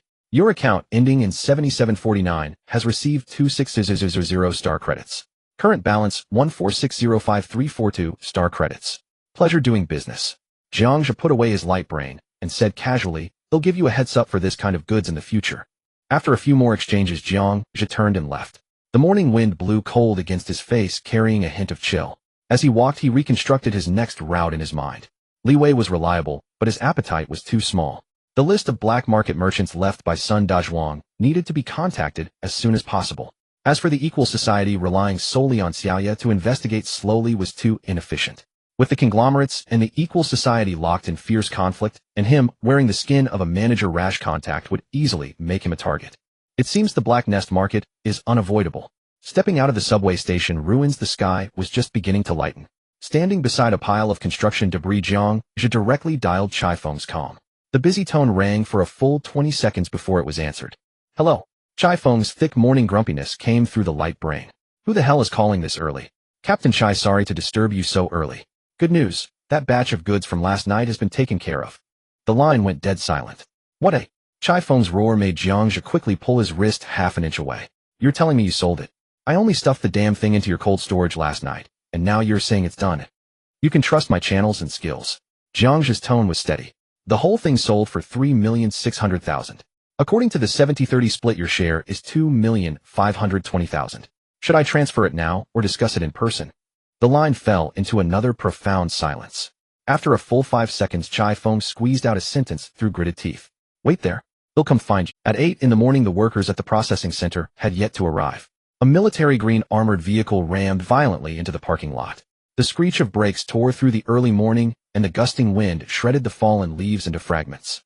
The door slammed open with a bang, and Chai Feng leaped out from the driver's seat. Without even closing the door, he stormed into the office building, carrying a chill of frost. Bang! He violently shoved the office door open. The heavy panel crashed against the wall with a deafening roar, sending chunks of plaster flying. Jiang Zhe, who had been browsing old Sun's communication records on a light brain, looked up. What met his eyes was Chai Feng's face brimming with fury. Tell me, how did you do it? Chai Feng strode straight to the desk and slammed his hands down on its surface with a sharp crack. He leaned his entire upper body forward, casting a shadow that completely enveloped Jiang Zhe. His hawk-like eyes locked onto Jiang Zhe, as if trying to see through him entirely. Last night, at 11, my men delivered the goods to you. At a little past 5 this morning, you tell me it's already sold. Jiang Zhe looked at Chai Feng with a puzzled expression. Captain Chai, isn't that good news? Why do you seem not too happy? Good news. Chai Feng's gaze darkened, his voice simmering with anger. What kind of channel can devour an entire 4th-tier mutant in one night? And it's such a damn high price. Are you trying to play me for a fool? Jiang Zhe's confusion deepened. He leaned back slightly in his chair, seemingly to escape Chai Feng's pressure, but in truth to buy himself some thinking space. He asked curiously, is the price high? This question choked off the torrent of accusations in Chai Feng's throat. He stared at Jiang Zhe in disbelief. You don't even know the market, and you dare to sell so quickly. Of course I know the price. Jiang Zhe spread his hands, his expression innocent and candid. 3,600,000 quoted by my channel partner. We've worked together for a long time. He has no reason to cheat me. Chai Feng stared intently into Jiang Zhe's eyes, searching for any trace of a lie. But Jiang Zhe's gaze was clear and frank, without a hint of evasion. Could this kid really be unaware of the intricacies involved? Chai Feng's anger inexplicably dissipated by half replaced by a sense of absurdity that was both laughable and frustrating. Old Sun never quoted this price before. Feeling something amiss, Jiang Zhe followed the thread then. How much did Supervisor Sun usually quote you? Chai Feng was silent for a moment before finally squeezing out a few words through gritted teeth. 3 million. Jiang Zhe suddenly understood. Li Wei's initial package price had also been 3 million, the raw unprocessed price. He never expected that cunning old fox Sun Dazhuang would dare to play word games, even with the military. With every transaction, he had effectively swindled an extra 600,000 in processing fees from Chai Feng. The original 60-40 split between the military and Sun Dazhuang had been twisted into a 50-50 arrangement. No wonder he risked his neck to do it. Realizing this, Jiang Zhe decided to play along. Captain Chai, that's exactly it. My channel also initially quoted a package price of 3 million. As soon as I got that mantis, I processed it overnight. The channel partner appreciated my skill and willingly paid an extra 600,000 in processing fees. I thought this amount was supposed to be part of the total price, since processing materials is also part of the deal. Did Supervisor Sun never mention this to you? Chai Feng's temples bulged with veins instantly. The solid wooden desktop creaked under his grip. That damned one-eyed Sun Dazhuang. And those bloated corrupt processors. His brothers in the military risked their lives in the deep space veil, dragging back goods through sheer peril, only to be ruthlessly gouged by these people in the rear. No wonder those old bastards always paid so readily. They were using the military's blood and sweat to curry favor. And this kid before him had not only taken on the processing himself, but had also included that money fully in the total, ultimately taking only 30%. In the end, he had gained an extra 720,000. Efficient, skilled, transparent pricing, and damn considerate. With that thought, Chai Feng's voice softened. Is your channel reliable? Captain Chai, rest assured. Jiang Zhe met his gaze, his tone steady. Goods and money are settled, there's no risk. Chai Feng's tense face finally broke into a faint smile. Fine, you've got skill. But aren't you losing out by doing this? Working all night for a pittance? It's an honor to cooperate with a hero like Captain Chai. Jiang Zhe's tone was sincere. Money is trivial. The key is building a long-term relationship. Small profits, quick turnover. I can still earn a bit of hard work. Haha, well said. Small profits, quick turnover. Well said. Building a long-term relationship. Chai Feng laughed heartily, the murderous aura from his entrance vanishing completely. Kid, you're far more likable than those scheming merchants. He withdrew his hands, pulled a cigarette from his pocket, lit it with his ability, and took a deep drag. Where's the money? Jiang Zhe opened the drawer beside him, took out a bearer chip card he had obtained early that morning, and gently placed it on the desk, sliding it over. 2,520,000, not a cent short. Seeing the chip card, the last trace of doubt in Chai Feng's eyes vanished. This kid had not only handled the matter impeccably, but had also considered every follow-up detail. He picked up the chip card, weighed it in his fingers, and then tucked it into his pocket. From now on, my goods will go through you first. Chai Feng exhaled a smoke ring, his gaze turning sharp. The volume will be large. I hope your channel can always handle it. I await Captain Chai's arrival at any time. Chai Feng nodded, turned, and strode out of the office. Only when the engine of the armored vehicle had completely faded did Jiang Zhe's smile slowly recede. A serendipitous windfall. He had originally assumed Sun Dazhuang wouldn't dare play tricks with the military and had simply calculated the total price. Unexpectedly, this had directly maxed out Chai Feng's goodwill. Using star coins that were temporarily of little use, he had secured a stable high-volume supply line for mutant materials. This deal was a massive win. He refocused, picked up Sun Dazhuang's old light brain, and scrolled through the contact list. He began dialing one by one. Beep, beep. Who is it? A hoarse, wary voice came from the other end. Is this Brother Scorpion? I'm from Supervisor Sun's side. He's unavailable now, he'll be taking over from here. Old Sun. Isn't he dead already? Who the hell are you? Brother Scorpion, don't be so wary. I'm Jiang Zhe, the new supervisor of the processing center. Jiang Zhe leaned back in his chair. Business is business, no matter who you deal with, right? There was a few seconds of silence on the line. What goods? Fourth tier. Interested. Jiang Zhe expressionlessly deleted the contact info of Brother Scorpion. The call had lasted only 30 seconds. Upon hearing fourth order mutant, the other party didn't even ask the price. His first reaction was to frantically inquire about the cleanliness of the supply. Before Jiang Zhe could explain, the other party hurriedly hung up. A bottom-tier broker who only dared to engage in petty theft. His mindset was pitifully small, lacking even the courage to face wealth. Such a person was unworthy of cooperation. Without pausing, he immediately dialed the next number. Remarked Snake Eye Madam. The communicator rang for a long time before being answered. A lazy, hoarse female voice came through as if just waking from a hangover. Who is it? Don't you know I'm catching up on my beauty sleep? The woman on the other end perked up, most of her laziness dissipating. So that fat bastard finally kicked the bucket. That's good news. But little brother, what makes you think you can fill his shoes? Jiang Zhe ignored her. The woman on the other end perked up, most of her laziness dissipating. So that fat bastard finally kicked the bucket. That's good news. But little brother, what makes you think you can fill his shoes? Jiang Zhe ignored her probing and directly laid out his cards. I have a long-term stable supply line here. I was wondering if Madam might be interested. For instance, fourth order mutants. I can provide at least 5 specimens a month. Madam, how many can you take? He actually had no stock, at least not yet. But he had Chai Feng and the military's channel leading to the deep space veil. This was a gamble of spinning straw into gold, betting on future expectations and the greed of these black market merchants. A half-minute of silence ensued on the other end of the line. Even the sound of breathing vanished. Hee. A silvery laugh suddenly broke the silence. Snake Eye Madam seemed amused. Little brother, do you take me for a naive young girl? 5 fourth-order specimens a month. Do you even know what you're saying? Of course I do. Jiang Zhe leaned back in his chair, his fingers lightly tapping on the desk. Today I just processed a black scythe mantis. Forelimbs 1.2 million, carapace 900,000, flight muscles 800,000, compound eyes 500,000. Those are market prices. I believe Madam knows them better than I do. Snake Eye Madam's laughter grew louder after hearing this. Sell that price to the corporate procurement departments. They've got money to burn and won't care. Here I only take goods at 20% off. Your voice sounds pretty young. How about this, you give the goods to your big sister, and he'll not only pay you, but also teach you a few business moves fit for an adult. Her tone was dripping with flirtation, both a price cut and an attempt to drag Jiang Zhe into her familiar world of pleasure and charm. It seems Madam has no interest in a stable channel. Since you only want cheap goods at a 20% discount, I won't disturb you further. I'm sure Director Sun's list has many others interested in stable fourth-order materials. With that, Jiang Zhe prepared to end the call. Dealing with these black market merchants who lived on the edge, any hesitation or haggling would be seen as weakness. The only way was to appear stronger and more indifferent to the deal than they were. Wait, Snake, I am Madam, immediately spoke up, her laziness and flirtation swept away. She realized that this young man was completely different from the greedy, oily fat son. He couldn't care less about her charms, he only cared about profit and efficiency. Little brother, don't be so hot-tempered. 10% off. That's my best offer. And I have to inspect the goods. Who knows if you're just blowing smoke? Madam, my time is precious. I don't have the leisure to haggle with you. Jiang Zhe stood his ground. Full price, not a single credit less. Also, you'll soon find that your concern shouldn't be whether I have the goods, but whether your account has enough stellar credits. You. Snake, I, Madam, was momentarily choked, then burst into a charming laugh again. Such big talk. A deal this big can't be negotiated over a neural interface. How about this tonight at 8 at the Black Nest Market's Red Mill?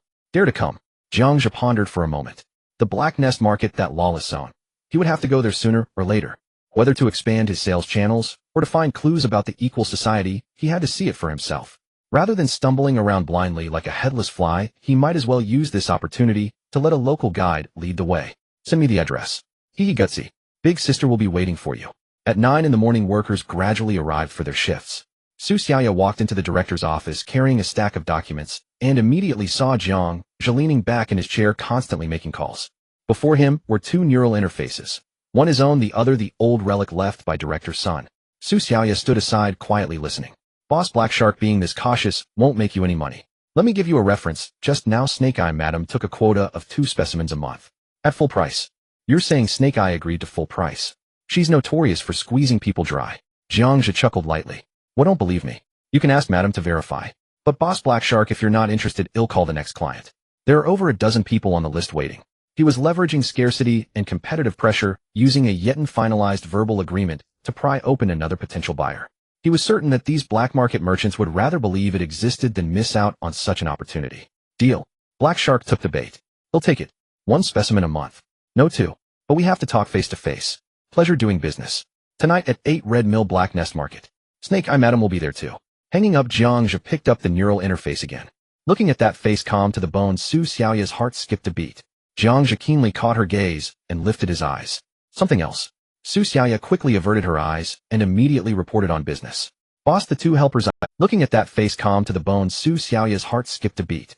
Jiang Zhe keenly caught her gaze and lifted his eyes. Something else. Su Xiaoya quickly averted her eyes and immediately reported on business. Boss, the 2 helpers I picked for sure Gondang have arrived. Do you want to see them? Jiang Zhe waved his hand and directly pressed the dial button. You and Gondang decide.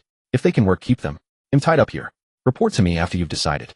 The call connected and Jiang Zhe's tone became warm and seasoned again. Hello, is this Boss Ghost Hand? Let me introduce myself.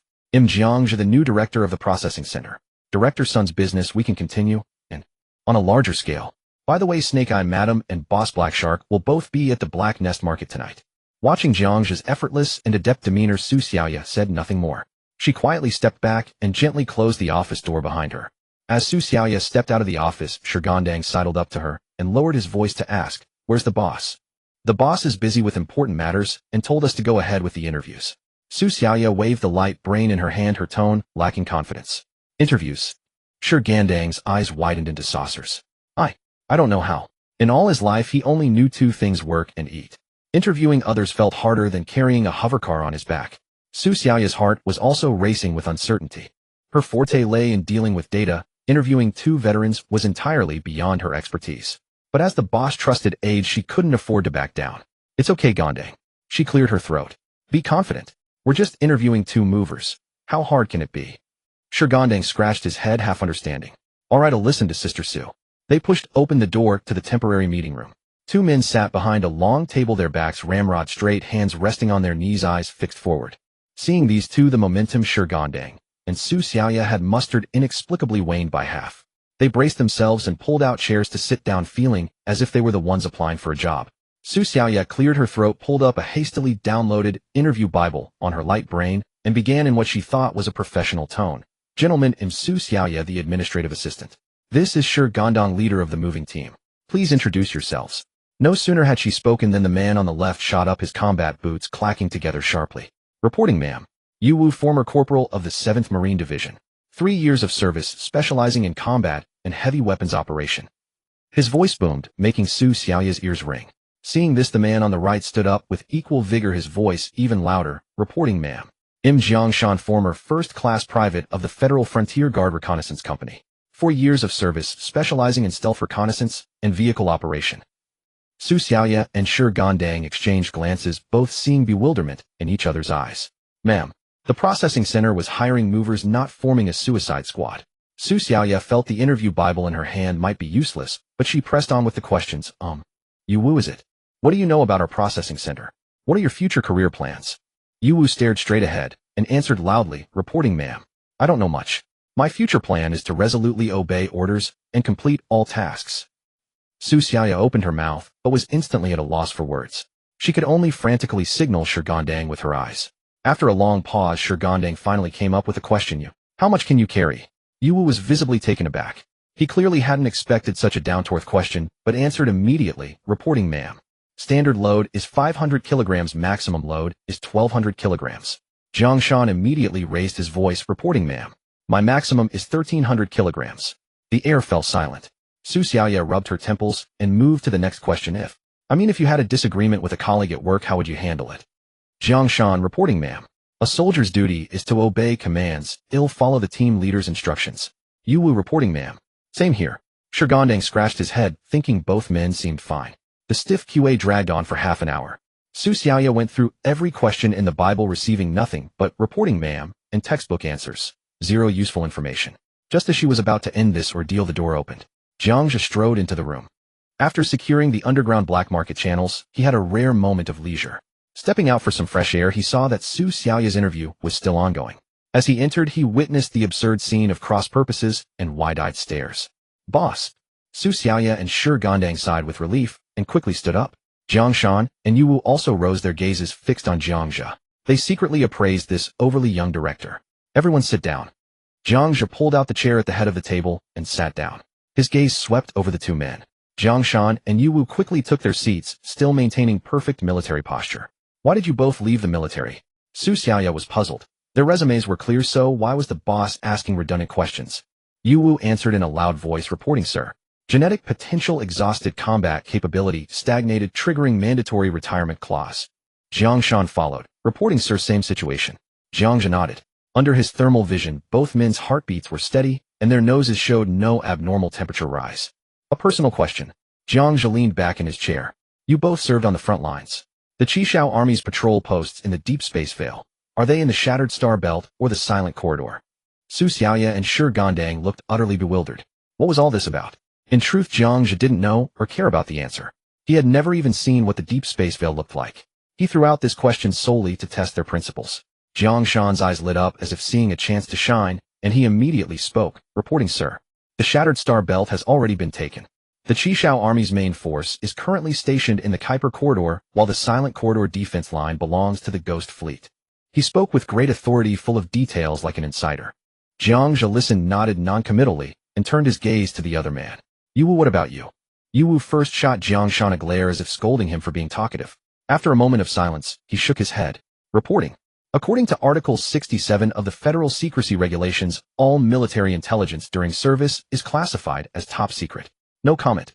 As he finished, Jiang Zhe cast a disdainful glance at Yu Wu, a flicker of mockery in his eyes, as if sneering at his rigidity.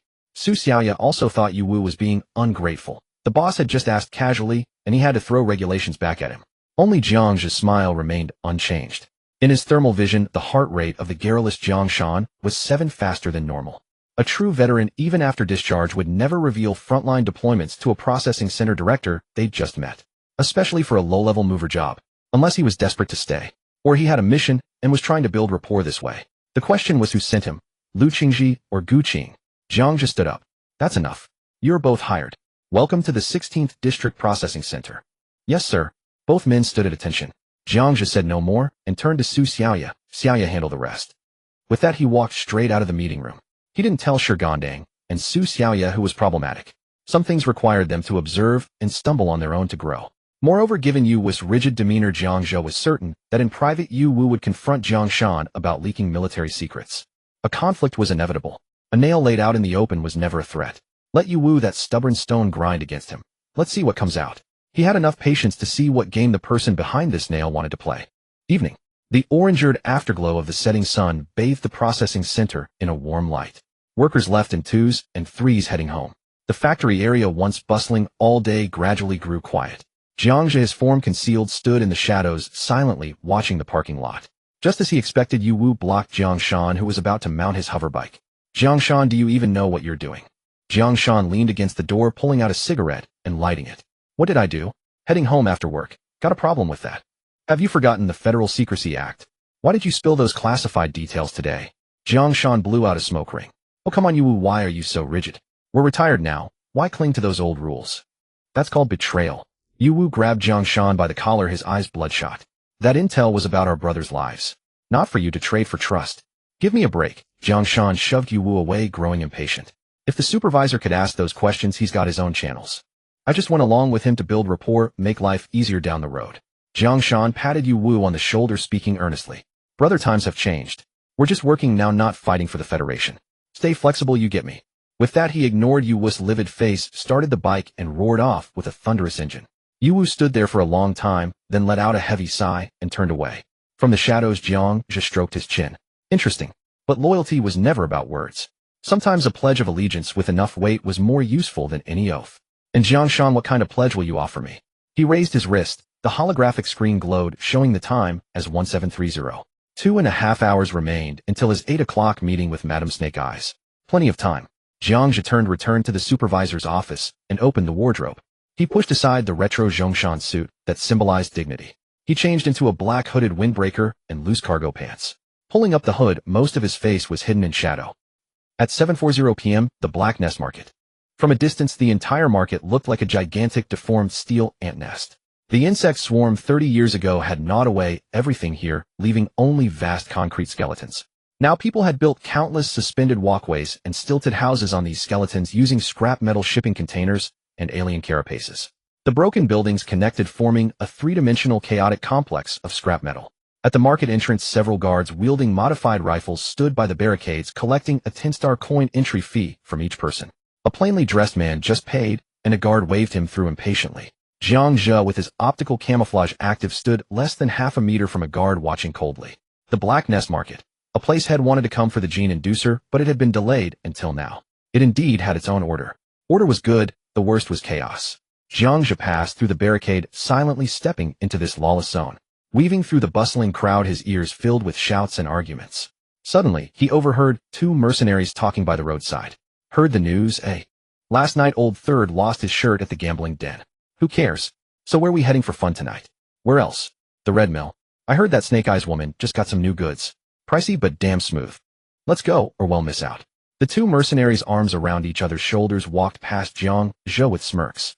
Jiang Zhe followed them unhurriedly and soon found the so-called Red Mill. It was a 3-story building built against the base of a cooling tower, haphazardly assembled from dozens of shipping containers.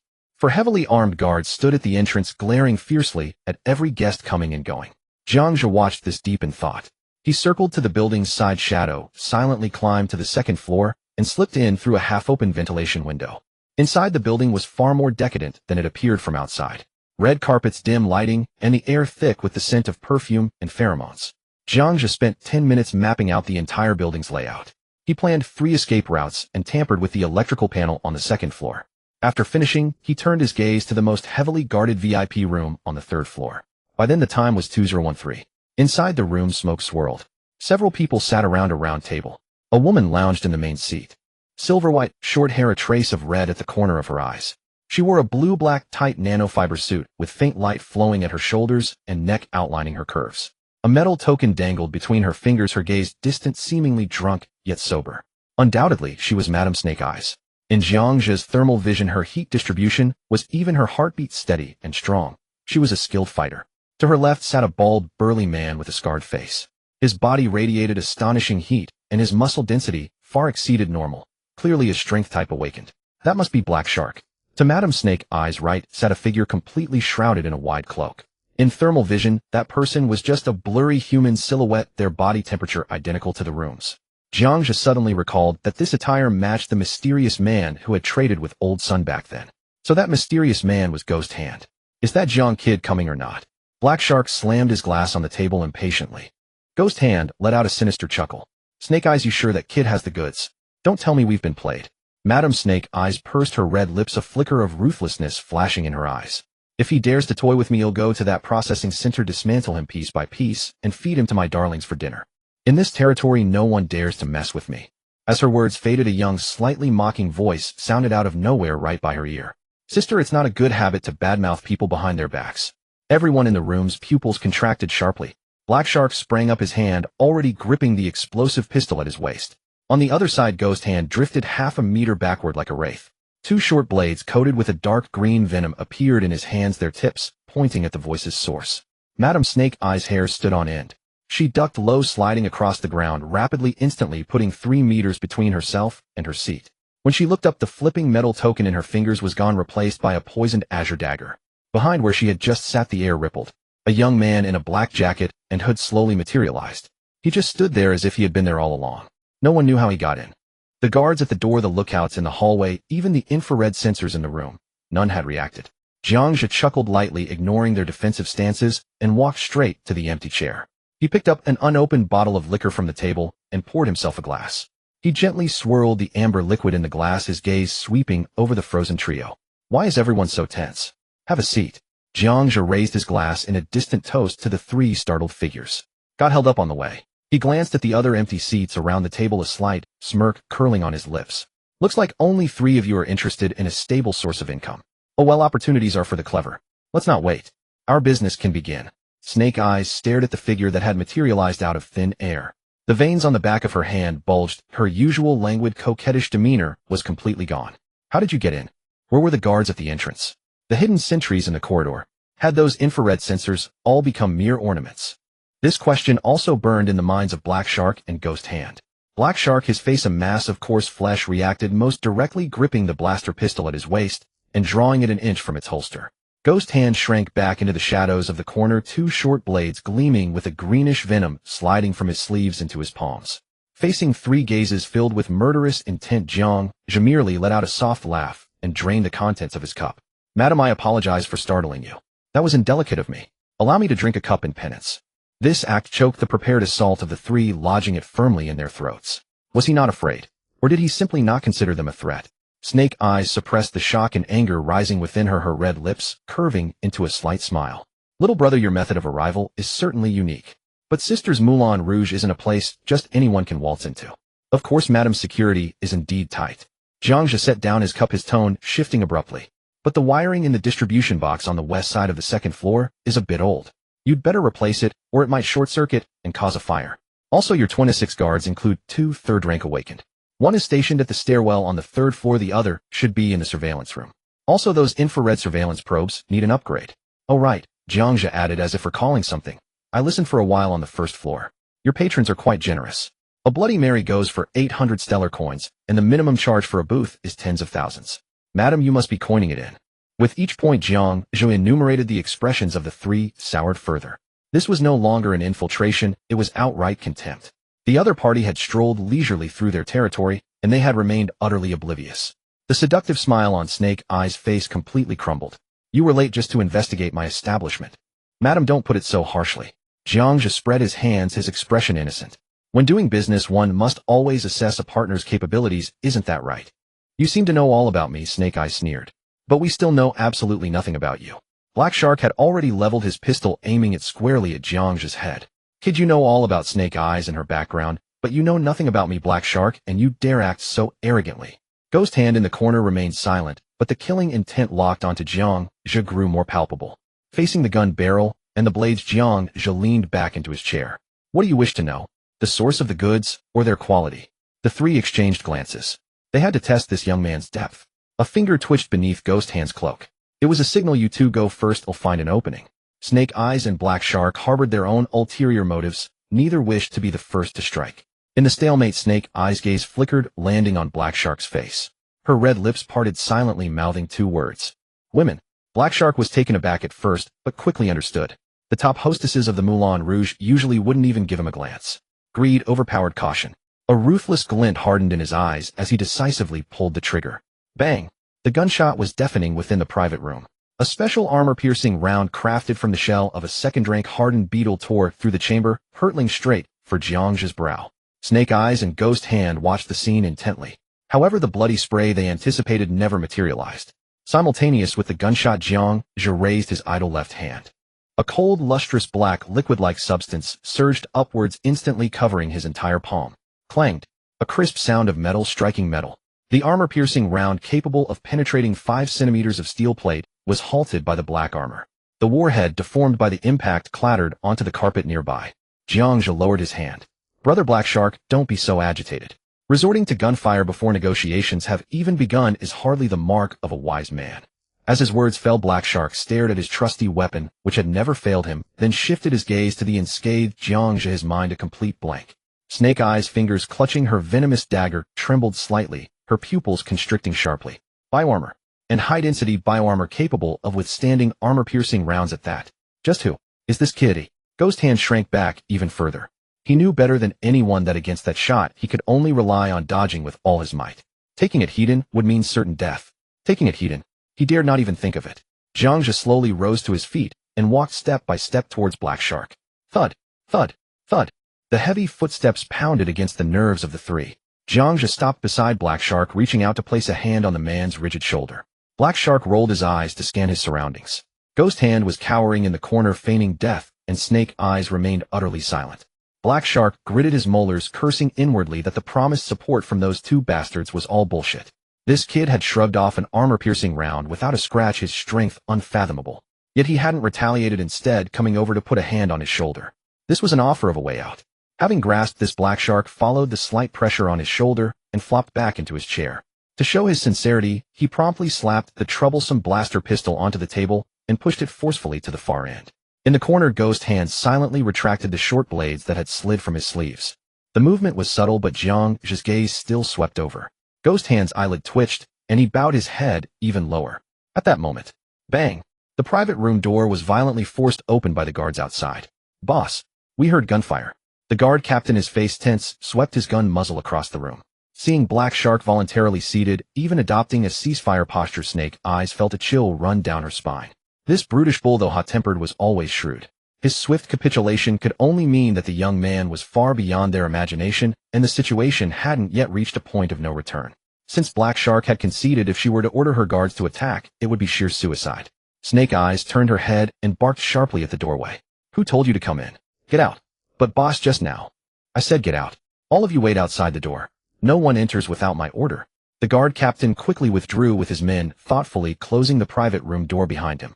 Jiang Zhe removed his hand from Black Shark's shoulder. "Now do the three of you believe I am qualified to discuss business with you?" This question was a direct slap to Snake Eyes' authority. This was the Moulin Rouge, her territory. Yet at this very moment, she felt like the intruder. The initiative had already changed hands. Snake Eyes took a deep breath, the breathtaking curve of her chest heaving violently. She lowered her defenses, forcing a charming smile back onto her face. "Little Boss Jiang, you jest. A guest is a guest, and I'm most welcome friends of substance like Boss Jiang." The address shifted from little brother to Boss Jiang, a seamless transition in posture. "It is best that Madam understands reason." Jiang Zhe accepted the title Boss Jiang with ease, retaking his seat on the sofa that belonged to the host. He crossed his legs, lounged comfortably against the backrest, and tilted his chin towards the two still standing. "Have a seat." "Why are you still standing?" "We're here to discuss business, not to wage war." The seductive smile on Snake Eyes' Madam's face stiffened slightly. She swiftly exchanged a glance with Ghost Hand in the corner, then darted a look at Black Shark, who sat quietly nearby, secretly stealing glances at Jiang Zhe. Silently cursing him as useless, Yu Qiao gritted her silver teeth, but circumstances dictated otherwise. In the end, the two of them pulled out chairs and sat down again. This time, however, the trio subtly positioned Jiang Zhe at the center. Jiang Zhe leaned back into the sofa, interlaced his fingers, and slowly swept his gaze across the three. "Fourth-tier aberrations. All channels in EC City are controlled by the Federation and the conglomerates. What trickles out are just scraps. Small quantities, high prices, and unstable." As Jiang Zhe spoke, the three of them breathed heavily, their appetites fully whetted. Taking in their expressions, Jiang Zhe continued, "As I mentioned in the message, I can provide you all with a stable channel. Large quantities, ample supply. This pie is huge. I can't eat it alone, but I don't want to split it among too many people. Since you three have come today, you've given me Jiang Zhe face. As long as everyone plays by the rules, I guarantee everyone will have their fill." His words fell, and the private room fell into dead silence. After a long pause, Snake Eyes Madam broke the quiet. Boss Jiang paints a grand picture, but we're curious. Where exactly does your supply come from? At this question, Black Shark and Ghost Hand both pricked up their ears. This was the crux. Sun Dezhuang could get goods because he had backing from Kunlun Industries and ties with the military logistics department. But even he could only manage 1 or 2 pieces a month, and they were all defective. What gave this young man named Jiang the nerve to be so confident?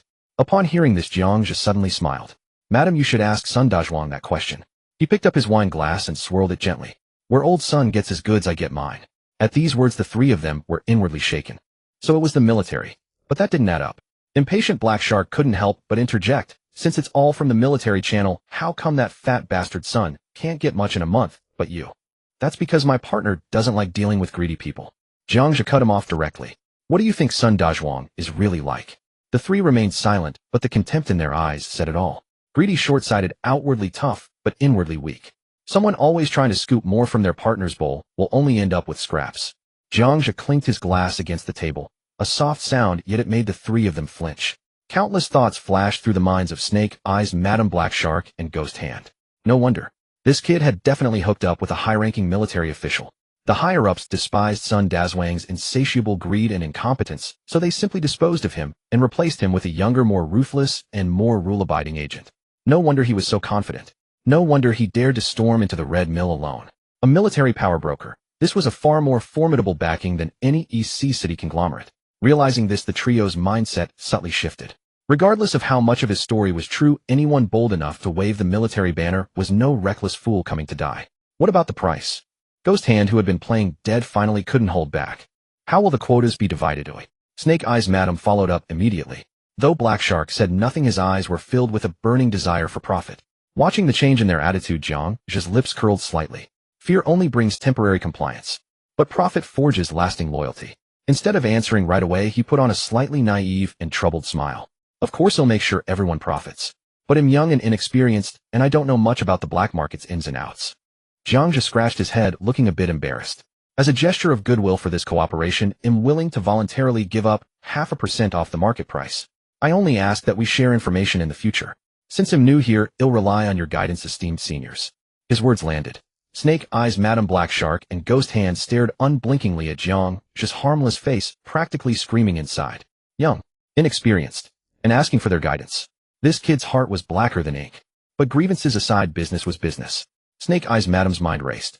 This kid talked modestly, but hadn't revealed a single trump card. Did he think a few pretty words would make them obedient? No way. She forced a captivating smile, leaned forward, pressing her dangerously curved chest against the table. Boss Jiang, you sure know how to talk. Being so polite makes us older siblings seem rude. Her eyes were seductive, but her tone suddenly turned fierce. But business is business and rules are rules. To put everyone at ease, we want to inspect the first batch first. Oh, Jiang Zhe's expression remained unchanged. How does Madam wish to inspect? 2 fourth-tier aberrations. Snake Eyes Madam extended 2 fingers painted bright red, pointing at Jiang Zhe. Deliver them to me before 8 tomorrow evening. If you can do that, I Snake Eyes guarantee you smooth sailing in the black nest market from now on. This was her counterattack and her final test. Weren't you boasting about abundant supply? Weren't you claiming unimpeded channels? Fine, prove it to us. Produce 2 fourth-tier aberrations within a day. Fail, and all his bravado and intimidation would become a joke. At this, Black Shark and Ghost Hand looked at Jiang Zhe, hoping to see a flicker of panic or anger on his face. 2 intact fourth-tier aberrations in a single day. This was no longer a test, but a deliberate provocation. Yet Jiang Zhe didn't lose his temper. Instead, he nodded approvingly. Madam's request is reasonable. I accept. But he didn't commit fully. His gaze drifted lightly to the other 2. However, Boss Black Shark, Mr. Ghost Hand, you 2 have no objections to both being sent to the Red Mill, do you? Yu Qiao's seductive smile instantly crumbled. She had planned to use the inspection to corner Jiang Zhe and monopolize the first batch, but this kid had turned the fire on her own backyard. Wait. Black Shark's scarred face darkened instantly. He knew Yu Qiao was testing Jiang Zhe, but if the goods went to the Red Mill, would there be any left for him? Why the hell should they all go to her place? My turf isn't far from here. Why not send them to me? Black Shark slammed the table, rattling the glasses. Yu Qiao, are you trying to hog it all? Ghost Hand, still hidden in his cloak, let out a sinister chuckle. 1 aberration is enough to verify the truth. 2. Yu Qiao, your appetite's a bit too big. Besides, if the goods enter your door, it's hard to say if they'll ever come out tomorrow. Ghost Hand paused, then added, I don't trust you. Are you 2 insane? Yu Qiao shot to her feet, her slit-like pupils fixed on the 2 who had turned against her, furious. I'm doing this to mitigate risk. if his goods are problematic, I'm the one taking the fall. Oh, spare me, Black Shark spat on the floor unimpressed. If they're clean, are you going to hold them for us? Black Shark, how dare you slander me? Yu Qiao trembled with rage, grabbing her glass to throw at him. Ghost Hand stepped aside half a pace, adding coldly, Madam, calm down. Yu Qiao froze her glass, raised midair, glaring at Ghost Hand. He said nothing more, retreating into the shadows. Black Shark grinned. So what if I did? Gonna bite me? Seeing that the three were about to fall into internal strife, Jiang Zhe leaned back in the main seat, lifted his glass, and took a sip. So her name was Yu Qiao. True to her name, she was like a poppy, beautiful, yet laced with deadly venom. Unfortunately, this flower had met a gardener who was utterly indifferent to romance. Until Black Shark grasped the explosive pistol on the table and the dagger between Yu Qiao's fingers once again gleamed with a ghostly light. Thump thump. Jiang Zhe extended 2 fingers and lightly tapped the table. The clamor ceased abruptly. 3 pairs of eyes once again converged on Jiang Zhe. Jiang Zhe leaned forward, slightly interlacing his fingers and resting them under his chin. You 3 of you lost sight of the main point. I have plenty of goods, Jiang Zhe said, scanning the room, his pace slowing. But to whom I give them, whom I don't, when I give them, and how much. It all boils down to a single word for me. This single sentence instantly extinguished the trio's greed and fury. Indeed, they had been arguing themselves red-faced, yet the source of supply rested in his hands. He was the true dealer. They were merely buyers waiting to be fed. Yu Qiao took a deep breath, her expression shifting for a few seconds as she forcibly suppressed the ire within her heart. She pulled out a chair and sat back down. Black Shark snorted coldly, his large hand moving away from the gun grip. Ghost Hand remained silent, shrinking his entire form further, melting completely into the shadows. Ignoring their unpleasant expressions, Jiang Zhe reverted to his slightly naive demeanor from before. As I said earlier, I'm new here and lack experience. I wish to exchange information with you 3. Since everyone wants priority for this first batch of goods, shouldn't you show me some sincerity? The 3 were stunned. Ghost Hand reacted first, speaking up. Boss Jiang, feel free to speak plainly. Yes, stop beating around the bush. Black Shark grumbled in agreement. Excellent. Jiang Zhe's fingertip traced lightly across the table, leaving a trail of wet wine stain. You 3 are the local powers of the Black Nest market with extensive connections. You must know that Kunlun Industries and the Equal Society have been having quite a falling out lately. The moment the words Equal Society landed, Yu Qiao, Black Shark, and Ghost Hand's bodies all stiffened involuntarily. Under an oligarchic rule, associating with a resistance organization was a capital offense. Yu Qiao's slit pupils contracted into dangerous lines as she scrutinized Jiang Zhe. Why does Boss Jiang ask about this? Her voice deepened. That organization isn't something small-time traders like us can discuss. Small-time? Madam is too modest. To run a Moulin Rouge in a place like the Black Nest market without some backing, you'd have been devoured whole long ago, wouldn't you? Jiang Zhe was too lazy to dance around, with Yu Qiao, his gaze sweeping over the 3. I just want to know some recent developments about the Equal Society to ensure my goods don't accidentally end up in places they shouldn't, bringing trouble to everyone. All 3 were sharp cookies, immediately catching Jiang Zhe's subtext. Selling goods was one thing, but ensuring the absolute safety of the downstream channels was key. At the very least, they couldn't be tied to the conglomerate's mortal enemies. This was about risk mitigation, and it was also a test for them. Once they grasped this logic, their minds began to race. Intelligence. This was far more intangible than cold hard cash, but precisely because of that there was plenty of room for maneuver. What aspect do you want to know? Ghost Hand cut straight to the chase. That's right, Boss Jiang, I'll tell you everything I know. Black Shark patted his chest in declaration. Yu Qiao curled her red lips, her seductive eyes fixed on Jiang Zhe. Little brother wants to know what big sister can tell you everything as long as you can afford the price. Watching the 3 now united again and ready to fob him off with scraps of information, the smile at the corner of Jiang Zhe's mouth grew even deeper. The rules are simple. Whoever provides the most valuable information will have the first batch, the quota for 2 4th-rank aberrants, as theirs. Of course, for fairness, you can send me the information privately. I'll judge the value myself. As his words fell, Yu Qiao, Black Shark, and Ghost Hand exchanged glances, their eyes filled with suspicion. Using intelligence as a pledge of loyalty to secure the right to buy goods. Empty-handed, he was still making them fight tooth and nail. This kid had a ruthless hand. After half a minute of stalemate, snake-eyed Lady Yu Qiao suddenly laughed again, her chest heaving with the sound. She removed a silver bracelet from her wrist, pressed it onto the table, and slid it toward Jiang Zhe with 2 fingers. Boss Jiang, this is my personal light brain. Inside are some little secrets I've kept. As for its value, it depends on how much Boss Jiang thinks I'm worth. Jiang Zhe's gaze shifted downward, sweeping over the bracelet without rushing to touch it. This woman was clever. Instead of sending text, she handed over her personal light brain directly. It was a gesture of goodwill, but also a test. She was betting that the little secrets were weighty enough and testing whether Jiang Zhe could crack the light brain. Indeed, no one who survived stably in the black market was simple. Jiang Zhe didn't reach for the bracelet. Instead, he turned his gaze to the other two. It seems Madame Yu Qiao is quite confident in her little secrets. So Chief Black Shark, Mr. Ghost Hand, what about your sincerity? Seeing that Jiang Zhe wasn't taking the bait at all, Yu Qiao's smile faded slightly. She leaned back in her chair, watching the other two coldly. Ghost Hand still remained silent, but his arm moved beneath the cloak. Jiang Zhe's light brain vibrated.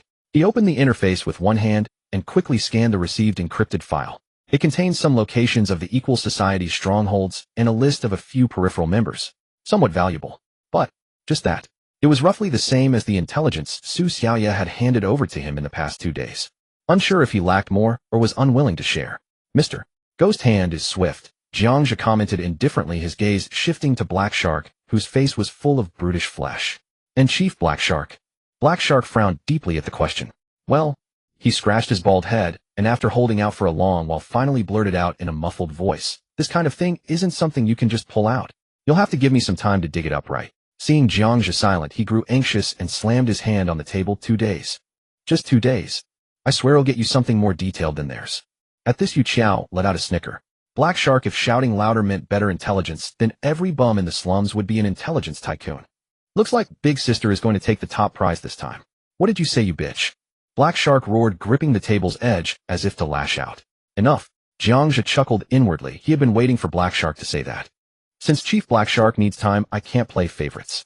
How about this for fairness? I'll give you all 2 days. 2 days from now, same time, same private room. Whoever's information is the most valuable will get those 2 fourth-rank aberrants. What do you three think? At these words, Black Shark and Ghost Hand's expressions shifted subtly. They had thought Yu Qiao would seize the advantage first, only for the situation to take an unexpected turn. Yu Qiao's face turned completely cold. She finally understood. This young man had never intended to release the goods tomorrow from the very beginning.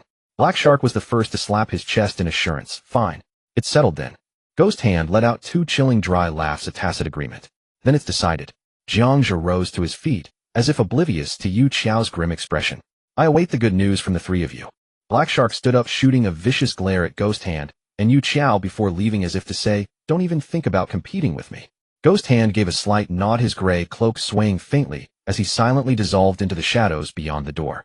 In less than half a minute, only Jiang Zhe and Yu Qiao remained in the private room. Jiang Zhe picked up the exquisitely crafted silver wristband on the table, his gaze sweeping over the woman in the main seat. Madam, are you really so at ease letting me take your personal light brain? What if I happen to see something I shouldn't? Who takes the blame? Before his words faded, Yu Qiao slithered up to him like a seductive viper, tongue flickering. Big Sister here is afraid. You wouldn't dare look. Want me to teach you right now how to open the most private folder? As she spoke, her hand restlessly landed on Jiang Zhe's shoulder, her fingertips gliding slowly down his collarbone. Jiang Zhe didn't dodge, only asked in a low voice, oh, sister's in such a hurry. Slap. A crisp sound of bone misalignment rang out. That fair jade-like wrist was already firmly gripped by Jiang Zhe. The seductive smile on Yu Qiao's face instantly froze. She felt a tremendous force yank her downward, her body losing balance as she gasped and tumbled onto Jiang Zhe's lap. Before she could react, an icy palm had already brushed against the nape of her neck. Jiang Zhe lowered his head, slowly leaning in. Their noses almost touched, each feeling the other's breath. Sister, you've got a few too many little schemes today. And I happen to dislike it when people play tricks on me. A chilling, murderous intent seeped through Jiang Zhe's palm into Yu Qiao's skin. Her body involuntarily tensed. She could clearly sense that if the young man's fingers pressed half an inch deeper, her cervical vertebrae would snap in two. After a brief moment of suffocation and terror, a morbid excitement surged from the depths of Yu Qiao's heart. In this underground arena, it had been too long since she had met a prey that could truly crush her. Instead of resisting, Yu Qiao leaned into Jiang Zhe's embrace, her breath fragrant like orchid. Then, little brother, what do you like? Like this?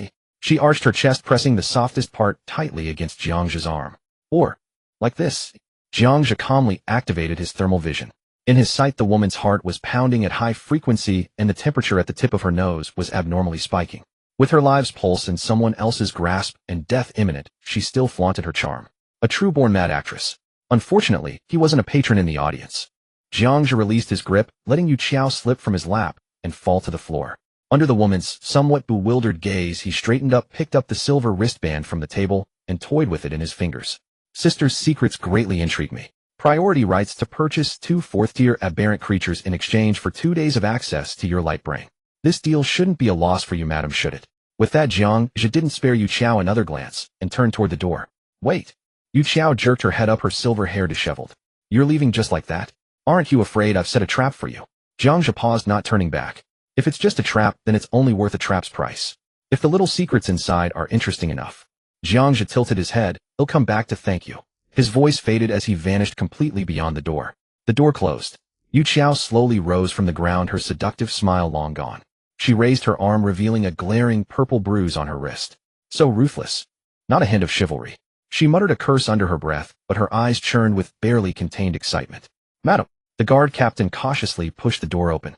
Seeing his boss sitting disheveled on the floor, clutching her swollen wrist in a daze, he stiffened and instinctively stepped back half a pace. Shall I take some men to dispose of him? Dispose, eh? Yu Qiao shot him a glance. With that face of yours. The guard captain's expression stiffened, he lowered his head and fell silent. Yu Qiao waved him off irritably. Get out. After the guard withdrew, she poured herself a glass of blood-red liquor and downed it in one gulp.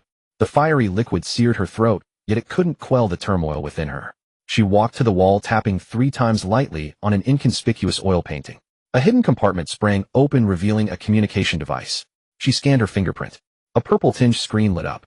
Moments later, the connection was established. A clear, melodious female voice came through from the other end. Chow Chow contacting me this late. Trouble? Sister Lan, I've been bullied. Oh. The voice on the other end carried a hint of excitement. In Donghai City, someone can still bully our little viper. Is it a conglomerate or someone from the Federation? Neither. Yu Qiao raised a finger, gently stroking the spot on her carotid artery, where the man's icy, murderous intent seemed to linger. It's a very interesting little brother. Young, ruthless, and completely immune to my charm arts. Even you can't handle him. Sister Lan let out a soft laugh through the communicator. Sounds like a promising seedling. What can't swallow your pride? I want to recruit him into the Nightingale Court. Yu Qiao stared at the screen, her gaze heavy. Don't rush. The woman called Sister Lan yawned. Since he's your chosen prey, sister naturally supports you. But lately the Equality Society and Kunlun Industries are fighting too fiercely. The sisters are all quite troubled. Are you sure his background is clean? I'm not sure. Yu Qiao licked her crimson lips. But this little wolf dog seems to be investigating the Equality Society too. Sister Lan, I'd like to borrow your intelligence network. Borrowing is fine. Same old rules, mutual benefit. The voice on the other end grew nonchalant. The intel is yours, but the man. Once you tire of him or can't tame him, remember to send him over to sister. Don't worry, Sister Lan. After I strip his scales off one by one, they'll definitely send him to you. The communication ended. Yu Qiao walked to the mirror, gazing at her swollen wrist in the reflection. She extended the tip of her tongue, licking the corner of her lips. The woman in the mirror began to smile. In the dead of night, within a dilapidated apartment, the living room was unlit.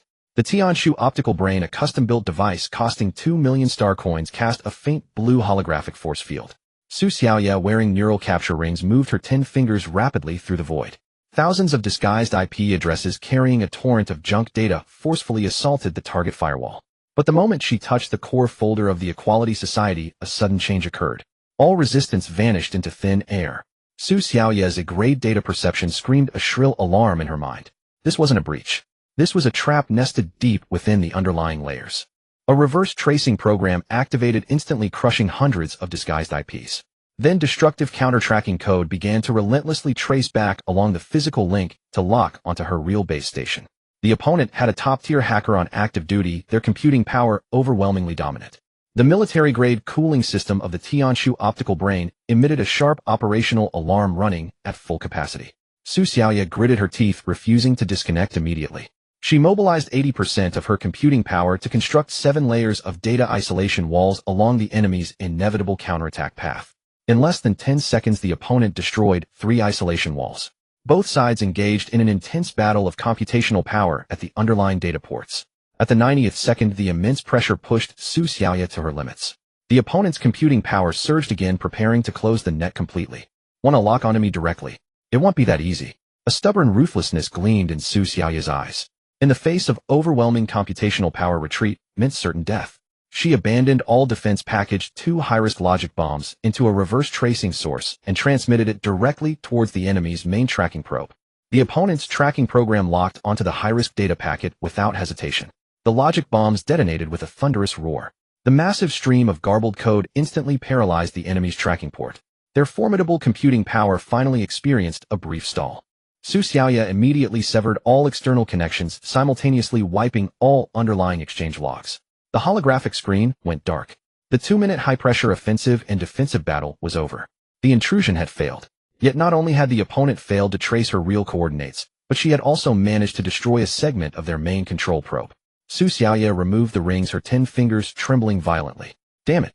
Her boss had invested heavily in equipment upgrades, and she had fought with all her might for 2 minutes only to glean no intelligence on the Equality Society. This sense of defeat sent a wave of panic through her heart. Just then a faint click came from the door lock. Su Xiaoya jolted and immediately turned around. Recognizing Jiang Zhe entering the doorway, she slowly let out a breath. Boss, you're back. Jiang Zhe casually tossed a silver bracelet before Su Xiaoya. What's this? Su Xiaoya picked up the bracelet curiously. It was cool to the touch, exquisitely crafted, and clearly expensive. It also carried a faint sweet perfume scent like that of a night blooming cereus. But her boss was always a pragmatist. He would never buy such a flashy, impractical item. A black market woman's personal optical brain. Jiang Zhe took off his coat and draped it over the chair back. Su Xiaoya clutched the bracelet, her heart skipping a beat. Black market woman. Personal optical brain. Jiang Zhe raised his eyes and glanced at Su Xiaoya. Inside this there might be information about the Equality Society, or maybe a logic virus, or an even more dangerous backdoor program. That woman isn't simple. Su Xiaoya's heart sank. Had her boss been dealing with this for the past 2 days? He would rather go to a strange woman for information than wait for her results. A strong sense of crisis immediately overwhelmed her. She knew very well that her place here and her ability to treat her mother depended entirely on the word useful. Now another intelligence channel had emerged. If she couldn't prove her value, could she be replaced at any moment? The cold metal bit into her palm, but it cleared her exhausted mind. She straightened up, her tired gaze turning stubborn and resolute. Boss, give me 1 day. Give me 1 day. Su Xiaoya's voice trembled, but her words were heavy. Within 1 day, I will dig out every secret inside this thing. I don't need someone else to prove my worth. Looking at Su Xiaoya's almost burning expression, Jiang Zhe immediately understood she had misunderstood. However, this was good. Competition breeds motivation. He needed companions who could keep pace with him, not pets to keep by his side. He'll be waiting to see your results. With that, Jiang Zhe turned and walked back to his room. Bang! The door closed, separating 2 worlds. In the living room, Su Xiaoya watched Jiang Zhe's back disappear behind the door, her clenched fist slowly relaxing. She took a deep breath, sat back down, and connected the silver bracelet to the Tianshu optical brain. I definitely won't let you down, and I definitely won't be outdone by anyone. Inside the room, Jiang Zhe did not rest. He activated his optical brain and directly dialed Chai Feng's communication line. As the request was sent, he braced himself for a torrent of scolding. After all, it was already 11 at night. Beep. Beep. After a long wait, the call was finally connected. No one spoke on the other, and only the dense sounds of gunfire and tracks crushing rubble. After 2 or 3 seconds, Chai Feng's voice exploded, spit it out. I'm damn busy. Chai Feng's roar made the receiver tremble. The background noise was chaotic to the extreme. The sound of heavy machine guns firing was a continuous roar mixed with the screech of plasma beams cutting through air. The dull grinding of tracks over metal debris came through constantly. This guy seemed to be on a battlefield. Sorry to disturb your rest, Captain Chai. Jiang Zhe maintained a low profile, his voice steady, unaffected by the other's anger. I just wanted to confirm with you about the large follow-up volume you mentioned. I need to plan for personnel, cold storage capacity, and cleanup procedures in advance to avoid bottlenecks when the goods arrive and delay your progress. Blast waves made the communicator crackle. Several inhuman roars pierced through the sounds of gunfire. The voices were extremely shrill, filled with brutality. Then a heavy cannon roared forcibly, silencing the screams. Chai Feng was silent for a few seconds. He was indeed very busy, now up to his neck in it. If not for Jiang Zhe's ridiculously high delivery efficiency, which had earned the military extra profit, he would have already started cursing and blacklisted this kid forever. But the kid had a point. Preparing for rain is better than scrambling when the storm hits. You sure know how to seize an opportunity, kid. Chai Feng snorted, the anger in his voice subsiding. All right, this can't be discussed over the comms. He seemed to be giving orders to someone nearby, his voice muffled. A moment later, his voice was clear again. I can't get away now. They'll send my adjutant to pick you up. Be at the processing center tomorrow at 7. Jiang Zhe's heart stirred. Don't be late, and don't bring anyone you shouldn't. Chai Feng's tone was icy, carrying the military's harshness. Or else face the consequences. Beep. The call was cut off. Jiang Zhe put down the optical brain, walked to the window, and pulled open the heavy blackout curtains. Outside, the city's neon lights still flickered. The night market in District 14 was brightly lit, with traffic flowing smoothly on the elevated maglev tracks. All was calm. Jiang Zhe stared at the normal city, his brow furrowed. Nothing was wrong in the city. So what was the heavy firefight on Chai Feng's end? And what were those roars? Chai Feng's final warning was no empty threat. The phrase large volume probably referred not just to the number of bodies, but also to the scale of the trouble. At 6:30 in the morning at the processing center, Jiang Zhe glanced at Su Xiaoye, who had been awake all night, and began outlining the day's schedule. I need to go out today. Keep an eye on things here. Contact me immediately if anything unusual occurs. Understood. Su Xiaoye shook the neural ring on her wrist that connected to the Tianshu. The decryption progress on that bracelet has reached 70%. The firewall is tougher than expected, but I'll crack it open today. Report to me when I get back. Jiang Zhe had no intention of rushing her. The things left behind by a woman like Yu Qiao were bound to be riddled with traps. Haste would only lead to disaster. At exactly 7 in the morning, a military off-road vehicle pulled into the processing center parking lot. The vehicle was caked with dried mud, clearly just returned from a harsh field environment. The door swung open, and a young officer in crisp military uniform stepped out quickly, a broad smile on his face. So you're Director Jiang Zhe. I've heard so much about you. The officer extended his hand. Captain Chase Adjutant Zhou Ping. The captain sent me to pick you up. The excessive enthusiasm made Jiang Zhe's gaze sharpen slightly, but his expression remained unchanged as he shook hands briefly. You flatter me, Adjutant Zhou. Director Jiang, please get in. The captain is on a tight schedule, we can talk on the way. Zhou Ping eagerly opened the door and gestured for Jiang Zhe to enter. Jiang Zhe got in and sat down. The cabin was spacious, but the air was thick with a murky mix of disinfectant and the metallic scent of blood. Zhou Ping started the engine and chattered incessantly. Director Jiang, you wouldn't believe it. The captain was praising you just yesterday, saying you're efficient, straightforward, and a rare partner to work with. The captain is too kind. I was only doing my duty. Jiang Zhe responded perfunctorily, but a strange unease stirred within him. Chai Feng was a typical military ruffian. His personal adjutant, even if not defiant, should carry the cold, hard edge of a soldier. This Zhou Ping was too warm, too slick. Jiang Zhe discreetly scanned Zhou Ping. His thermal vision activated. Inside Zhou Ping, the heart beat powerfully, his body at a standard 37 degrees. But behind the left side of his heart lurked a patch of shadow. It was an area about the size of a fist, its temperature far lower than the surrounding tissues. How could a living person harbor such a dead zone? Jiang Zhe's heart tightened, but his face betrayed nothing as he continued chatting idly with Zhou Ping. The off-road vehicle sped through the city, veered onto an unmarked dirt road, and finally stopped before a heavily guarded temporary camp. High-voltage fences, mobile watchtowers, and patrolling soldiers lined the perimeter. Zhou Ping led Jiang Zhe inside. Along the way, they passed numerous makeshift medical tents. Jiang Zhe followed in silence, taking in every detail. They stopped in front of a temporary infirmary converted from a warehouse. The captain is inside. Please wait a moment. Through the glass panel in the door, Jiang Zhe saw Chai Feng sitting by a hospital bed. A soldier on the bed had a thick cast on his right leg. Chai Feng shoved an apple into the soldier's arms, cursing good-naturedly. Broke a leg, and you're still grinning like an idiot. Eat up, damn it. The soldier chuckled foolishly and bit into the apple with a crisp crunch. A few lightly wounded soldiers nearby chuckled along. This scene added another layer to Jiang Zhe's understanding of Chai Feng. Sensing the gaze at the door, Chai Feng waved at his men and strode out. Come on, let's talk in the operations room. With that, Chai Feng led Jiang Zhe to a nearby temporary prefab building. Sit. Chai Feng pulled up a chair, lit a cigarette, and took a deep drag. The smoke he exhaled was thick with the smell of gunpowder and exhaustion. Instead of immediately discussing business, Jiang Zhe asked, Captain Chai is there? Any trouble in Donghai City? Chai Feng shot him a glance and snorted. You care about that? Don't worry. The sky won't fall. With us, the Red Dawn Army, Donghai City won't fall into chaos. He flicked the ash from his cigarette. Now about your business. How much stock can you take? Jiang Zhe pondered. I've already negotiated with several channels. I just need to know the volume on your end so I can arrange personnel and storage in advance and avoid any last-minute rush. Chai Feng grinned. At least 10 4th-tier and 50 3rd-tier specimens per month. Can you handle that? Jiang Zhe silently calculated. Li Wei could take 5, and the black market trio wouldn't even be able to split that amount. He was about to answer when the iron door of the operations room was knocked. Adjutant Zhou Ping pushed the door open and strode to Chai Feng's side. He placed a palm-sized black metal device on the table and pressed the activation button.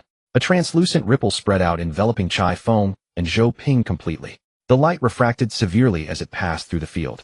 Their figures immediately twisted and blurred, and their voices were completely swallowed and isolated. Moments later, the ripple subsided.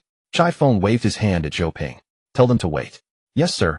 Zhou Ping snapped to attention, saluted, and turned to leave the operations room. The heavy iron door locked again. What? Chai Feng took a drag, staring at Jiang Zhe through the smoke. Scared by the numbers? Jiang Zhe slowly shook his head. Meeting Chai Feng's gaze, he asked an entirely unrelated question. Captain Chai, if something else dwells inside a person's body, is that person still human? The moment the words fell, a solid killing intent erupted from Chai Feng, pressing like a tangible blade against Jiang Chen's throat.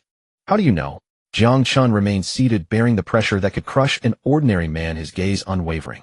Please answer my question first. Is that thing an enemy to us humans, or one of our own? Chai Feng's chest heaved violently as he stared into Jiang Chen's eyes. For a full 10-odd seconds, the stagnant killing intent in the room slowly receded. Chai Feng confirmed one thing: this young man wasn't fishing for information. He truly had some intel. Chai Feng held the half-smoked cigarette, letting the ash burn his knuckles. We call it Shadow Eater. Half a month ago, a meteorite struck low Earth orbit. Space-based weapons intercepted and destroyed most of it, but a small portion of the alien spores it carried survived and fell to the surface. The spores invade the human body through direct contact and lie dormant near the host's organs. There are no symptoms in the early stages, but once they mature, they consume the host's brain, nerves, take over the entire body, and turn it into a breeding ground for more spores. Jiang Chen understood instantly. So last night you... Exactly, Chai Feng interrupted grimly. We were hunting down several mature forms. Now it's your turn. What exactly did you find? Jiang Chen was silent for a moment. Directly exposing Zhou Ping's issue could trigger a crisis of trust with Chai Feng, or even an immediate confrontation.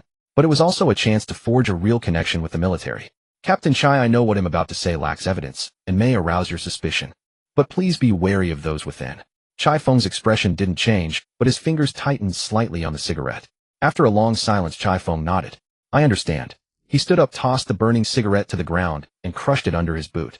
Zhou Ping. Yes, sir. The iron door slid open, and Zhou Ping's face still bore that flawlessly warm smile. Escort Director Jiang back. Yes, Captain. Zhou Ping stepped aside and extended his hand. Director Jiang, this way, please. Jiang Chen looked at the expressionless Chai Feng, then at the beaming Zhou Ping, and nodded. Very well. Thank you for your trouble, Adjutant Zhou.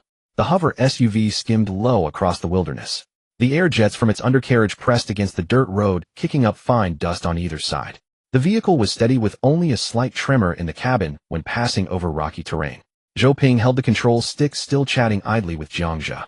Manager Jiang, how did your talk with our captain go? Back at the operations room, I could feel the killing intent even through the door. Didn't scare you, did it? Jiang Zhe gazed at the desolate landscape speeding past and sighed. I'm afraid I let Captain Chai down. My capabilities are still limited. The quantity he proposed, I can't handle it. I don't say that. Zhou Ping quickly consoled him. Captain Chai has always been a decisive man. Business can be negotiated slowly, there's always a way. You're so young and promising with boundless future prospects. Jiang Zhe lowered his head, looking deeply crestfallen, and said no more. Seeing this, Zhou Ping tactfully fell silent.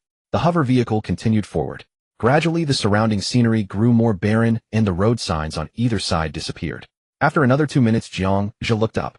Deputy Zhou, this isn't the way back to the city, is it? With a harsh screech of reverse thrust, the hover vehicle suddenly came to a halt in the middle of the wilderness. Zhou Ping released the control stick and looked at Jiang Zhe with interest. Where did I slip up? Jiang Zhe pushed open the door and jumped out directly. The dry wind whipped the stray hairs on his forehead. He stood amidst the wild grass, staring at the monster in human skin inside the vehicle. It seems you devoured Zhou Ping's brain but failed to understand that human thought processes are never singular. Oh, Zhou Ping also got out of the car. Manager Jiang, could you be a bit clearer? My brain isn't working too well. A pitch-black biological armor surged from beneath Jiang Zhe's skin, covering his body in an instant. A half-meter-long high-frequency arm blade silently extended, its edge covered in micron-level serrations humming in the air. I don't have the habit of explaining things to my enemies. Heh. Zhou Ping let out a low laugh, sharp and grotesque, completely detached from human vocal structure. Never mind. Once you become one of us, you'll naturally know what's on your mind. Before his words faded, Zhou Ping's right arm instantly tore apart. A hideous bone scythe covered in pale white carapace burst forth from his body, slicing through the air with a piercing shriek straight at Jiang Zhe's head. Facing this sudden attack, Jiang Zhe stepped back half a pace, with his left foot, lowered his stance, and directly swung his right arm, clad in black armor, to meet the blow. Clang! The resounding clash of metal echoed across the wilderness. Black armor and white bone collided, sending sparks flying. The recoil force penetrated the ground, causing the cracked soil beneath Jiang Zhe's feet to burst outward. Hard bones indeed. Jiang Zhe activated his thermal vision. Behind a large boulder several dozen meters away, Chai Feng's heat signature was clearly visible. This battle was not only a practical test, but also a performance stage for Chai Feng. The trump card of the Devour talent must never be exposed. Seeing his attack fail, a flicker of surprise crossed Zhou Ping's eyes, which then transformed into morbid excitement. His combat uniform split open from the back as vertebrae protruded one by one. For bone whips covered in barbs tore out of his body, lashing toward Jiang Zhe with a foul wind. Simultaneously, the front of his right arm bone scythe split open, firing dozens of dark green bone spikes to seal off all of Jiang Zhe's escape routes. A cold sneer rose in Jiang Zhe's heart. Possessing a third-tier physical foundation, but with such poor combat awareness. It seemed the parasitism only seized the body, not inheriting Zhou Ping's former combat instincts. Countless fine scales emerged on the surface of the pure black armor, beginning to vibrate at high speed. Clang clang. The bone spikes capable of piercing steel plates struck Jiang Zhe, but were all deflected by the vibrating scales. Jiang Zhe charged forward through the spikes, sweeping his right arm blade to knock aside 2 incoming bone whips. With his left hand, he grabbed the door of the hover SUV beside him and pulled with all his might. Boom. He tore off the heavy military-grade bulletproof door with his bare hands, wielding it as a shield and hurling it at Zhou Ping's face. Caught off guard, Zhou Ping could only cross his arms to block desperately. Jiang Zhe had been aiming for this half-second window of obscured vision. He shot out close to the ground, instantly closing in on Zhou Ping. Zhou Ping's pupils contracted, but it was too late to retreat. Jiang Zhe's figure flashed past from below him. With a squelch, the black arm blade sliced upward from below, directly cleaving open Zhou Ping's chest. A wound deep enough to see bone extended from his abdomen to his neck. But beneath the rolled-back skin, countless writhing white hyphae proliferated instantly, entwining Jiang Zhe's arm blade. It's useless. We have no vital points. Zhou Ping roared, and the 4 bone whips coiled around Jiang Zhe's left arm and legs like iron chains, while countless pale spikes thrusted Jiang Zhe's body from all directions. It intended to forcibly parasitize him. In a flash, Jiang Zhe's trapped left hand suddenly exerted force, crushing a bone whip with a single grip. Seizing this momentary opening, he turned his left hand into a claw and lightning-fast grabbed Zhou Ping's right shoulder. Crack! The shoulder blade was shattered in his grip. The bone scythe arm blade immediately lost support and drooped. Jiang Zhe used the momentum to withdraw his right arm blade, spinning low to avoid a bone whip sweeping overhead. In his thermal vision, the cold shadow hidden near Zhou Ping's internal organs was still moving. Found it. He thrust the arm blade straight into that shadow. Squelch. This time the sound of the blade piercing flesh was distinctly different. Deep within the wound, a sticky core of flesh was directly impaled by the high-frequency arm blade. How did you find it? Zhou Ping stared blankly down at the pierced core. The remaining hyphae struggled to repair the wound, but under the high-frequency serrations the core was gradually shattering. A piercing, inhuman scream tore through the wilderness wind. With the core's control lost, Zhou Ping's body went completely berserk. The remaining 3 bone whips flailed wildly on the ground, sending clods of earth and gravel flying. Jiang Zhe decisively withdrew his blade and stepped back. The next second, the shattered fungal nucleus exploded inside Zhou Ping's body. Black gore and viscous fluid sprayed out. Amidst the debris, a cloud of spore mist drifted silently toward Jiang Zhe. They landed on the biological armor, seeking cracks to burrow into his flesh.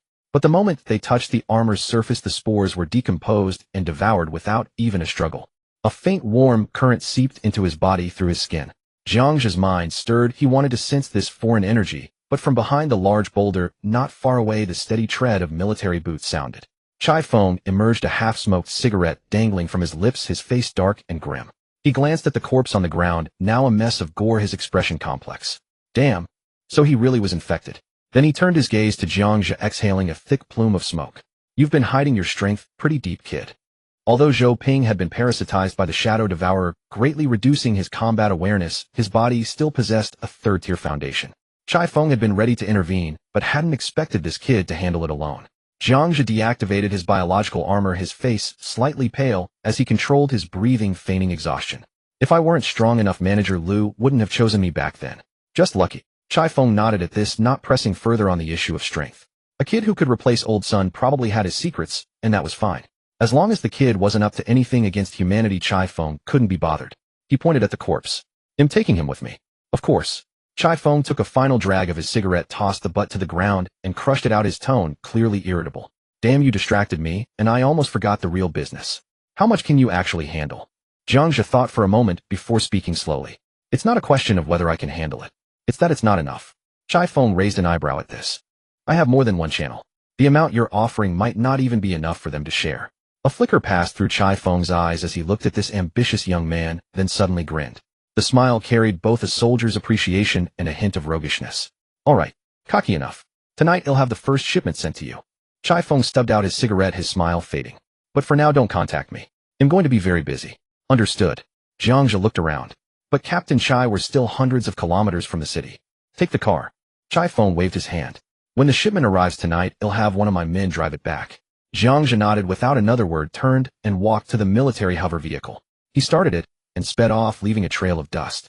Chai Feng watched the retreating vehicle, then looked down at the face on the ground.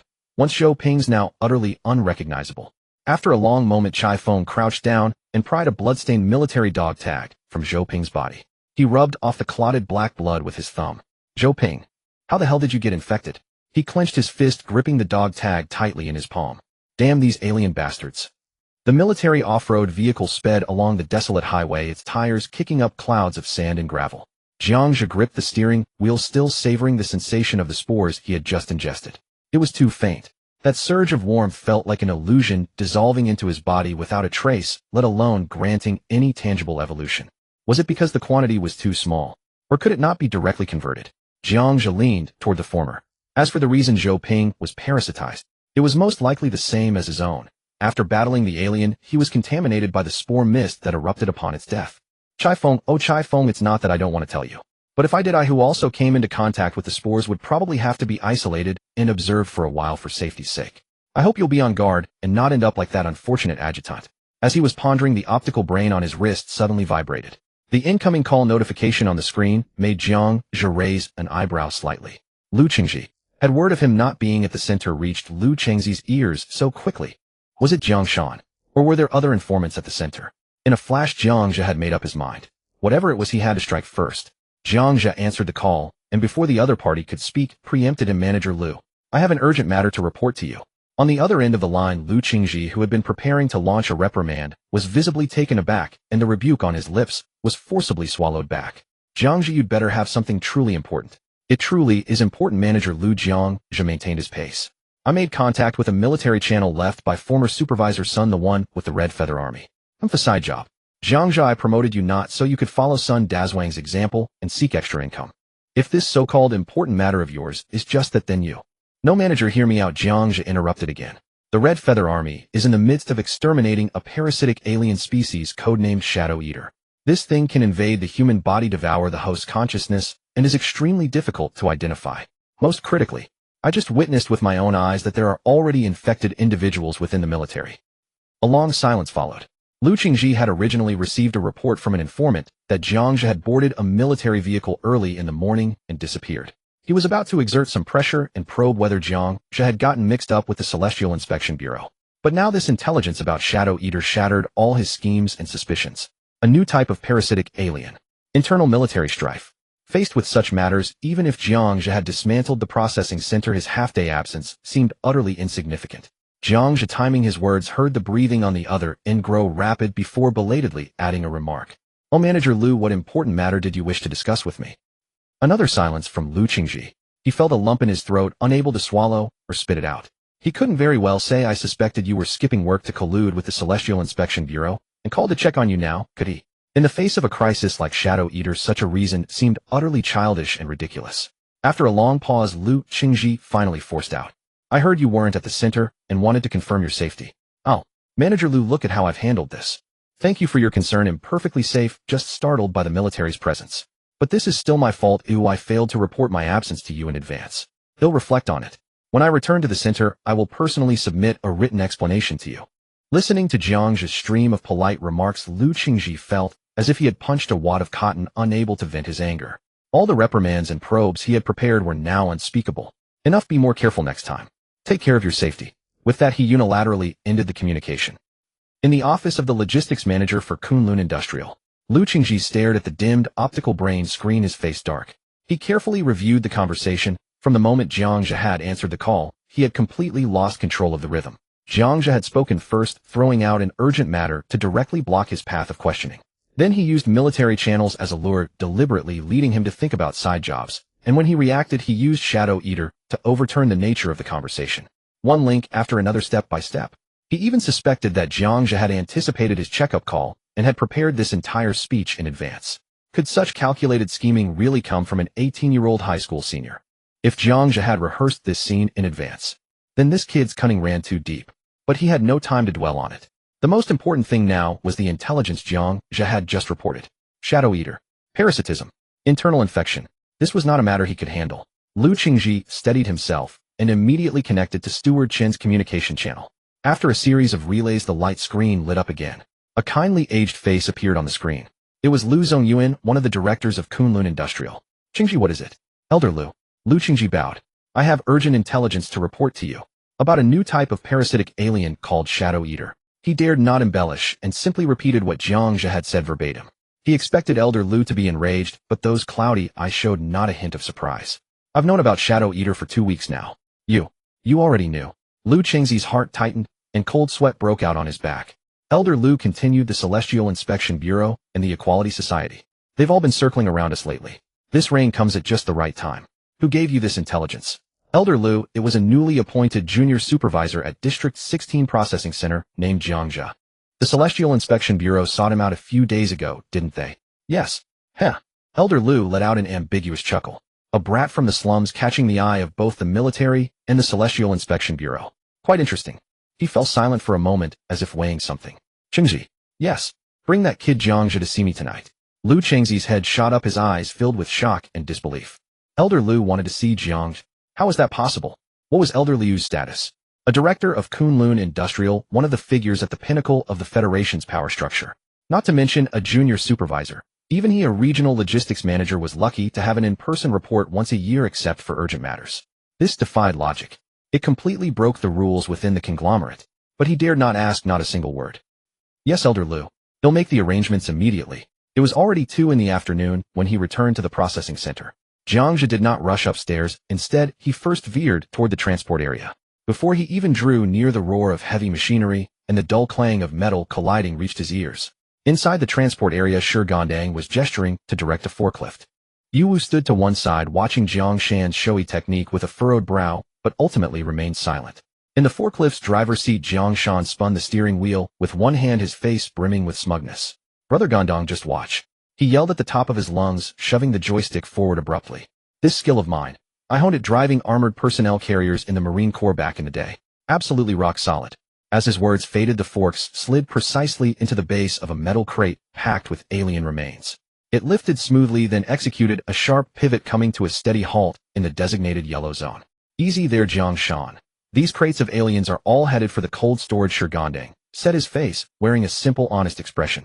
Only then did Yu Wu step forward, silently inspecting the locks. He checked each one to ensure it was fully fastened before he would relent. Watching this scene, Jiang Zhe quickly formed a judgment in his mind. Shi Gandang was loyal and obedient, but lacked management experience. The two contrasting personalities of Jiang Shan and Yu Wu perfectly filled that gap. Jiang Zhe strode over. Gandang. Supervisor. Shi Gandang hurriedly set down the chains in his hands. You're back. Yu Wu and Jiang Shan also paused their work, greeting him in unison. Jiang Zhe gave a slight nod, his gaze sweeping over the three. Heavy workload. Not too bad. Shi Gandang grinned. The 3 of us have been at it since morning. We've almost moved all the aliens that came in today. No break all morning. Jiang Zhe raised an eyebrow as if asking casually. No. Shi Gandang scratched his head. I figured if I finished early I could learn more from Old Li in the afternoon. I can't just rely on brute strength forever. Hearing this, Jiang Zhe couldn't help but smile, his mood lightening a bit. No need to rush. Take it slow. By the way, another shipment will come in tonight. A sizable one. Stay behind then, Gandang, and help me receive it. There'll be overtime pay. No problem. Shi Gandang agreed immediately. Just then, the optical brain on Jiang Zhe's wrist vibrated. The caller ID read, Lu Qingji. Jiang Zhe stepped aside and pressed the answer button. Manager Lu, you're looking for me. I'll pick you up at 5 in the afternoon. Come with me for an errand. Dress decently. Jiang Zhe was puzzled. Manager Lu, where are we going? You'll find out tonight. With that, the call was unilaterally ended. Listening to the busy tone from the optical brain, a shadow of suspicion rose in Jiang Zhe's heart. The timing was too precise. He had stepped into the processing center less than 10 minutes ago, and the call had followed immediately. Shi Gandang and the other 2 had been busy in the transport area all morning and couldn't have seen the entrance. Moreover, when he had been picked up by the military vehicle, they hadn't even clocked in yet. It was unlikely that the report had come from these 3. So who had tipped off Lu Qingji? Even stranger was that Lu Qingji was being so secretive, not even revealing the destination. Jiang Zhe put away the optical brain and walked back to Shi Gandang. Gandang, I have to go out tonight. Oh. Shi Gandang was taken aback. That shipment is important. I'm not comfortable leaving you alone. Jiang Zhe glanced at the other 2. Ask them if anyone's willing to stay and receive the cargo with you. Shi Gandang nodded, about to speak. Supervisor. I'll stay. Jiang Shan raised his hand, instantly his face brimming with eagerness. I want to earn some extra cash. I'm good at this kind of heavy work. Yu Wu half a beat slower stepped forward and stood at attention. Reporting supervisor. I can stay too. Shi Gandang looked at Jiang Shan then, at Yu Wu momentarily at a loss over whom to choose. Jiang Zhe fixed his gaze on Jiang Shan's face, which was clearly eager to show off, and spoke in a calm tone. All right, no more arguing. Since you both want the overtime pay, then both of you stay. Put all the cargo in freezer 5. Overtime will be calculated per person. The vehicle I drove back, just have the delivery driver take it away. Thanks, supervisor. Jiang Shan's grin grew even brighter. Yu Wu let out a soft breath and nodded firmly. Having arranged the transport matters, Jiang Zhe turned and headed upstairs. So Jiang Shan, could you be one of Gu Qing's people? Jiang Zhe recalled that face, always wearing a smile. If Jiang Shan was a plant from the Celestial Inspection Bureau, then his target shouldn't be tracking Jiang Zhe's movements, but rather probing for deeper intelligence. For instance, the special cargo being transported. If that was the case, letting him get a look at tonight's shipment wouldn't hurt. After all, what was coming in tonight was just alien corpses, nothing that needed to be hidden. It was the perfect opportunity to see what he was really up to. He pushed open the door to the supervisor's office. Su Xiaoya was sitting at her workstation, her fingers flying over the optical keyboard, her face alight with excitement. Hearing the door open, she looked up. Boss, you're back. Jiang Zhe didn't let her finish cutting in directly. Xiaoya, help me look into something. Around 7 this morning, besides the two of us, who else arrived at the processing center? Did anyone see me getting into the military vehicle? Su Xiaoya frowned, thinking back. It wasn't officially working hours yet then. I didn't really notice. But the surveillance footage should have a record. I'll check it. I can get the results right away. Jiang Zhe nodded. Good. Let me know when you find out. Seeing that Su Xiaoya seemed to have something on the tip of her tongue, Jiang Zhe took the opportunity to ask, by the way, you looked so excited just now. What were you going to say? Boss, I finished cracking that silver bracelet you gave me yesterday. A faint smile curled at the corner of Jiang Zhe's mouth. All right, let me see what you've accomplished. Su Xiaoya immediately stood up to give him her seat and leaned in to demonstrate. Boss, I set up a mirrored port. Now I can remotely access all the data in the bracelet through the optical brain. The commands are simple, like this. Her fingers swept across the light screen, showing the operational flow after the hack. After just one demonstration, Jiang Zhe had it all memorized. All right, I've got it. The smugness on Su Xiaoya's face froze for half a second. She had been hoping to teach him a bit more, but soon she rolled her eyes. Then I'll go check the surveillance footage and see who was keeping an eye on us this morning. Jiang Zhe glanced at the faint dark circles under the girl's eyes. There's no rush. Go take a nap in the break room for a while. I'm not tired. Su Xiaoya spun around and dashed off as if afraid Jiang Zhe would force her to sleep. At the door, she suddenly stopped and turned back to add, Boss, I'll tell you as soon as I find something in the surveillance. Before Jiang Zhe could respond, the door had already clicked shut. Jiang Zhe watched the closed door and shook his head helplessly. Shifting his focus, he turned directly to the light screen before him. This woman Yu Qiao's entire life was nearly recorded in that bracelet. Shopping records, selfie albums, financial transactions, and even a few voice memos. Jiang Zhe had no interest in prying into her private life. He immediately activated a keyword filter. Society of Equals. The screen scrolled, filtering out over a dozen decrypted files. November 15th. The arbiter of the egalitarian order is showing signs of genetic collapse, urgently requiring high-grade life essence for stabilization. November 20th. The egalitarian order engaged in a firefight with Kunlun Industries at Blacktooth Harbor. November 21st. A large-scale conflict erupted between the egalitarian order and Kunlun Industries, with both sides placing bounties on each other. Blacktooth Harbor. The Earth Spirit Turtle. Half a month ago, it seemed the egalitarian order had gone to Blacktooth Harbor to seize the Earth Spirit Turtle, all to save a high-ranking member codenamed the Arbiter. Jiang Zhe's gaze continued downward, pausing on an operation plan titled Curtain Call. Target time January 1st. Target location Kunlun Industries shareholders meeting. Jiang Zhe's mind immediately conjured the communication recording Su Xiaoya had intercepted earlier. Chen Ru had used that 4th-tier Earth Spirit Turtle to bribe the conglomerate's high-ranking elder Old Lu, aiming to secure her son Chen Zixuan's ascension at the shareholders meeting. Once the egalitarian order launched their all-out assault that day, this meeting would likely become a bloody curtain call. Chen Zixuan, your luck really is terrible. Jiang Zhe couldn't help but mutter. Even if I don't seek you out, trouble will find you. You finally get a chance to turn things around at the shareholders meeting, only to become the egalitarian order's target. He continued scrolling. At the bottom of the page, an independent folder named Sister's Secret stood out conspicuously. Jiang Zhe clicked to open it.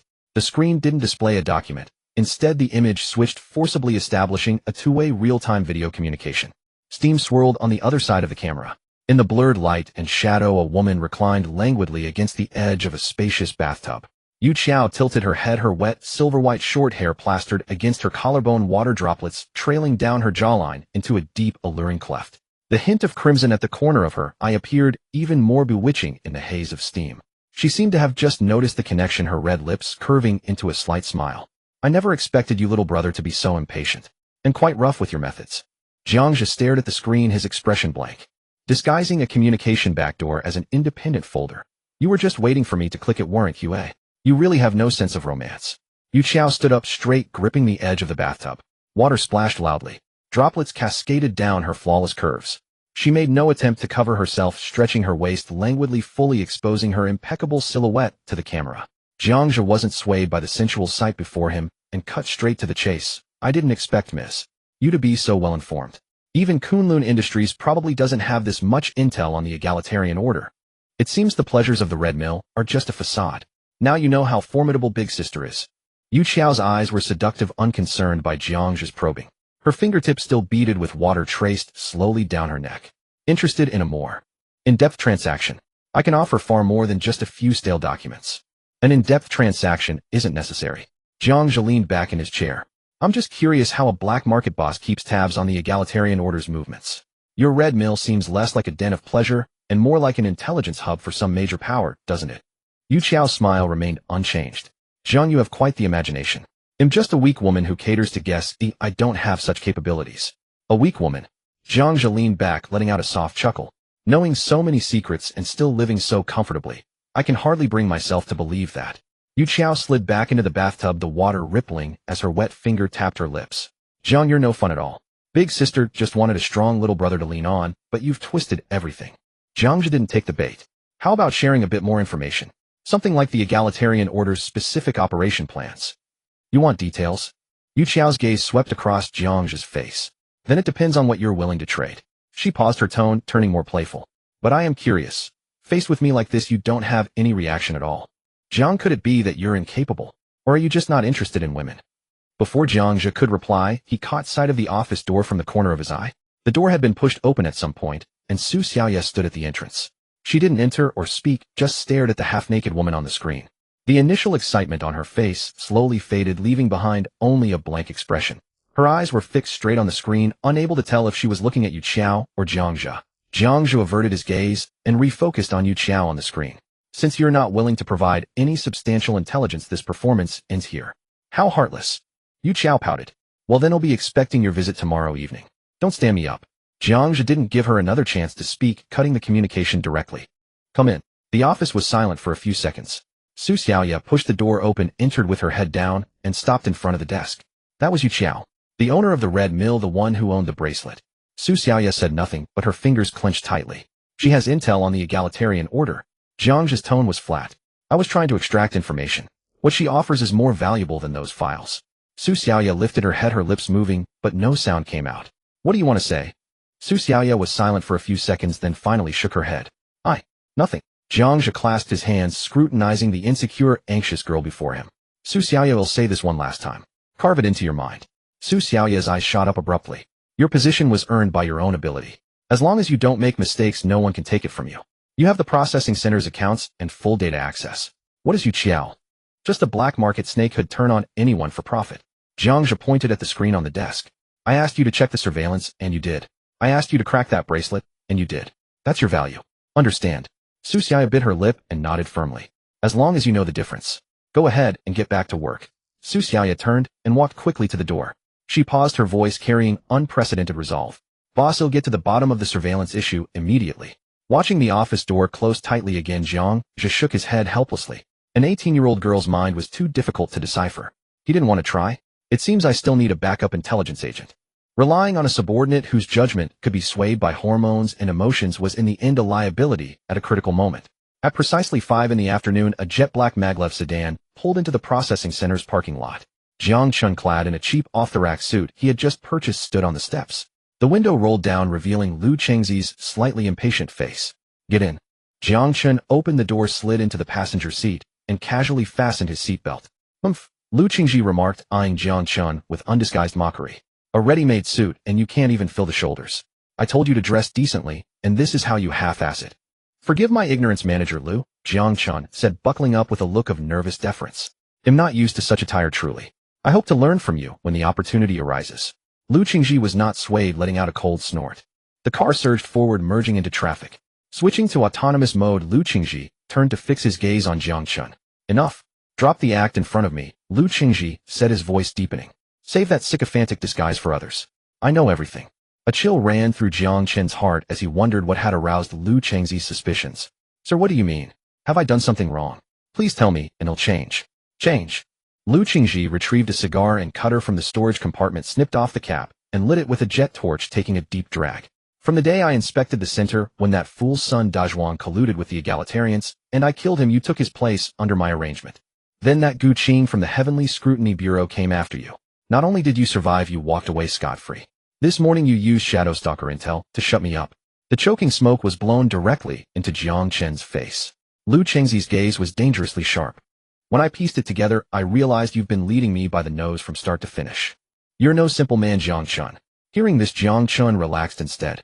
It was merely subjective speculation after the fact with no solid evidence. But since the veil was already torn, there was no point in continuing the charade. Jiang Zhe leaned back into the seat, shedding all pretense of nervousness, and met Lu Qingji's gaze without evasion. Manager Lu, you truly live up to your title. You're far sharper than old son. This sudden shift in demeanor, coupled with the blatant provocation, choked off the barrage of accusations Lu Qingji had prepared. He had anticipated panic, stubborn denials. Anything but such a forthright admission. But he had guessed right. This lowly brat from the slums had indeed been scheming against him. Watching the flicker of shock in Lu Qingji's eyes, Jiang Zhe continued. So did you call me out today to kill me?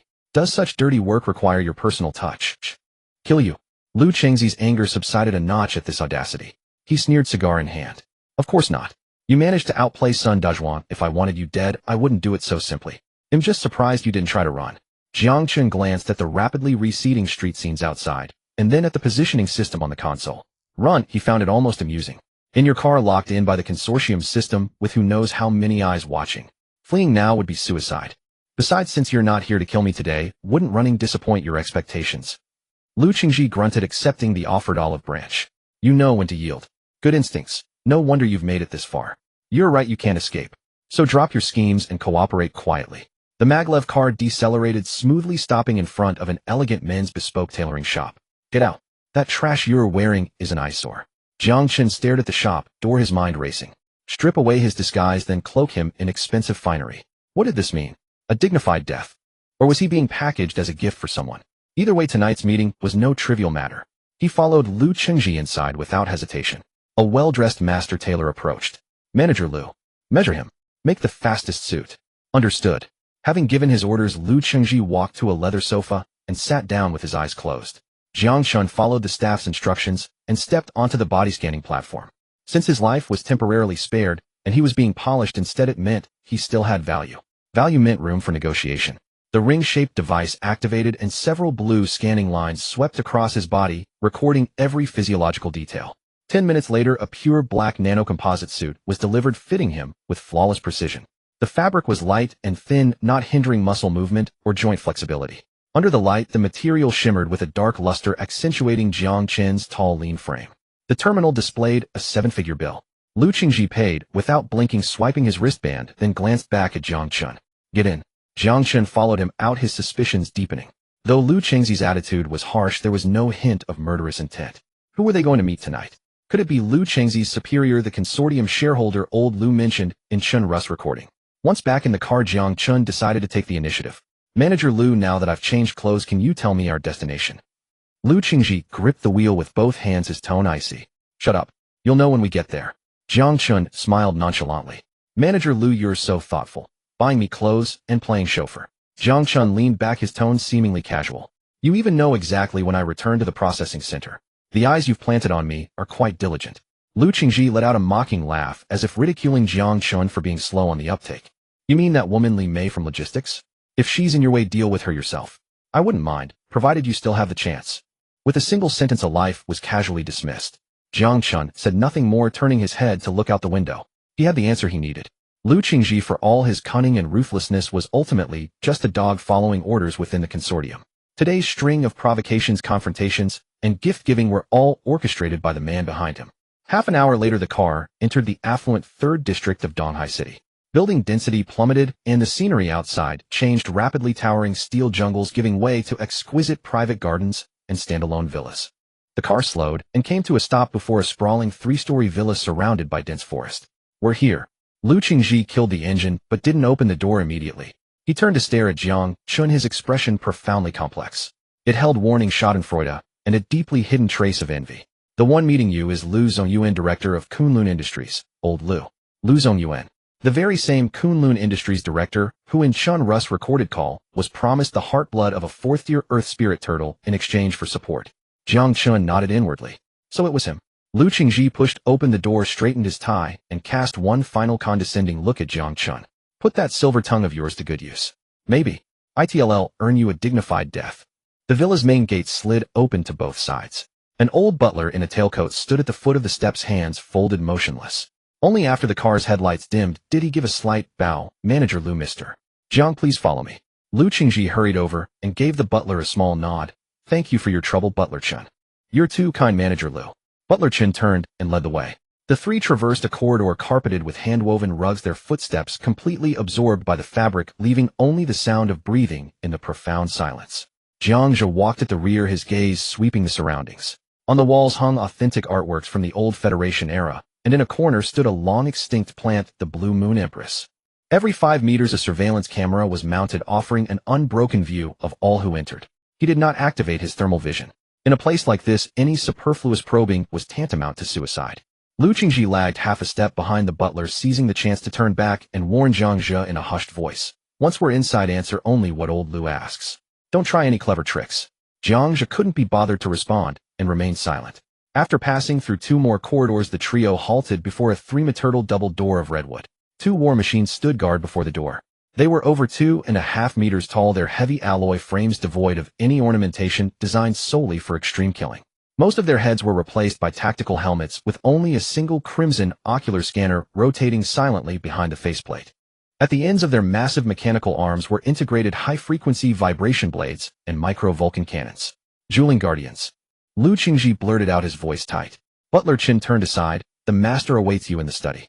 I shall accompany you no further." "Thank you for your trouble, Butler Chen," Lu Qingji quickly replied. The butler gave a slight nod and turned to leave silently. Lu Qingji took a deep breath, straightened his expensive suit and tie, and was about to push the door open with a fawning smile. "Halt!" The left Dueling Guardian raised its composite weapon arm, blocking Lu Qingji's path. The cold gun barrel was less than 10 centimeters from his nose. Lu Qingji's smile froze. "I am Lu Qingji from the logistics department. I'm here on old Liu's orders to bring someone." "I know who you are, Manager Lu." The Dueling Guardian's crimson electronic eye locked onto Lu Qingji. "Your heartbeat is too fast, it's giving me a headache. Step back behind the 10-meter line and wait. Don't make me classify you as a potential threat. You know cleaning bloodstains off the carpet is a hassle, and I don't want to work overtime today." Lu Qingji's cheek twitched.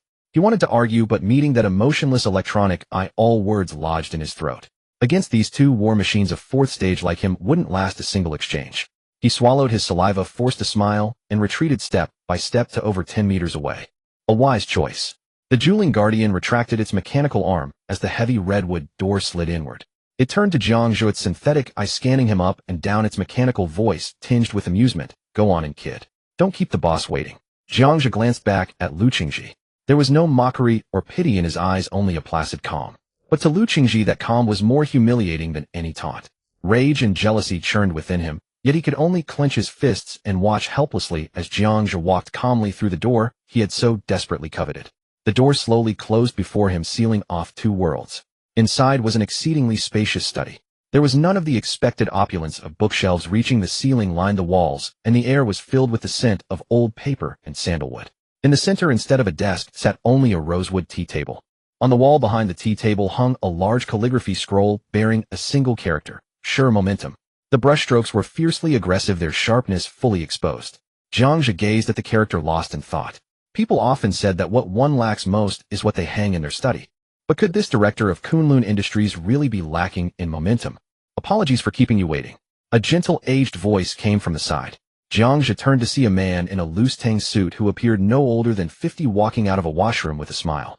His complexion was ruddy, his stride steady, and aside from the deep traces of time hidden in his eyes, he seemed nothing like a man nearing 100 years old. Was this Lu Zongyuan? The effect of the Earth Spirit Turtle's blood was truly astonishing. The thought flashed through Jiang Zhe's mind, but his expression remained unchanged as he gave a slight bow. "Old Lu. Getting old comes with its little ailments." Lu Zongyuan gestured to the leather sofa opposite the desk, and while brewing tea he sized up Jiang Zhe with a cheerful smile.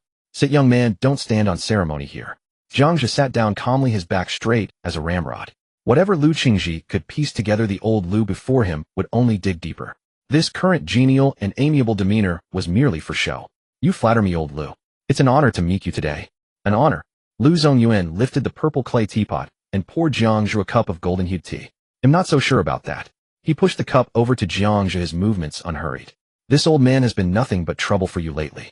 That analyst named Gu from the Heavenly Inspection Office and that brat Chai Feng from the Crimson Cloud Army, they've both come to see you, haven't they? All this stems from my Kunlun Industries. His words were gentle, but every sentence struck home. Lu Zongyuan was making it clear that he was fully aware of Jiang Zhe's every move. Jiang Zhe picked up the teacup, but didn't drink, merely feeling its warmth. You jest, old Lu. If not for Manager Liu's promotion, I'd still be a lowly employee handling anomalies with no chance to be involved in matters at this level. Ultimately, it's the conglomerate that gave me the opportunity. Jiang Zhe was watertight, deflecting the ball back perfectly. Truly exceptional, calm, and unassuming. Seeing his slickness, Lu Zongyuan was not angered. He raised his own cup and chuckled softly. Enough, there's no need to put on an act in front of an old man like me. Your little schemes can't fool me. I called you here today out of simple curiosity. What do you think of my Kunlun Industries? Jiang Zhe's heart was calm. This was the final test, the prelude to a showdown. Meeting Lu Zongyuan's eyes, superficially murky but sharp as blades, he spoke in a level tone. The conglomerate gave me a job, a ladder to climb. For me, it is a place to make a living and find my footing. Lu Zongyuan made no comment after hearing this. He simply leaned back in his chair, lifted his own cup, and took a slow, deliberate sip. After a long pause, he set the cup down and continued. Chen Ru's son Chen Zixuan goes to the same school as you, doesn't he? Given his antics at school, I doubt Kunlun Industries could have left a good impression on you. The conversation abruptly shifted to Chen Zixuan, leaving the study so silent that only the sound of boiling water in the purple clay pot could be heard. Facing Lu Zongyuan's eyes, seemingly murky yet concealing sharpness, Jiang Zhe paused briefly before admitting, frankly, you're right. Chen Zixuan is indeed a detestable waste. Lu Zongyuan's hand holding his teacup paused for half a second. The old man fixed a steady gaze on Jiang Zhe, then his smile spread richer than before. He raised his hand, signaling Jiang Zhe to continue. Jiang Zhe gazed at the tea and continued. However, an individual's character does not represent the entire conglomerate. In my view, Kunlun Industries is an efficient and precise vast system. An unqualified component, regardless of its surname or who backs it, will inevitably be ruthlessly replaced by the system. He paused and added, whether it's him or Sun Dazhuang. Clap, clap, clap. Lu Zongyuan set down his teacup and gently applauded, his face full of approval. A very interesting answer. So in your opinion, why does the conglomerate, or rather I, allow this unqualified component to remain in the system? This question was even more lethal than the last. Jiang Zhe lowered his eyelids, unable to help but ponder. What was Lu Zongyuan's intention by asking this? According to the recording intercepted by Su Xiaoya, he had already promised Chen Ru to strongly support Chen Zixuan at the shareholders' meeting. For profit, or for personal favor. No, at Lu Zongyuan's level, such cheap things had long vanished from his sight. Jiang Zhe's gaze unconsciously drifted to the aggressively styled calligraphy on the wall. A bold conjecture surfaced. Could it be for momentum? Ha, ha, ha. The study suddenly erupted with Lu Zongyuan's hearty, unrestrained laughter. The laughter was deep and penetrating, causing ripples in the tea, utterly unlike a man nearing a century old. Laughing, he pointed at Jiang Zhe, nodding repeatedly. Good. Well said. After laughing for a while, he stopped and regarded Jiang Zhe with keen interest. Then go deeper. Whose momentum is it? Jiang Zhe shook his head decisively. My knowledge is limited. Thinking further would only be baseless speculation, inviting unnecessary worry. Speaking only 7 parts of the truth, leaving 3 for the other to savor. That was the safest way to live. Sly. Lu Zongyuan saw through Jiang Zhe's thoughts, but was not annoyed. He picked up his teacup. You're right, it is momentum, but not from within the conglomerate, from outside. Having mingled at the bottom, you must know how those outsiders curse us conglomerates, don't you? Jiang Zhe remained silent, merely nodding quietly. Lu Zongyuan didn't need an answer and continued on his own. They call us parasites, vampires. They say we suck the marrow from the Federation's bones, blocking everyone's path to survival. That's how they see it, isn't it? But what's the truth? The study fell back into dead silence, the fragrance of tea curling gently. Jiang Zhe's back tensed. He knew this old man was about to unleash a topic weighty enough to crush a person. Why tell him this? To shift blame, or to absolve himself of responsibility? Lu Zongyuan sipped his tea, his gaze distant, as if lost in memory. 30 years ago the Zerg invaded. Though humanity ultimately won a bitter victory, the cost was immense. For 3 decades, if we hadn't propped up order and restored production on the ruins, they wouldn't even have had a chance to live. Now the economy has recovered. Commoners at least have food to eat and their lives to live. Yet all of a sudden, everyone believes our conglomerates caused their suffering. If it were you, what would you do? Hearing this, Jiang Zhe understood. The answer Lu Zongyuan sought was extremely treasonous. He immediately stood up, bowing respectfully. Elder Lu, I'm just a nobody. I don't know why you're telling me this. Lu Zongyuan was taken aback, then chuckled softly. He waved his hand, lightly brushing aside the topic. Sorry, an old man tends to dwell on the past. Consider those words the drunken ramblings of a geezer. Forget them once you leave this door. I called you here today mainly for one matter. He leaned forward slightly, his tone still calm, but the words he uttered weighed heavily on Jiang Zhe's heart. Regarding Shadow Eater, the military is at its wit's end, and the Heavenly Inspection Bureau has caught wind and is stirring. Donghai City hasn't seen such chaos in a long time. I want to add fuel to this boiling pot. Drag the Heavenly Inspection Bureau and the Equality Society into this muddy water. Jiang Zhe cursed inwardly. This old fiend wanted to use him as the fuse to ignite the powder keg. Me. Jiang Zhe feigned panic. Elder Lu, this task is too difficult. I'm just a minor supervisor. I'm afraid it'll fail your expectations. However, Lu Zongyuan's smile was gentle, but his words brooked no refusal. Weren't you just saying that unqualified parts must be replaced? Now that you're asked to prove your worth, why the hesitation? You're a clever young man. You should know that opportunity always walks hand in hand with risk. Before Jiang Zhe could find another excuse, Lu Zongyuan reached out and pressed a button on the touch panel at the edge of the tea table. The communicator by the door chimed with a connection tone. Qingji, come in. 10 meters away, Lu Qingji, who had been straining his ears, perked up. Here it comes.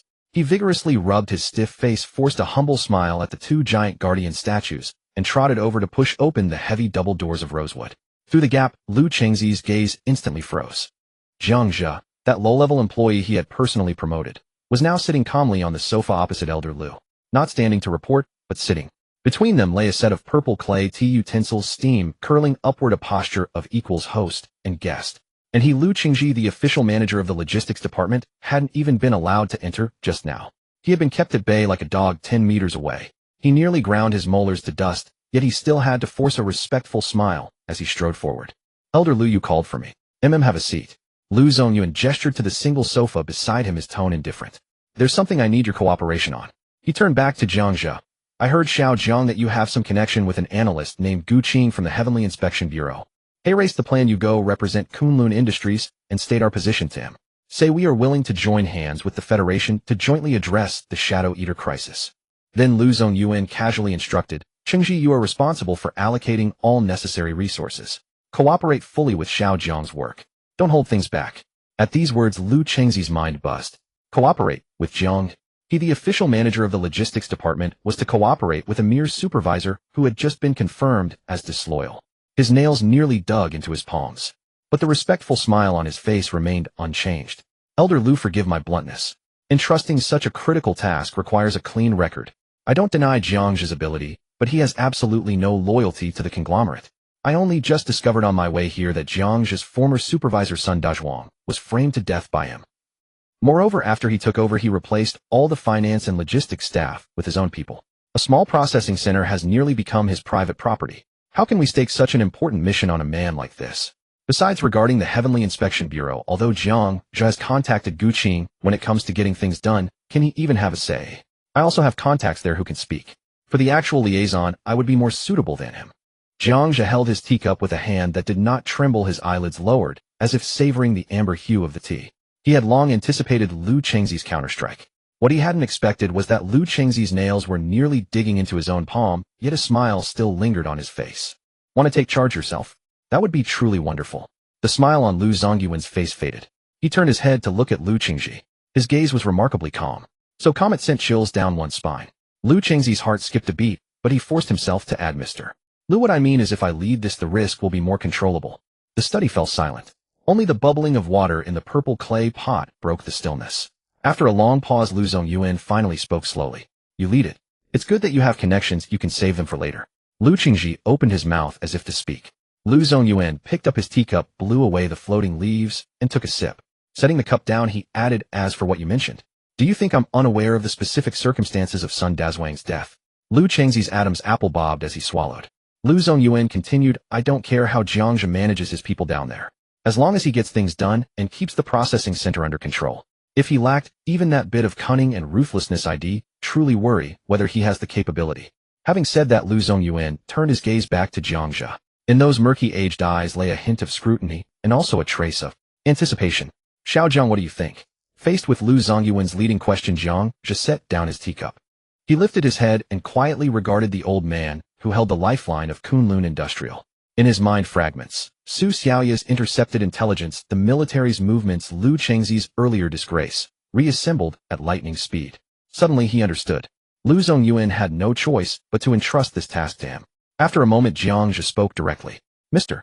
Lu, that underground media figure named Johnny. He paused, meeting Lu Zongyuan's eyes. He's your man, isn't he? Lu Qingji, standing to the side, furrowed his brow. That lunatic who daily cursed the Federation and the conglomerates on the radio, inciting distrust among the common folk. Why bring up such a clown? Yet Lu Zongyuan's hand holding the teacup froze.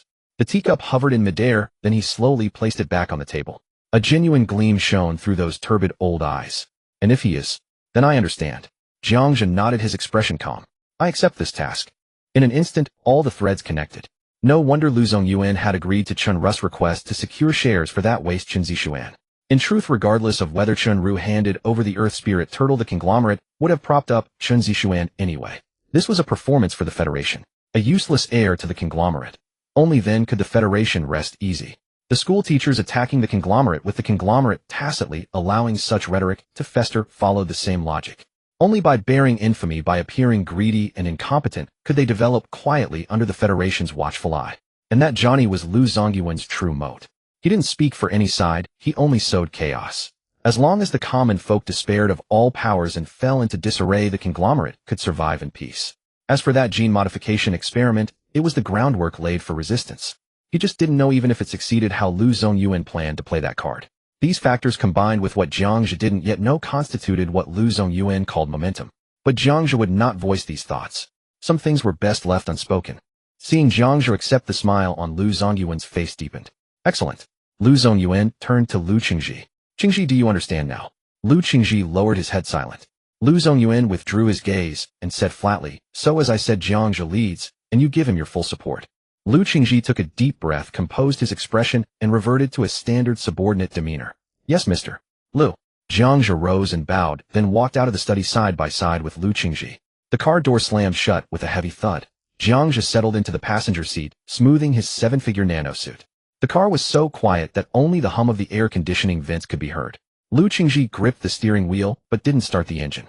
Jiang Zhe turned his head, observing Lu Chengxi's shifting expression, and spoke. Manager Lu not driving. Lu Qingji took another deep breath and started the car. The car slowly exited the villa district. Jiang Zhe looked ahead. It seems we'll be partners for a while. I hope your prejudice against me won't affect the task, Mr. Lu assigned. After all, if we stir up this mess poorly, none of us will make it out. Lu Chengxi's hands tightened on the wheel. I don't know how you convinced Mr. Lu, but rest assured I know when to do what. That we may do with her as you please. In his view, sacrificing one informant was enough to demonstrate his sincerity. However, Jiang Zhe chuckled. Manager Lu, don't hand her over to me. You raised your own people, it's better you see it through yourself. I'd also like to learn how Manager Lu usually treats his subordinates. After all, she deserves some credit for her efforts, doesn't she? Lu Qingji whipped his head around, his face ashen. He understood.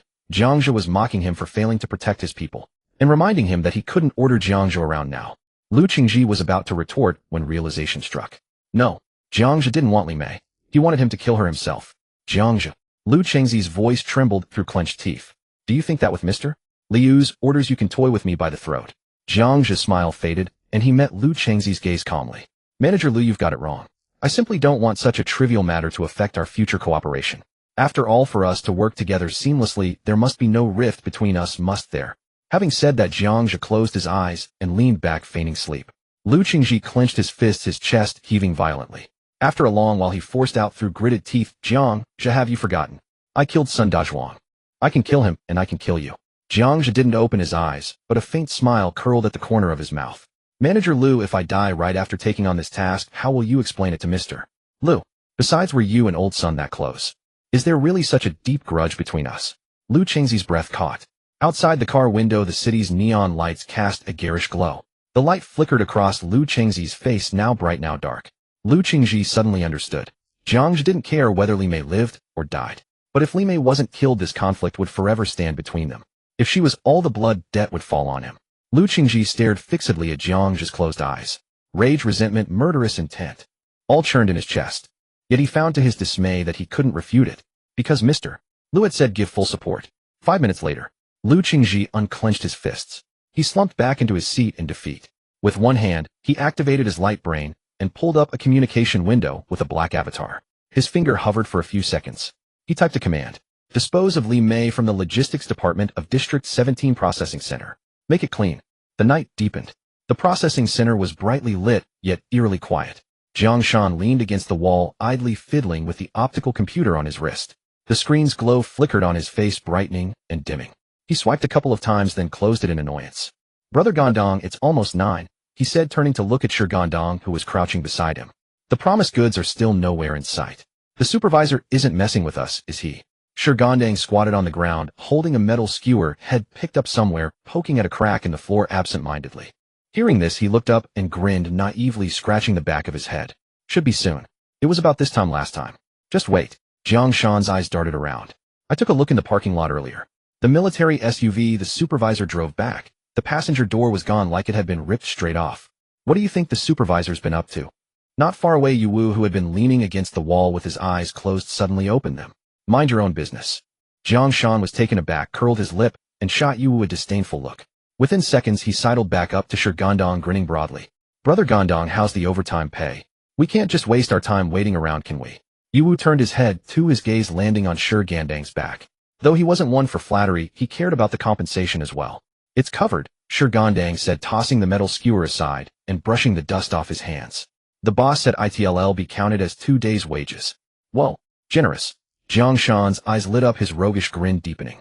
Supervisor Jiang's got style, no doubt about it. By the way, Brother Gondong, what's the big secret cargo tonight? Why all the mystery? Yuwu's brow furrowed slightly at the question. Getting 2 days' pay for a night of no work was already unsettling enough for him. Jiang Shan's persistent probing now felt wrong. Shi Gondong was about to speak when 2 blinding headlights cut through the night, driving straight into the parking lot. The beams were so intense that all 3 had to squint. They're here. Shi Gondong stood up, glancing back at the 2 men. The boss said, don't ask what you shouldn't, don't say what you shouldn't. Remember that. Got it. Jiang Shan mimed, zipping his lips, but his eyes were fixed on the military truck's model and tire markings. When Yuwu saw the 2 heavy trucks bearing the Qishao Army insignia, his just relaxed nerves tensed up again. The work had arrived, but it was military cargo. The 2 military transport trucks came to a steady stop, and the rear doors opened with a dull hydraulic hiss. A chill mixed with the stench of blood rushed out. Jiang Shan peeked inside and curled his lip. Had thought it was something contraband, but it was just a pile of mutant corpses. Yuwu, on the other hand, let out a long sigh. Just mutant remains. Even if the channel was unusual, it was still their job. A soldier in uniform jumped down holding an electronic sign-off tablet and looked around. Where is Supervisor Jiang Zhe? Shi Gondong stepped forward immediately. Sir, the supervisor had something come up. I'm Shi Gondong, the person in charge here. Can I sign for it? The soldier gave him a once-over and nodded. Shi just confirmed delivery. After signing, the soldier gave a crisp salute. Then he climbed into the military SUV that Jiang Zhe had driven back earlier. The engine roared, and the SUV along with the 2 heavy trucks turned around and drove off. The 3 men began moving the remains to Cold Storage Unit 5. The shipment was massive: 4 4th-tier mutants and 12 third-tier mutants. The heavy carcasses were lifted by forklifts and then thudded onto hover carts. After several trips, Jiang Shan was panting heavily and spoke with feigned emotion. He wiped the sweat from his forehead and looked at Shi Gondong. Our supervisor Jiang's got some serious connections hooking up with the military. That's one hell of a network. Shi Gondong grinned naively and said nothing, just kept his head down and worked. Yuwu didn't respond either, continuing to move the cargo. Inside the black sedan returning to the processing center, Lu Qingji gripped the steering wheel, his eyes bloodshot. He glanced at Jiang Zhe, who was resting with his eyes closed in the passenger seat, and finally couldn't hold back, speaking first. Li Mei, I've dealt with her. He paused, emphasizing his words. Are you satisfied now? In his view, this was a huge sacrifice on his part, enough to show sincerity and ensure the smooth continuation of their cooperation. Jiang Zhe didn't open his eyes, just sighed. Manager Lu, first old son, now Li Mei. Why are you always so impatient? Lu Qingji was stunned. What do you mean? Jiang Zhe finally opened his eyes and calmly met Lu Qingji's bloodshot gaze. Manager Lu, don't overthink it. You just killed Li Mei like that. Who's going to do her work? At least give me time to find a replacement. Virum. Lu Qingji slammed on the brakes. The hover car screeched to a halt, the anti-gravity engine whining with a sharp overload. The intense inertia pressed them both heavily into their seats. Lu Qingji turned and glared at Jiang Zhe, his eyes re-dimmed, the anger had suppressed all night finally erupting. Jiang Zhe, I've killed a man for you, and this is what you have to say? Jiang Zhe sighed. Manager Lu, there's no need to be so sensitive. You tend to overthink things, and you're too ruthless. Lu Qingji froze, staring at Jiang Zhe. Then Jiang Zhe continued in a slightly regretful tone, I never said to kill Li Mei. I just returned her to you for you to decide. After all, she's served well, hasn't she? You could have just transferred her, and I wouldn't have been able to investigate.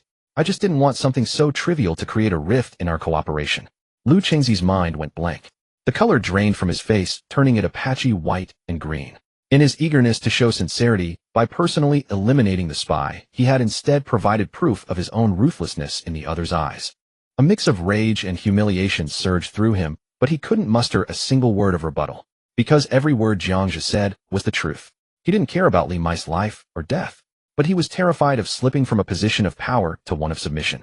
It was not only a loss of dignity, but also a sign of impending doom. If this continued, would he lose his manager position?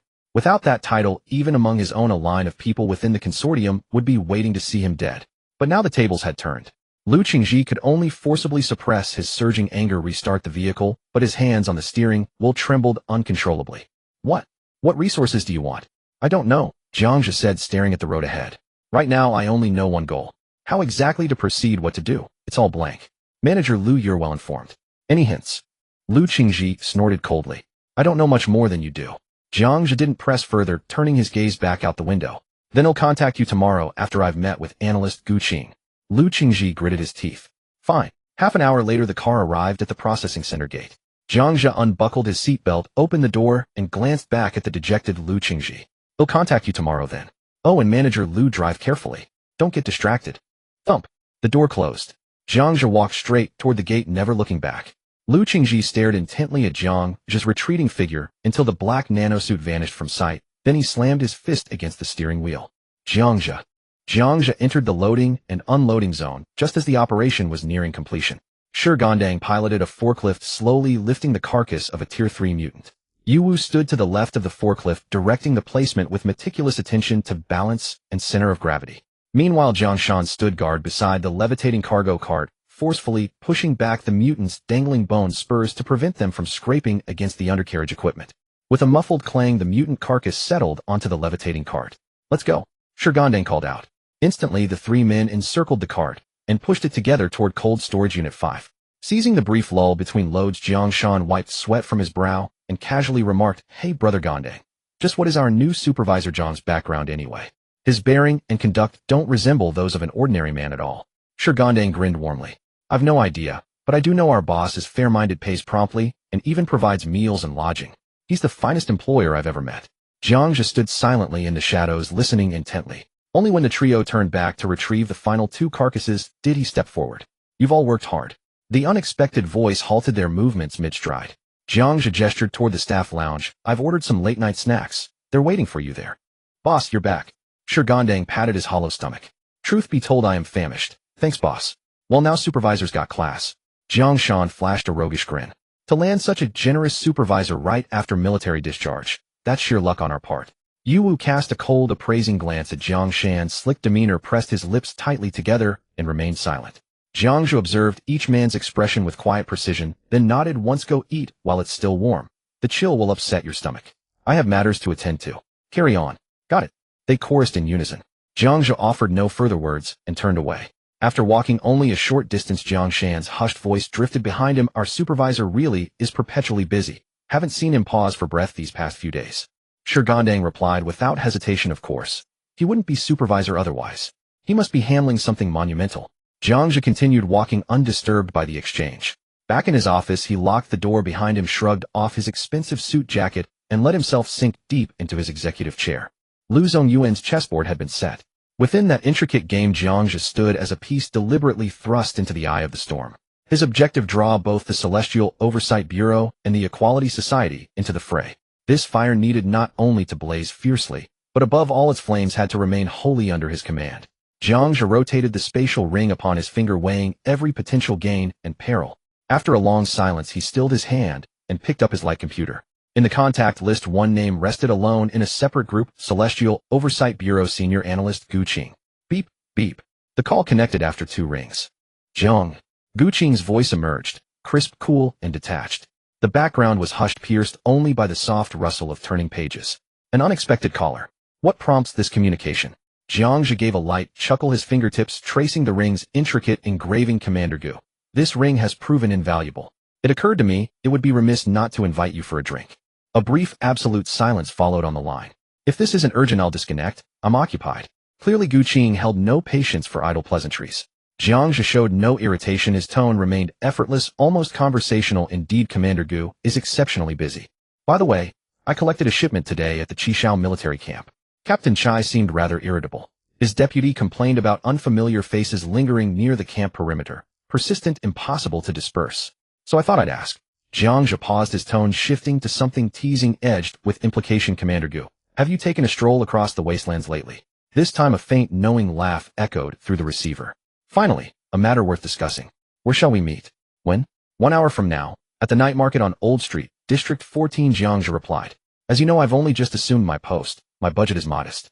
I'm afraid I can only offer you street-side fare. The location is irrelevant. See you then. Beep. The line went dead, cut decisively from the other end.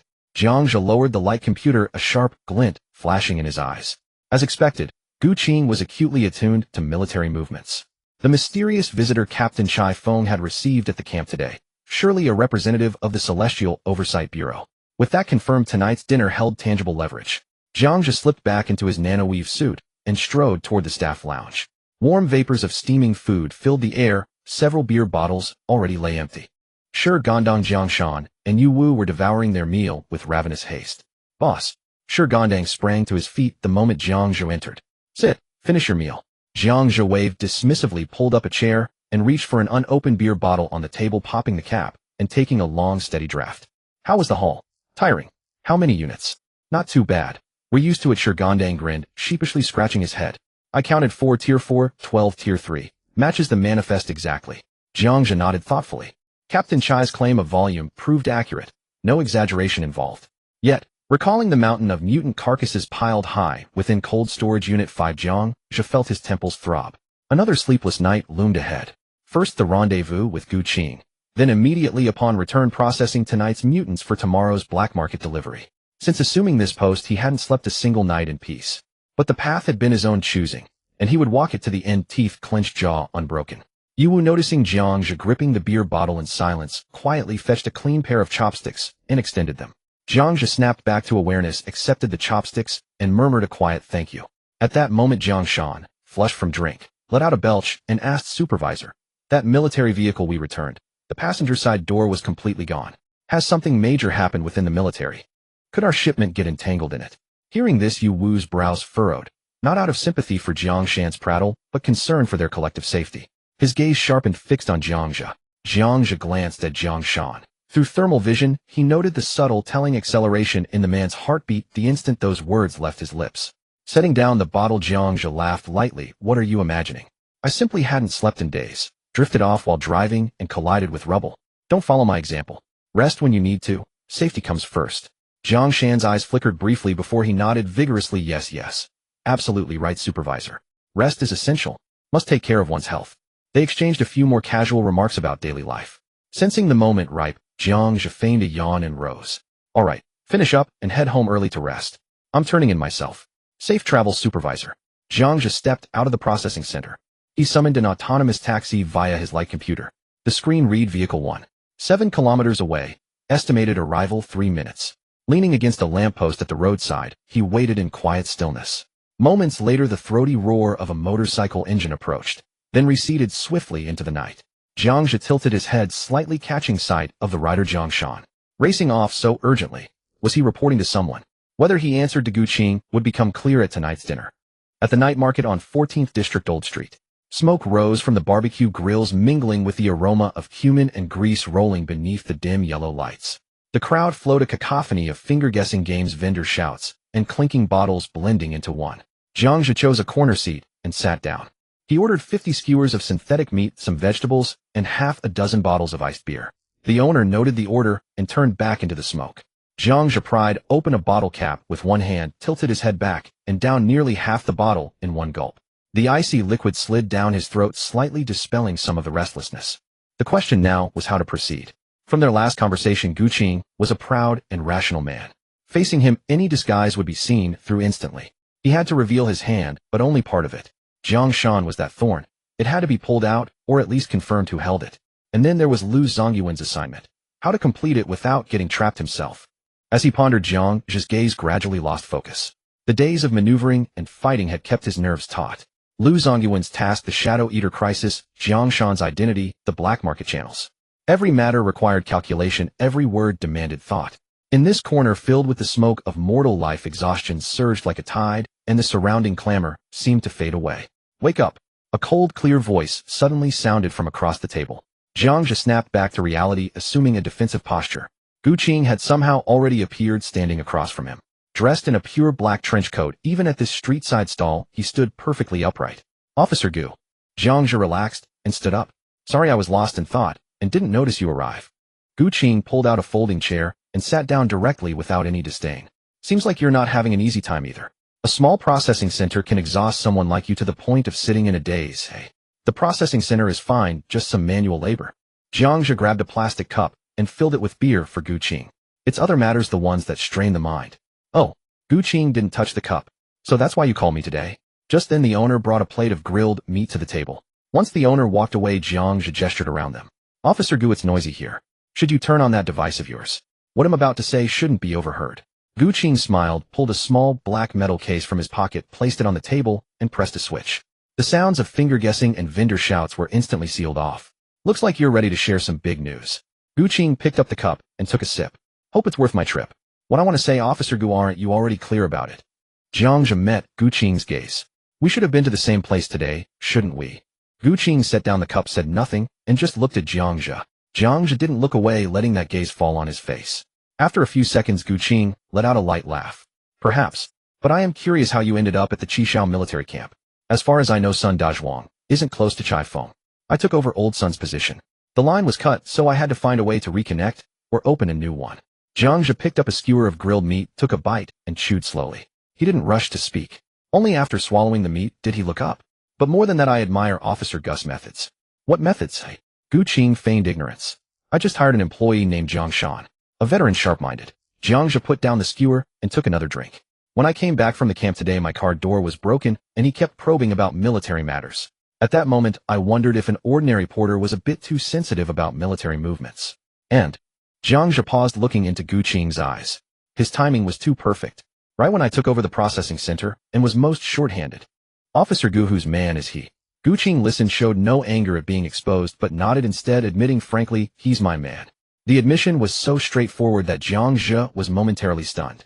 He had expected Gu Qing to test him, to beat around the bush, but never thought it would be this direct. Someone like this who didn't play by the rules was the hardest to deal with.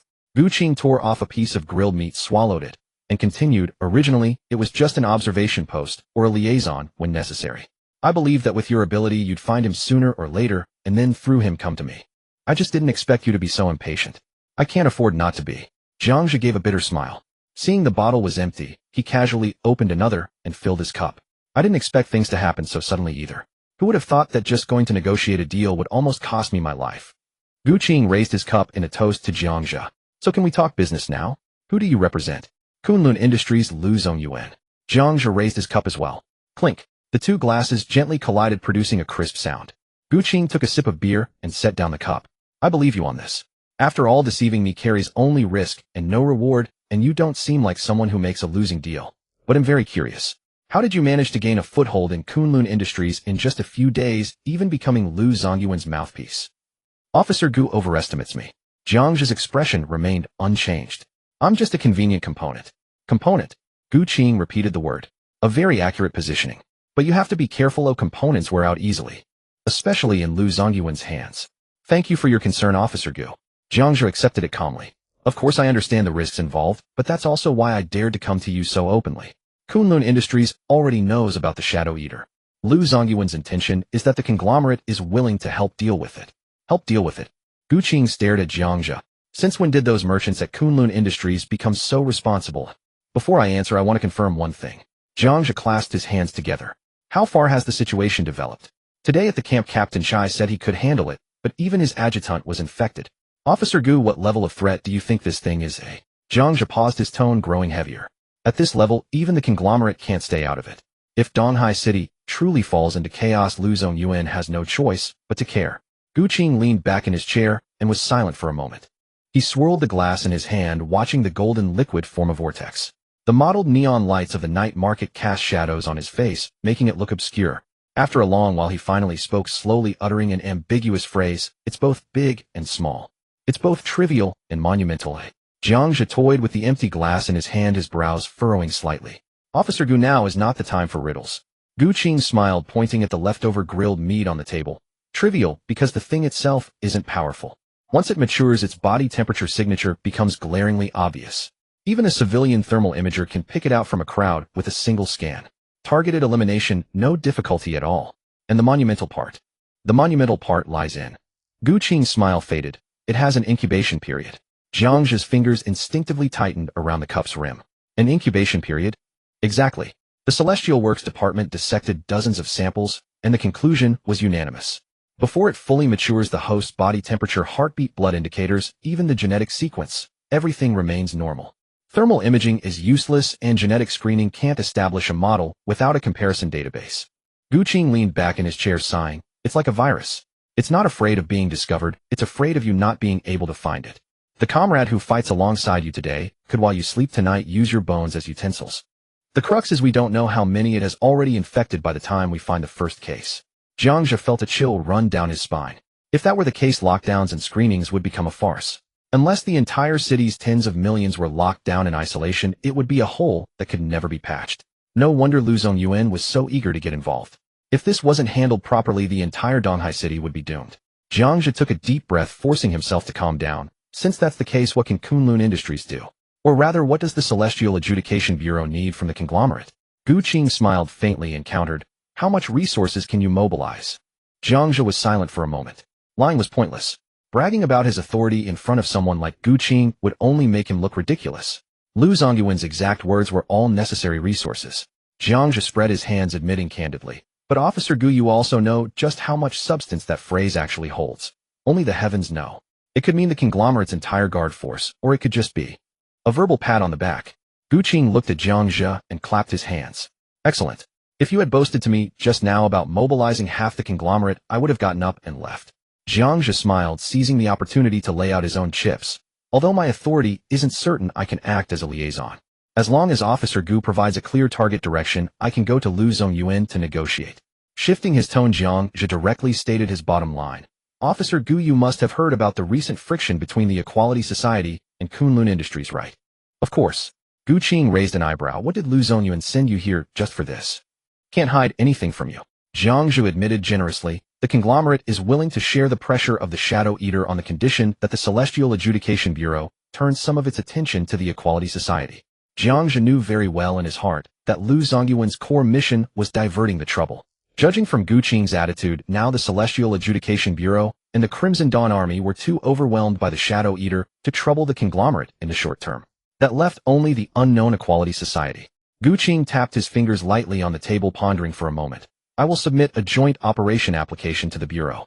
But whether the higher-ups approve it or how they approve it, that's political maneuvering. I'm only responsible for technical execution. That's enough for me. Jiang Zhe raised his glass. To a pleasant cooperation. The glasses clinked with a crisp sound. With the serious matters settled, the atmosphere instantly relaxed. Gu Qing removed the signal jammer, and the two exchanged a few more casual pleasantries before finishing off the remaining skewers and beer. Boss, the check. Jiang Zhe waved his hand. The barbecue stall owner wiped his hands and ran over. That'll be 800 stellar credits. Jiang Zhe lightly raised his wrist, and his optical brain scanned the sensor area on the table corner. With a beep, the payment was complete. 800. Gu Qing raised an eyebrow from the side. Looks like your new supervisor salary isn't bad. The cost of this meal is enough for an average family's half-month expenses.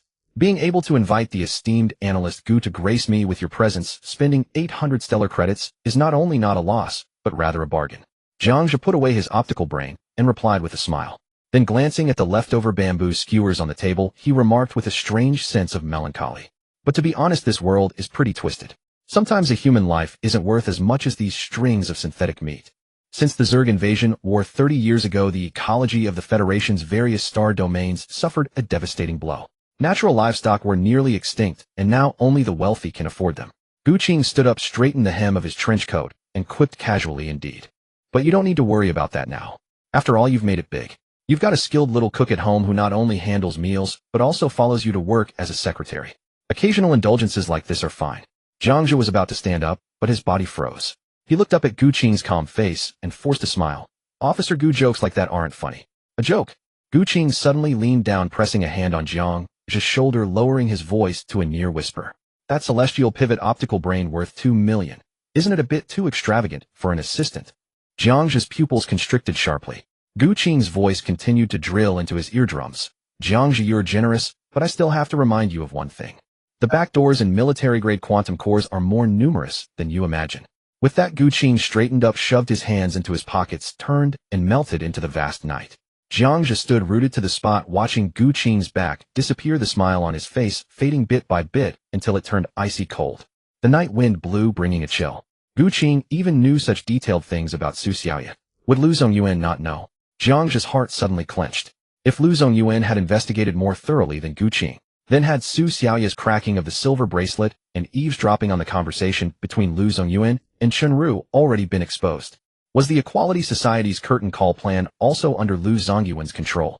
Even the truth behind Chun Zixuan's crippling that so-called accident had probably long been as clear as day in Lu Zongyuan's eyes. Jiang Zhe felt a surge of cold air shoot from the soles of his feet straight to the crown of his head. The bustling noise of the crowd, the aroma of food, the dazzling neon lights, all faded and receded in that moment. He felt as if he had been kicked into a freezing deep sea surrounded by endless darkness and suffocating pressure. Since he knew everything, why hadn't he eliminated him? Why had he even given him such vast authority and made him this proxy? Standing in the clamorous night market street, Jiang Zhe looked up towards the celestial dome district.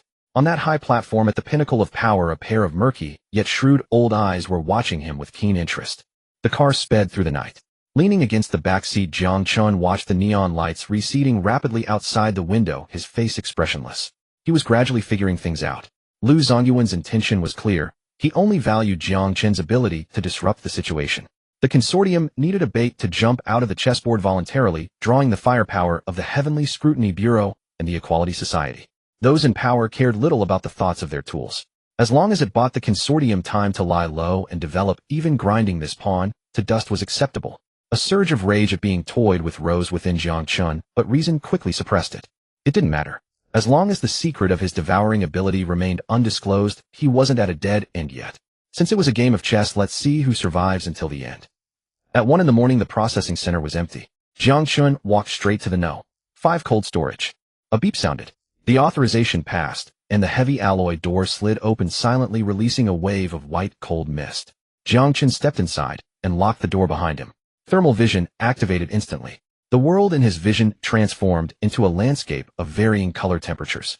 He meticulously scanned every corner of the cold storage, walls, ceiling, ventilation ducts, confirming there were no new weak heat sources. At least for now it was safe.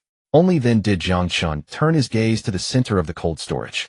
12 third-tier and 4 fourth-tier mutant corpses lay there quietly. 2 of the fourth-tier ones were old acquaintances, the lava giant lizard and the mimic predator. The other 2 were entirely new species. One was a giant lizard over 15 meters long, pitch black, its skin covered in a sponge-like structure of fine pores. Even in death, it continued to absorb surrounding light and odors, emitting no trace of decay. Jiang Chen's mind recalled its entry in the database: Nethermarsh giant lizard, a 4th-tier mutant, a swamp ambush type. Capable of absorbing light and scent, it was a natural-born stalker. The other creature was the size of a 2-story building. Its 8 limbs were extremely robust, covered in hard, sharp bristles. Void-rending jumping spider, a 4th-tier mutant, an explosive pounce type. Jiang Chun gazed at the 2 corpses, a flicker of desire in his eyes. He needed power. Without the tangible strength to overturn the table, the consortium's higher-ups would eventually drain him dry. The anxiety, fear, and anger within him found an outlet at this moment. A pure black biological armor quickly enveloped his body. High-frequency arm blades ejected from the outside of his forearms, emitting a low, muffled hum. He strode toward the Nethermarsh giant lizard. The arm blades left trails of afterimages rising and falling madly on the giant lizard's corpse. The high-frequency vibrations instantly separated the tough skin and fascia, leaving cuts smooth as mirrors. Warm blood splattered onto the armor, quickly sliding off along its curves. The pressure from Lu Zongyuan and Gu Qing's probing and warnings, all were transformed into the force that drove him to cut through bone and flesh. Muscles were forcibly torn, joints were removed one by one. flesh rich in life essence was precisely separated, piling up like a mountain. By the time the last fourth-tier mutant was processed, the cold storage floor was awash in blood. The sky was turning pale. It was already 5 in the morning. Jiang Zhe stood amidst the blood and gore. His chest heaved violently. Under the biological armor, his body was drenched in sweat, but the gloom that had settled in his heart was completely swept away. He packed the sorted mutant materials into special processing cases. The materials from the 2 fourth-tier mutants would be sent to the black market to complete the deal with Yu Qiao and the others. As for the edible parts, he kept them all. His gaze swept over the lava giant lizard and the void-rending jumping spider. Jiang Zhe decided to leave them for now. His appetite was limited, he would consume them later. The lava giant lizard's flames and the void-rending jumping spider's explosive power were both tangible strengths capable of dominating a battlefield. But under the surveillance of Lu Zongyuan and Gu Qing, displaying large-scale destructive power would be equivalent to revealing his trump card. What he needed most now was not killing techniques, but the ability to completely vanish from all monitoring. This time Jiang Zhe couldn't be bothered to maintain elegance. He grabbed a piece of flesh from the nether marsh giant lizard and swallowed it raw. The meat was firm, yet it dissolved instantly upon contact with his teeth. A wave of extreme cold energy descended through his esophagus into his stomach, rapidly freezing and spreading through his limbs and bones. Intense pain struck. Jiang Zhe groaned, dropping to one knee as his body curled uncontrollably. It wasn't a tearing pain, but a suffocating agony of forcibly reconstructing his physiological systems from the inside out. The extreme cold energy invaded his dermal system. Pores all over his body were violently restructured and forcibly sealed. Millions of microvalves formed beneath the skin, completely locking in body temperature, scent, and surface airflow. Alternating extreme heat and cold sent searing stabs through his nerves. The sweat ducts underwent biological reconstruction, completely transforming into microair valves controlled by neural connections. Capillaries under the skin burst one by one, only to instantly heal in the extreme cold. The odors naturally emitted by the human body were sealed within the epidermis by this closed-loop power. Yet amidst this pain, Jiang Zhe felt a morbid sense of reassurance. Only the pain brought by evolution was real. After an unknown duration, the tearing agony slowly receded. Jiang Zhe slowly stood up. An invisible insulating layer had formed on the surface of his skin. The opening and closing of all capillary pores were now completely under his conscious control. Sweat, pheromones, and even naturally emitted scents were all tightly locked in. Molecular exchange was completely severed. He could even control his skin for minimal gas exchange, temporarily stopping breathing through his mouth and nose. Jiang Zhe satisfiedly stretched his neck. Optical camouflage handled visual stealth. Biological armor insulated heat, countering thermal detection. Now Sensile had completely cut off the possibility of olfactory and auditory tracking. A three-dimensional, all-around invisibility. Even if he encountered that height-ear military dog from Blacktooth Harbor again, the creature wouldn't detect a trace of a living human scent. His body was utterly exhausted, but his mind was at a peak of excitement. Jiang Zhe closed his eyes and held his breath. In the cold storage, only the distant sound of liquid flowing in the pipes and his own heartbeat remained. The breathing sound that should have been there was completely gone. He opened his eyes and smiled silently. The absolute control to completely erase one's presence was incredibly practical. A few seconds later, the excitement faded. Reason took over his mind again. He began to clean up the blood and shredded flesh. The mop pushed through the blood, and the dark red liquid swirled down the drain. As Jiang Zhe watched the fragments of flesh and debris being swept away by the water, a thought inexplicably crossed his mind. One day those old bastards who treated him as a pawn would be washed away just like this trash. An hour later, the cold storage was cleaned up. All traces were erased. The sky was fully bright. Employees were about to clock in. Jiang Zhe walked into the washroom to clean himself up before returning to the office to rest. A buzzing sound came from his wrist communicator. The screen displayed a communication request from Lu Qingji. In the mirror, the young man's eyes were bloodshot, his body exuding cold, killing intent. Jiang Zhe casually wiped the water droplets from his chin and pressed the answer button. Lu Qingji's agitated voice exploded from the speaker. Jiang Zhe, have you contacted Gu Qing from the Heavenly Scrutiny Bureau yet? Jiang Zhe casually placed the holographic computer on the edge of the sink. He turned on the shower, adjusting the water temperature to the highest setting. Splash! Scalding hot water gushed out, instantly filling the cramped space with rising steam. The hot water washed over his back, reddening his skin slightly, and finally easing the tension that had gripped Jiang Zhe for days. At his feet, the dark red water, mixed with blood, swirled down the drain. Jiang Zhe scrubbed his skin vigorously. Only when the deep-seated fishy smell began to fade did he casually speak into the holographic computer. Manager Lu, don't be so hasty. When dealing with someone like Gu Qing, the more anxious you are, the easier it is for them to see your cards. On the other end of the holographic computer, Lu Qingji was momentarily confused by the sudden sound of water. It took a moment for him to react, and his anger quickly overshadowed his impatience. What is that sound? Are you taking a shower? I'm discussing serious matters with you, and you're taking a shower? Serious matters? Jiang Zhe laughed lightly, continuing to wash as he replied nonchalantly. Manager Liu, I worked all day yesterday and didn't finish my tasks. I spent the whole night dealing with alien species in the cold storage, and now I smell of blood. If I don't clean up, how can I face anyone? Besides, this is to improve efficiency. Reporting to you while showering helps save time, doesn't it? If you're in such a hurry, didn't you say last night that you have connections? Why not try it yourself? You. Lu Qingji on the other end was choked by Jiang Zhe's unreasonable argument. Accompanied by the continuous sound of water in the background, he felt a deep sense of powerlessness. But just as his anger was about to erupt, he suddenly calmed down.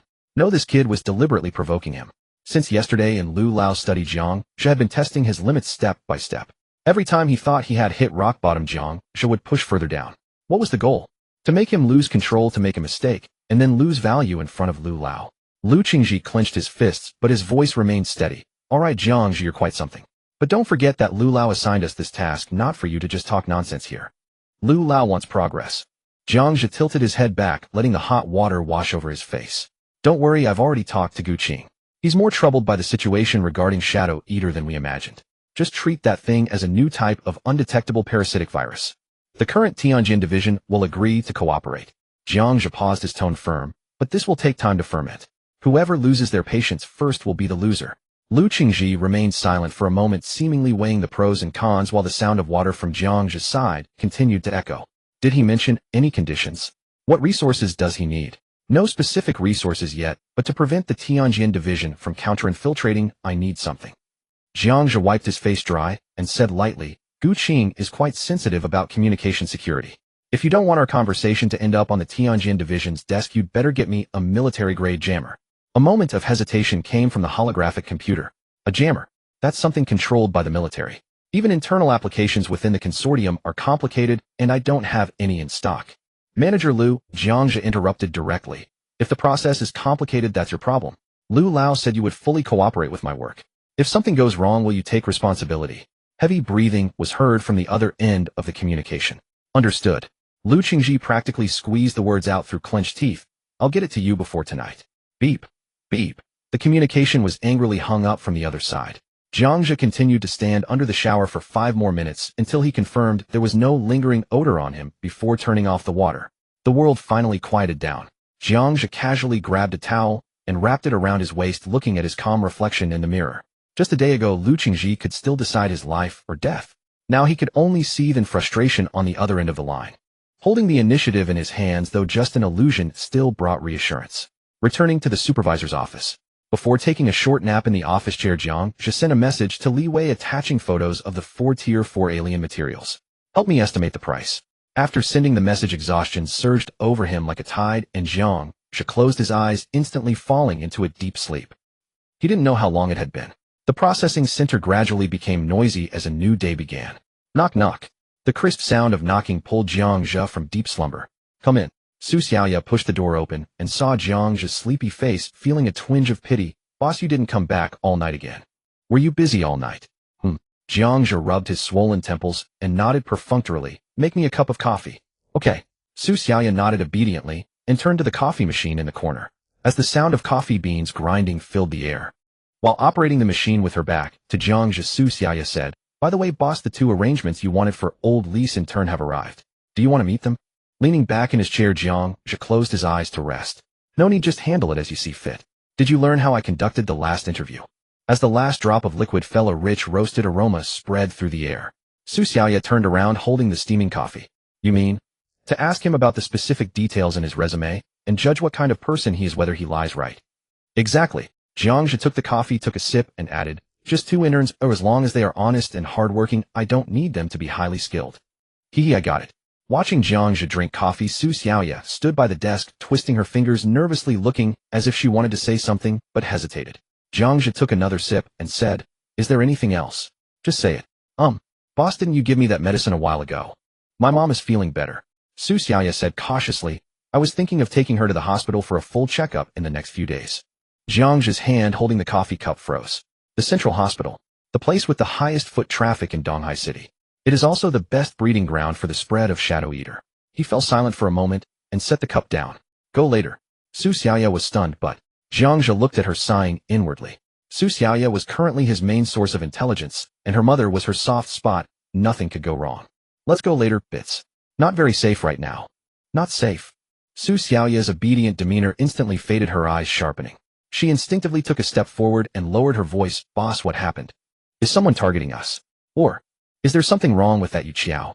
Jiang Zhe looked at Su Xiaoya in this state, the corners of his mouth slightly curling up.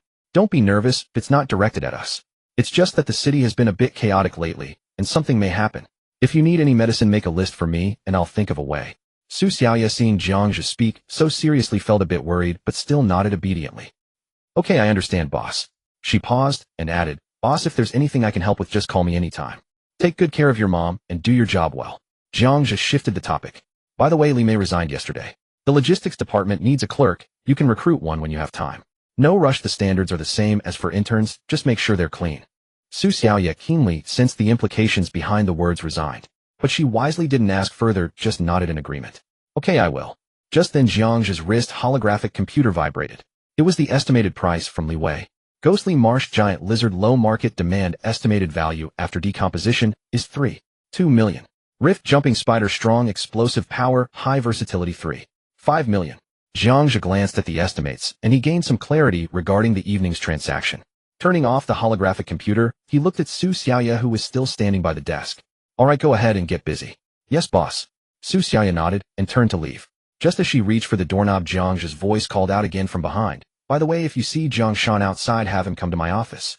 In the processing center's loading area, Jiang Shan leaned against an empty alloy cargo container and handed a cigarette to Shi Gandang beside him. Brother Gandang, how did you sleep last night? Those big ones were a handful, must been exhausting, right? Shi Gandang waved his hand with a simple smile. I slept just fine, wasn't tired at all last night. Jiang Shan chuckled inwardly. This big guy was indeed an honest soul, the easiest to pry information from. Just as he was about to continue, a cold, stern voice came from behind him. Article 3 of the Employee Handbook, smoking is prohibited in the work area. Jiang Shan's smile stiffened, and he cursed under his breath. Damn it, this sanctimonious prick again.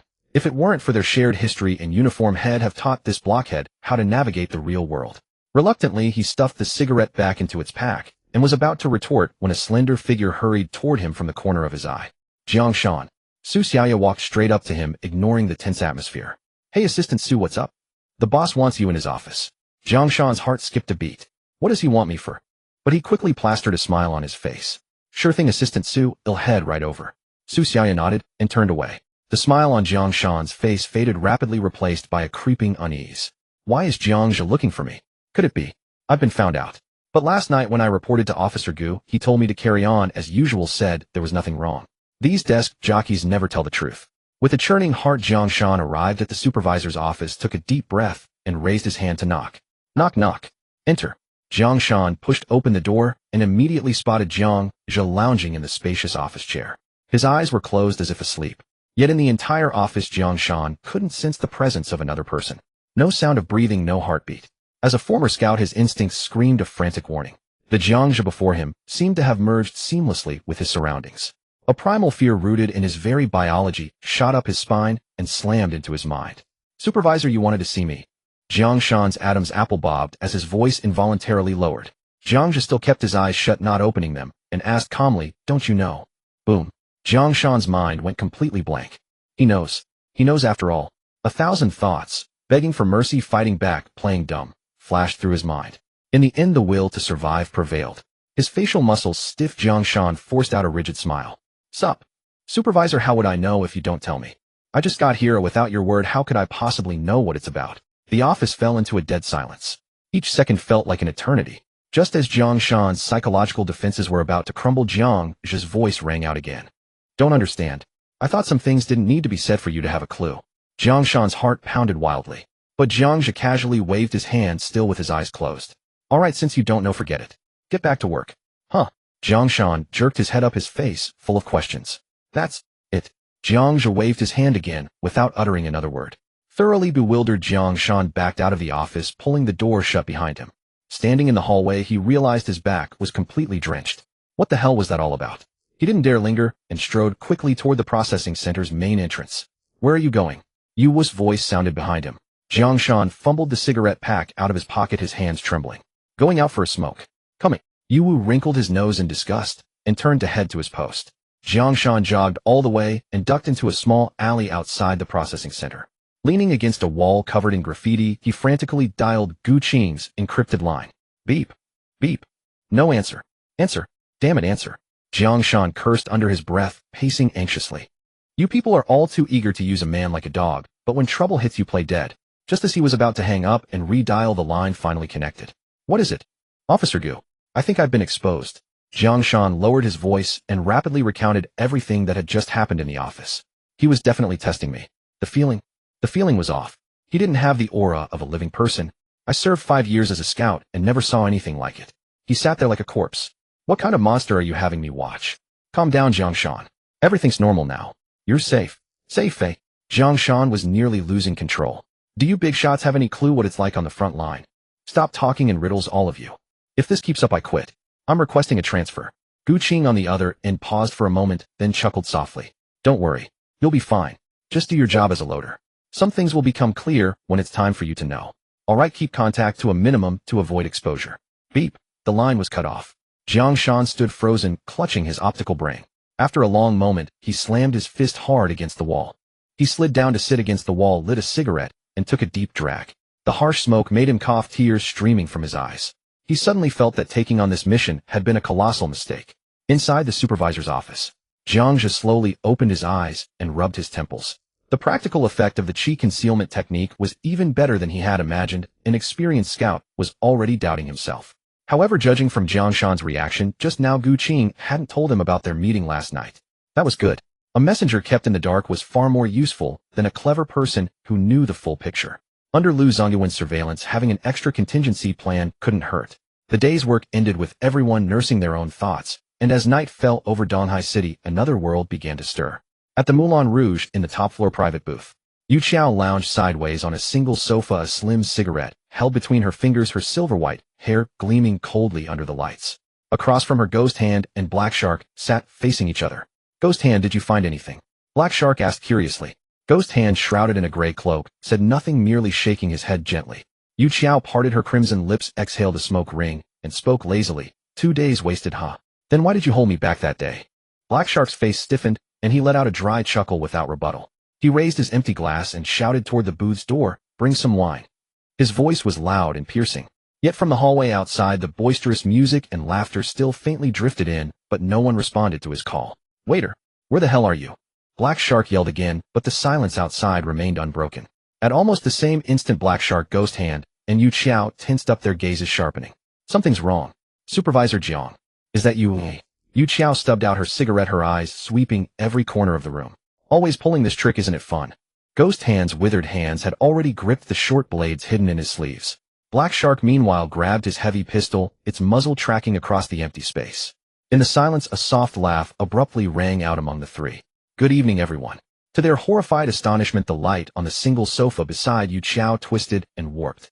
Jiang Zhe's figure materialized out of thin air, as if he had been sitting there all along. He wore his high-end nanosuit, and sat there with an air of composure. Can you not be so ghostly next time?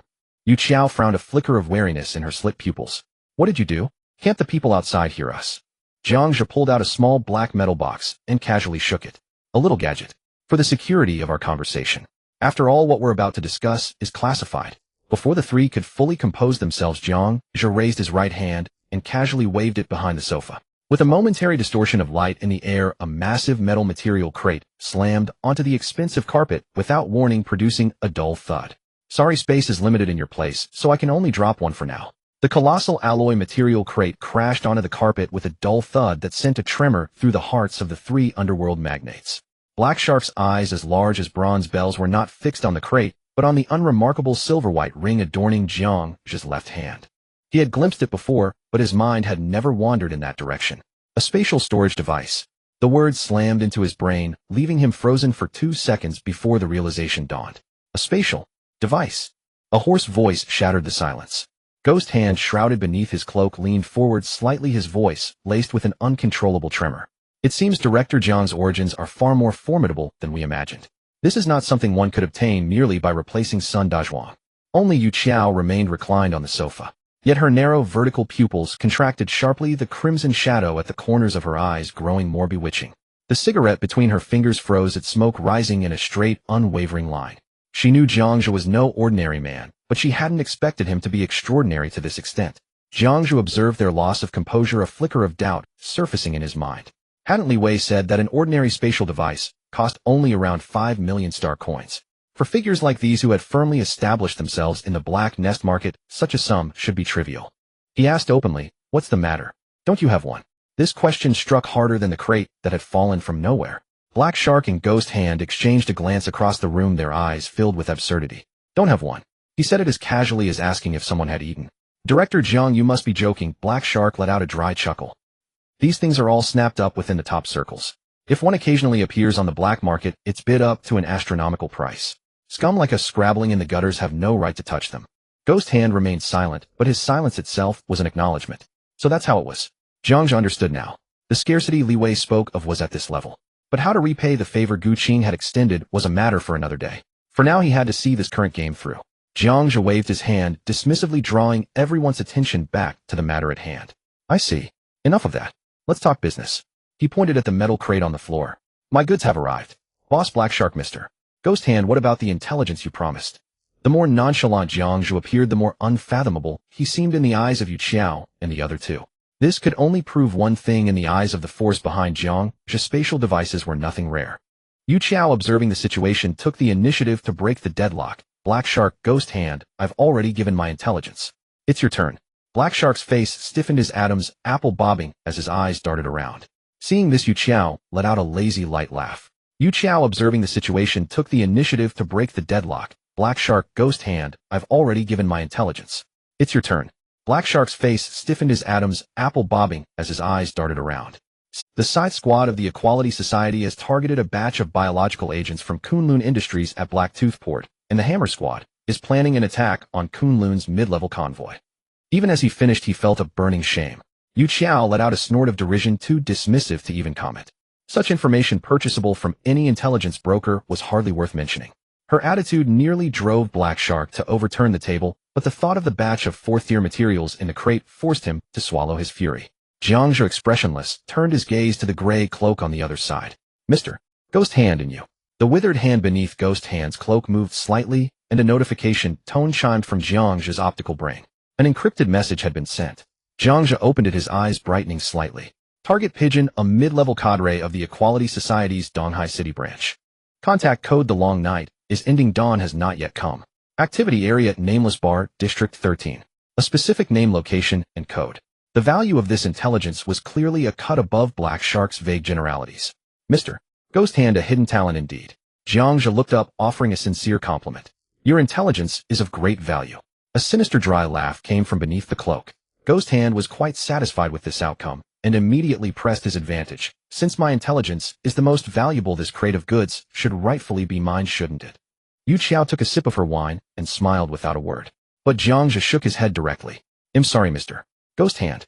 Though your intelligence is highly valuable, it still falls slightly short compared to Lady Yu Qiao's." The aura beneath the cloak turned icy in an instant. "Director Jiang, what do you mean by this? Could it be that you two have colluded to put on a show for me here?"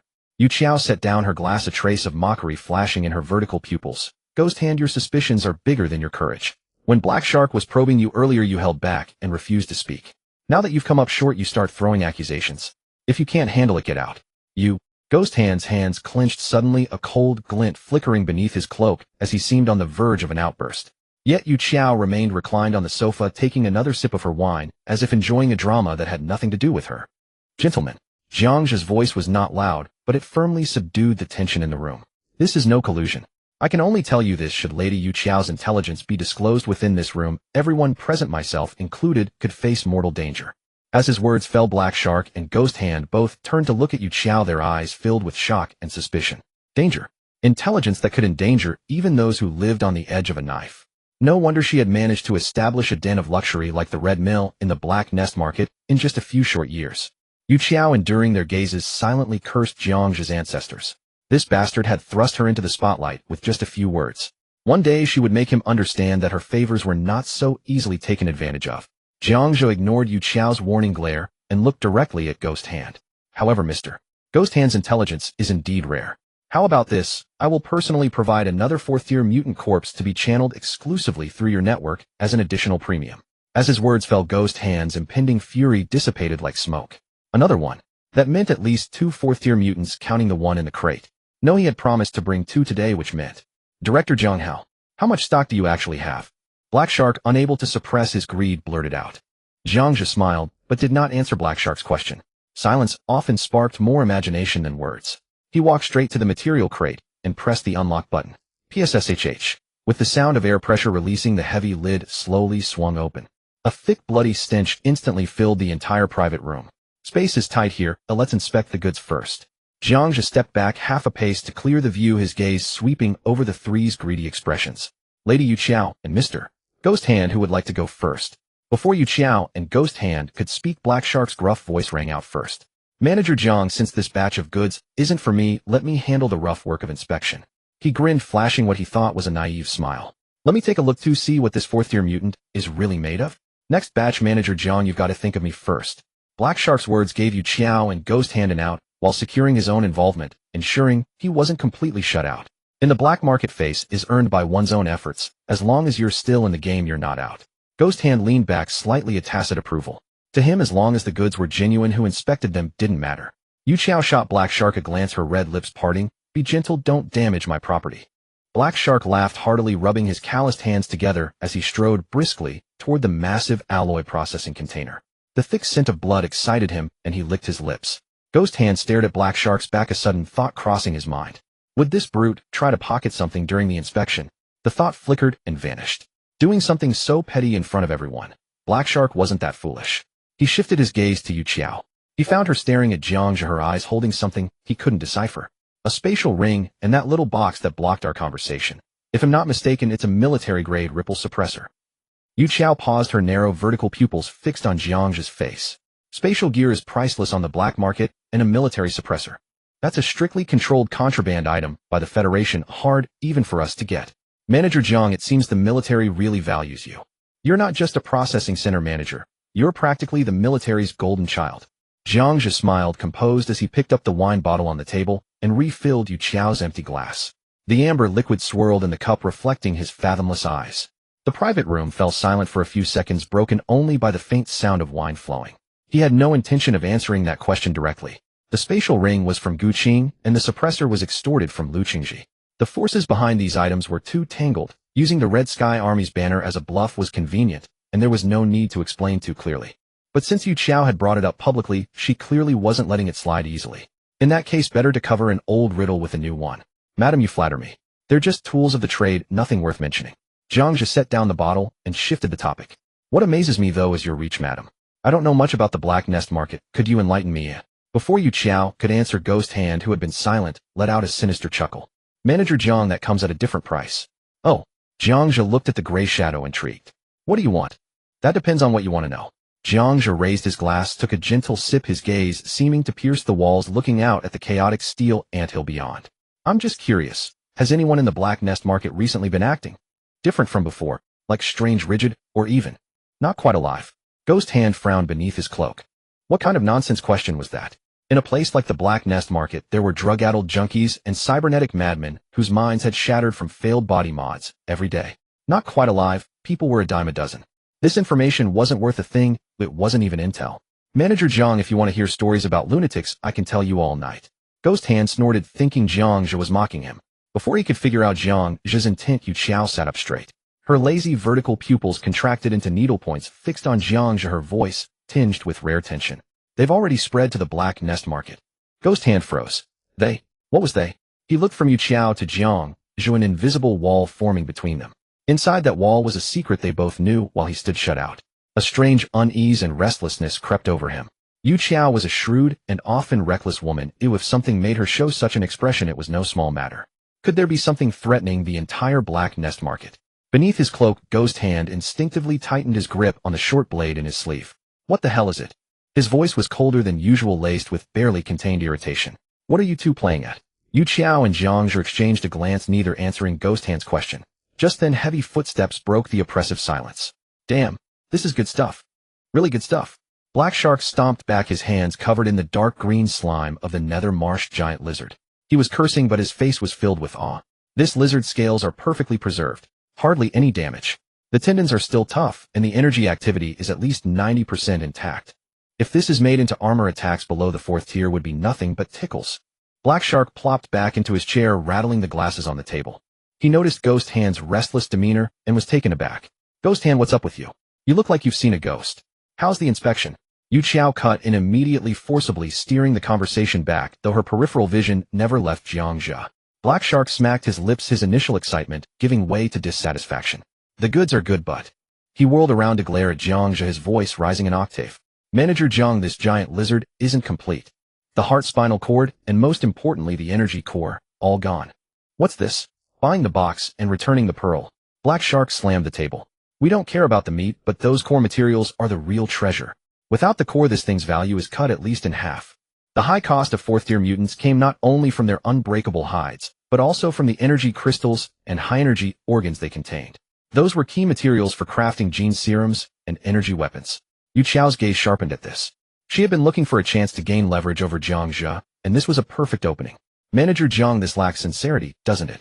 Without the core materials, a 4th tier mutant's value is halved at best. You make a big show of this deal only to fob us off with a hollowed out reject. If that's the case, we might need to reconsider our partnership.